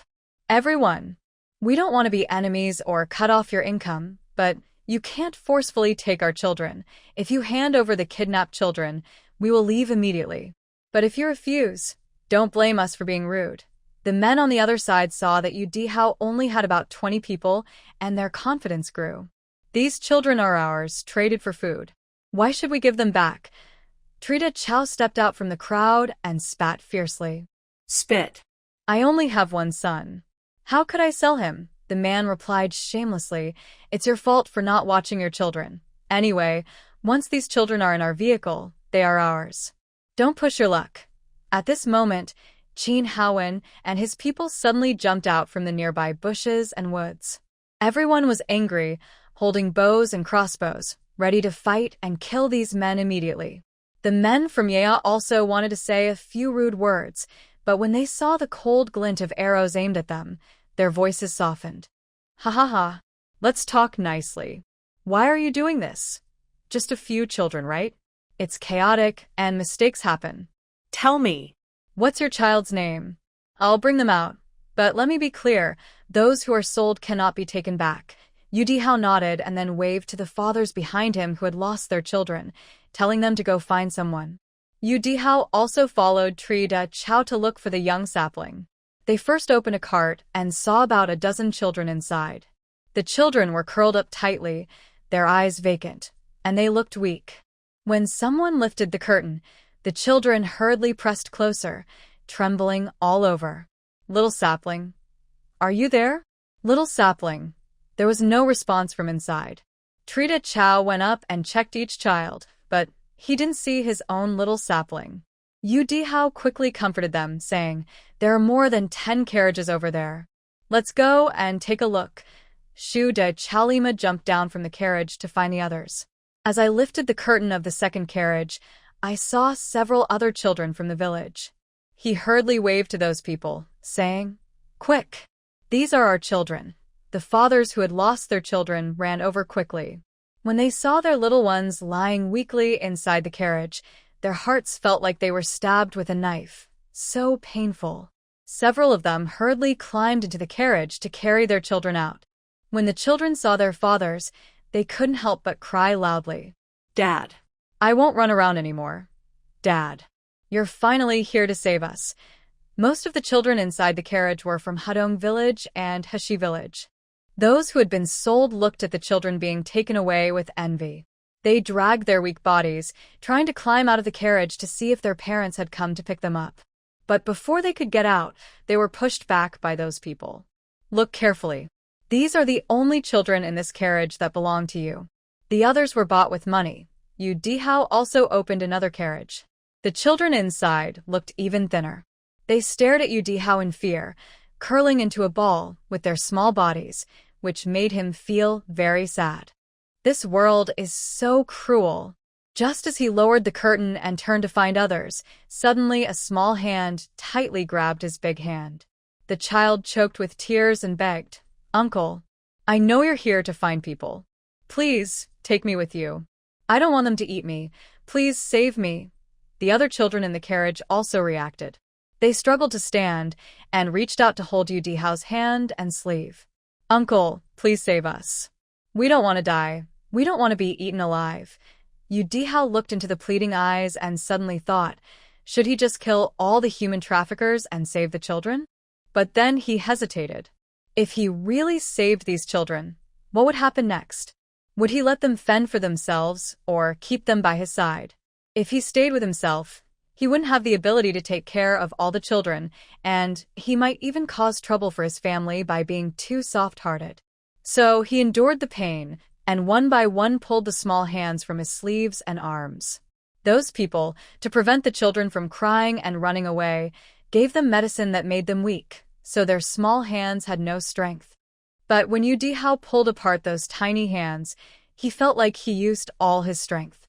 When he touched their very thin, fragile hands, his whole body trembled. "Uncle, please save us. Don't leave us behind. We will be eaten alive. Uncle." Not only Yu Dihao encountered this situation, but Xu Deqiao also faced the same. But he couldn't be soft-hearted. He could only forcefully push the children back into the abyss. After checking all the carriages and still not finding the little sapling, Yu Dihao angrily grabbed one familiar person's tooth, saying, "There's still one more child. Tell me, where did you hide that child?" Xu Deqiao also went crazy, rushing forward and punching the man in the face, shouting loudly, "Where's my little sapling? Where did my sapling go?" The person, seeing himself being ridden and beaten like a wild beast pushed to the limit, begged desperately, "I don't know. All the children are here. If not, then they're gone. It's not with me. Hey, Stop hitting. It's just a son, right? I can compensate you. You can pick any little boy here." Xu Deqiao's eyes turned red with anger, as if they would shoot fire. "I only want my son. I want my little sapling. Give my little sapling back to me." At this moment, the people nearby couldn't stand it anymore. They stepped forward to pull Xu Deqiao away, looking at Yu Dihao and others with suspicion. "Don't go too far. All the children are here. Since we promised to return the children, we wouldn't hide just one. If you keep causing trouble, don't blame us for fighting to the death." The person, who had barely escaped death, spat out a mouthful of blood, with 2 teeth mixed in. He looked at the 2 teeth, trembling with anger. "Clearly, it's your own fault for not watching him. What does that have to do with me? Maybe your child was taken by other refugees to eat meat long ago." Xu Deqiao suddenly charged forward like a madman, trying to hit someone. Yu Dihao quickly grabbed his waist and held him tightly. Deqiao, calm down. "Let's carefully search again, including under and around the cart. What if we missed him?" Xu Deqiao immediately seemed to find hope and followed Yu Dihao's instructions, searching carefully for his child again. No matter how many times they looked, they still couldn't find the little sapling. He even mistook other children inside the cart for his own little sapling several times. "Where are you, my little sapling? Can you come out? Don't leave your dad, okay? Dad promises. I won't scold or yell at you anymore. Whatever you want, Dad will give it to you. Please come out. Please have mercy on Dad. Just come and see me." Xu Deqiao's desperate cries went unanswered. No matter how many times they searched, the child was nowhere to be found. Even Qin Haowen, using force, couldn't find the child. Still, others insisted all the children were here. Meanwhile, at the camp, everyone was resting and cooking. Yu Ryue looked at the mothers who almost fainted from crying and unconsciously covered her belly. "Ryue? Ryue?" Yu Ryue felt a heavy weight on her shoulder. She snapped back to reality and looked at Qin Wanru, who was exhausted and had cracked lips. Sister Wanru? What happened?" Qin Wanru licked her cracked lips and smiled. "When my people went into the mountains to gather firewood, They found a small water puddle on the other side. I came to call you, so we could get some water. If we don't go now, it might be gone. Yuryue immediately followed and walked for about the time it takes to brew a cup of tea before reaching the place. There, a crowd had gathered. The place wasn't really a small water puddle, but a huge muddy pond. At that moment, Shen Jiao pushed through the crowd and happily carried a full bucket of muddy water, rushing out. Koyuki, look, I've grabbed a bucket of water. Koyuki looked down and saw that inside the bucket were not only feathers from fallen animals, but also some moving, unclear objects. The water was dark yellow and blackish, and when she sniffed it closely, it had a very strong, foul smell. Some villagers who were extremely thirsty simply cupped mud water in their hands and tried to drink it. But as soon as they put it in their mouths, the terrible smell filled their entire mouths, causing them to spit and cough repeatedly. Seeing the chaotic scene, Koyuki couldn't hold back anymore. She leaned on a nearby big tree and started to. Yeshik and Yutian quickly came over to support their sister. They gently patted her back and wiped her mouth with their sleeves. After Koyuki finished vomiting everything in her stomach, and there was nothing left to throw up, she used Yeshik's arm to wipe her mouth with his sleeve. Her face was pale as she stood up and shouted at the people behind her, "Stop it all. Don't drink that muddy water anymore." The villagers, who were so thirsty their throats seemed to smoke, didn't listen to Koyuki's words at all. Finally, Yutian led the others to pull back those villagers who were frantically drinking mud water. "Didn't you hear? My sister said no more. Stop being so disgusting and look at what you've done to this water." Although the villagers were unhappy, they obediently stopped what they were doing. Koyuki sighed. "I don't mean you can't drink water, but this water is too dirty. If you drink it, you might get sick or even die." The person who had been drinking happily earlier looked a little wronged and said, "But if I don't drink, I'll die too. I haven't had water for several days. I've even drunk my own several times. There's no water left. I'm so thirsty." Hearing this, Koyuki looked at the person, who was covered in mud and dirt, and couldn't help but feel sick again. She leaned on the big tree and started to once more. Chin Wanru, worried, asked, "Koyuki, I brought the town doctor. Maybe he can check on you? Why have you been vomiting so much lately? Did you eat something bad?" Yeshik and Yutian heard this and quickly went to their sister's side. They smiled and said to Chin Wanru, "Our sister has always been very clean. Maybe she's just upset because she saw how dirty everyone is, and with all the messy smells here, she couldn't help but feel sick. Little sister, if you have something to say, just tell us. Don't stay here, brother looks really worried about you." After speaking, Yutian also wiped Yuryue's mouth with his sleeve, which made Chin Wanru look at her with some dislike. She could tell that Yuryue was very clean, but her two brothers really looked dirty. Yuryue took a deep breath and then said to Chin Wanru, "Sister Wanru, you're joking. By the way, did you bring charcoal?" "Ah, charcoal? The weather is quite hot now, so there's no need for charcoal. Are you feeling sick?" Yuryue's face was pale, and she smiled weakly. No. "I just want to make a simple filtering device. Charcoal can absorb most impurities from water, and with clean fine sand and stones, and a layer of cotton at the bottom, I can pour muddy water in. The water that comes out will be cleaner. Then I can boil this water in a pot to disinfect it at high temperature, and then it will be safer to drink." Chin Wanru looked surprised. "What?" "Charcoal is black, and the sand and stones are so dirty. How can they filter out clean water? I've never heard of that before. Wanru, trust me. This method definitely works." Chin Wanru had the same blind trust in Yuryue as she did in Shin Jiao. So she immediately ordered her subordinates to go get charcoal, some clean fine sand, and stones. Meanwhile, Yuryue prepared cotton and a wooden bucket. Once everything was ready, Yuryue made a small hole beside the wooden bucket, then laid the cotton at the bottom, topped with a layer of crushed charcoal, followed by a layer of clean fine sand, and then stones. Finally, she placed the wooden bucket on some stones nearby, with another clean bucket underneath, to do a second filtration. There was also a small basin below to catch the water after 2 rounds of filtering. Everyone gathered around, looking at this device with curiosity. Will this work? That charcoal is much darker than the muddy water. Yeah. All that cotton is wasted. Can this water be drunk after filtering? Or should we let it settle overnight and then drink it? Don't waste effort and water for nothing. Yuryua ignored those people and instead asked Yu Tian to bring over the water bucket that Shin Jiao Jiao was holding. She stood on a rock and poured the dirty water into the first filtering wooden bucket. Everyone's eyes focused intently on the small drain below, not daring to make a sound. Finally, the first drop of water dripped from the drain. Yu Tian reached out to catch it. Everyone's heads leaned in to look at the drop in her palm. It was still slightly yellow, but most of the messy stuff inside had been removed. Suddenly, everyone cheered. Oh my, this thing actually works. The water has really become clear. Yeah.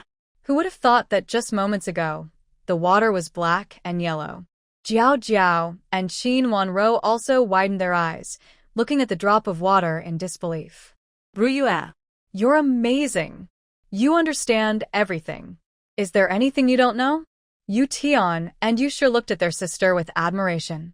At this moment, the man who had been drinking several times stepped forward cautiously and asked, Miss Ryue, since the water is so clear now, can we just drink it?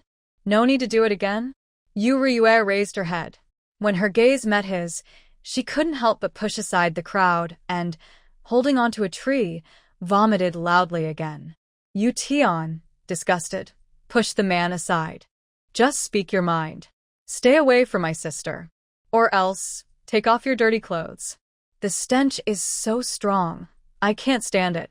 The man, hearing this, looked down sadly at himself. His clothes were stained with dark yellow mud mixed with. He sniffed carefully and indeed smelled a sour, foul odor. He was so disgusted with himself that he ran to the side to again. While vomiting, Ryue cursed inwardly. Shenji Hung. You. After finishing her curse and calming her stomach, she suddenly felt much better. But a faint sense of guilt arose in her heart. Shen Jiheng was gone, so why was she still arguing with him? Thinking of Shen Jiheng, her eyes grew redder, and suddenly she felt like crying. Yu Shi immediately noticed that his sister was upset.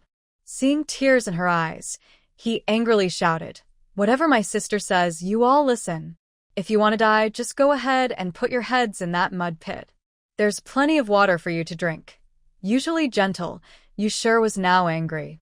The people around immediately shut up and didn't dare speak again. Yu Ryue realized her emotional change was probably due to pregnancy hormones. She took several deep breaths to calm herself before walking over again. Filtering the water twice can reduce the chances of everyone getting sick or dying. Don't worry. Tonight, we'll camp here. I'll get some more wooden buckets, and everyone can take turns guarding and adding water. The amount of water drawn depends on how much effort you put in. Everyone nodded in agreement, then went to get buckets and carry water from the muddy stream. Everyone worked hard, eager to drink clean water. Hey, come look. There's a small pond here. Go tell my dad and bring your buckets to fetch water. Just as the first clean water was filtered out, a joyful shout came from the woods nearby. Everyone stood alert and looked in that direction. They saw a pretty young girl walking out of the woods. Yu Ryue was surprised to recognize her. She immediately turned to look at her older brother. But Yu Shi seemed frozen, staring blankly at the girl as if he had been struck. The girl also saw them and looked surprised. Wow. Brother Yu Shi.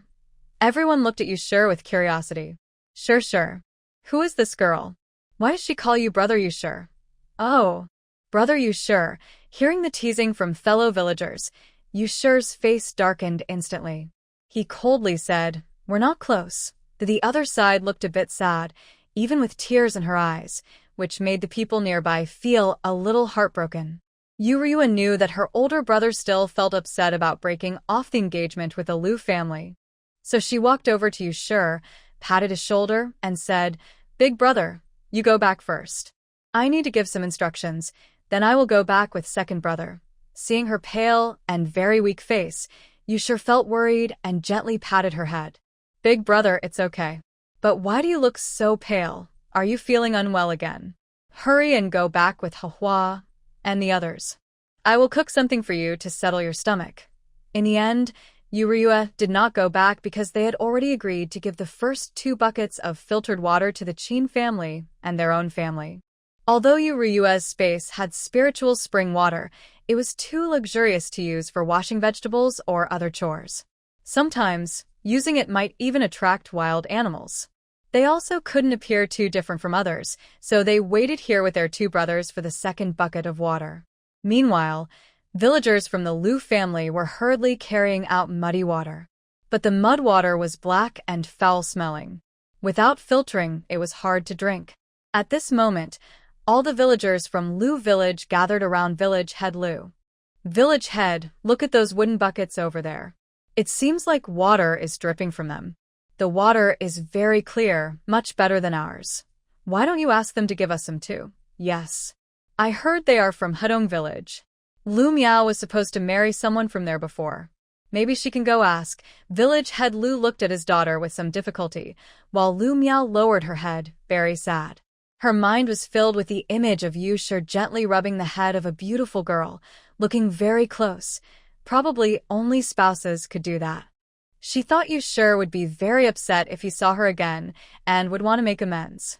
But instead, he had a new, very handsome lover. Sure enough, the Liu family was full of liars. Next to her, Lu's mother stared intently at the dripping clear water. She licked her dry lips impatiently and, in a hoarse voice, said, "Maybe I should go ask them." Long village chief Lu looked at the clear water in the bucket from afar, feeling his throat hurt even more as if he was about to smoke. Finally, he stood up and walked with his wife toward the east side of the river village. Instead of looking for Yu Shi, they headed straight to the water bucket. The villagers of the east side of the river saw this, and quickly stopped them, looking wary. "What are you doing? We have already taken this place." Village chief Lu immediately put on a friendly smile. "I am the village chief of Liu village. I want to discuss some matters with your village chief." The man, arms crossed, shook his head impatiently. "Our village chief isn't here. If you want to see him, you need to go around this way." Lu's mother also smiled politely. "It's okay if the village chief isn't here. We just want to ask how you made that wooden bucket. The water flowing out looks very clear. Can you teach us?"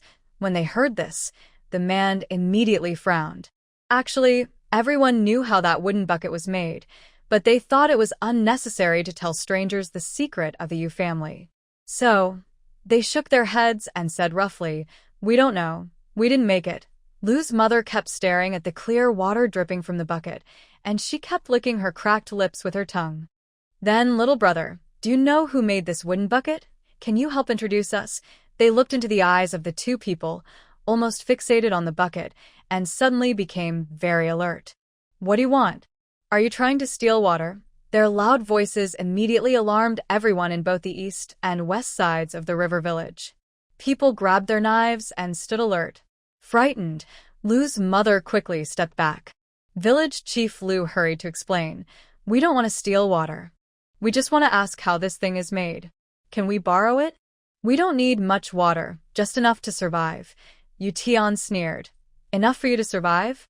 We still want to survive. We have already made a big concession by letting you draw water from this pond. Don't push your luck." Lu's mother, respected in her own village, was now publicly rebuffed, especially by the Yu family members she looked down on the most. Her eyes immediately sharpened. "What does that have to do with you? Did we speak to you? You really are as rude as your scheming father and as dishonest as your sister who falsely accused her older brother." "Humph. Don't think it was me who suggested the divorce. It's your fault. My precious daughter cannot marry someone so useless." Yu Shi's face turned red with anger. Now everyone in the village knew he was divorced. Yu Ryue saw her brother feeling down. She quickly tugged on his sleeve to comfort him. But this caused Lu's mother to seem to catch a handle, her eyes shining brightly as she pointed at them. "Look, it's only been a short time since Yu Shi's divorce, and he's already fighting with another woman in public. How improper. No wonder your whole family defends that disobedient sister. Turns out, none of you have good manners." Yu Shi's eyes flashed with anger. He walked forward angrily. "You can say what you want about me, but you can't insult my sister. My sister is also a victim. It's clearly their fault. Why are you blaming my sister? Lu's mother sneered. Why? Because flies don't land on spotless eggs. A slap doesn't go unnoticed. Ryua stepped forward and slapped Lu's mother across the face.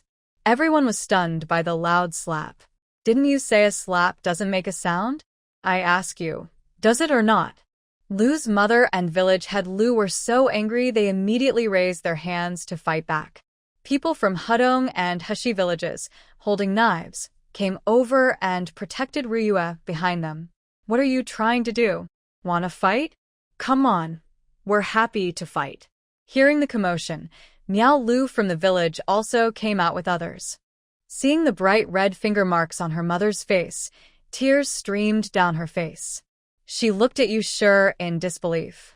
Brother Yushur, how could you let this woman hit my mother? How can you do that? Ryua sneered.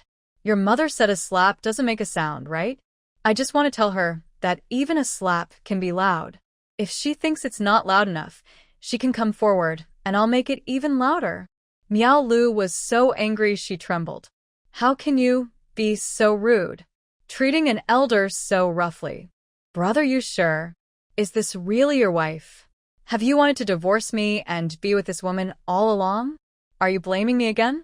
Can't you just think about me for once? Your sister is already married, and her reputation is so bad that everyone talks about it. How can I live with her? Don't I deserve a good reputation too? Won't our children have good reputations in the future? And if it weren't for your scheming sister, how could the government take away the Yu family's noodle factory? After saying this, she looked at Yushur with a sad expression, hoping to see guilt in his eyes. But there was no guilt. Instead, all the villagers across from them looked uncomfortable and speechless. Ryua was so angry she started laughing. Liu Miao, you just don't want to be blamed for causing trouble, so you're trying to throw all the blame on my older brother. Older brother? You're the one who seduced your own father-in-law. Ryua Yushur frowned. Liu Miao, watch your words. My sister has never seduced anyone. It was Shun Laokai who was interested in her. She has always been innocent. I won't allow you to slander her. The Lu family members didn't expect the person they insulted so harshly to be right in front of them. They felt a little embarrassed. Liu Miao knew that Ryua was not Yushur's new love, which made her feel a bit better inside. Yushur Gij, I know you're upset with me, but this is between us. Please don't involve others. We just want to ask how to make this wooden bucket, or if we could borrow one. The people in Lu village haven't had water to drink for a long time. This could save hundreds of lives. Qin Wanru, who had just brought water back, saw what was happening and quickly came over, asking kindly, what is everyone doing here? The water bucket is almost full. Ryua, hurry and have someone take it back. Liu Miao saw Qin Wanru's elegant manner and expensive-looking clothes, so she stepped forward and bowed. I suppose these wooden buckets were made by you? If possible, could you help us filter some water? Look, behind us are many old, weak women and children. If they don't get water soon, they might not survive. After speaking, she took out a handkerchief to wipe her tears and looked pitiful. Qin Wanru was a bit stunned by her words. This thing was made by Ryua. If you want to ask, you should ask her. Lu Miao paused while wiping her tears, and her whole body stiffened. Lu's mother looked even more incredulous. Her? She's just a country girl who flirts with men. How could she make something like this? Qin Wanru's face instantly turned cold. Are you talking nonsense? Do you want a beating? Ryua, can you just stand there and not slap her? Ryua replied calmly, I've already slapped her. Don't worry. I didn't suffer. Qin Wanru was still furious. Where did this old woman come from? Is she crazy? Go away. Don't waste time talking to these crazy people. Ryua looked at the others with a mocking smile and nodded in agreement. Good. No point arguing with fools. Let's go, big brother. Second brother. Watch out. If they come closer again, just hit them, Qin Wanru added, from the Leaf family. If they keep talking nonsense, just hit them too, Ryua thought for a moment and said, feel free to hit them. Whoever can beat them down or even knock them out will get a reward. 10 jin of course rice per person. Everyone's eyes lit up with excitement, their expressions changing from anger to eager anticipation. Oh my, that's 10 gene of rice. Come on. Keep cursing. Weren't you just having fun? Come on, fight. Don't worry, we won't kill anyone. Or, does anyone want rice? Come over, and I'll let you get a little hurt. I'll give you 2 gene. The people in front of them looked like hungry wolves, making Lu Miao and others step back, afraid they might get hit if they weren't careful. Lu Miao looked at Ruo Shi with pleading eyes. Brother Shi, you can't do this. Hitting people is against the law. There are many others behind us. Ruo Shi didn't even look at her. He turned and walked over to the wooden bucket, watching quietly. The elders and villagers of Lu family village. At first, you came to me to talk nicely. I would have helped you make a wooden bucket because I am not a mean person. We all come from the same county, but your village chief's family is really too much. Not only did they break off the engagement when I was in trouble, but they also scolded me openly, looking like they wanted me to die. It was very frightening. So, to keep myself alive, I have no choice but to work hard. Lu Miao felt a strong resentment behind her and quickly explained, Everyone, don't listen to her. She's just trying to cause trouble. Don't worry, I will make that bucket. Yuriyue just gave her a teasing look and then turned to leave. Earlier, when Lu Miao got close, she saw a layer of stones on top of the bucket. She tried to copy it and put stones inside the bucket too, hoping to recreate it. But after trying for a long time, she didn't get any results, which made the villagers resent Lu village chief and his family. Lu Miao, didn't you say you could make it? Why is it different from theirs? Yes. Village chief. Why did you scold her in front of everyone? If it weren't for you, we would have clean water by now. The chaos in Lu family village was getting worse. Lu Miao, angry from the insults, suddenly stood up. Is it just about wanting clean water? Their buckets are full of clean water. Why don't you go and take it? You bunch of cowards. I only show off in front of my family. What kind of skill is that? How many of them are there? And how many of us? Don't you have knives in your hands? Village Chief Lu also thought her words made sense. He waved his hand and said, Let's go. We might die anyway, so we might as well fight.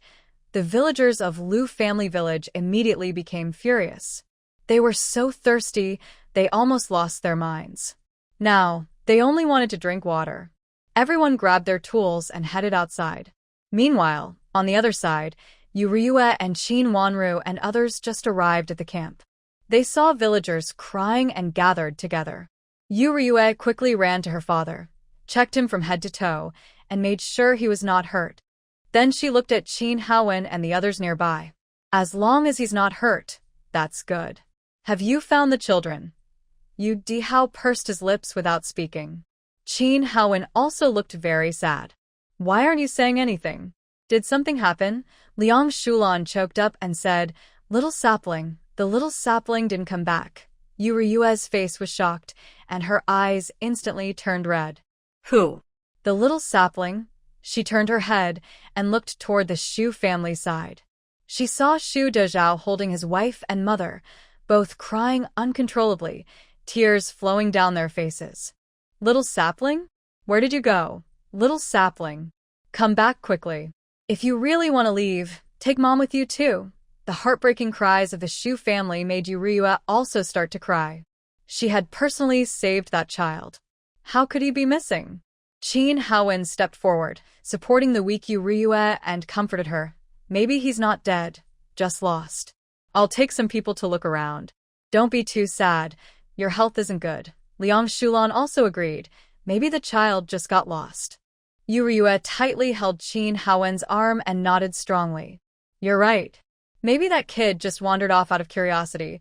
Take some people to look on the nearby mountain. By the way, Sister Wanru and the others found a small water puddle over there. Take some people with bows and arrows to watch over it. I'm worried someone might come to steal, and tell them, after using the water, it must be boiled before drinking to avoid illness. Qin Haowen reached out and pressed his finger on Yuriyue's sleep point. Before she could finish speaking, she tilted her head and fell asleep. He looked at her tenderly, holding her in his arms. Uncle, Auntie. Miss Ryue is too upset. I pressed her sleep point, so she can rest for a while. After saying that, he carefully carried her onto the carriage. Once Yu Ryue was settled, everyone split into two groups, one to find the little sapling and the other to protect the water bucket. They saw a commotion near the water puddle. Meanwhile, a woman was sneaking close to a nearby wooden bucket, reaching out to push it. Qin Haowen immediately took his bow and arrow and shot at the woman. "Mother! Be careful!" Lumia's desperate screams made Lu's mother turn her body and look at Lumia. But in the next second, an arrow still pierced her chest and stuck into a nearby tree. All the villagers of Lu village were frightened by the sudden noise and froze in place. They forgot their actions and were beaten by Yu Tian's men. Village chief Lu saw his wife being shot dead on the spot. His eyes turned red with anger as he begged loudly, "We won't steal anymore.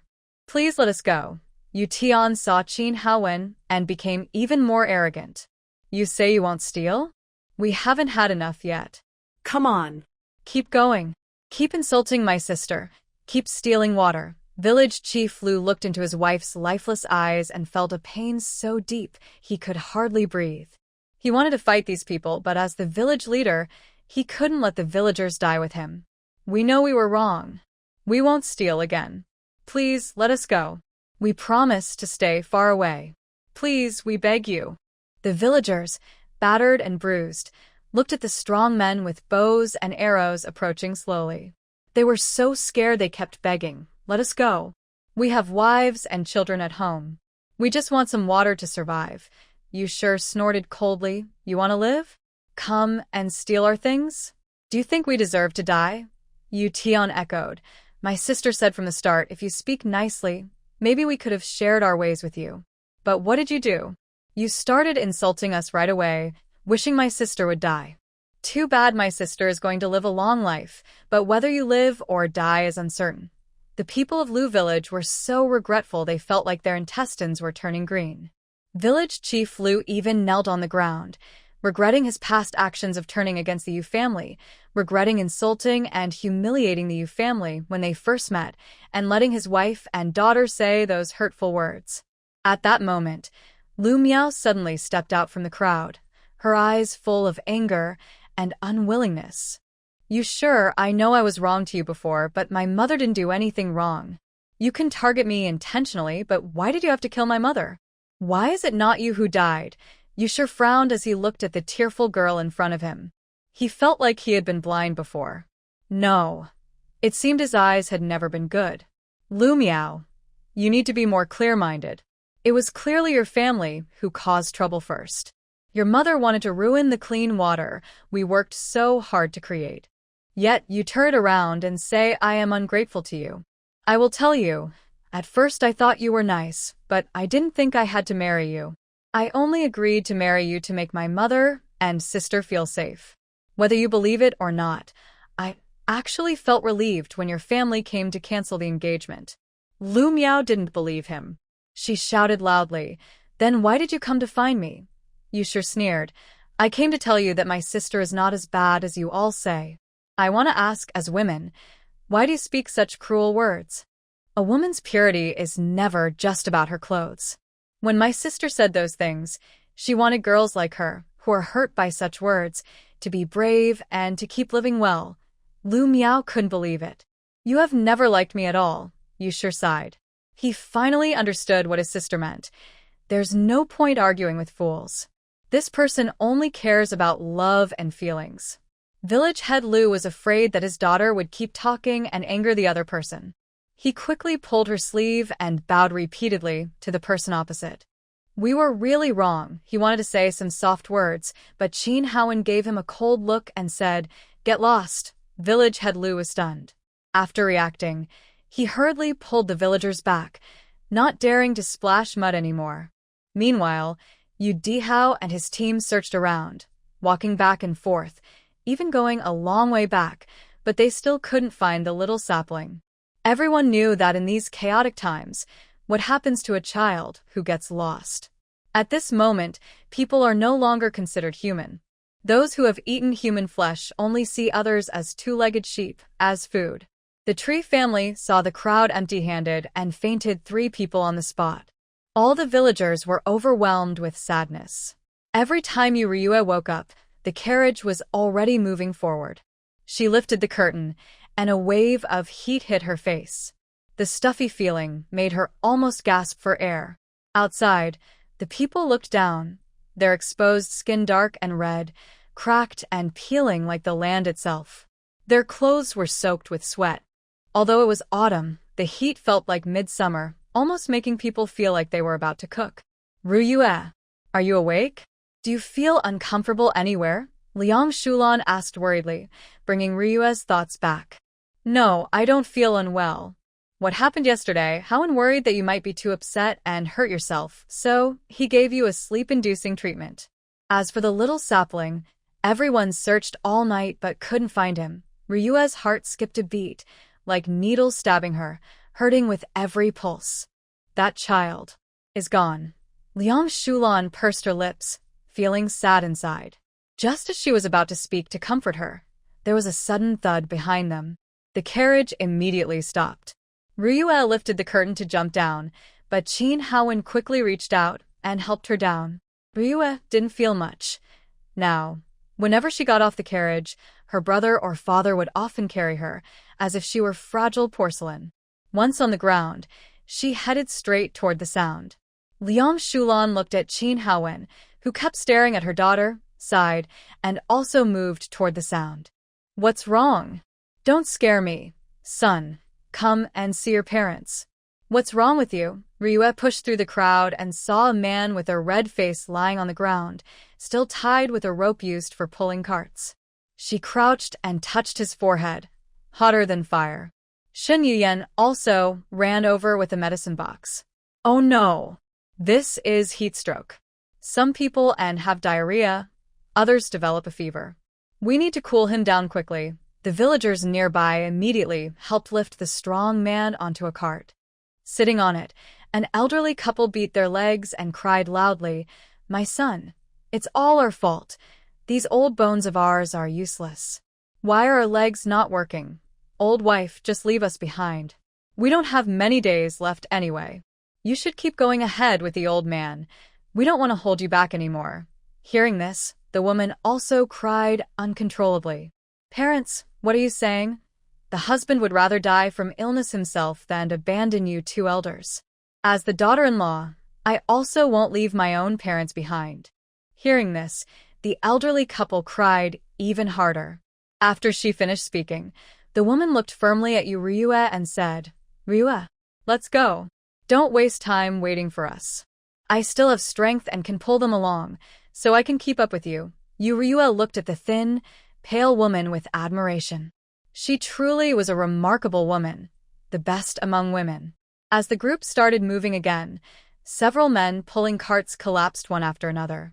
Everyone worked together to carry those men onto their own carts, then other men or women from their families continued pulling the carts forward. Nearby, people used water filtered the day before to wipe the faces of those suffering from heatstroke and poured some into their mouths. Everyone helped each other and kept moving forward. No one left the group. Ryue knew that if they kept going like this, it wouldn't last. They had to find a water source quickly, or everyone behind would collapse. But even by evening, they still hadn't seen any water. Yushir looked at the water bag handed to him, took a small sip, then gave it to Yutian. He looked at the water and didn't want to drink it. Finally, he returned it to Liang Shulan. Mother, we don't have much water left. Save it for you and my sister to drink. Qin Haowen and the others also held their water bags, reluctant to drink, as if just holding them would make the water last longer. When Ryue heard this, she immediately came over, forcibly opened the water bag's valve, and poured water into Yutian's mouth. Yutian tried to turn his head to resist, but afraid the water would spill on the ground, he had to tilt his head back and swallow hard. The sweet water went down his throat into his stomach, instantly easing his body's dryness. After feeding Yutian, Ryue squinted and looked at Yushir. He immediately obediently opened the lid and drank the water. At this moment, Qin Haowen tried to secretly hide the water bag in his clothes. Yuryue stepped forward and snatched the water bag away. Qin Haowen tried to dodge, but Yuryue grabbed his arm firmly. Yuryue suddenly noticed that Qin Haowen was also unusually hot, and upon closer look, his face was flushed with an abnormal redness. Qin Haowen, you must also have a heat stroke. Why didn't you tell me earlier? Have you never drunk the water I gave you? Qin Haowen shyly looked away. At this moment, Feng Han, feeling weak, stepped down from the carriage. Miss Ryue, please persuade him. He drank all the water I had but didn't drink any himself. Plus, he was helping push the cart behind and scouting ahead. He almost fainted when he just came back. Qin Haowen lowered his head and mumbled, "It's not that serious. I know my body." Yuryue spat. "Huh? You don't know anything." She took out the hot water bag, pinched Qin Haowen's sharp chin to make him look straight, then used one hand to open his mouth and quickly inserted the water bag's opening inside. Qin Haowen was afraid of wasting water, so he could only tilt his head back and swallow passively. The water inside the bag was incredibly sweet, and drinking it made him feel refreshed all over. Even the nausea in his stomach eased significantly. But now, the water was so precious that he didn't want to continue drinking. He tried to turn his head and struggle, but when he looked up, he saw Yuryue's angry yet worried eyes. Qin Haowen's heart instantly softened. This girl was so kind. He couldn't help but stare at her in a daze. He had unknowingly finished drinking the water. Yuryue confirmed there was no more water inside, then released Qin Haowen's chin. She wanted to scold him a few more times, but at this moment, Qin Haowen's cheeks and face were flushed red, and his lips and chin, from her forceful watering, looked shiny and moist. When he slightly parted his thin lips and gasped heavily, it looked quite alluring. She felt that she hadn't just fed him water, but had also been a bit too rough. Indeed, kind people are often taken advantage of. "Little sister, what should we do now that the water is finished? I was planning to save some for you." Yution's words knocked Yuryue's chaotic thoughts out of her mind. She glared at Yution and threatened fiercely, "You don't need to worry about the water. If I catch you secretly hiding water and not drinking it again, just watch how I deal with you." After she finished speaking, someone patted her head. Besides the 5 members of the Yu family, everyone else had hot heads, clearly from heat stroke, but they didn't dare to say anything. She also noticed that Hua and the others seemed to be getting thinner. She forcibly looked inside their clothes and found several dry, hard-steamed buns and sausages that smelled faintly sour. "Wasn't this food given to you a few days ago?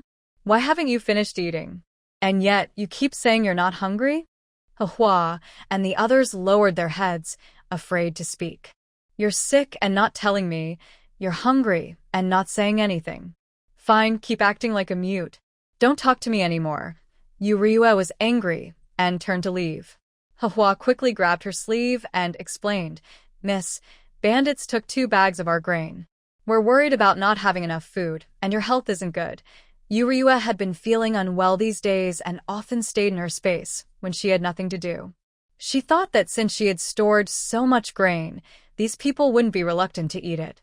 But she didn't expect that losing just 2 small bags to the bandits would cause them to search and starve themselves into this state. Thinking of the full grain storage in her space, a feeling of helplessness swept over her. Seeing their increasingly thin faces made her feel both angry and sad. She sighed, went to the back of the cart, and waited for a while before bringing out a large bowl of dark medicinal soup. "Everyone, drink a sip." Yu sure was surprised. "Sister, where did you get this? Why does it smell so strong?" Yuryue glared at him. Yution immediately chimed in. "Big brother, why do you care where sister got it? If she asks you to drink, just drink. Can she harm you?" Yuryue appreciated Yution's understanding. Yu sure didn't dare ask more and took the bowl, drinking a big gulp. No spitting. "If you dare to spit, I'll pour your back into your mouth." Yu sure, frightened by his sister's sternness, swallowed everything back. The others also obediently drank their medicine. Although it was very disgusting and bitter, they endured it without vomiting, afraid that they would lose the hard-earned water they had just swallowed. After finishing the medicine, Yuryue collected everyone's water bags. The water inside now belongs to me. I will keep it safe and make sure you come to drink water every day. That night, Yuryue did not make them cook. Instead, she gave each person a piece of compressed biscuit. They were very surprised when the biscuits were handed to them. After walking so long, how could there still be pastries? And these pastries were strange, heavy in the hand and very hard when bitten. But after eating half, their hungry stomachs felt a bit better. They thought there wasn't much food left. They planned to hide the remaining half of the biscuit in their sleeves and eat it when they got hungry tomorrow. But Yuryue predicted their plan. All those biscuits are mine now. Anyone caught hiding food will have it crushed and stuffed into their mouth. After that, she handed each of them a sausage. Eat this after finishing the biscuits. A few days ago, I was unwell and couldn't take care of you. Now I am healthy. From now on, all water and food are under my control. If I catch anyone hiding food again, I will make sure they regret it. Because more people were getting sick, they didn't travel overnight. Instead, they rested where they were. When Yuryue and her family got into the carriage, she quickly pulled her parents into her space.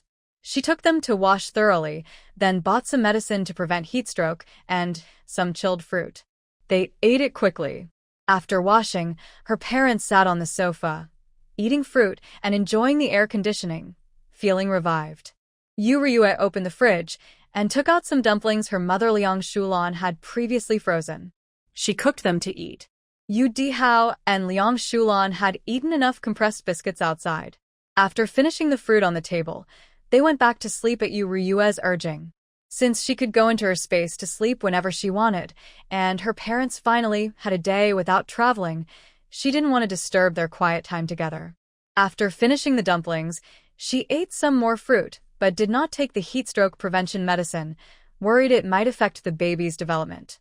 The next morning, there was a knock on the carriage. "Miss Ryue, are you awake?" Yuryue rubbed her sleepy eyes, then quickly stepped out of the space and peeked through a slit in the curtain. She looked vaguely at Lin Yiho and asked, "Young Master Lin? What's wrong?" Lin Yiho looked worried. "I just want to ask if you have any way to cure heat stroke. My parents also have symptoms of heat stroke. I really don't know who to ask. Since you seem knowledgeable, I thought I'd ask." Yuryue thought about the herbal water she had in her hand and felt a bit troubled. If she gave it to Lin Yiho, should she not give it to others? There are over 1,000 people here, and she can't explain where the medicine came from. So she shook her head.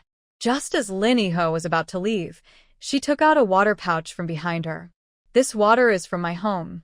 It's better than the water we got on the way here. Take it back and give some to the director and his wife. It will help them feel better." Lin Yiho wanted to refuse, but remembered how sweet and refreshing the water she gave to Shincho was, and how good he felt after drinking it. So he took the water again. "Thank you, Sister Ryue." Yuryue smiled, and Lin Yiho ran off. After a quick wash-up, she released her parents from the space. Liang Shulan followed Yuryue's instructions and started cooking porridge. When the fragrant rice porridge was ready, Yushur and the others looked pained. Even the villagers felt that the Yu family might not make it. They couldn't believe they were boiling porridge with water. Yuryue patted Qin Haowen's shoulder. He immediately lifted her around the waist and jumped onto the carriage. Yuryue smiled at everyone. "Everyone, please hold on. I feel that the air ahead is getting more humid, so there should be a water source. Don't lose hope." Everyone heard this and believed it wholeheartedly. Their faces lit up with joy. The previously dull eyes shone with hope. Since the Yu family was using water, they were confident there was water ahead. When Qin Haowen carried her down again, he whispered, "Miss Ryue, is there really water ahead? I don't feel the air getting more humid." Yuryue sighed. "Be quiet. Haven't you heard the story of quenching thirst with a mirage?" Qin Haowen's eyes immediately showed a hint of disappointment. Everyone thought there was water nearby, so they felt motivated. Even those who were sick seemed to regain some hope. To avoid worsening their illness, Yuryue and the others traveled early in the morning and late at night, resting during the hottest parts of the day, midday and afternoon. They had been walking for 3 days, but still hadn't seen any sign of water. People began to doubt whether there was really water ahead. Yuryue looked at the distant, heat-wavy, dried out land, and felt hopeless. Was heaven really going to let them die of thirst? Wait, that didn't seem like heat waves, it looked like earth energy. Earth energy meant the area was moist. Yu Ryue immediately patted Qin Haowen on the shoulder. Qin Haowen skillfully carried her horizontally. Yu Ryue pointed ahead. Take me to see what's there. Qin Haowen, riding his horse, quickly used light skills to rush forward. His movement attracted the attention of those behind. Everyone quickened their steps, praying for a little water from heaven so they could survive. As Qin Haowen sped up, Yu Ryue felt a cool breeze on her face, very refreshing but a little painful. She grabbed Qin Haowen's collar and buried her head inside a bit.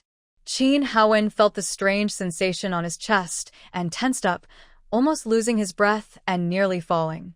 But after crossing a steep hill, the scene before him made him forget about the strange feeling. He moved faster and excitedly said, "Miss Ru, Water. it's a river." Yu Ryue stuck her head out again and saw a clear river shimmering with light. As they got closer, they realized the river was quite large, but because of the drought, only a small stream remained. Still, that was enough. Villagers, everyone, put in more effort. There really is water ahead. Come quickly. Yu Ryue stood on the jumping and waving her hand downward, happily announcing this great news. Those bent over and about to faint heard her words. Like a flash of light, they straightened up and ran wildly toward the front. Some couldn't wait and left their carts, carrying water buckets and rushing ahead. When they reached the top of the and saw the winding stream below, they were so excited they almost fainted on the spot.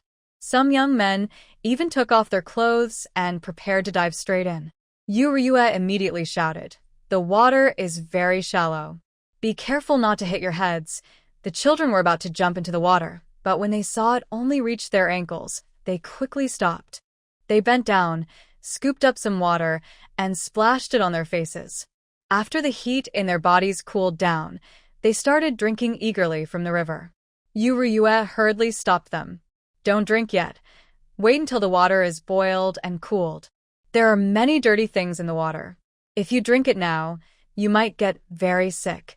In the eyes of these children, Yu Ryue, who found the water source, seemed like a fairy. They trusted her and immediately spat out the water in their mouths.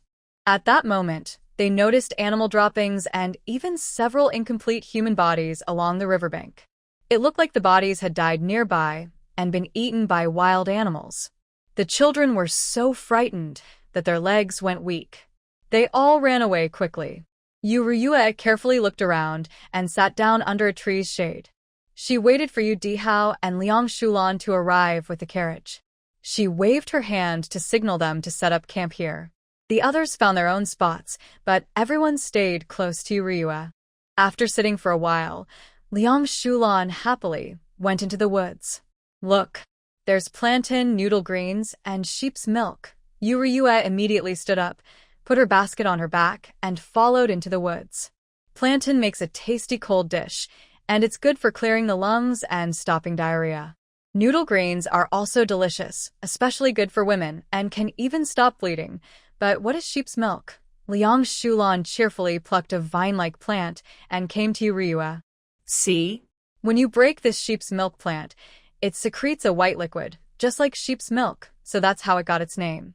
Yu Ryue looked closely and saw the white liquid dripping. At that moment, Shen Yuyan suddenly appeared beside them, smiling. This plant is also called luomo. It grows at the foot of mountains, near rivers, and in bushes. It can reduce swelling, detoxify, strengthen qi, boost yang, and improve essence. It's also a medicinal herb. Yu Ryue immediately bent down to pick some. Hearing the noise, Shen Jiao and the others hurried over, grabbing the basket behind Yu Ryue. They pushed her gently. "You're not feeling well. Let us do it." Shen Yuyan smiled and walked past them into the mountains. Yu Ryue quickly followed and asked, "Why didn't you pick those herbs?" Shen Yuyan sighed. "Although these are good herbs, I still want to go into the woods to see if there are any patchouli or honeysuckle. Both of these can treat and prevent heat stroke. If those people don't take medicine soon, they might really die." Yu Ryue remembered that although she couldn't provide these people with patchouli decoction, This herb should be cheap at the trading post, right?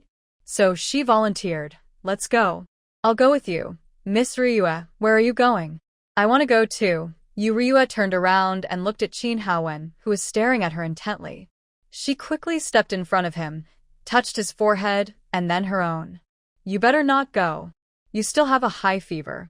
I'll go with Xiao Shin to look for some herbs nearby. Don't go into the woods. You should go back and rest now. Chin Haowen looked at her suddenly bright face, his breath caught, and his ears slowly turned red. I'm fine now. Ryua pushed him again, trying to make him go back and rest, but he was as strong as an ox and couldn't be moved.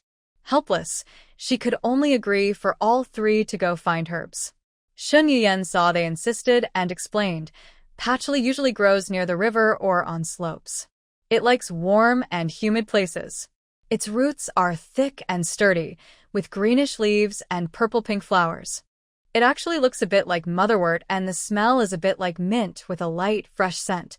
We'll show you once we find some. Okay, let's go. The three of them entered the woods. Because Shun Yuyen knew a lot about patchouli, they saw a plant right after they went in. Ryua looked at it and felt it looked very familiar. It seemed to grow along the roadside in the village, just like motherwort, wild grass and flowers, but actually a well-known traditional medicine. Ryua and Chin Haowen each found a patchouli plant and started searching based on that. However, apart from the two plants Shen Yuyen found at first, after a while, they found nothing. Ryua tightly followed Chin Haowen, who was sent aside. She then bought 10 jin of fresh huxiang at the underworld trading post. Sure enough, this kind of herb was very cheap there. Maybe ghosts in the underworld don't recognize this plant. After placing the large bundle of huxiang into her back basket, she happily went to find Shen Yuyen. When she finally found Shen Yuyen, who was carefully gathering herbs, she was startled by the huge creature behind him. Dr. Shun, lower your head and stay still. Shen Yuyen heard this and kept bending over to pick herbs, remaining still. Then, Ryua took out a red dress from her space. She stepped back while waving the red dress in her hand. Although cattle are colorblind and don't react to red, she couldn't help but pick a red dress to attract the wild bull's attention. This wild bull was very large, with 2 thick, sharp horns on its head. If someone were hit by those horns, they might get hurt badly. As Ryua kept waving the red dress, the wild bull's attention was quickly drawn to it. It looked at the fluttering object in front of it and mooed angrily. It thought the moving thing was provoking it. Then, it pawed the ground twice and charged quickly toward the object that seemed to be challenging it. Chin Haowen heard the noise and saw a huge wild bull rushing toward Ryua. He was so scared that his heart almost jumped out of his chest. He hurriedly ran forward to block her. But he was too far away to reach her, and he could only watch helplessly as the bull charged toward her. When Shen Yuyen heard the mooing behind him, sweat instantly soaked his clothes. Just when he thought he was in great danger, the bull suddenly veered past him like it was crazy and charged in the opposite direction. He looked up and saw Ryua waving the red dress nonstop. He was surprised that she had attracted the wild bull to save him.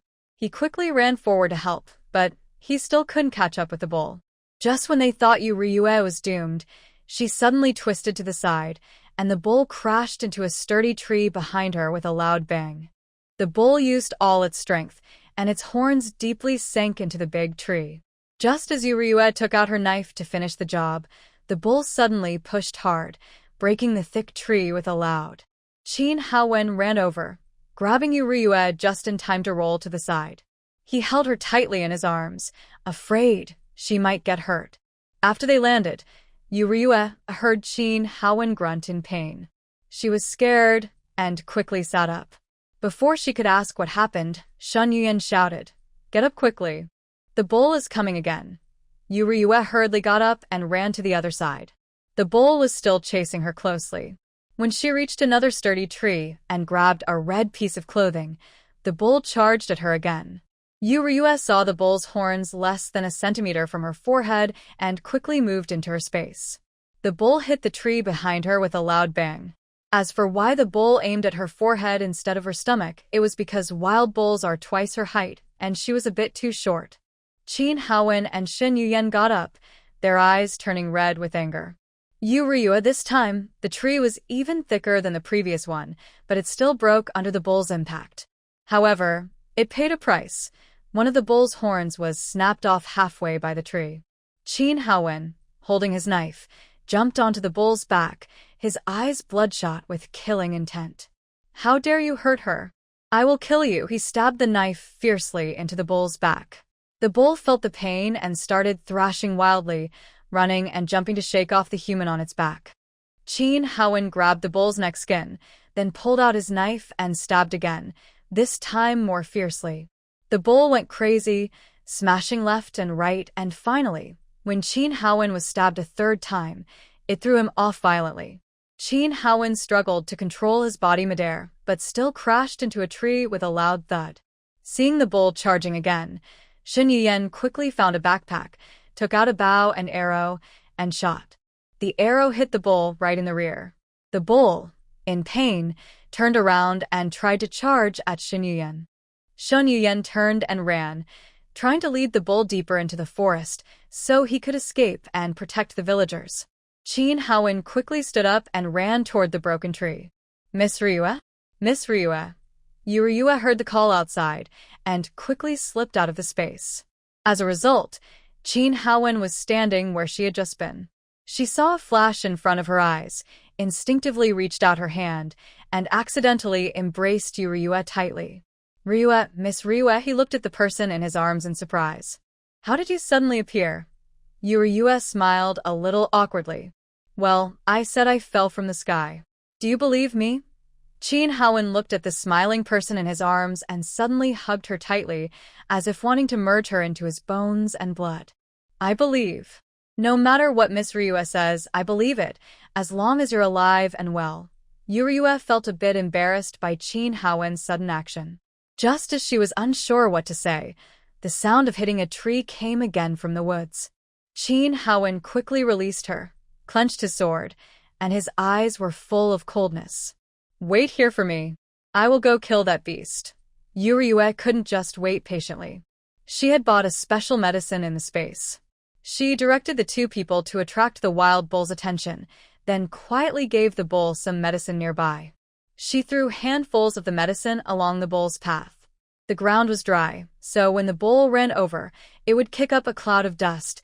Inhaling the medicine meant to confuse the wild bull. Actually, if it weren't for these two people here, she would have used a tranquilizer gun, though she wasn't sure if she had one. Qin Haowen stabbed it with his sword, and Shen Yuyen shot it with an arrow.